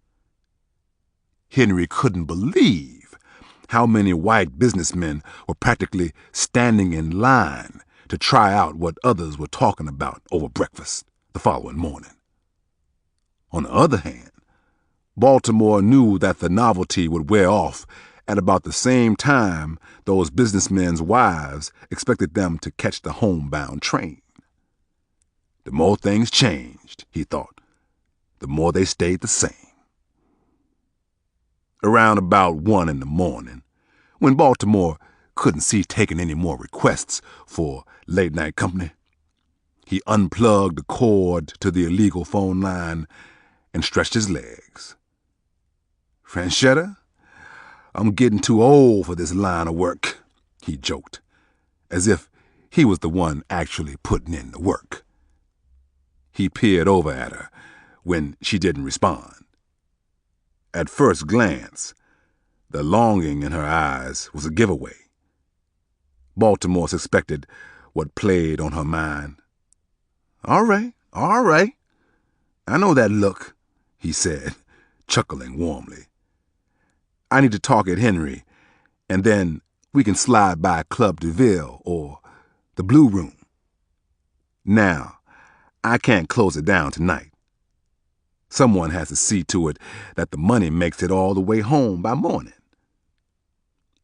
Baltimore had his stable of hostesses give their drivers $2 after being sneaked up the side entrance to deal personally with customers' most intimate needs. Then he would collect the money at the end of the night from them and issue kickbacks at the bellhops on the following morning. And because he and Franchetta set up each appointment and dispatched the talent personally, there was no way for the taxi drivers or the girls to circumvent the process. He'd be the wiser immediately. It was nice and easy, just the way Baltimore thought it up. And Franchetta was glad she'd successfully persuaded him to engineer it, along with the help of friends who didn't mind joining in to make it hop. Although Baltimore's outsourcing cat house idea was rolling along without a hitch, stepping away from the grind was a pleasant detour. Club de Ville was a ritzy nightclub where those who considered themselves hip went to spend the spare change they did have. The doll of a hat-check girl smiled at Baltimore as he handed her a woman's fur coat and a whole $1 to make sure she'd guard it vigilantly. That didn't slide by Franchetta's eye, but she wasn't at all concerned, because that young lady was simply admiring what she'd brought to the party. "Over there, Baltimore," Franchetta cooed in his ear while pointing toward an open booth near the bandstand. "I'm going to powder my nose," she told him, before sauntering off in the other direction. Baltimore attempted to hand her a few dollar bills for incidentals, but she smiled and declined, thinking there was nothing in the restroom she'd want to blow money on. There was something refreshing about hitting a nightclub with a date and a sense of normalcy. Franchetta's smile glimmered as she washed up in the porcelain wash basin. "A girl could get used to this," she heard herself say aloud, "if only for a little while." As soon as she exited the ladies' restroom, a slick-dressed stranger pulled at her arm. "Hey there, gorgeous," he said, easing up closely beside her. "I seen you come in. Why don't you take me up on a discussion about me and you getting lost in each other at my place?" "Huh? Since you saw me come in, you had to see me come in with him," Franchetta said politely as she stared lovingly at Baltimore, who was watching the band prepare for another set. The snazzy stranger ogled Baltimore peculiarly, as if he didn't necessarily approve of Franchetta's taste in men. "Can't say I know his face. What's his name?" Franchetta batted her eyes and grinned brightly. "Who? That tall, skinny papa on my hook? I calls him Daddy." The fella was persistent. He pulled her even closer so he could whisper in her ear. "Don't tell me that sly cat is your man?" "He's my man when I'm with him," she answered quickly, wrestling her arm away from his grasp. "That's more than enough for me."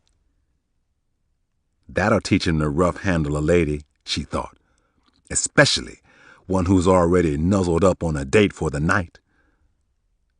Franchetta celebrated an evening on the town until she'd had her fill of joking around the dance floor with Baltimore hot on her heels, as if he'd never had his way with her before. The sensual way he held her close to him, all the belly-rubbing and carnal grinding, drew the attention of several other couples sharing the same music, time, and space. A woman sitting next to the dance floor pouted continuously at her husband. "How come you don't move me like that anymore, Harry?" she spat. "Wait until I get you home. You've got your work cut out, mister." Go get my hat and coat. Baltimore escorted Franchetta back to the table, and they collapsed, perspiring and pleased to let their hair down. The night went perfectly until another couple, seated a few tables over, began arguing loudly. "I don't give a good goddamn what you think you saw," shouted the tough-looking man with gold caps covering his two front teeth. You trying to tell me I didn't see you slip that bitch $3 for a pack of 50-cent cigarettes when you ain't brought groceries home in weeks? The woman fired back. Most of the onlookers tried to ignore common alcohol-induced lovers' quarrels, but that one caught Baltimore's attention when he recognized the woman's face from Abel's diner.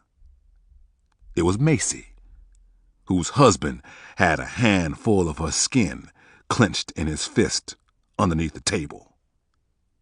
Without thinking, Baltimore moved to slide out of the booth, but Franchetta had been watching the couple squabble as well. Baltimore, please don't," she begged, stifling his interference. "We're having too good a time for you to get tangled in that man's affairs. Besides, his business don't have nothing to do with you." When Franchetta sensed that Baltimore's indecision teetered, she practically climbed on his lap to discourage him from causing a scene and ruining the first night out she'd had with a non-customer in over a year. Don't be a dope behind a girl who won't use the good sense God gave a dog to walk away after somebody's kicked her in the head the first time. Franchetta's summation was correct. Baltimore had seen enough mean-spirited men who acted out against women. He decided on the spot that Macy's husband needed a rudimentary course in anger management, even if it killed him.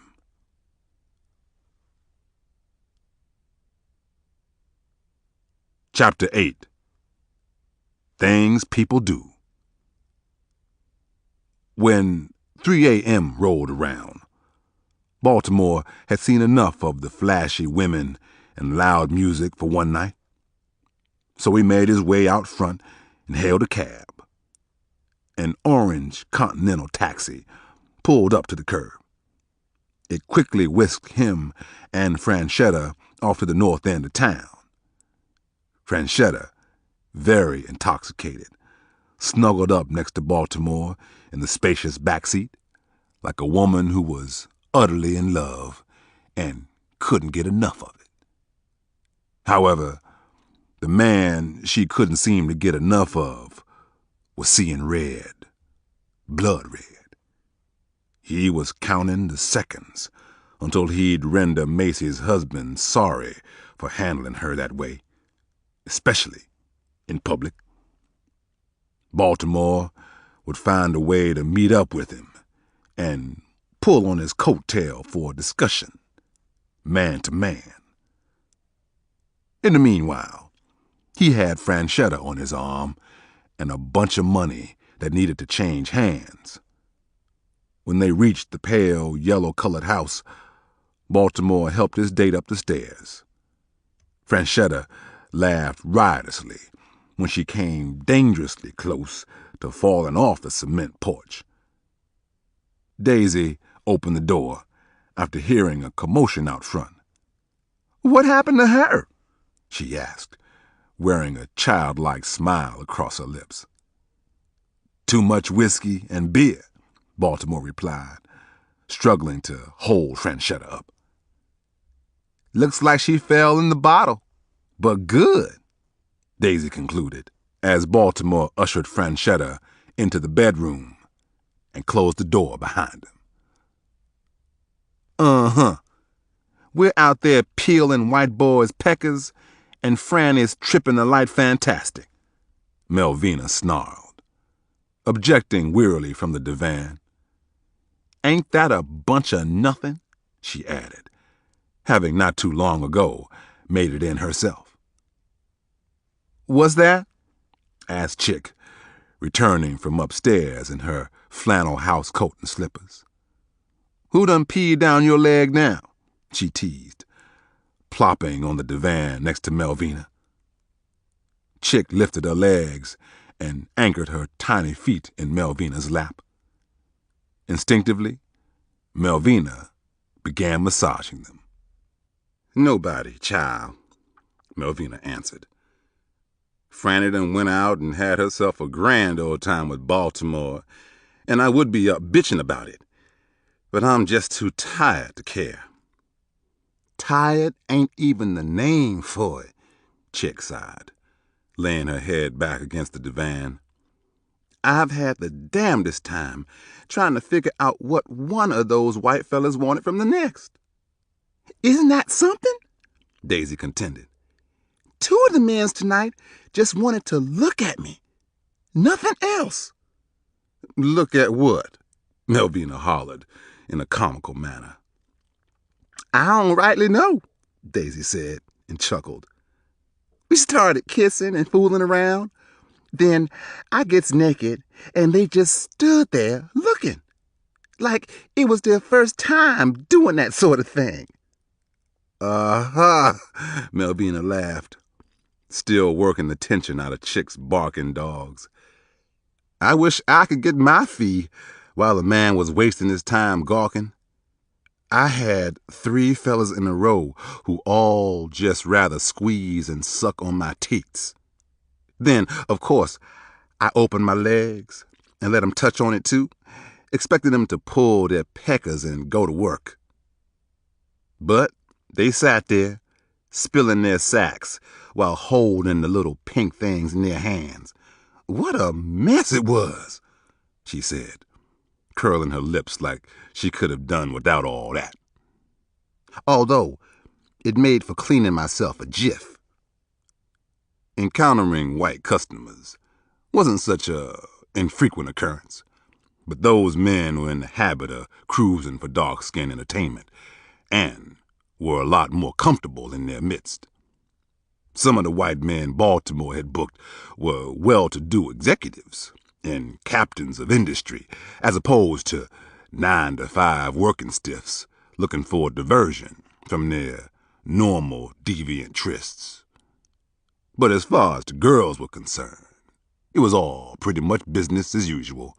Well, almost. "What about you, Chick?"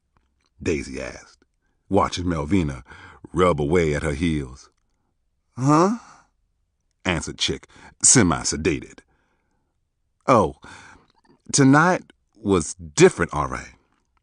The men paid up front, and there wasn't no haggling on the price either. I guess because I'm small, white boys wasn't so flabbergasted after seeing me with my clothes off. Although my last customer was an odd one.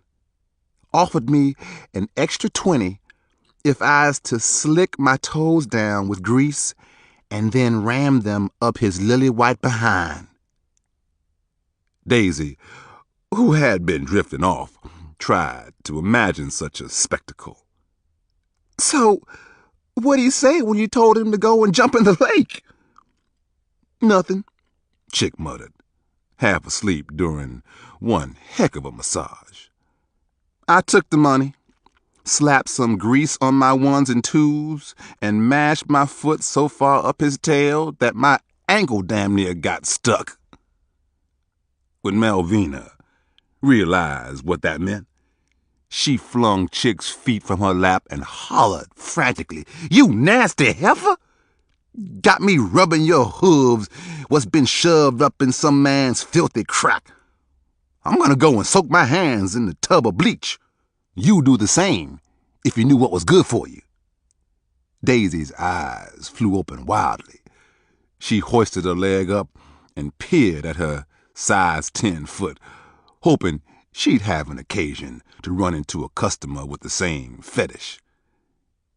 "You gotta admit, that's one for the books," she wailed. "The white man paid Chick good money to put her foot up his ass. I know plenty of colored men who gladly stomp a big hole in it for free. He might like having it done at that, Chick mused. Y'all should have seen him. Just a squealing like a pig and yanking on his privates like nothing I ever seen.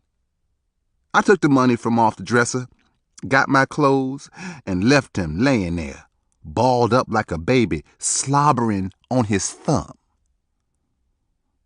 Baltimore walked away from Franchetta's room, tired and hungry. "Hi, y'all. What's all the noise about?" he asked, buttoning his dress shirt to cover his bare chest underneath it. "Nothing you'd want to know about," Melvina adjusted. "It's just that Chick got her foot stuck in the mud."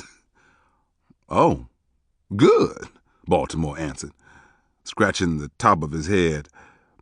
"I thought maybe one of your customers asked for something kinky, like a full foot screw." He didn't see Daisy about to bust a gut, holding in her laughter behind him, but he did notice Melvina's face lighten up with surprise. "Well, then I'll take the cab drivers and the bellhops' tips now, so's I don't have to bother with waking y'all when the sun comes up." After accepting the money and thanking the girls for their business acumen and efforts, Baltimore made himself a turkey sandwich. When he returned from the kitchen with the sandwich on the saucer, Chick was the only one stirring downstairs.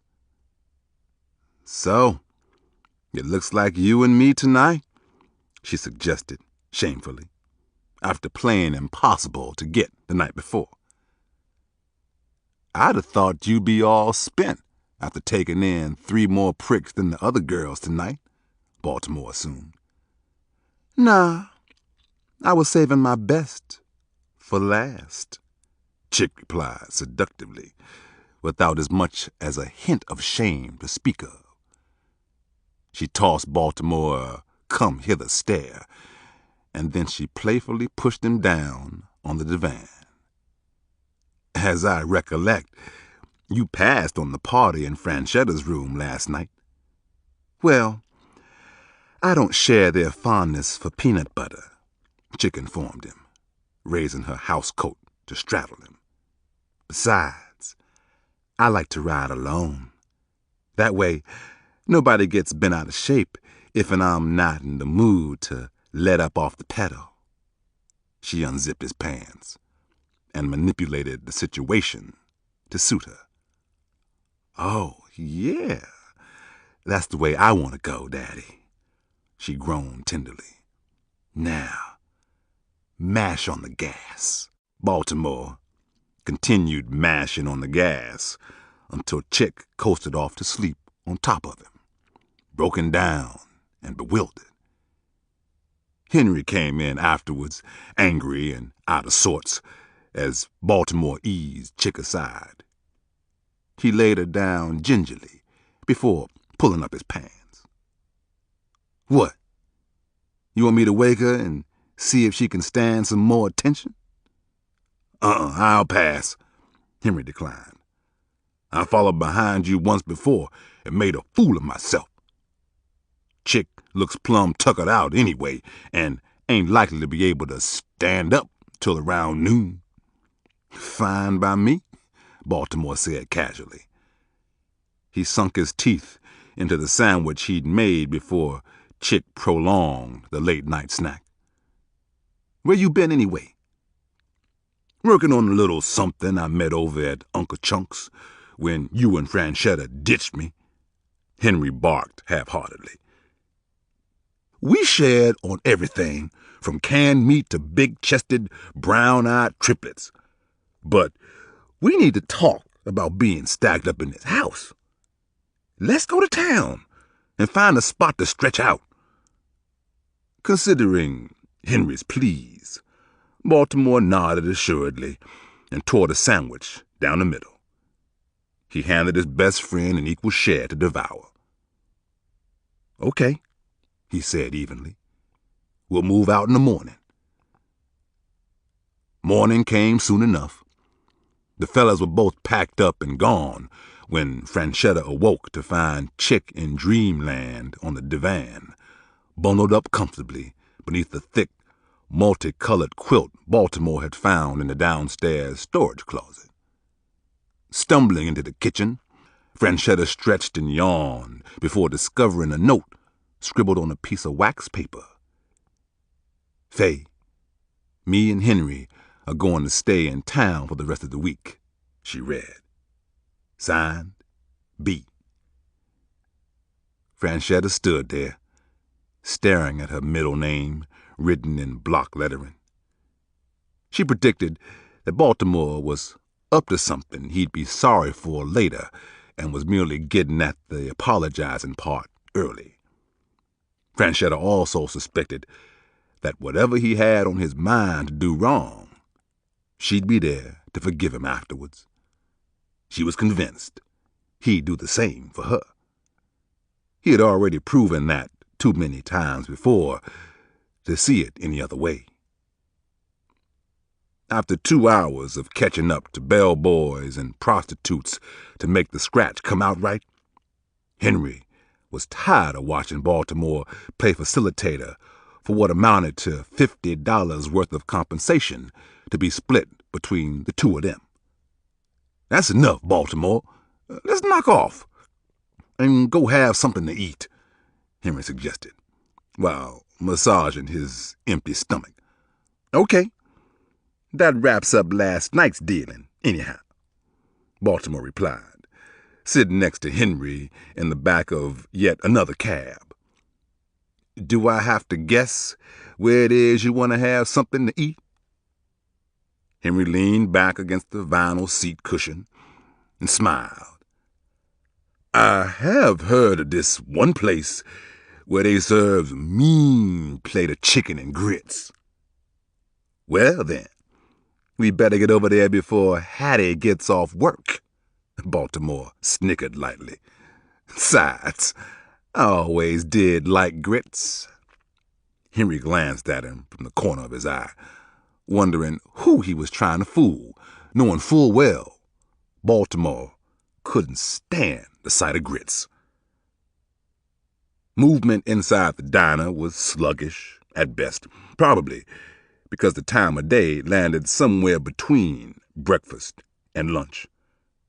The idea of brunch hadn't caught on so well with Negroes, so the waitresses sat around clowning about the men in their lives and those they wanted out of them. "Nah, don't put the suitcases down at the door," Baltimore told Henry, as he lowered his cheap travel bag to the floor. "I aim to keep my hands on what's mine." Too bad he didn't hold the same opinion for what belonged to other men. "Ah, there he is!" shouted Hattie, with her hands outstretched, pretending that Henry was too much to touch. "You said you was coming by last night, but you lied. I had put Mama to sleep by 9. The chillins was down and out soon after that." "Hattie, now don't be that way," Henry pleaded. "I was busy working till late. Don't you know if there was any way for me to get loose, I would have?" When she began to wobble her round head from side to side like she was mulling over his blatant lie, Henry grinned big and wide. "Yeah, that's it. Ain't nobody for me but you. Go on back there and get some fresh coffee for me and my friend." "Okay, lover man," she sang, before fixing her eyes on Baltimore, as if he'd just appeared out of thin air. "Oh, I remember. You's ham and eggs from the other day," added Hattie. "Macy say she remember you from last night, though." As soon as she sauntered off to the back of the restaurant, Henry moved his luggage aside with his hard-soled shoe in order to lean in closer to Baltimore. "I thought you were with Franny and them last night," Henry commented, marveling at how proficiently Baltimore seemed to be getting around. I caught the last act with you and Chick, but when did you have time to work Macy in? I didn't. Macy was having some trouble with the man who took her to Club DeVille, Baltimore answered. He was more than likely her husband, seeing as how they was out in the open scrapping and such. They were fighting at the club? He was doing a large part of the arguing, Baltimore recounted, snatching on her at the table. If I had the chance, I'd show her something different altogether. Squinting down the long aisle with square tables on either side, Henry smiled to himself. What if, just saying, what if she was to show up this morning? What would you say to her? It don't matter. Macy was out later than me, so there ain't no way she found her way in here this early, answered Baltimore, unaware that Macy had been at work for hours and was actually heading his way. But if she had, he continued, I'd have to make it known that I planned on making her life a little better after a while, if she'll let me. Baltimore didn't mind playing this what-if game Henry initiated, because it did give him a chance to talk about Macy, as if she could become more than a conquest if she decided to give in. Baltimore couldn't understand why a man who couldn't provide love and affection didn't up and leave the woman alone, instead of making the situation worse by getting violent. Oh, I see. You take Macy in your arms and then do what with her? Henry prodded, while Macy filled a sugar bowl behind Baltimore at the next table. One thing. If I wasn't still bushed from satisfying 2 women last night, I'd look to giving Macy a run for her money, Baltimore boasted unwittingly. Henry tried to wave him off after hearing the discussion headed in the wrong direction. Man, what's gotten into you? Baltimore whooped suspiciously. When Henry placed his head in his hands, Baltimore had a good idea what was askew. Macy standing right behind? Henry nodded assuredly that she was. And she just heard me bragging about laying down with more than a fair share of hands? Again, Henry nodded, glancing up at Macy, who had her hands balled against her hips. Ham and eggs, Macy said, stepping into Baltimore's view while trying not to laugh. I seen you last night at the DeVille, but with only that high yellow thing hanging from your zipper. I'm surprised she let you tip out later on, unless you had 'em both at the same time.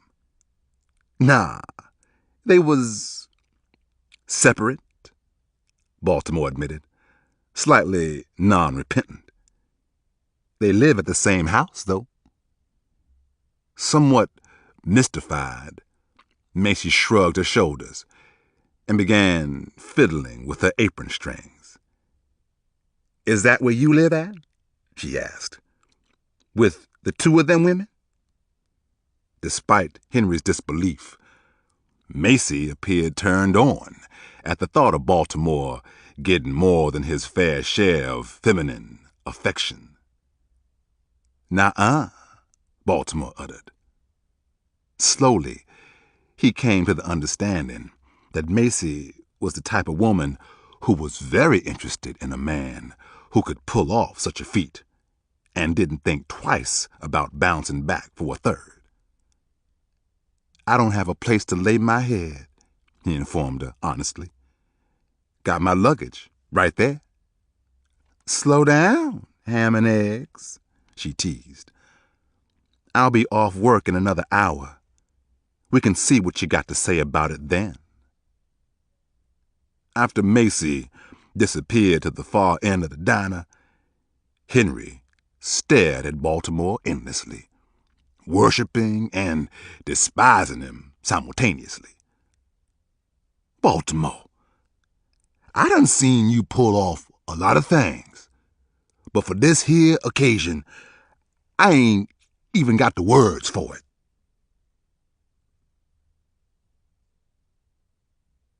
Chapter 9.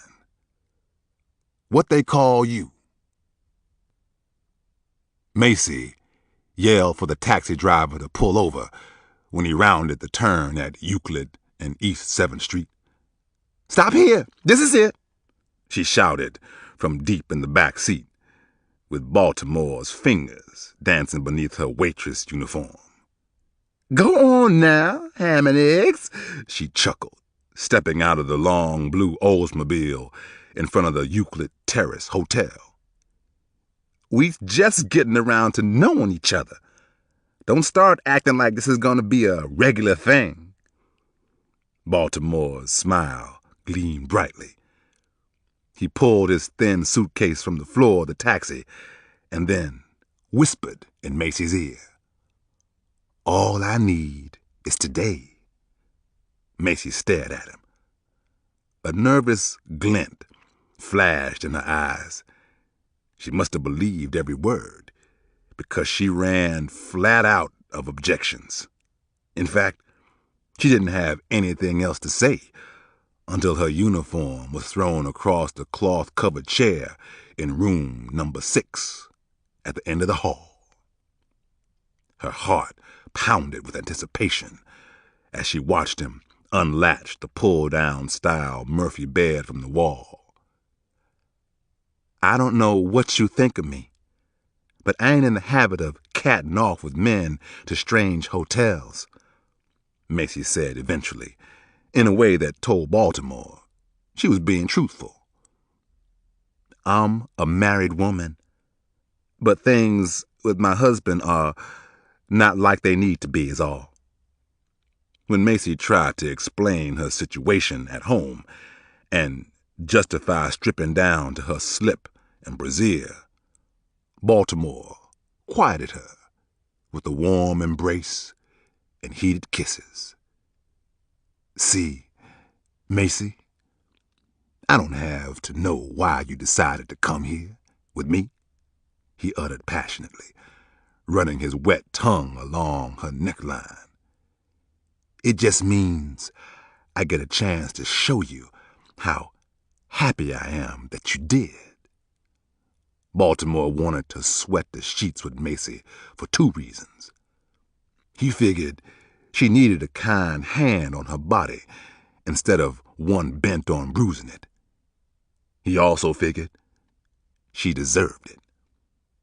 Again, Macy thought well enough to keep her mouth closed as best she could, with the chorus of enthusiastic shrieks and screams pouring out of it. Macy's displays of blissful intimacy, resulting in a myriad of high-pitched moans, continued to seep through the walls of room number 6 during a good part of the afternoon. During a much-needed intermission from the devilment scattered about, Baltimore washed his face in the small sink next to the kitchenette. "Macy, what do you say to me running down to the corner store for a couple of bottles of pop? Or something stronger, maybe?" She objected. "I ain't gonna let you out of my sight until I can't stand no more of that good stuff you've been pleasuring me with.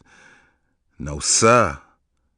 I was sorry in the beginning for messing around, but you done changed my mind about that, but good." Baltimore looked over his shoulder at Macy, wrapped in moist sheets. For the time being, she didn't have a care in the world. "I'm happy to oblige," he reminded her. "Told you that from the jump." "Yeah, you did." Macy blushed, lighting up a store-bought cigarette. "You was right, too. I feel like $1 million. Tell me one thing, though. and I'll shut up again for about another hour. I think I can't stand at least that much more. Easing back onto the bed, his naked body lying next to hers, Baltimore caressed Macy's shoulders with his strong hands. Okay, shoot. She flicked cigarette ashes on the hardwood floor next to the bed. I've been clowning around and calling you ham and eggs so's I wouldn't get too personal. I does that with customers down at the diner. It also helps me to recollect what they like to eat, if they come in again. You understand? Sure I do, answered Baltimore. He wondered where she was heading with this discussion, but he didn't want to rush her to the point. Conversely, he decided on meeting her whenever she arrived there on her own. That sounds like a smart way to go about things. I guess so, Macy said plainly, with her mind plainly on something else. Well, she sighed, with her fingers fondling the back of Baltimore's thigh. I stepped in quicksand the moment you showed up this morning, and I've been sinking ever since. So, Baltimore said, waiting on the important part of her comment. Some would say that's a good way to go, he joked. Macy's full breast shook as her laughter spilled out unbridled. And I'd be one of them too. But the problem is, I don't even know your name, and you spent the better part of the afternoon driving me wild. Sitting up on his elbow, Baltimore wrinkled his brow as he considered the possible ramifications of Macy's epiphany, until he reasoned there weren't any. You know they call me Baltimore, or did you forget? Macy turned her head toward him and sighed again, although this time hesitation stood behind it. No, I haven't forgotten. I guess I'd feel better knowing who they were and why they do. I don't mean to pry, but what kind of name is Baltimore for a man like you? I dare say your mama calls you by the same. What's all this talk about what's in a name? He replied, annoyed with Macy's interest in something that didn't concern her. Ain't no need for nobody to bother with that, except for the undertaker and the woman who's crying over me when they's lowering my bones into the ground. I see, answered Macy, with the wind taken out of her sails. Before putting her cigarette out on a flat tin ashtray she placed on the floor beside the bedpost, she tried to calm the unexpected burst of emotion, causing knots to develop in the pit of her stomach. I'd better get going. You know, I hate to overstay my welcome. If you leave right now, you're gonna understay it, Baltimore submitted, in the best way he knew how to ask a woman who wasn't his to hang around. A little while longer, Macy agreed silently, seconds before she was back to shouting. This go-round, Baltimore was the only thing she wanted to say, in about 100 different ways at that. From slow and mellow moans to bold and bawdy hoots and hollers. She traded in her marriage vows that day, when calling his name like no others. Unfortunately, that would be her undoing. Not long after Macy woke up from a catnap, collecting her clothing and dashed off for home, Baltimore was in the hotel lobby on the telephone. He'd made several calls, including the ones to get a line on Henry. Eventually, Baltimore caught up to him at Franchetta's, where she had been steadily grilling him for information, purposely being withheld from her. It was a good thing the phone rang when it did, because Henry was wearing thin under the intense interrogation tactics Franchetta administered. There were several ways to make a man sing like a sparrow. Questioning him while wearing nothing beneath a sheer negligee was a good one.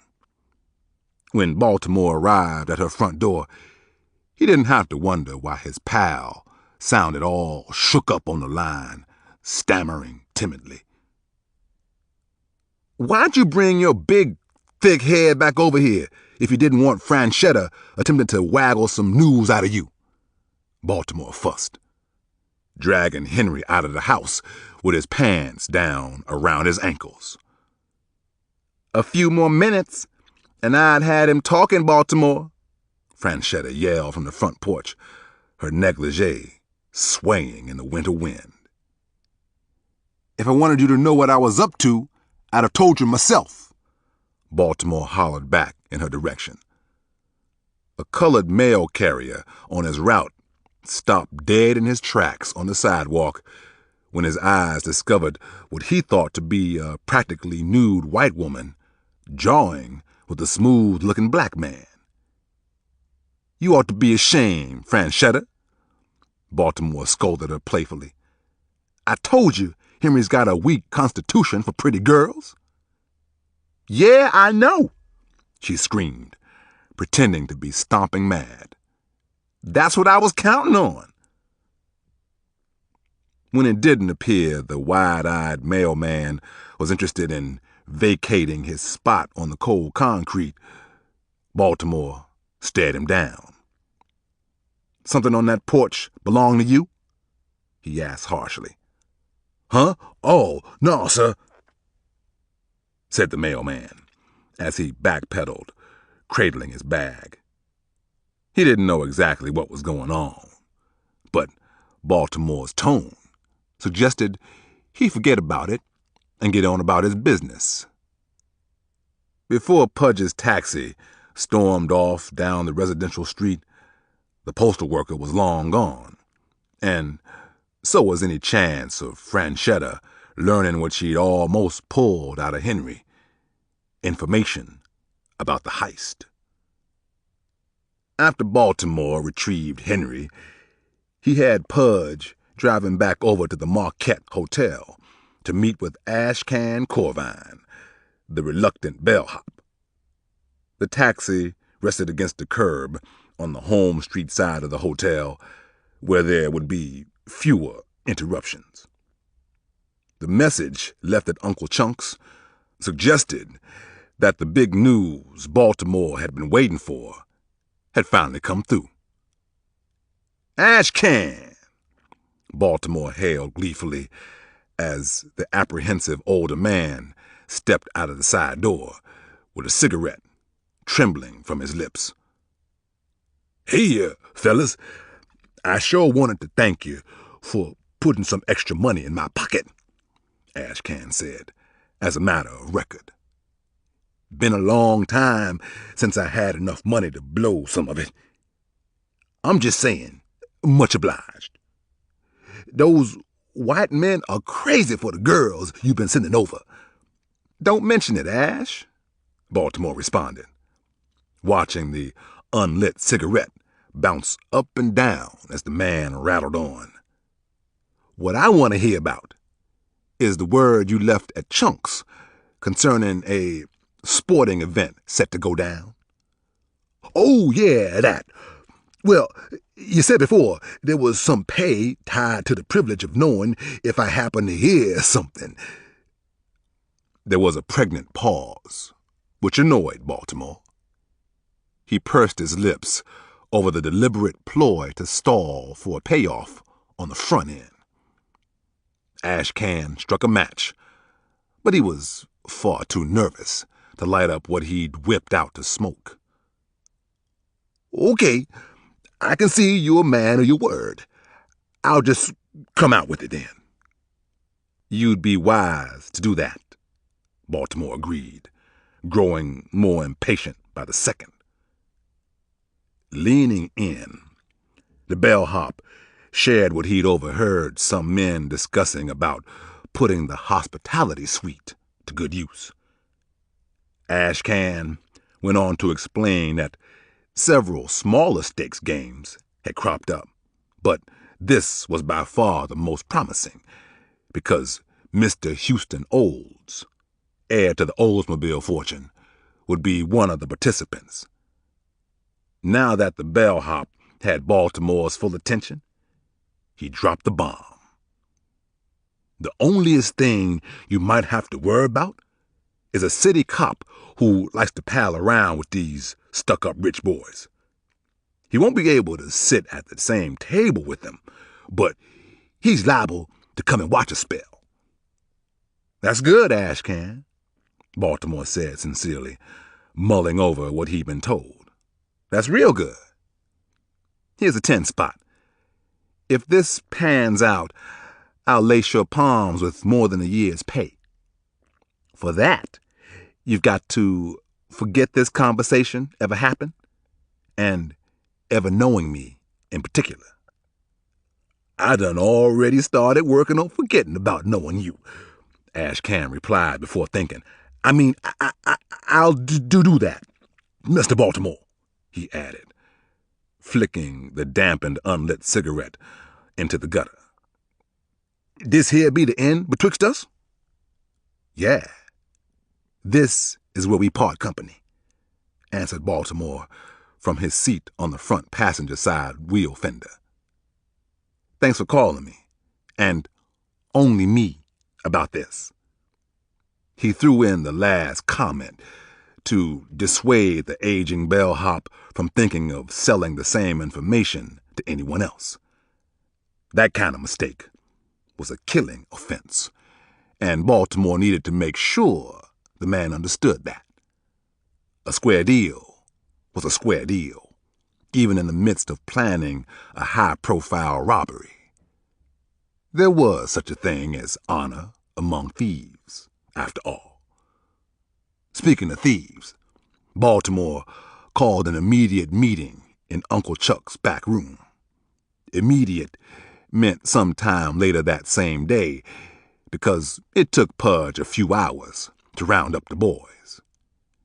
Dank Battles, the ex-prize fighter, was found at his sister's house, busting up a cord of wood in the backyard.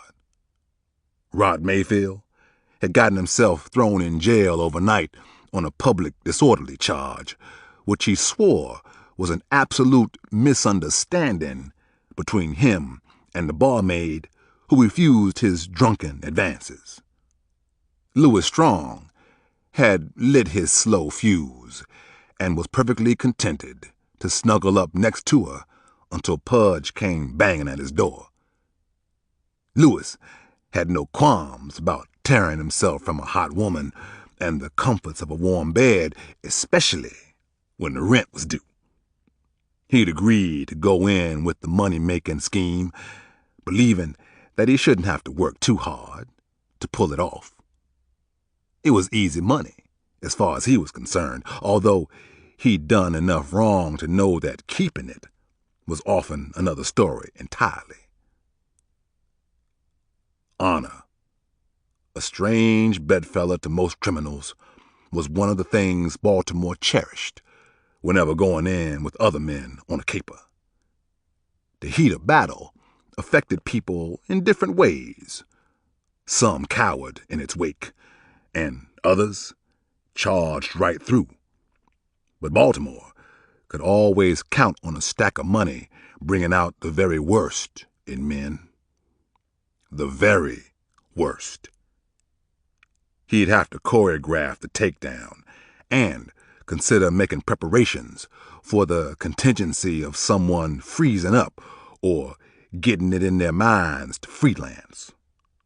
Although there was no surefire way to guarantee everyone coming out alive, Baltimore persuaded the men that he'd come up with the best method to snatch and grab more loot than any of them had ever seen.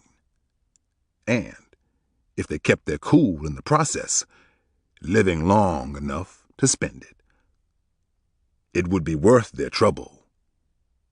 Everyone agreed. But somebody lied. Chapter 10. Down and Dirty. "She's something to see, all right," Baltimore said, as he peered through the crowd of customers at Uncle Chunk's bar and billiards. "But I'd watch my step around a woman like that, if I was you. She looks to be the kind who might get froggy long before it's time to jump." Baltimore was leery of the medium brown-toned, petite little number with a high-class attitude sitting at the end of Chunk's bar. She was turning her nose up at everyone, and at the proprietor in particular. When he saw her scowl at Uncle Chunk, as if he were a dirty drinking glass, Baltimore was satisfied that she'd been involved in a slow grind with the older man that ended a lot worse than it began. However close to the truth that was, he didn't see putting that idea in Henry's head when it was obvious that he was falling for her. "If you ask me, she's trouble," said Baltimore, making his way over to the wooden table. He unplugged the illegal phone line in the back room when he needed a certain amount of quiet to collect himself. Henry eased up to the crack in the door to steal another glimpse at his new acquaintance. "Yeah, well, that might be so.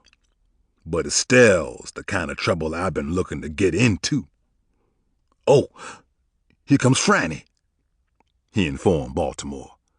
Strutting through the crowd, Franchetta stared straight at the thin crease in the door, as if she could read Henry's mind on the other side of it and didn't approve of his thoughts. "That woman's got ice water in her veins," Henry said, turning toward the small table. "Too bad I can't say the same for that chippy of yours," Baltimore said, and sighed casually. As the door swung open slowly, noise from the dance area spilled inside. Franchetta's lips were pursed, although she tried to conceal her salty disposition. "Hey, fellas, what's the skinny on tonight? Rain's threatening to come down like sifted flour, the radio forecaster predicted." "I see you made it in all right," Baltimore joked, as he stood to greet her with a cordial embrace and friendly kiss on the cheek. Franchetta smirked, knowing Baltimore's heart wasn't in it. "Yeah, I had the driver drop me right by the front door so's my sugar wouldn't melt none." While amusing herself, Franchetta cast a looming glare at Henry, hiding in plain view. "Henry, is there something between us I need to know about?" "Nah, I've been trying to shake the last time I saw you from my mind," Henry answered, avoiding eye contact. "Ooh, Henry Taylor, I do declare, you're blushing," she sang pleasantly. "You are one of a kind. Only thing is, ain't nobody been able to name it yet," Baltimore offered, looking upside Henry's head for chasing behind a woman with the wrong kind of composition for his liking.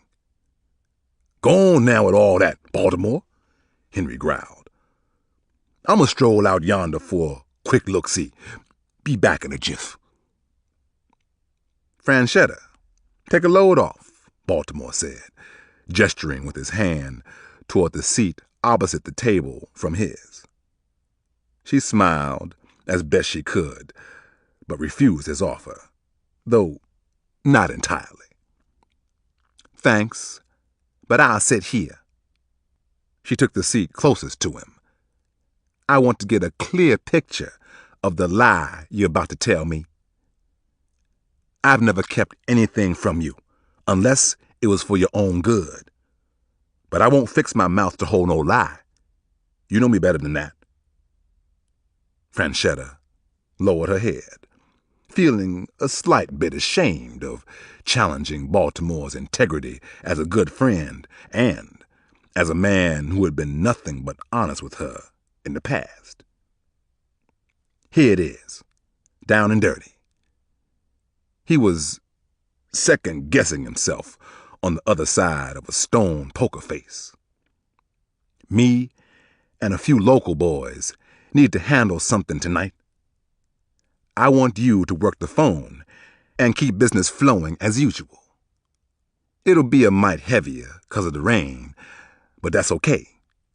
I'll be back round about midnight. Then we can all go out and have a ball.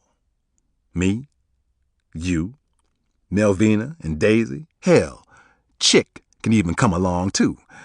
But she's got to wash her feet. Yeah, I heard about that. A strained chuckle sputtered from Franchetta's mouth. We've tried dousing them with everything but turpentine already. If it was up to me, I'd have gone for the turpentine straight away. Ain't too much worse than some funky ass feet, he mused. He set a stack of writing paper by the phone for Franchetta to arrange hostesses. No sooner had the plug gone into the wall jack than the black rotary phone rang like it had been waiting every second of the past half hour to do so. I guess we're open for business, Franchetta said, leaning forward to pick up the receiver. Yes, this is the right exchange, she said into it, somewhat puzzled. Oh, yes? Baltimore, he's here. She pressed the receiver against her chest and shrugged. Somebody named Ashcan says he needs to speak with you personally and right away. Baltimore's chest tightened when he took the call. Hiya, Ash. This is Baltimore. Yep, he answered in a manner that insinuated he was being purposely secretive and running scenarios around in his head. Now, I'm counting on you. Give it to me neat. Are you positive that's how it is? Yep, we can make that. All right then. All right. Ashcan gave it to Baltimore straight, with no chaser, just the way he liked it. The big game he'd been asking about had already gotten underway, according to the second shift men's room attendant working the lobby. He'd overheard some of the hotel guests getting all worked up over a chance to take some of their competitors' money, along with a decent amount of their pride to boot. Chances were the game would continue on deep into the night, but Baltimore wasn't willing to sit by and wait that long. He couldn't risk the rain letting up when it served as the perfect seventh man on the job, aiding in their setup and getaway. Even though Ash didn't mention anything about police protection, Baltimore accounted for the possibility of their interference nonetheless. Before Franchetta contemplated how much trouble awaited Baltimore on the other end of that phone conversation, he'd had a short conference with Uncle Chunk and snatched Henry up and away from the woman he didn't trust. In less time than it took Franchetta to remember how much she loved everything about Baltimore, he was out the rear exit and into a mounting storm. 2 blocks away, in the alley behind an abandoned cotton mill, Henry jiggled open the padlock on the iron back gate with a crooked piece of metal wire. Come on, man.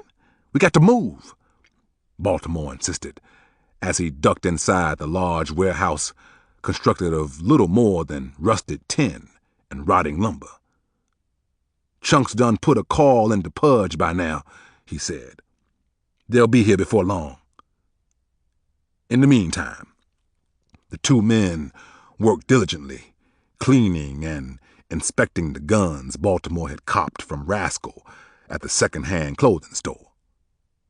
There were 2 hardly used .38 revolvers, a shotgun, and 2 stainless steel .45 caliber cannons, which Baltimore called persuaders, because the mere sight of them often caused the hardest men to back down. Henry wiped the sawed-off double-barrel shotgun with a dry rag. He put it aside so he could open the boxes he'd stored in the corner a couple of hours before. Inside them lay bundles of police-issue raincoats, dark-colored vinyl coverall pants, and black rubber boots. When a car horn sounded, after they'd been there nearly 40 minutes, Henry dashed over to the large iron garage door to open it. The lights on Pudge's taxi blinked twice before the car pulled in. Henry secured the garage door once the car cleared the entrance. Louis Strong was the first to hop from the car. He tried to appear calm when he rounded the front fender on the passenger side, but his eyes darted left and right continually, not sure what to expect or what was really expected of him at that point. Dank Battles made his way out of the back door on the driver's side at the same instant Pudge decided to get out and join the others. Pudge, a whole foot shorter than Dank, put Henry in mind of somebody's kid brother trying to hang with the big boys. The vast disparity in their sizes almost made Henry laugh, but he didn't. If they were going to execute a successful job, every man had to pull his own weight, despite his physical dimensions. Rot was the last to climb out of the long sedan. He looked pitiful, like death warmed over, tired and sickly around the eyes. Baltimore noticed right off and decided to keep an eye on the man who'd likely gone off the wagon. He was likely to come down with a bad case of the shakes before the night was through. A sober drunk was better than one with a snoot full, Baltimore reasoned, so he decided to put his concerns on the back burner for the time being. "Hail, hail, the gang's all here," Baltimore said, with a heaping dose of trepidation when his bunch of scoundrels came across like a ragtag bunch of miscreants. There was no time to go out recruiting a better crew. He had to make his bed with these, although he had a bad feeling about going through with it. Yeah, Louis replied, after taking a long gander at the guns on display. "We's ready too. Y'all sure got some fine heaters." "Where we going anyway?" spouted Dank. "I need to get me some money." After pushing one of the boxes across the cold cement floor, Henry began taking off his damp jacket. "You'll know when we get there," he said, as if Dank had said something out of line. "He's right, Dank," Baltimore chimed in quickly, so as not to cause dissension from the outset. "It's better that we get down to the nuts and bolts and save the where-ats until we understand how the plans are put together for a reason and don't need to be changed. Now then, Dank, you'll come inside with me and Henry. Rot, I'll need you to keep an eye on the side door to the street. Louis, you'll be posted between the side door and the money room. You don't let nobody get the jump on us from behind. And Pudge, course, you'll be the wheelman. When the money bags reach the car, that means it's time to catch hell out of that place because we'll be coming out hot."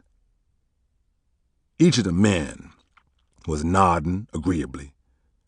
Louis kept an eye on the shotgun because it was bound to speak the loudest if danger reared its ugly head. "Go on and get it, Lou," said Baltimore, "if you can handle it."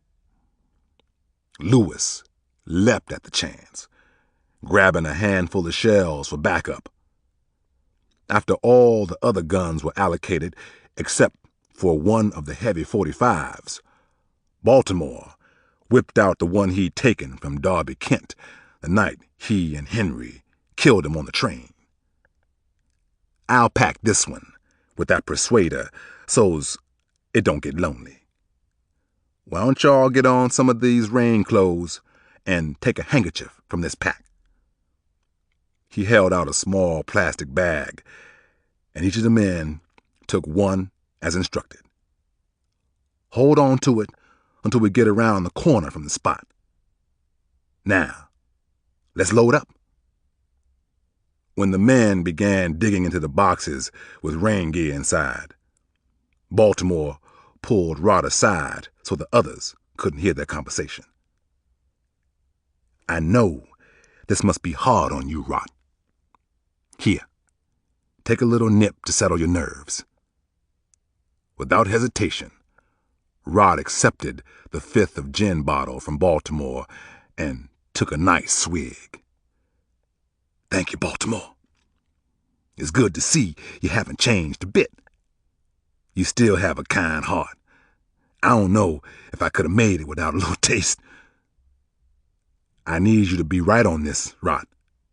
Can I count on you? You can put your life on it, Rod answered, with a thin remnant of liquor rimming his upper lip. I hope so, 'cause that's exactly what I'm doing, replied Baltimore, before patting him on the back. As the men prepared to take off, Henry opened the garage door for the taxi to pull out of the warehouse. When he returned, wet and a bit musty, Baltimore stared at him to see if he was mentally dialed in or simply going along because of his loyalties. There was nothing but resolve masking Henry's face as far as Baltimore could tell. Neither of them knew that resolve would be their trump card when the last chip fell.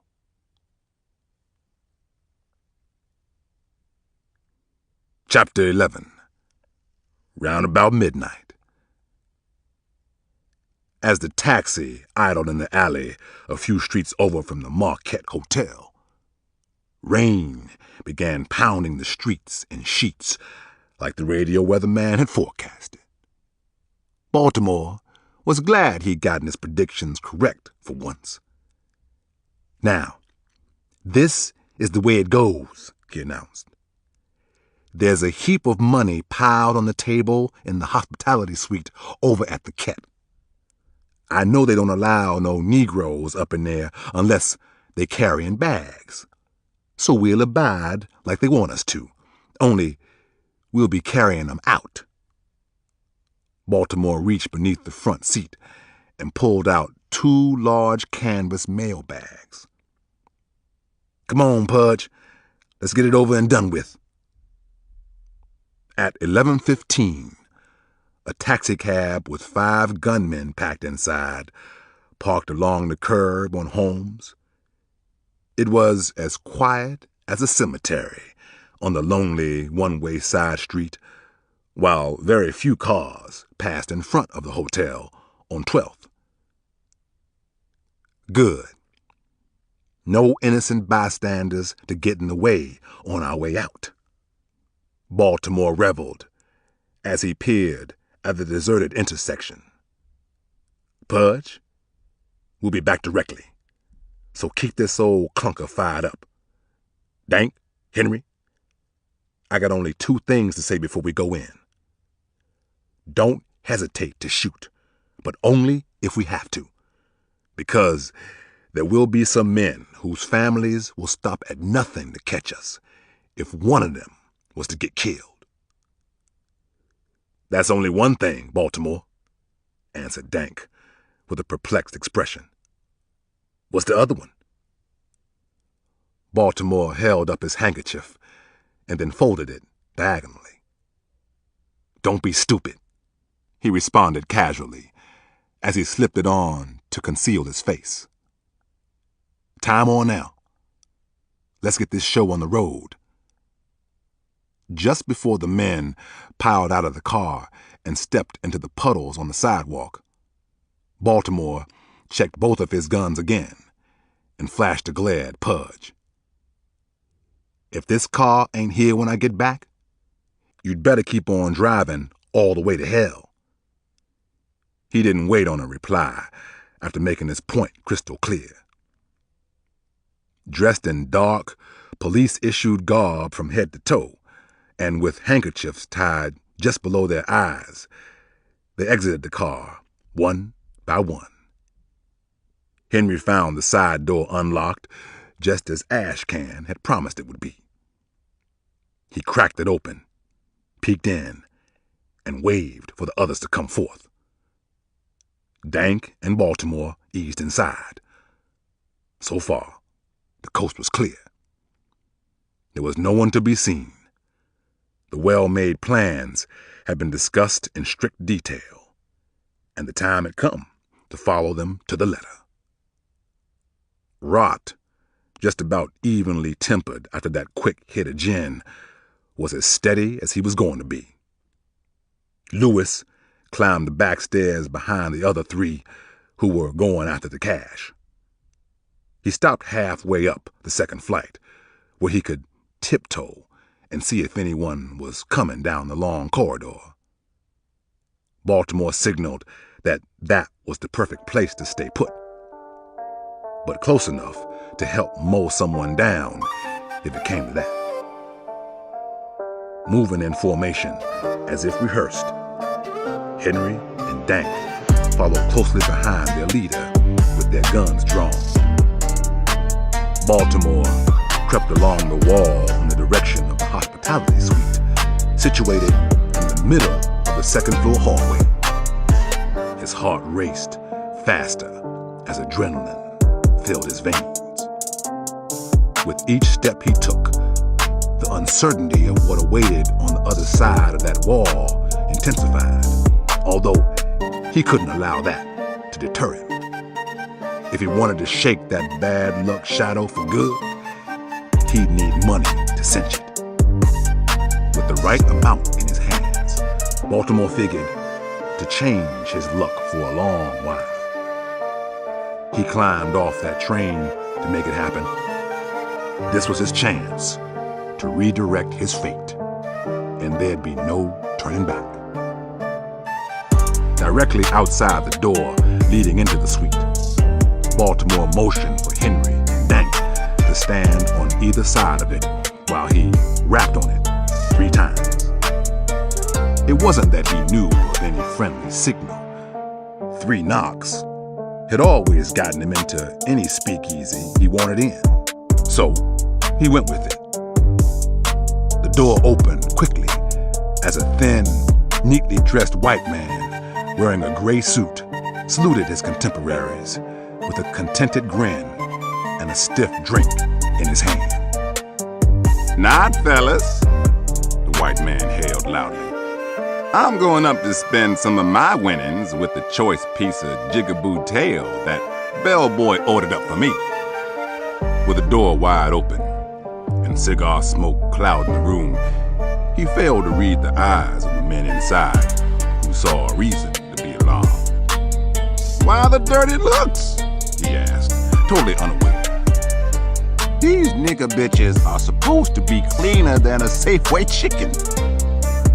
The cocktail he held flew into the air when Baltimore kicked him square in the behind with the sole of his rubber boot.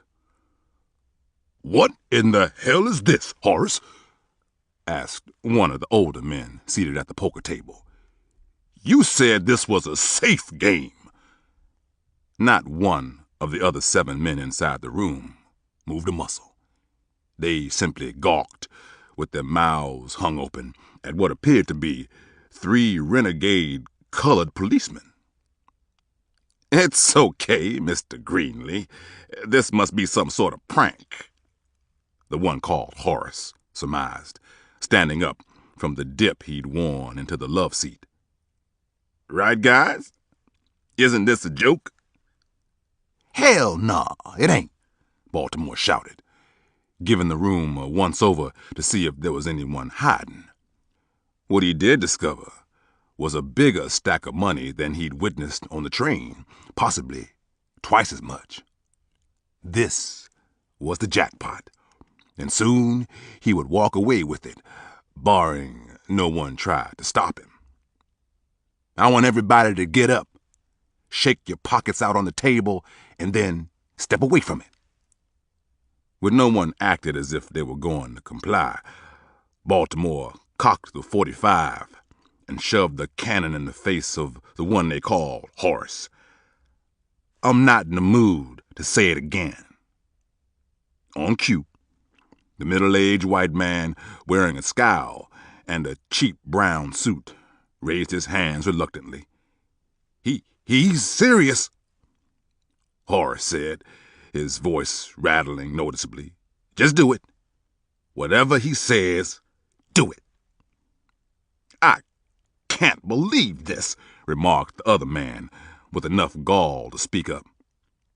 With 3 guns aimed in his direction, he stood up and raised his stubby arms in the air. Horace, you're fired. We paid you for 3 days to protect us, and now that we actually need your sorry ass, you're as useless as tits on a bull.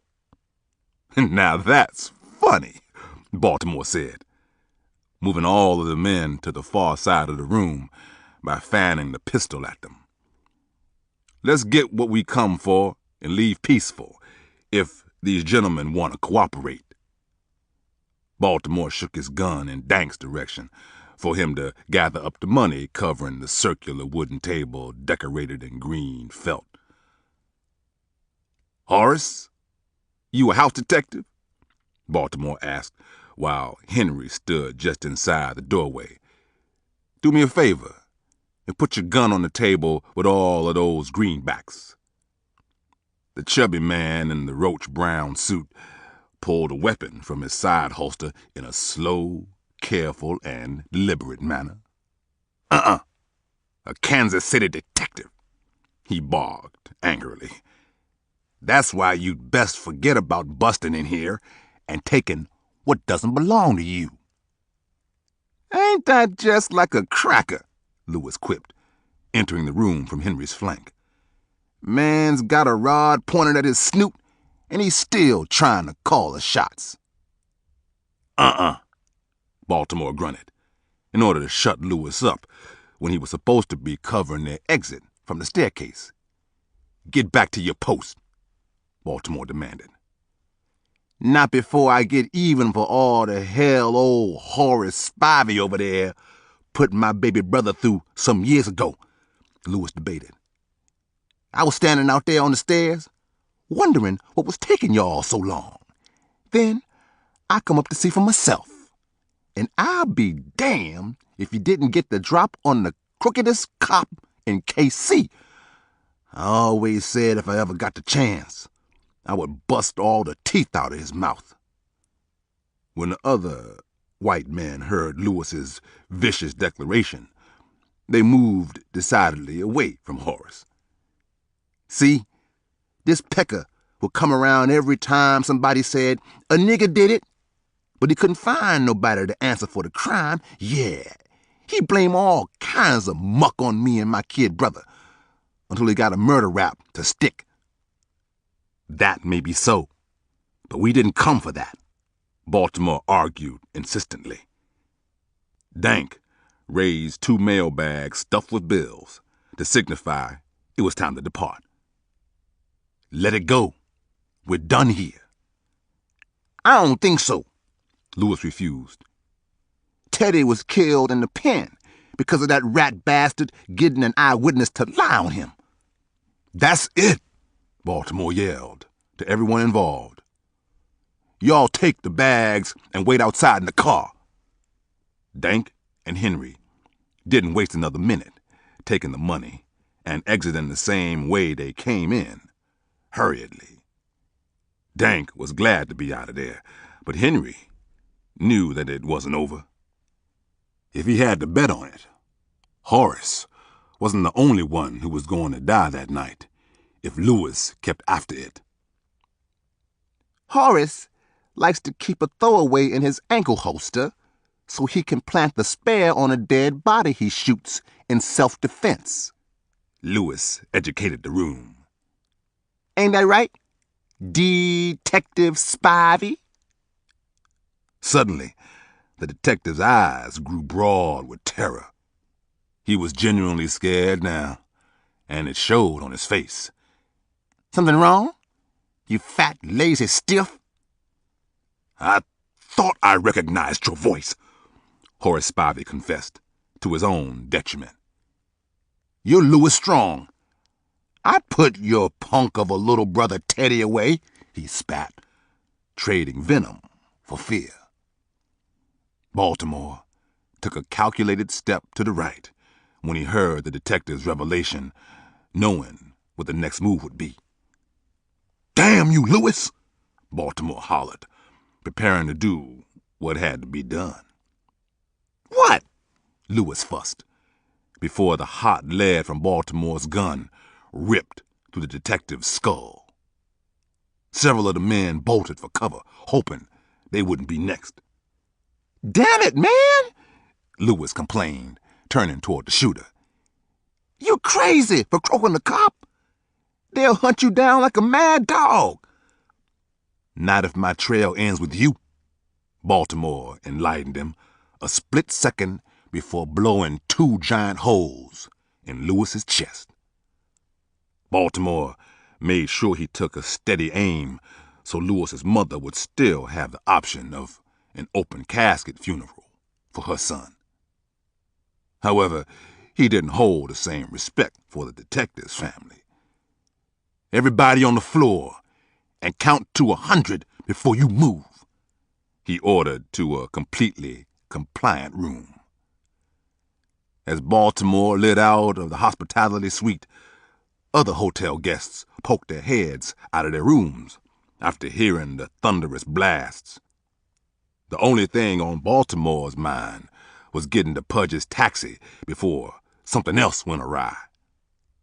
He knew the car would be right where it was when he had climbed out of it, unless one of his misfits went left and put a hole in Henry. Baltimore's breathing labored increasingly when he neared the side door leading out into the street. He wasn't into the back seat a full second when he screamed at Pudge, "Move, man! They's coming! Let's get out of here!" Pudge stared out of the fogged-up window, waiting on Lewis to come pouring out of the same door Baltimore had. "Hey, where's Lou?" he shouted, mashing on the gas pedal. The other men braced themselves for a barrage of gunfire. Baltimore surveyed the car for his 2 hefty bags of newly acquired currency. It was only after he'd located the mail bags that he thought it necessary to explain about Lewis. That detective he was needling recognized him and called out his name. That old boy had a snub nose strapped to his leg. "I tried to get Lou out of there, but the cop shot him while he was mouthing off. He didn't make it," Baltimore told him, as if he was torn up about it. "But then, neither did that cop." Henry was correct after all. Lewis was as good as dead the minute he deviated from Baltimore's instructions, allowing personal issues to creep in and corrupt his plot. The mere thought of police catching up with Lewis and forcing him to spill the beans on his cronies had compelled Baltimore to ice the trail at the feet of a dead loudmouth who didn't know when to shut up. Looking back over his shoulder for the next 10 years was not a viable option. Unfortunately, for Lewis, slow-fused Strong, there were no 2 ways about it. There just weren't. There wasn't another word uttered between the remaining thieves inside Pudge's taxi as they sloshed through streets of rising water. Just as he'd done previously, Henry hopped from the old Ford in order to open the huge metal garage door at the cotton mill. "Pull it all the way in, Pudge," he yelled, taking a moment to scan their immediate surroundings. riddled with mixed emotions. Henry yanked on the looping link chain to lower the garage door afterwards, thinking how close they were to pulling off the perfect crime without a hitch. Dank rocked back and forth as he stood over the fire he was told to start in the deserted cotton mill smokestack. All of a sudden, I caught a chill, he said, to no one in particular. Hurry up, y'all, and get out of those wet clothes before we all catch our death of cold, Henry ordered harshly. Baltimore situated himself in front of an elevated concrete slab once used for stacking pallets of cotton headed for northbound freight cars. He nodded his head while dividing the bills into various denominations. Henry's right. There's nothing like a man getting himself killed and having to deal with a heavy storm to stir your insides. Get off everything, tying you to this stick-up, and toss it into the fire. Oh, yeah, and I'm gonna need those guns back, Henry, Pudge, Baltimore said in a serious manner.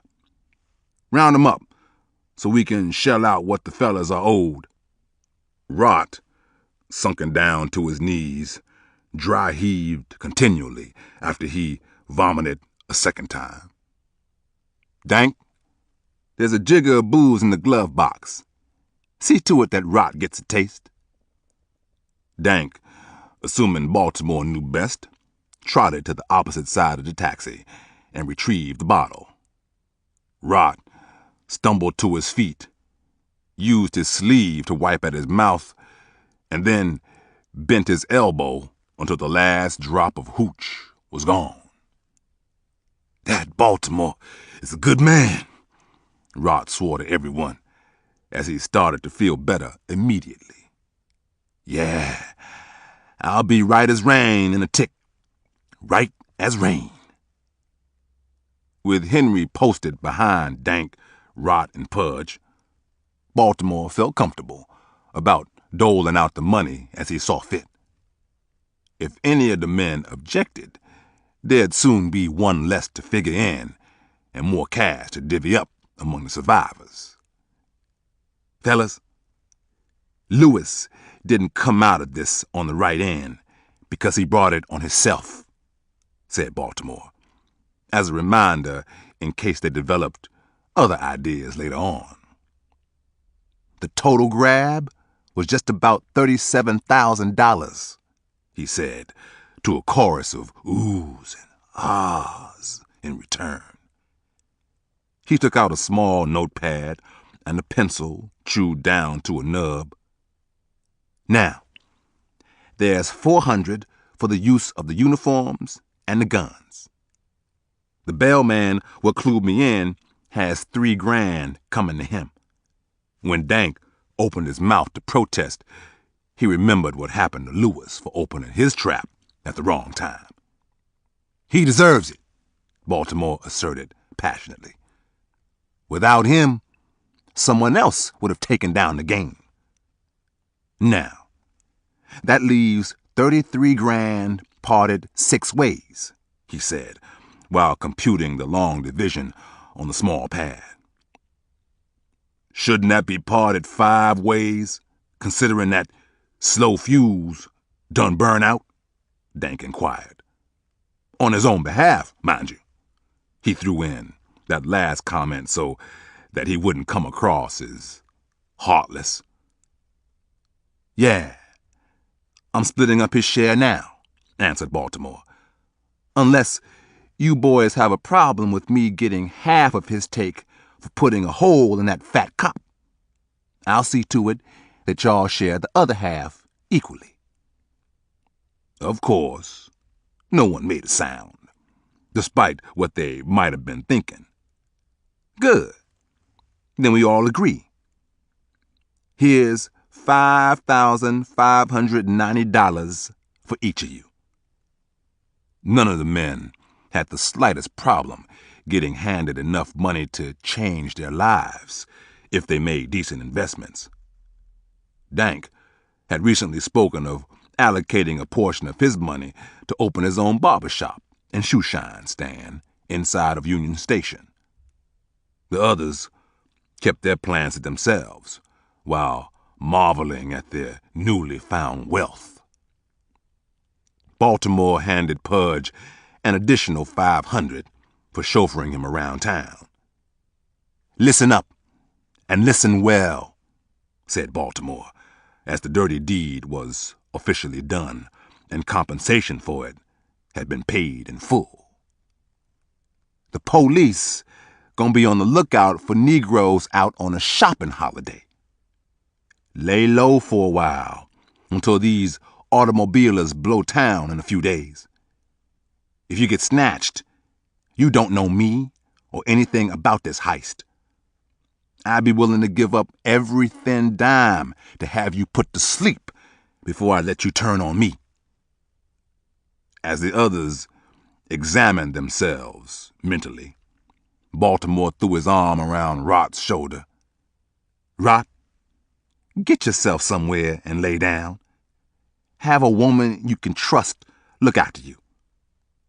The confessed alcoholic promised that he would, and then climbed into the taxi along with Dank and Pudge. The long-hand watch on Baltimore's wrist read 10 minutes until midnight. Henry was relieved as the meeting came to an end without anyone else doing the sort of thing to bring about their untimely demise. He waved at the taxi as it backed out of the garage for the last time.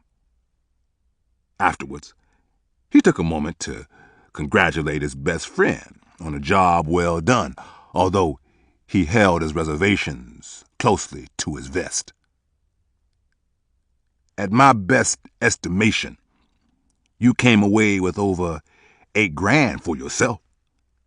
The minute we stepped off that train, you said it would be a lot of money, and you got your share," Henry congratulated, fighting the urge to push Baltimore on discussing what actually went on after he was ordered out of the room. "I guess Lewis had to die?" "Had to," was Baltimore's solemn answer. "I'm not the kind to spend my life on the run from the law. That man dug his own grave when all he had to do was keep quiet." Baltimore let the end of his sentence dangle in the air for Henry to chew on, since he seemed to take issue with doing what had to be done. "Let's get on out of here. It's round about midnight, and we best get back to our alibis at Uncle Chunk's."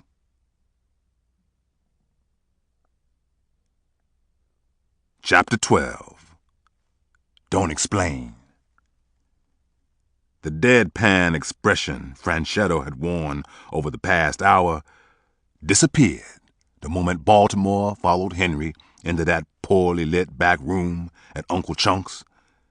She leapt into his arms with such fervor that he almost toppled over. "Damn, girl," he said, chuckling heartily. "You act like I've been away to war." "Oh, I don't care where you been, Daddy," Franchetto replied. "I'm just glad you made it back to me." Henry watched the two of them put on quite the spectacle. He suddenly felt out of place. Although he was 100% certain that Baltimore hadn't shared where they had been with Franchetto, there was no mistaking it. She knew exactly what he'd been mixed up in. "Don't mind me," Henry joked, while they continued carrying on like honeymooners. "My head may be round, but I ain't got to put up with being no third wheel." He opened the door and looked out, expecting to see something that wasn't there. Jazz played loudly from a loaded jukebox, and it was standing room only. Hordes of hipsters drank and danced as if Chunks hosted the last party on earth. Henry couldn't have imagined the joint any hotter than it was that night. But something was amiss, and that bothered him. Uh, excuse me, lovebirds, Henry said, clearing his throat as if it was necessary. Baltimore pulled his lips away from Franchetta's without taking his eyes off hers. Oh, you still wearing that third wheel around your neck? It appears that way, Henry answered irritably and somewhat out of sorts.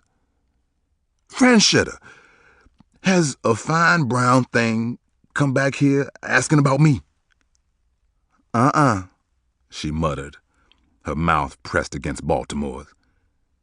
Do you even care that I done misplaced the woman I intend on lying to about settling down? Franchetta moaned sensually. Yeah, I figured as much, Henry huffed, setting out with hopes of finding her in the midst of the crowd. Baltimore held Franchetta tightly around the waist. Oh, that's one hell of a welcome, he whispered in her ear.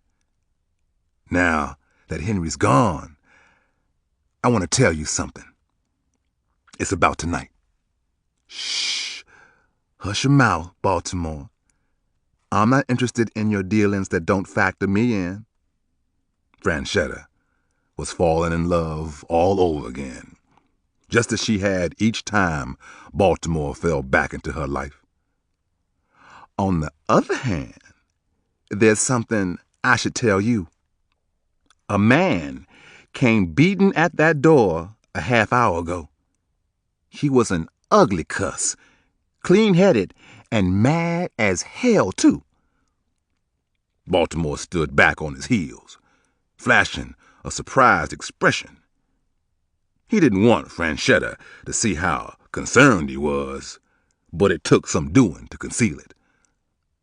A man, huh? He say who he was? Yeah, and that wasn't all he said either, she offered, with a long pause, thinking how adorable Baltimore looked, stewing in his own juices. The man left his name and a message.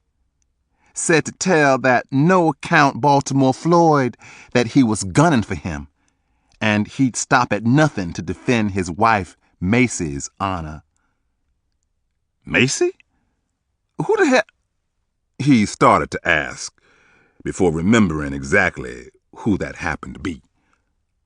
Oh, was the only thing that came out of his mouth before he ended up with egg all over his face. Franchetta, see now, I could get into that, but I'd have to... Quiet, Daddy. Don't explain. She cut him off, planting another soft peck on his lips. We've been a part of one another since the day I met you. That's all that matters to me. Only thing that ever did. Of course, you know what kind of girl I am, 'cause you're the one who helped me to be this way. I have no regrets about that. There's not much could hurt me concerning you and another woman, except if she can get you to say, I do. That must have been what Baltimore wanted to hear, because he couldn't stop grinning. He ushered Franchetta to the doorway, then stopped as a random thought entered his mind. The phone hadn't rung once since he had returned. Did the storm knock the line down? Nah, it didn't. But me worrying over you did, she answered him plain and simply as they departed from that funky little room for the very last time. Throughout the night, Baltimore's gleeful smile was plastered on his handsome face. To cinch his alibi if he needed one, he made sure that everyone saw him dancing cheek to cheek with the high yellow woman who some knew to be a fancy-free working girl, but that didn't make him no never mind, considering he was the one who helped her to be that way. When the sun came up, Baltimore slipped on a pair of striped boxers lying on the floor next to the bed in Franchetta's room. He stretched and yawned his way into the bathroom. Despite cutting the rug for several hours and having to be escorted out at closing time, he was actually well rested. There appeared to be nothing short of sunshine in his future as he washed up in the sink.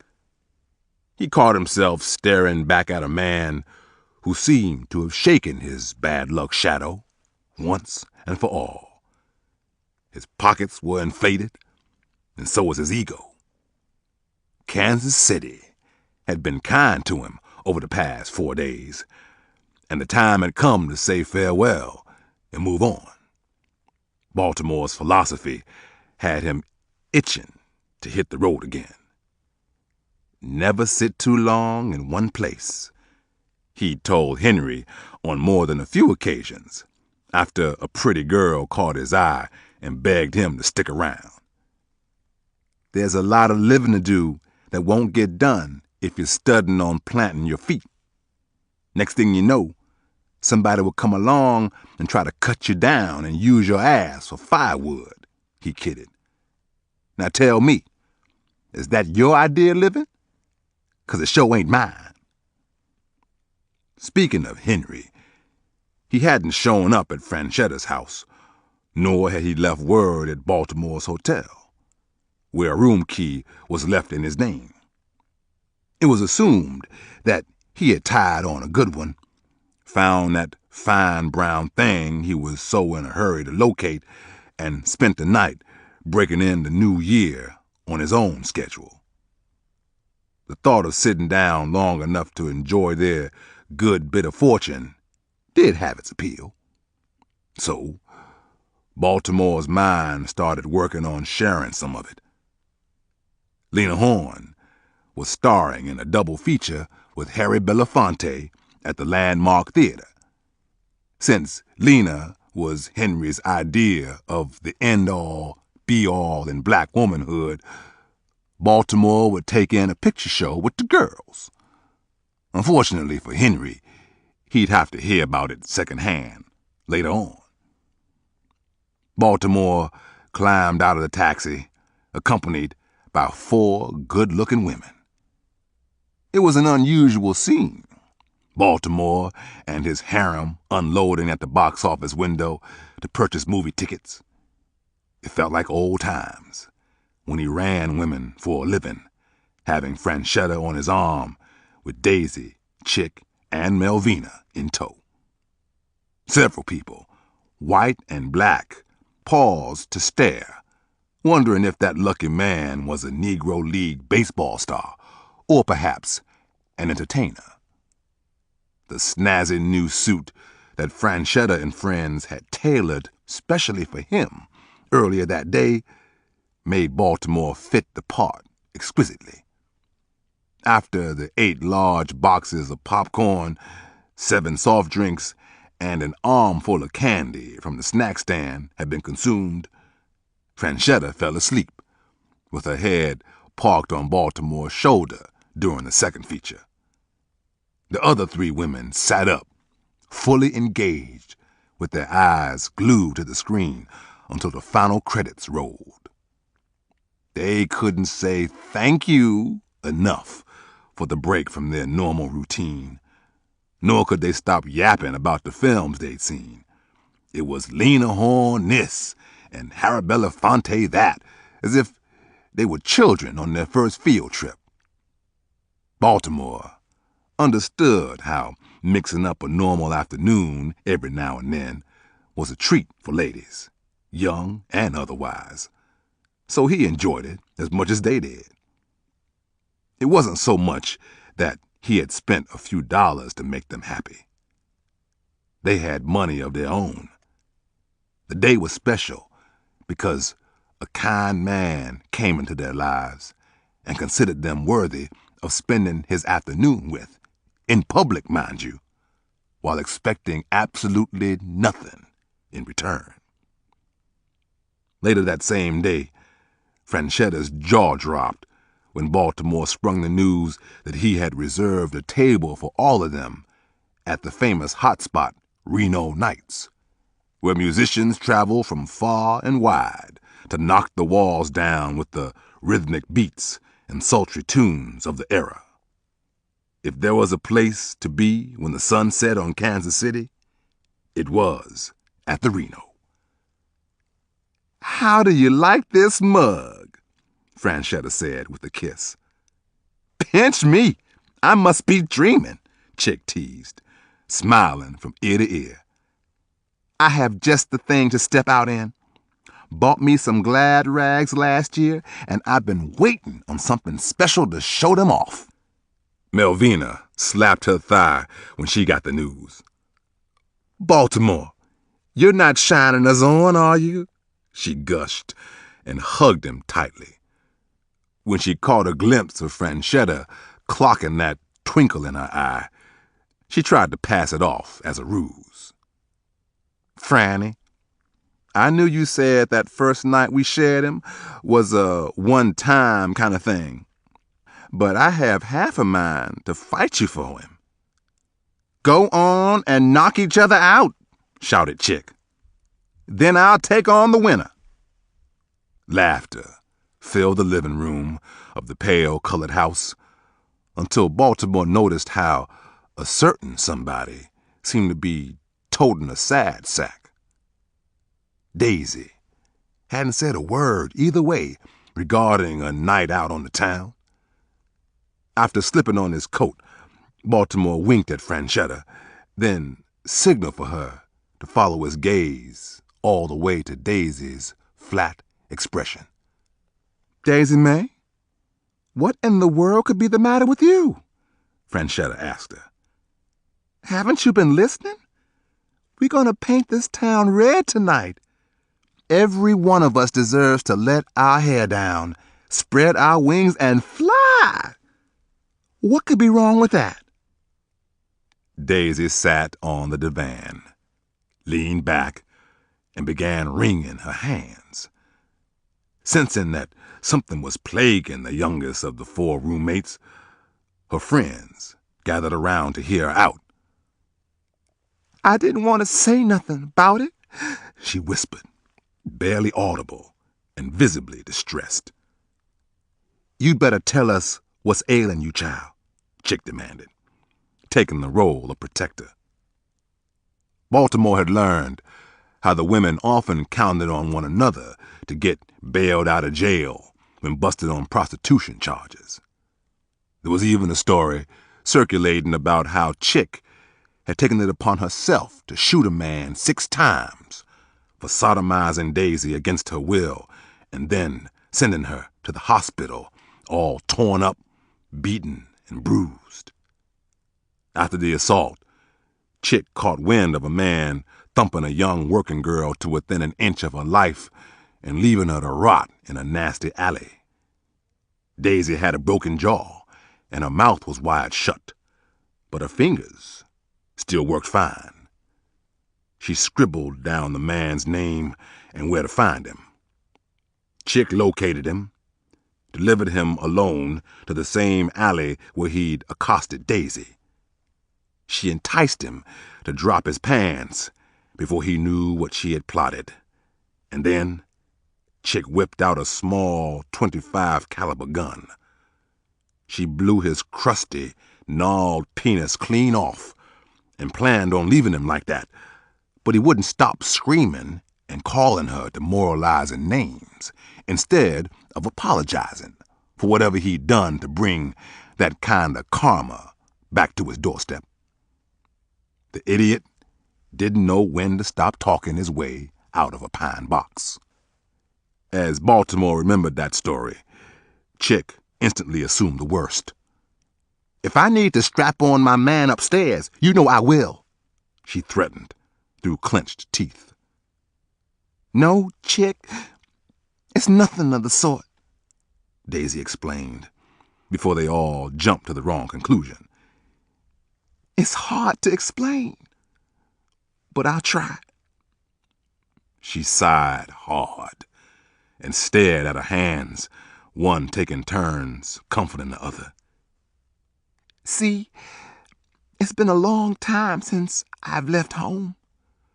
Rooming with y'all here has been more of a home than I had before Franny took me in, all broke and worried down to a nub.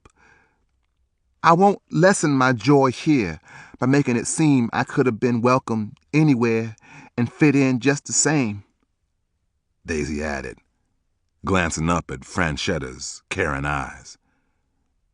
"Child, if I didn't know better, I think you was working your way up to leaving us," Melvina said, hoping she was wrong. "That's a screwy idea," Chick said in a dismissive tone. That's exactly what I was fixing my mind to do," Daisy answered sorrowfully. "I was ready and willing to spend the rest of my life with y'all. But then he came along." She raised her eyes and tossed her gaze on Baltimore. "Ah, hell," said Franchetta, shaking her head slowly. "I know that look." "Well, somebody needs to tell me, 'cause I don't," Chick panted. She was completely clueless as to what had been building since the very moment they opened the door and saw two strange men standing on the porch with Franchetta. Melvina cast a roving eye on Franchetta and toward Baltimore, and then returned it to Daisy. "Ah, hell is right. We done slipped up and let this child fall in love." Franchetta reached up on the hat rack behind the door and handed Baltimore the first hat she pulled down. When he tried to complain about it not being his, she shushed him and ushered him out of the door. "This ain't none of your business," she told him. "It might have been your doing, but what Daisy's in there torn up about has to be doctored on by women folk. Believe me, it always ends up this way. We spent centuries picking up the pieces behind men, and it don't appear that's about to change now." "Well, when can I come back?" Baltimore asked, with both hands tucked in his front trouser pockets. "Yeah, show up around 7 or so. We'll do our best to undo what you did to her. Although, can't nobody fix what you done to me, so it's likely not gonna work on her either." As Baltimore backed off the porch, contemplating women and love, he shrugged his shoulders and frowned. "I'm sorry, Faye," he offered, when nothing better came forth. "I didn't mean to hurt her." "If that's what you think you did, Baltimore, it's just one more reason for Daisy to want herself a man like you." Franchetta felt the wind kick. She folded both arms and held herself tightly. "You big dope. Get off my lawn before you have my nosy, upstanding, church-going neighbor ladies ready to pack up and move on too. Don't know what I'm gonna do with you. Hold me tight like your bottom dollar and cry for me when I'm gone," Baltimore suggested, as if she didn't know that song by heart. Franchetta went back inside to help deprogram Daisy, but it was no use.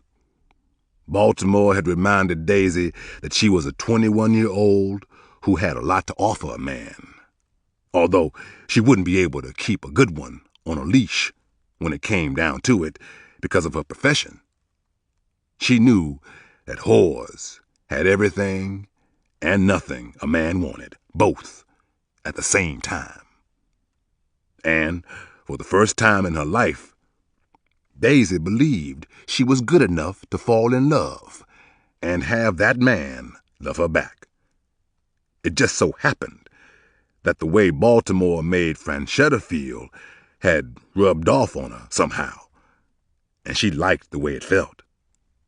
For Daisy, the world wasn't depriving her any longer. It was she who had neglected to strike out and see what it had to offer as an adult. In essence, Baltimore's arrival had ripped off the veil she'd used to cover her shame from childhood. Now, she felt liberated and couldn't wait to live on the other side of that veil. Daisy couldn't wait to be loved like a woman was supposed to be. Chapter 13. In the Rough.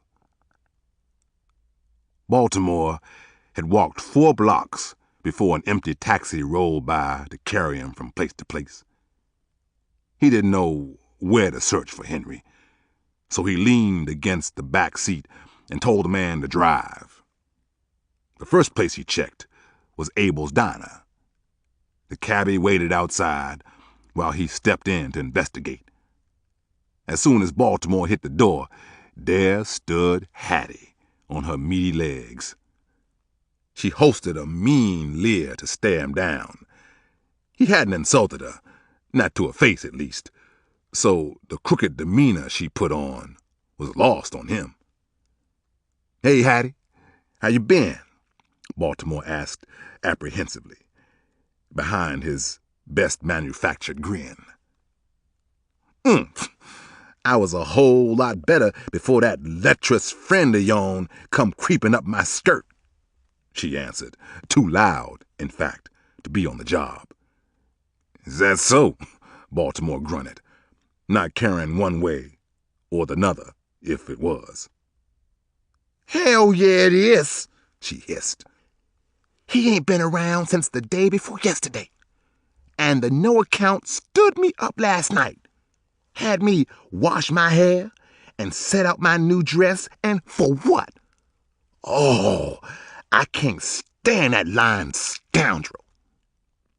Baltimore nodded his head like an empathetic friend who felt her disappointment down to his toes.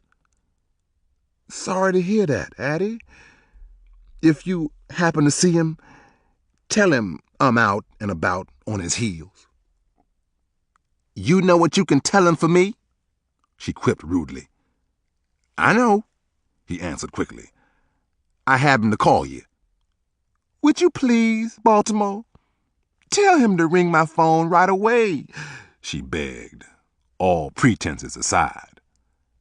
"I think we had a good thing going." "I know, Hattie," Baltimore replied as he hit the door. "I know." He was embarrassed for her, but it wasn't anything he hadn't seen before. A woman nursing a love Jones for a man who was finished with her was as prevalent as the common cold, and just as difficult to get over.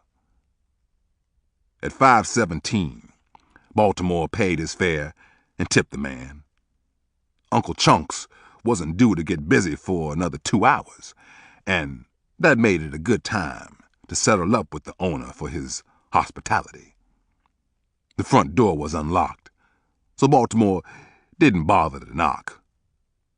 In the time it took his eyes to adjust from the sunlight to a darkened den and low fluorescent bulbs, a chunky mountain of a man appeared out of nowhere, wearing 3 yards of fabric tailored into a giant pair of dress slacks. Baltimore lurched backward when the big man raised his hand to scratch at his vastly receded hairline. "Man, look at you, all jumpy. Must have got hold of some good reefer," Uncle Chunk teased. He knew that Baltimore never drank or smoked, because he felt the vices he did surrender to kept him busy enough already. "Uncle, how's tricks?" Baltimore offered, rubbing his eyes. "You behind on your light bill?" "Ha ha! If I had $1 for every time I heard that lame-ass joke." "I got a good one for you, though," Chunk said, as if it were a proposal as opposed to a riddle. "What do you call a fool with 3 hands in his pockets?"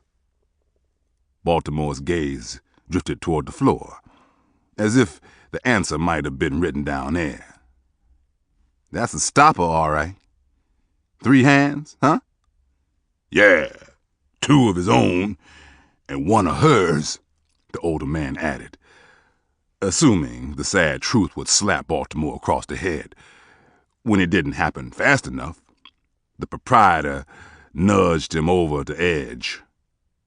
I'd call it a sucker named Henry. Baltimore's eyes met with Chunk's dingy peepers. He reared back, objecting to what he heard. Don't tell me you mean Henry's gotten himself lashed to a barracuda. You ain't no genius, but I will give you credit for your timing. Daddy Warbucks is still back yonder with a lady's arm shoved so far down his pants you'd think it sprouted a root. While Baltimore contemplated the most courteous approach to attack his best friend's desperate situation, Chunk's belly started jiggling up and down. This ain't no laughing matter, Baltimore asserted. I'm laughing at you, 'cause yours ain't no better. A fella who goes by the name of Tipton came flying through here with his face all twisted up. Said how he was gonna get even with you for dipping into his honey pot. Chunk informed him, delighting greatly in doing so. Oh, yeah, he was foaming at the mouth and making a big deal about ripping your head off and pissing down your neck, or something like that. The wily old troublemaker added, to fan the flame. I ain't had the pleasure of meeting him yet, but I sure am dog tired of him running my name down in the street, said Baltimore, seething with disgust. He was beginning to foam up as well. This Tipton, what can you tell me about the man, other than his flavor for slapping his woman around? Not much more than his rep for being a hothead at times. His weakness for gambling, and burning in his gut to kick your ass. Uncle Chunk was laughing and jiggling again, although this time it wasn't any funnier than the last time. Here, take this, before I up and change my mind, Baltimore warned. He slapped $300 smack in the middle of Chunk's grubby palm. What? If I'd have known you was willing to pay me for poking fun at you, I would have been insulting you from scratch. Chunk looked at the money suspiciously, and then eased it into his deep front pocket. I don't want to know what you had cooking in that back room if this here amounts to some of the crumbs. Henry's been tossing around bread all day long, and now you come in with your own bakery too. I'm just saying thanks for the use of your phone line. You did right by helping me, and I appreciate that.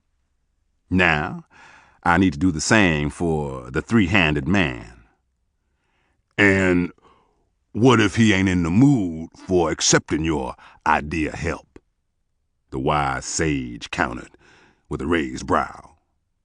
He don't have a choice, was Baltimore's answer, set in stone. Near the rear exit, Henry lay across a pool table with his pants unfastened at the waist.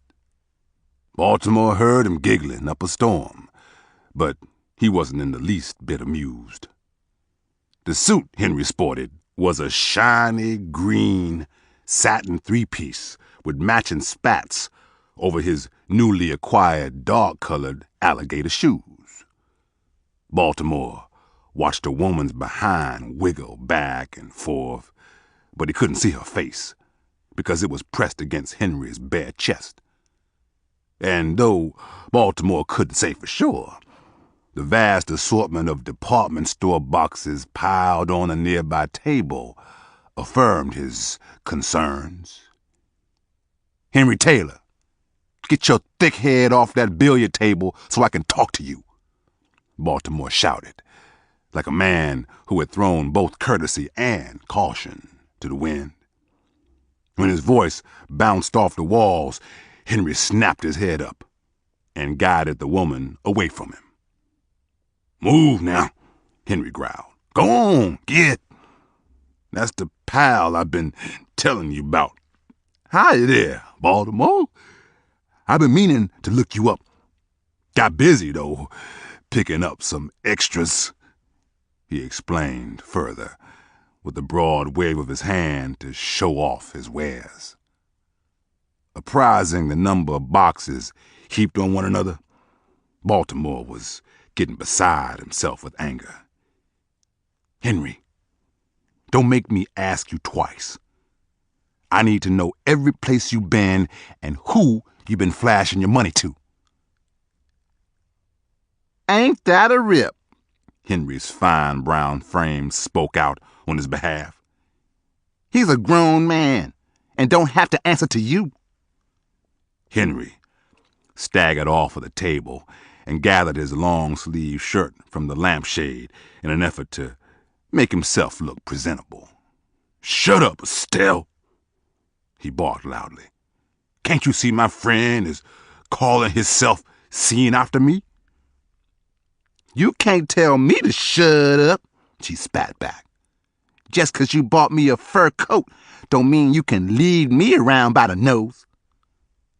Not a fur coat, too, Baltimore thought aloud. Henry, are you trying to get us pinched? I told everybody, including you, to lay low and go easy on wide-open spending. After his speech about drawing undue attention, Baltimore had expected to be on the northbound train before one of the boys made such a potentially grave mistake. Do you still have my gun? He asked impatiently. I'm thinking of shooting myself right here on the spot. Uh-huh. I still got it, Henry confirmed, staring blankly at Baltimore. You want it now? Hell yeah, I want it now, before you do something really dumb and have me coming after you. Henry, what were you thinking? Okay, you couldn't have been thinking, or you wouldn't have done what I said not to do. Suddenly, a crisp chill brushed against the nape of Baltimore's neck. Which one of you is Baltimore Floyd? A gruff voice fired from Baltimore's left side. That depends on who's asking, Henry said rather soberly. So, you're the low-down snake who's been sneaking around with my wife, Tipton griped in Henry's direction, assuming he was the culprit after speaking up. Uncle Chunk pulled up a chair with a tall can of beer and a bowl of popcorn. Baltimore had watched the previews from the sidelines long enough. Nah, that ain't the man you're looking for, he corrected Tipton, guessing the visitor had a weapon with him. I'm Baltimore, but me and Macy, see, we didn't do no sneaking. We did our business out in the open. He purposely goaded her husband, noting his immediate reaction. Tipton reached under his jacket and came out with a long, saw-toothed knife with a bone handle. He held it up and assumed a fighting posture. Let's see how you feel with this blade stuck down that big mouth of yours, he threatened. Probably about the same as Macy did when I had my Peter stuffed down hers, Baltimore growled, to hurry the party along. She couldn't say nothing, you know, but I could tell she liked it, 'cause I had to make her climb off so's I could get a nap.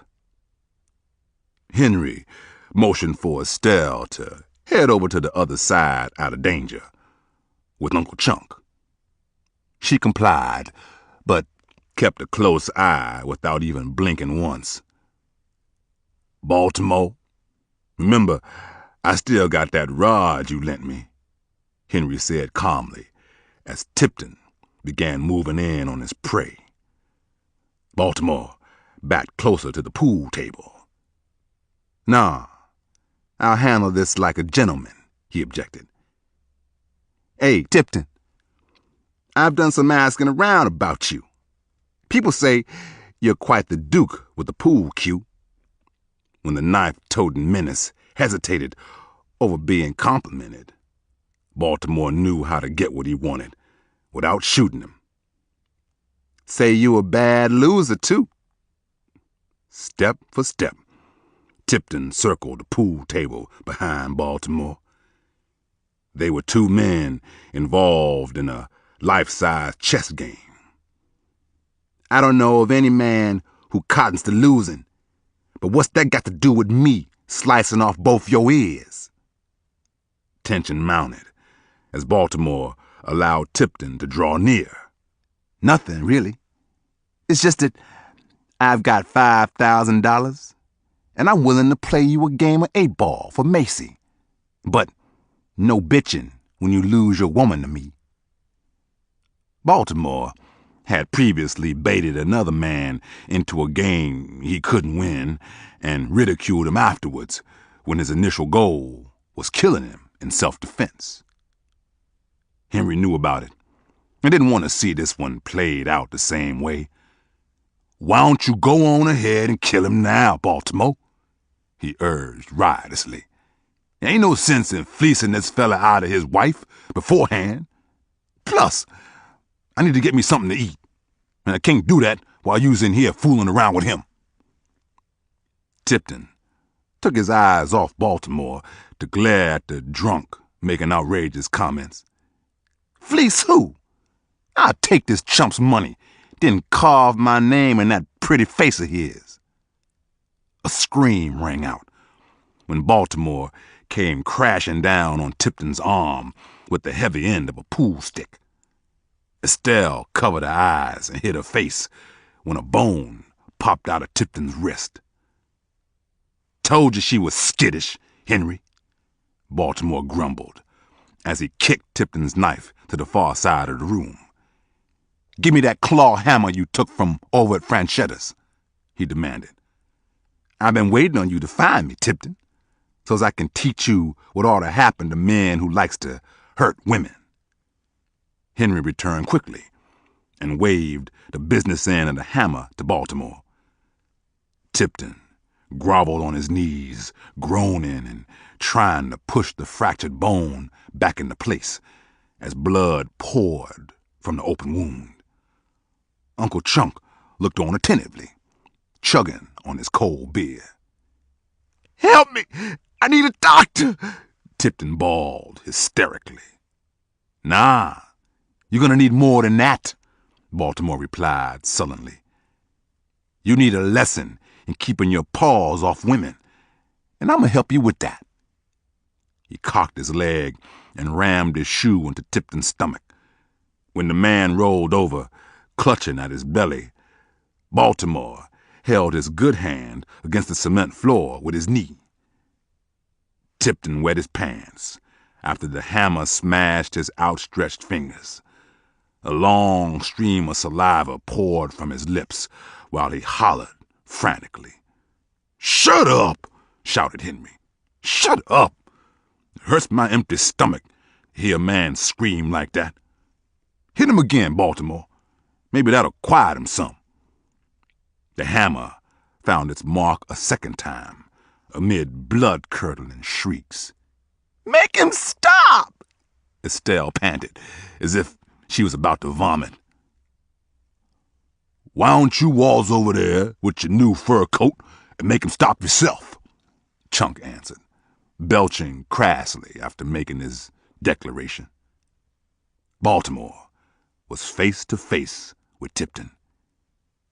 You get out of here, and if I ever hear of you running my name down in the streets, or learn that you've gone back to taking up slapping on Macy, I won't be so nice the next time. Tipton stumbled mightily to his feet, just as a loud shotgun blast exploded. He grimaced, bugged his eyes, and fell on the floor. Baltimore wore the same expression on his face when he looked at the smoking barrel in Uncle Chunk's hand. What you going to do that for, Chunk? Baltimore asked, still somewhat shocked. "I couldn't let him get out and tell people what happened to him here," the owner replied rather casually. "I run a respectable joint. Besides, you give me $300. He didn't. Now, I got to call my nephew to run by and pick him up. Lock the front door, Henry, so we can clean up this mess. Estelle, you and me need to talk." The room was spinning as Chunk laid out how important it was that she forget what she'd seen, or the same just might happen to her. She cried until her eyes darn near puffed shut, but she came to make peace with it all eventually. A second fur coat helped out tremendously. Within an hour, all signs of a struggle and a subsequent murder had vanished. Uncle Chunks was open for business.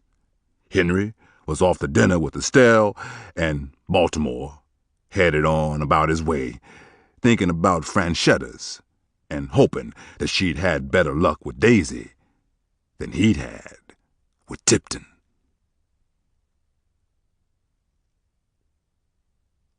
Chapter 14. The Devil His Due. Baltimore had already made up his mind to leave town first thing in the morning when he returned to the hotel room he shared with Macy. Tipton's mistake of showing up to Uncle Chunk's barking like he was going to take on the world had Baltimore sitting on the edge of that pull-down bed, wondering how the idiot could have been so dumb in the way he went about it. Tipton should have realized that a man with friends had the decided edge before he set foot inside the dimly lit barroom. Unfortunately, he only got the one chance to be so stupid. It wasn't long before the hot water in the shower ran out, so Baltimore shut it off and snatched a clean towel from the metal rack in the bathroom. While shaving, he stared at his reflection in the dirty mirror and smiled. It was hard not to, with nearly $8,100 safely hidden in a coffee can, placed inside the hole he'd cut into the floor of his closet. If he took his time spending it, there just might be $1 or $2 left when the spring baseball season started 3 months later, Baltimore thought to himself. Then he began to chuckle, because he knew better than that. He stood more of a chance becoming the governor than holding on to that kind of money. Yeah, I'm gonna get me a brand new coupe, wide, white wall tires, and a stereo to beat the band, he said aloud. Hell, maybe I'll buy me 2, he snickered. One to drive slow, and the other for going real fast. His spirits couldn't have been riding any higher. As far as he could recollect, there were no other jealous husbands after him, and the Colored Policemen's Association was in an uproar behind some rogue white cop getting killed while trying to stop a robbery. That's how the established newspapers spun the story anyway, and the whole community was talking about. The papers were investigating Negro officers because of the outfits the bandits wore. It was sheer genius to have everyone looking for dirty colored cops who didn't exist. There had been an article written that identified the slain gunman as a career criminal by the name of Louis Strong, originally from Springfield, Missouri. But the other details were sketchy. Sketchy was just fine with Baltimore. He couldn't have been luckier, although he was prepared to take all of the credit for the way it turned out. As far as he was concerned, the only thing standing between him and Henry getting on down the road was the night of fun and frolicking he'd planned to reward himself with.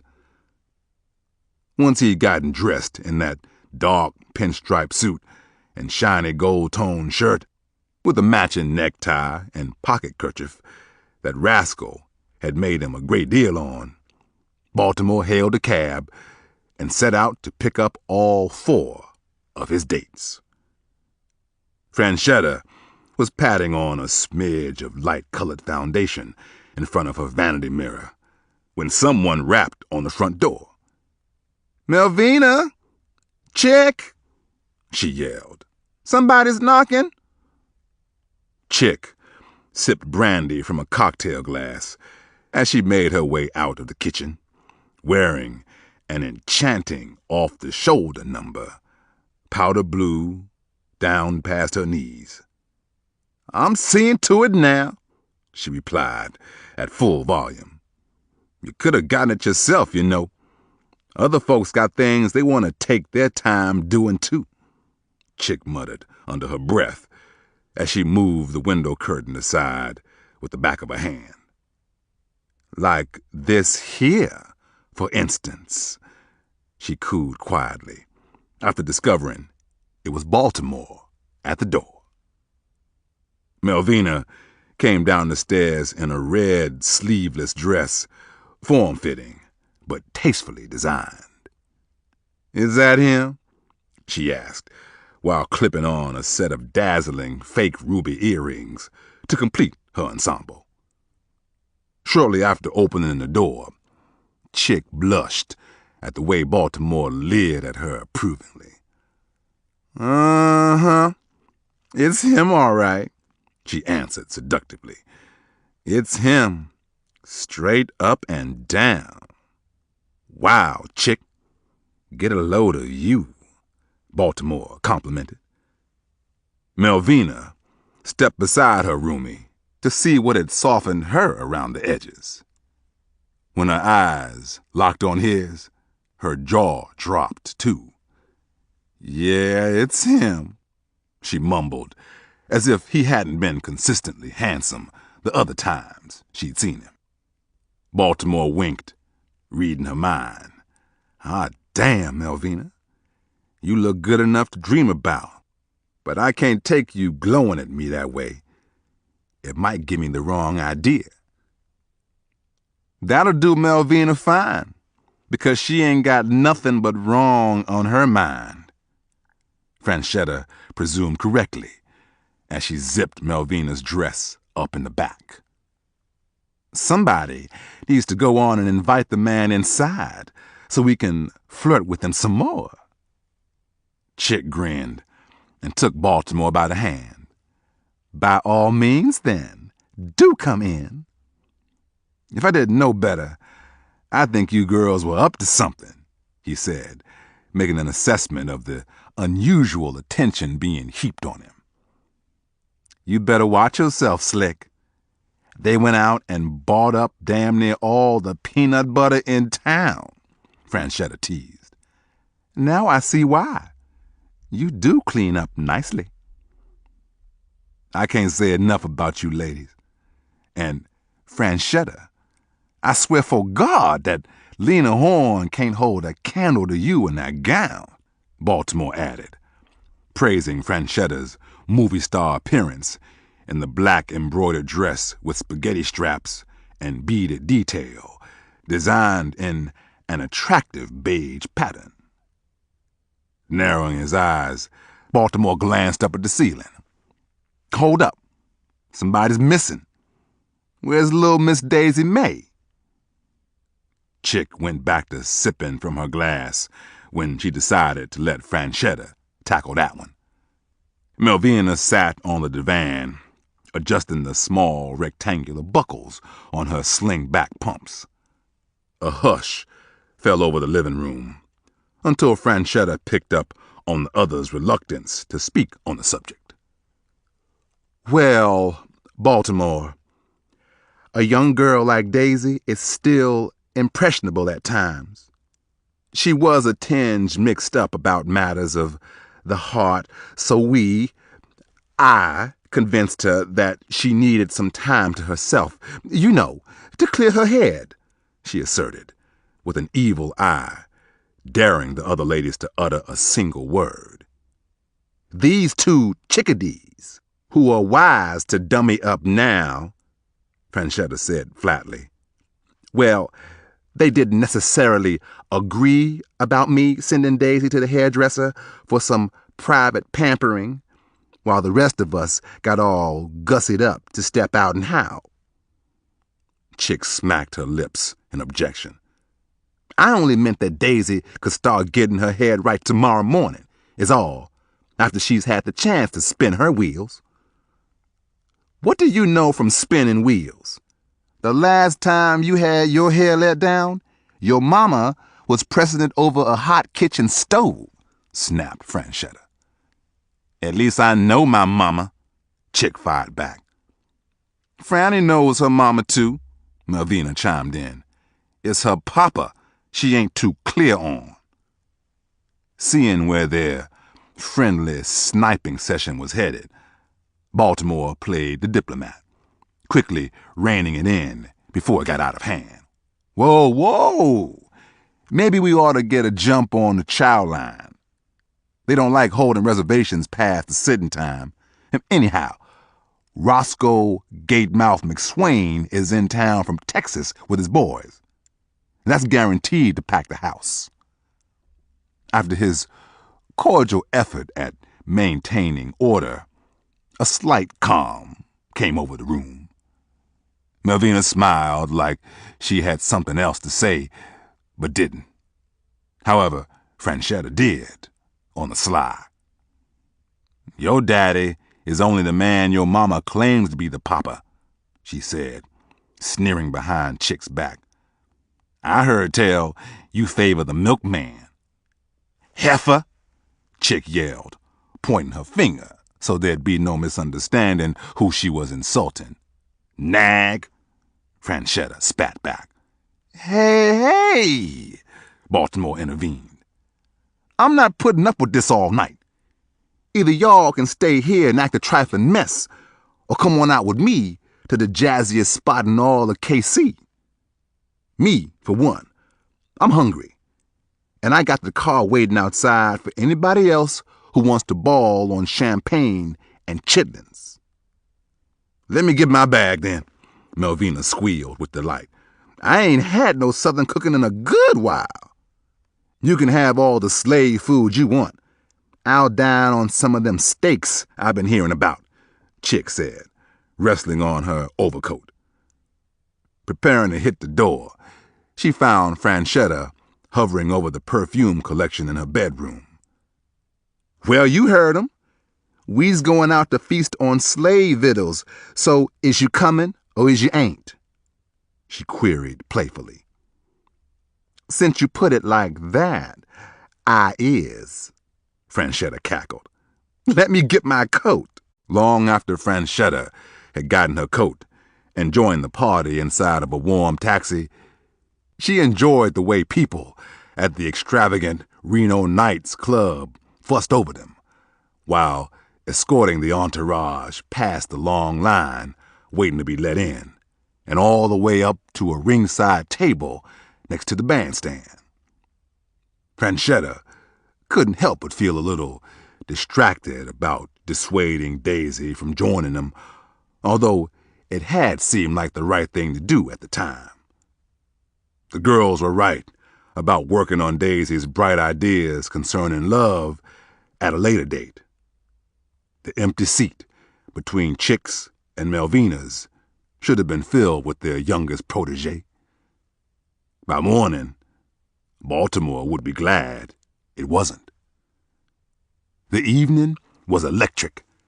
Dinner was served as the house band played soft and sultry tunes to serenade the jam-packed dinner club.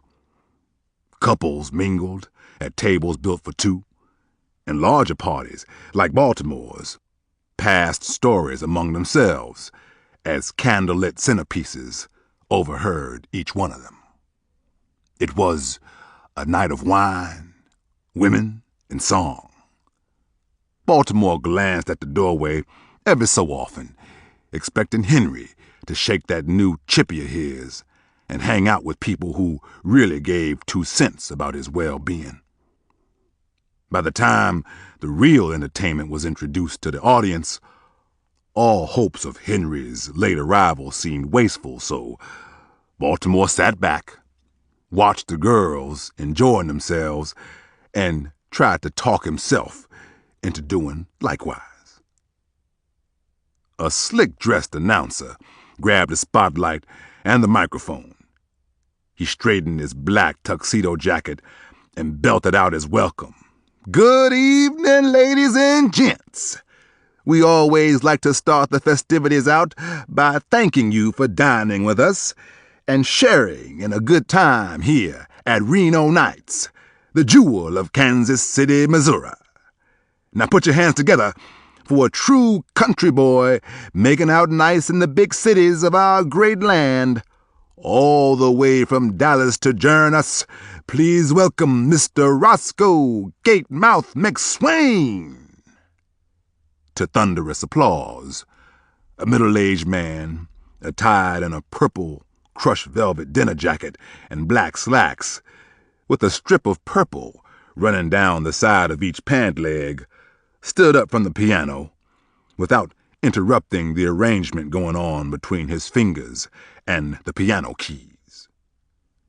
When the light brown musician smiled, his teeth seemed to be spread out an inch apart. Chick grinned brightly, thinking how his nickname served him right.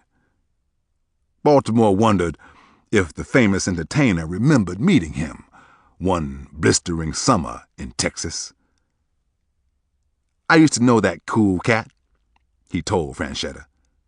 She didn't dare doubt his words, but Chick was the wiser.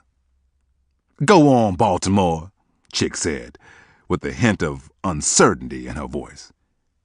"You've been around, I'll grant you that, but I think you're shining us." Before Baltimore could plead his case, the piano player that people stood out in the cold to see fell into a slow, rhythmic tune that hushed the crowd. "Looks like there'll be a hot time in the old town tonight," said Gatemouth, with his patented, buttery smooth pitch. "I just got here on the 5 o'clock train, but I'm feeling mighty at home. I've been told there's some of KC's very own Negro League champions done made it in to join us. Let's give a hand for Satchel Paige and Ernie Banks, my homeboy from the Lone Star State. Congratulations, Monarchs." Applause rang out as two of the men from the table next to Baltimore's stood and waved. "Now, before I go any further, I'm going to do something I haven't been blessed to do in a very long time, and that's saying hello to the youngest old soul I ever met. He probably don't recall the day he saved my life, when a snaggle-toothed rattlesnake jumped up and bit me while I was helping myself in another man's watermelon patch. I'm forever beholding to him, 'cause he sucked the poison out when he could have left me for dead. Now, I won't tell you where that old snake nipped me, though. It might embarrass the fella I'm about to introduce. Oh, yeah. There's one other thing that bonds us together. Listen up, 'cause it's a testimony. Now, I haven't shared what I know about him and my brother's wife, and that makes him lucky." That loaded statement caused laughter to fill the air as he continued. "But he does know about me and my brother's wife. Kept it quiet, too, and that makes him my friend." Franchetta looked at her man, fidgeting uncomfortably with his hands. She shook her head at the improvability of it all as the music played on. "He's a man up to his old tricks, by the looks of it. Some new ones, too," Gatemouth said compassionately. "Please show your love for Mr. Baltimore Floyd, ladies and gentlemen." Melvina's eyes widened as she turned toward Baltimore to express her surprise. Chick puckered her lips, wishing she could have taken back what she'd said earlier about not believing him. Well, you gonna stand up and let these people get a look at you or not? Chick prodded gleefully. Baltimore didn't mind being acknowledged among great Negro ball players, but that was as far as he wanted it to go. Gatemouth, he had other ideas altogether. Baltimore, come on up and help me out with this. I need me a cigarette. You know, I don't like to stop once I get started. Go head on, Daddy, Franchetta insisted when it appeared Baltimore wouldn't budge. You can't let that man down. He's famous. The audience cheered as Baltimore approached the stage. He took a subtle bow, and then he took a seat at the piano next to Gatemouth, who quickly stood up and pointed to his behind, signaling exactly where the snake had dug in.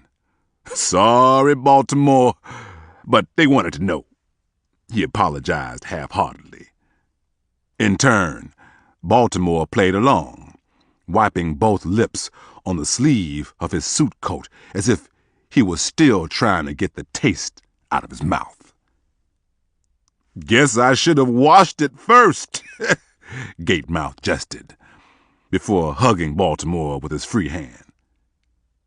Now, he's going to play for you nice people while I have myself a drag.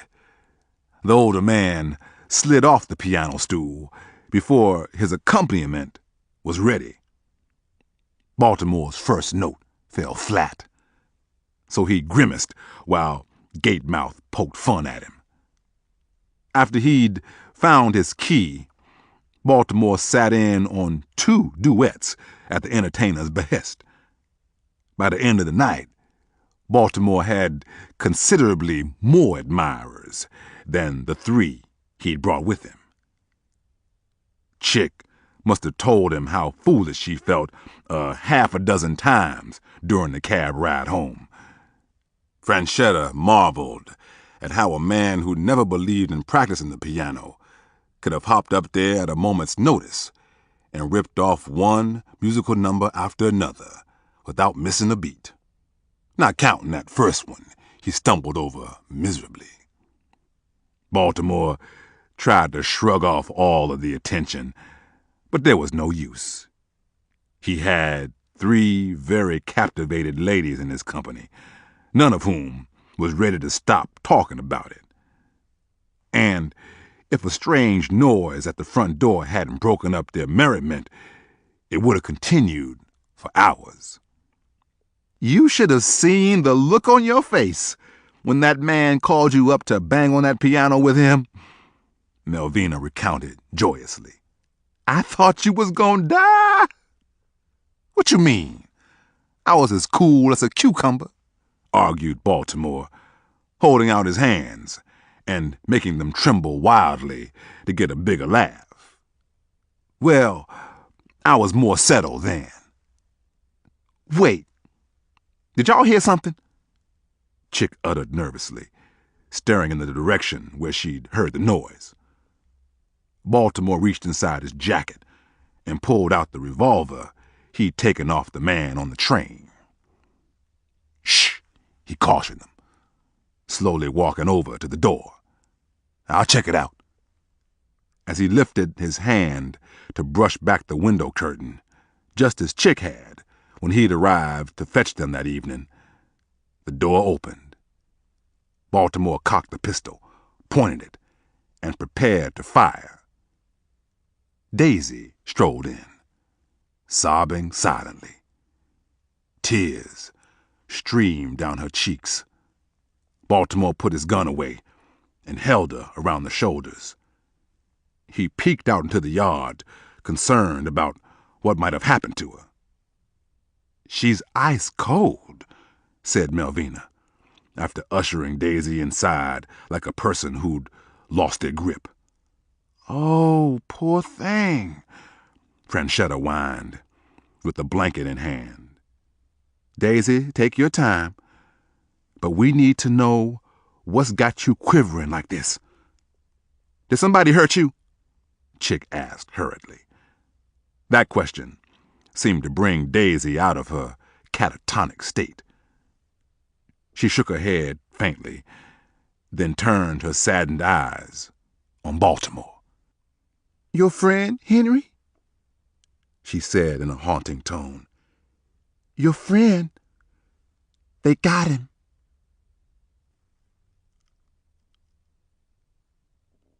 Chapter 15. If Needs Be.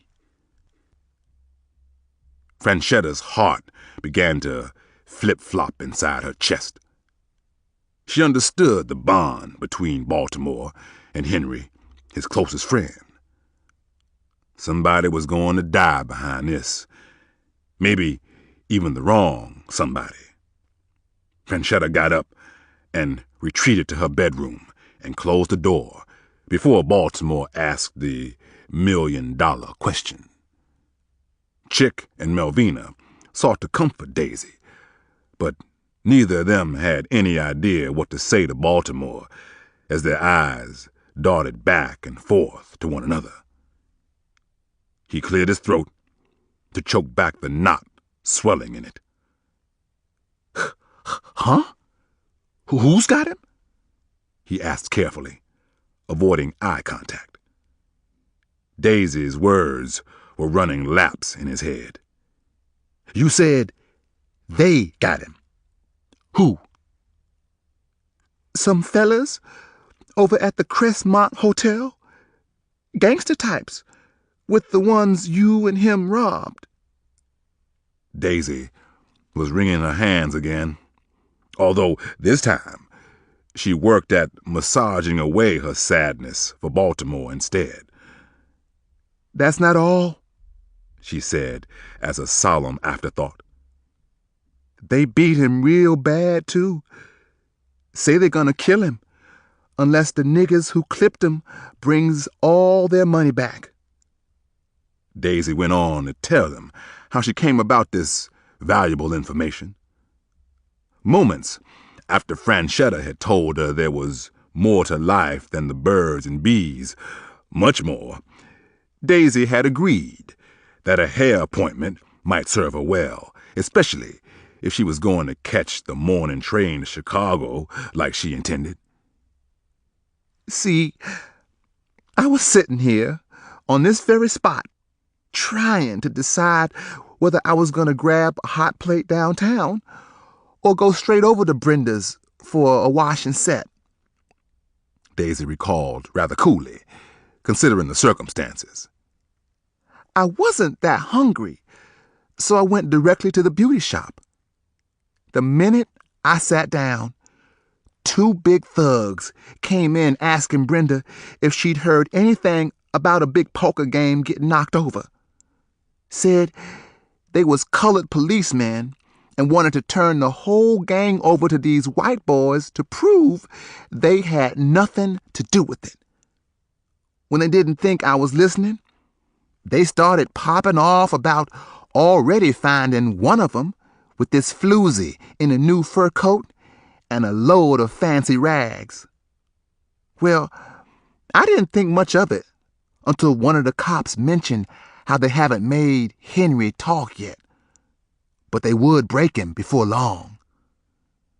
Baltimore later learned that Henry had been cocked up in the best suite of a ritzy-colored hotel, and he had gotten pinched when that new woman of his sent him out for some neck bones and red cream soda.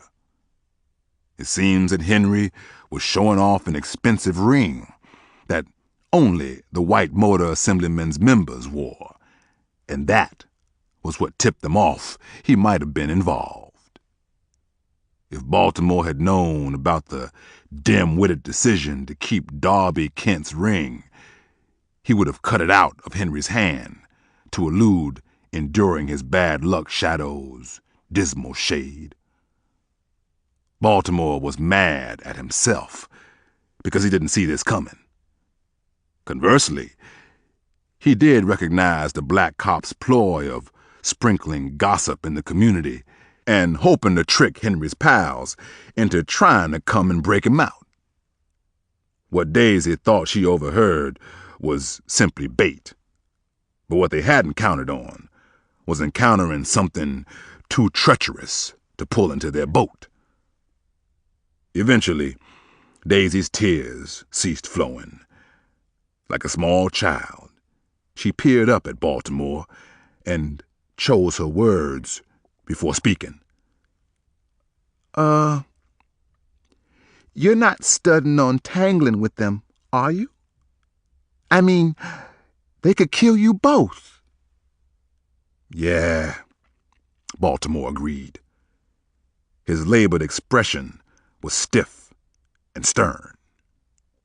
But that don't change a thing, Daisy. Friends is friends. I couldn't roll over on Henry, even if I wanted to. He cast a fleeting glance at Franchetta's bedroom door, then grabbed his hat and coat.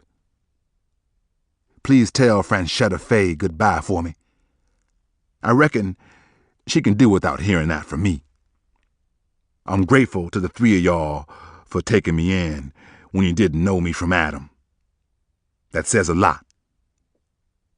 Baltimore didn't stand still long enough to watch them fall apart over how thankful they were for his generosity.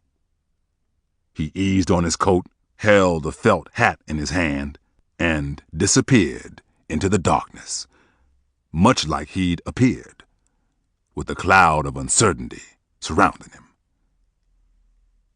There were 3 hours left until the sun came up. Baltimore used all of them to diminish his anxiety. He walked mile after mile until reaching the hotel he'd paid for a week in advance, concerned about being too broke to rent it from day to day when he checked in. Now that the current situation had him firmly by the neck, running short on cash was the least of his worries. The empty room greeted him as the morning sun peeked in through the gap between the curtains. Baltimore drew them closed and peeled off every stitch of clothing he had on. Climbing into bed alone in a strange place always made him yearn for a decent life and family.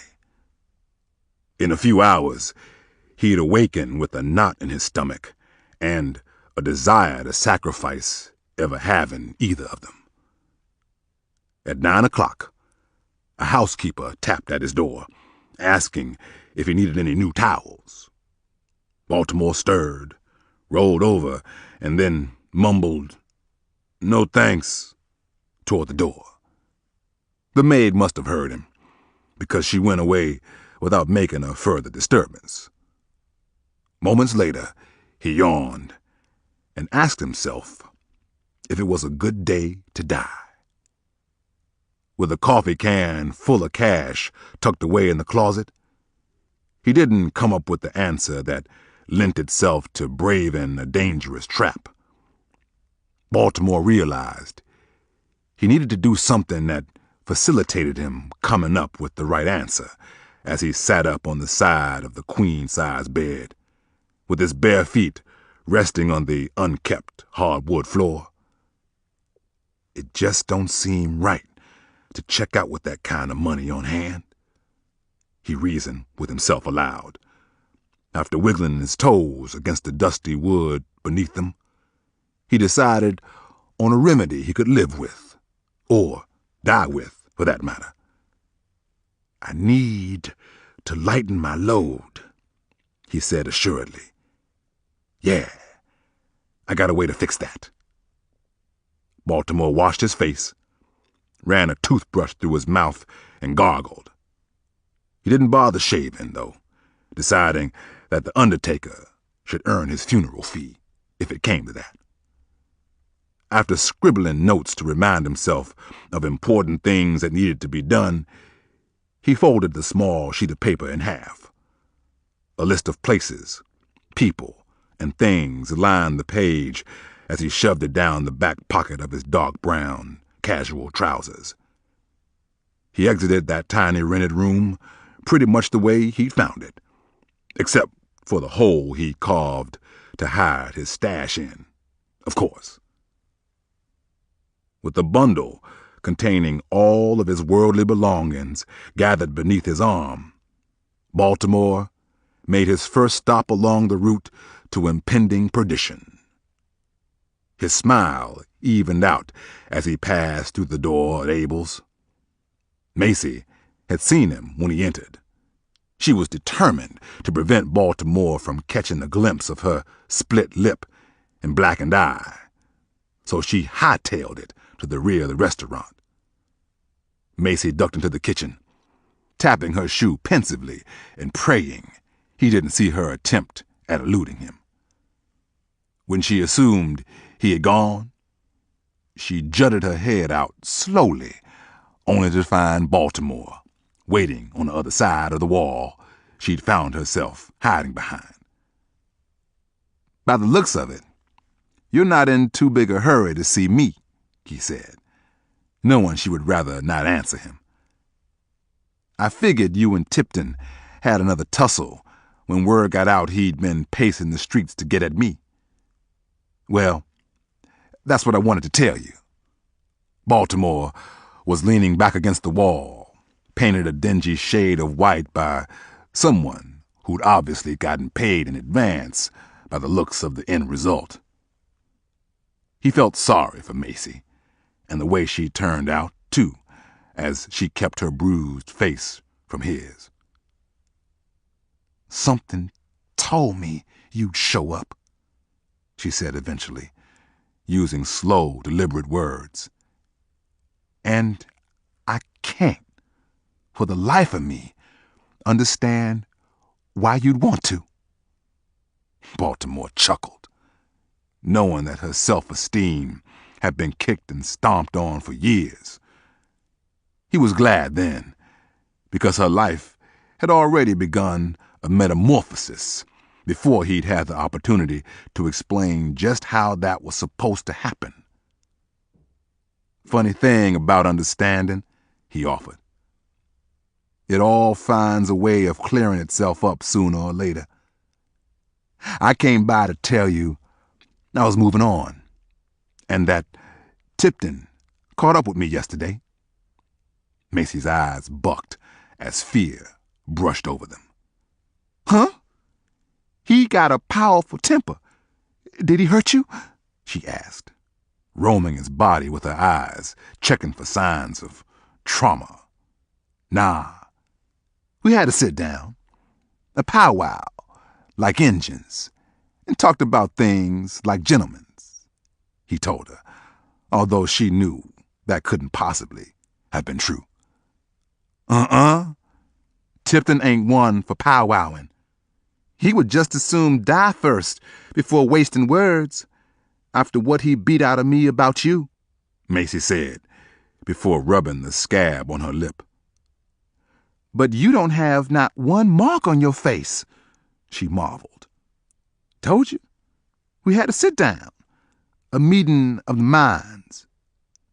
He told me how sorry he was for doing that to your face, and he didn't feel right about showing his around here again because of it." Macy flashed a "who you trying to fool" expression back at him, with her arms folded. "Yeah, that's not all." Baltimore reeled off a number of bills from a thick roll he brought out of his pocket. "Here's the $500 he wanted me to give you. Said to tell you he ain't never coming back, so you don't have to worry about that." Moisture began to gather in the wells of Macy's eyes. "Come on now. Don't tell me you're sad he's gone."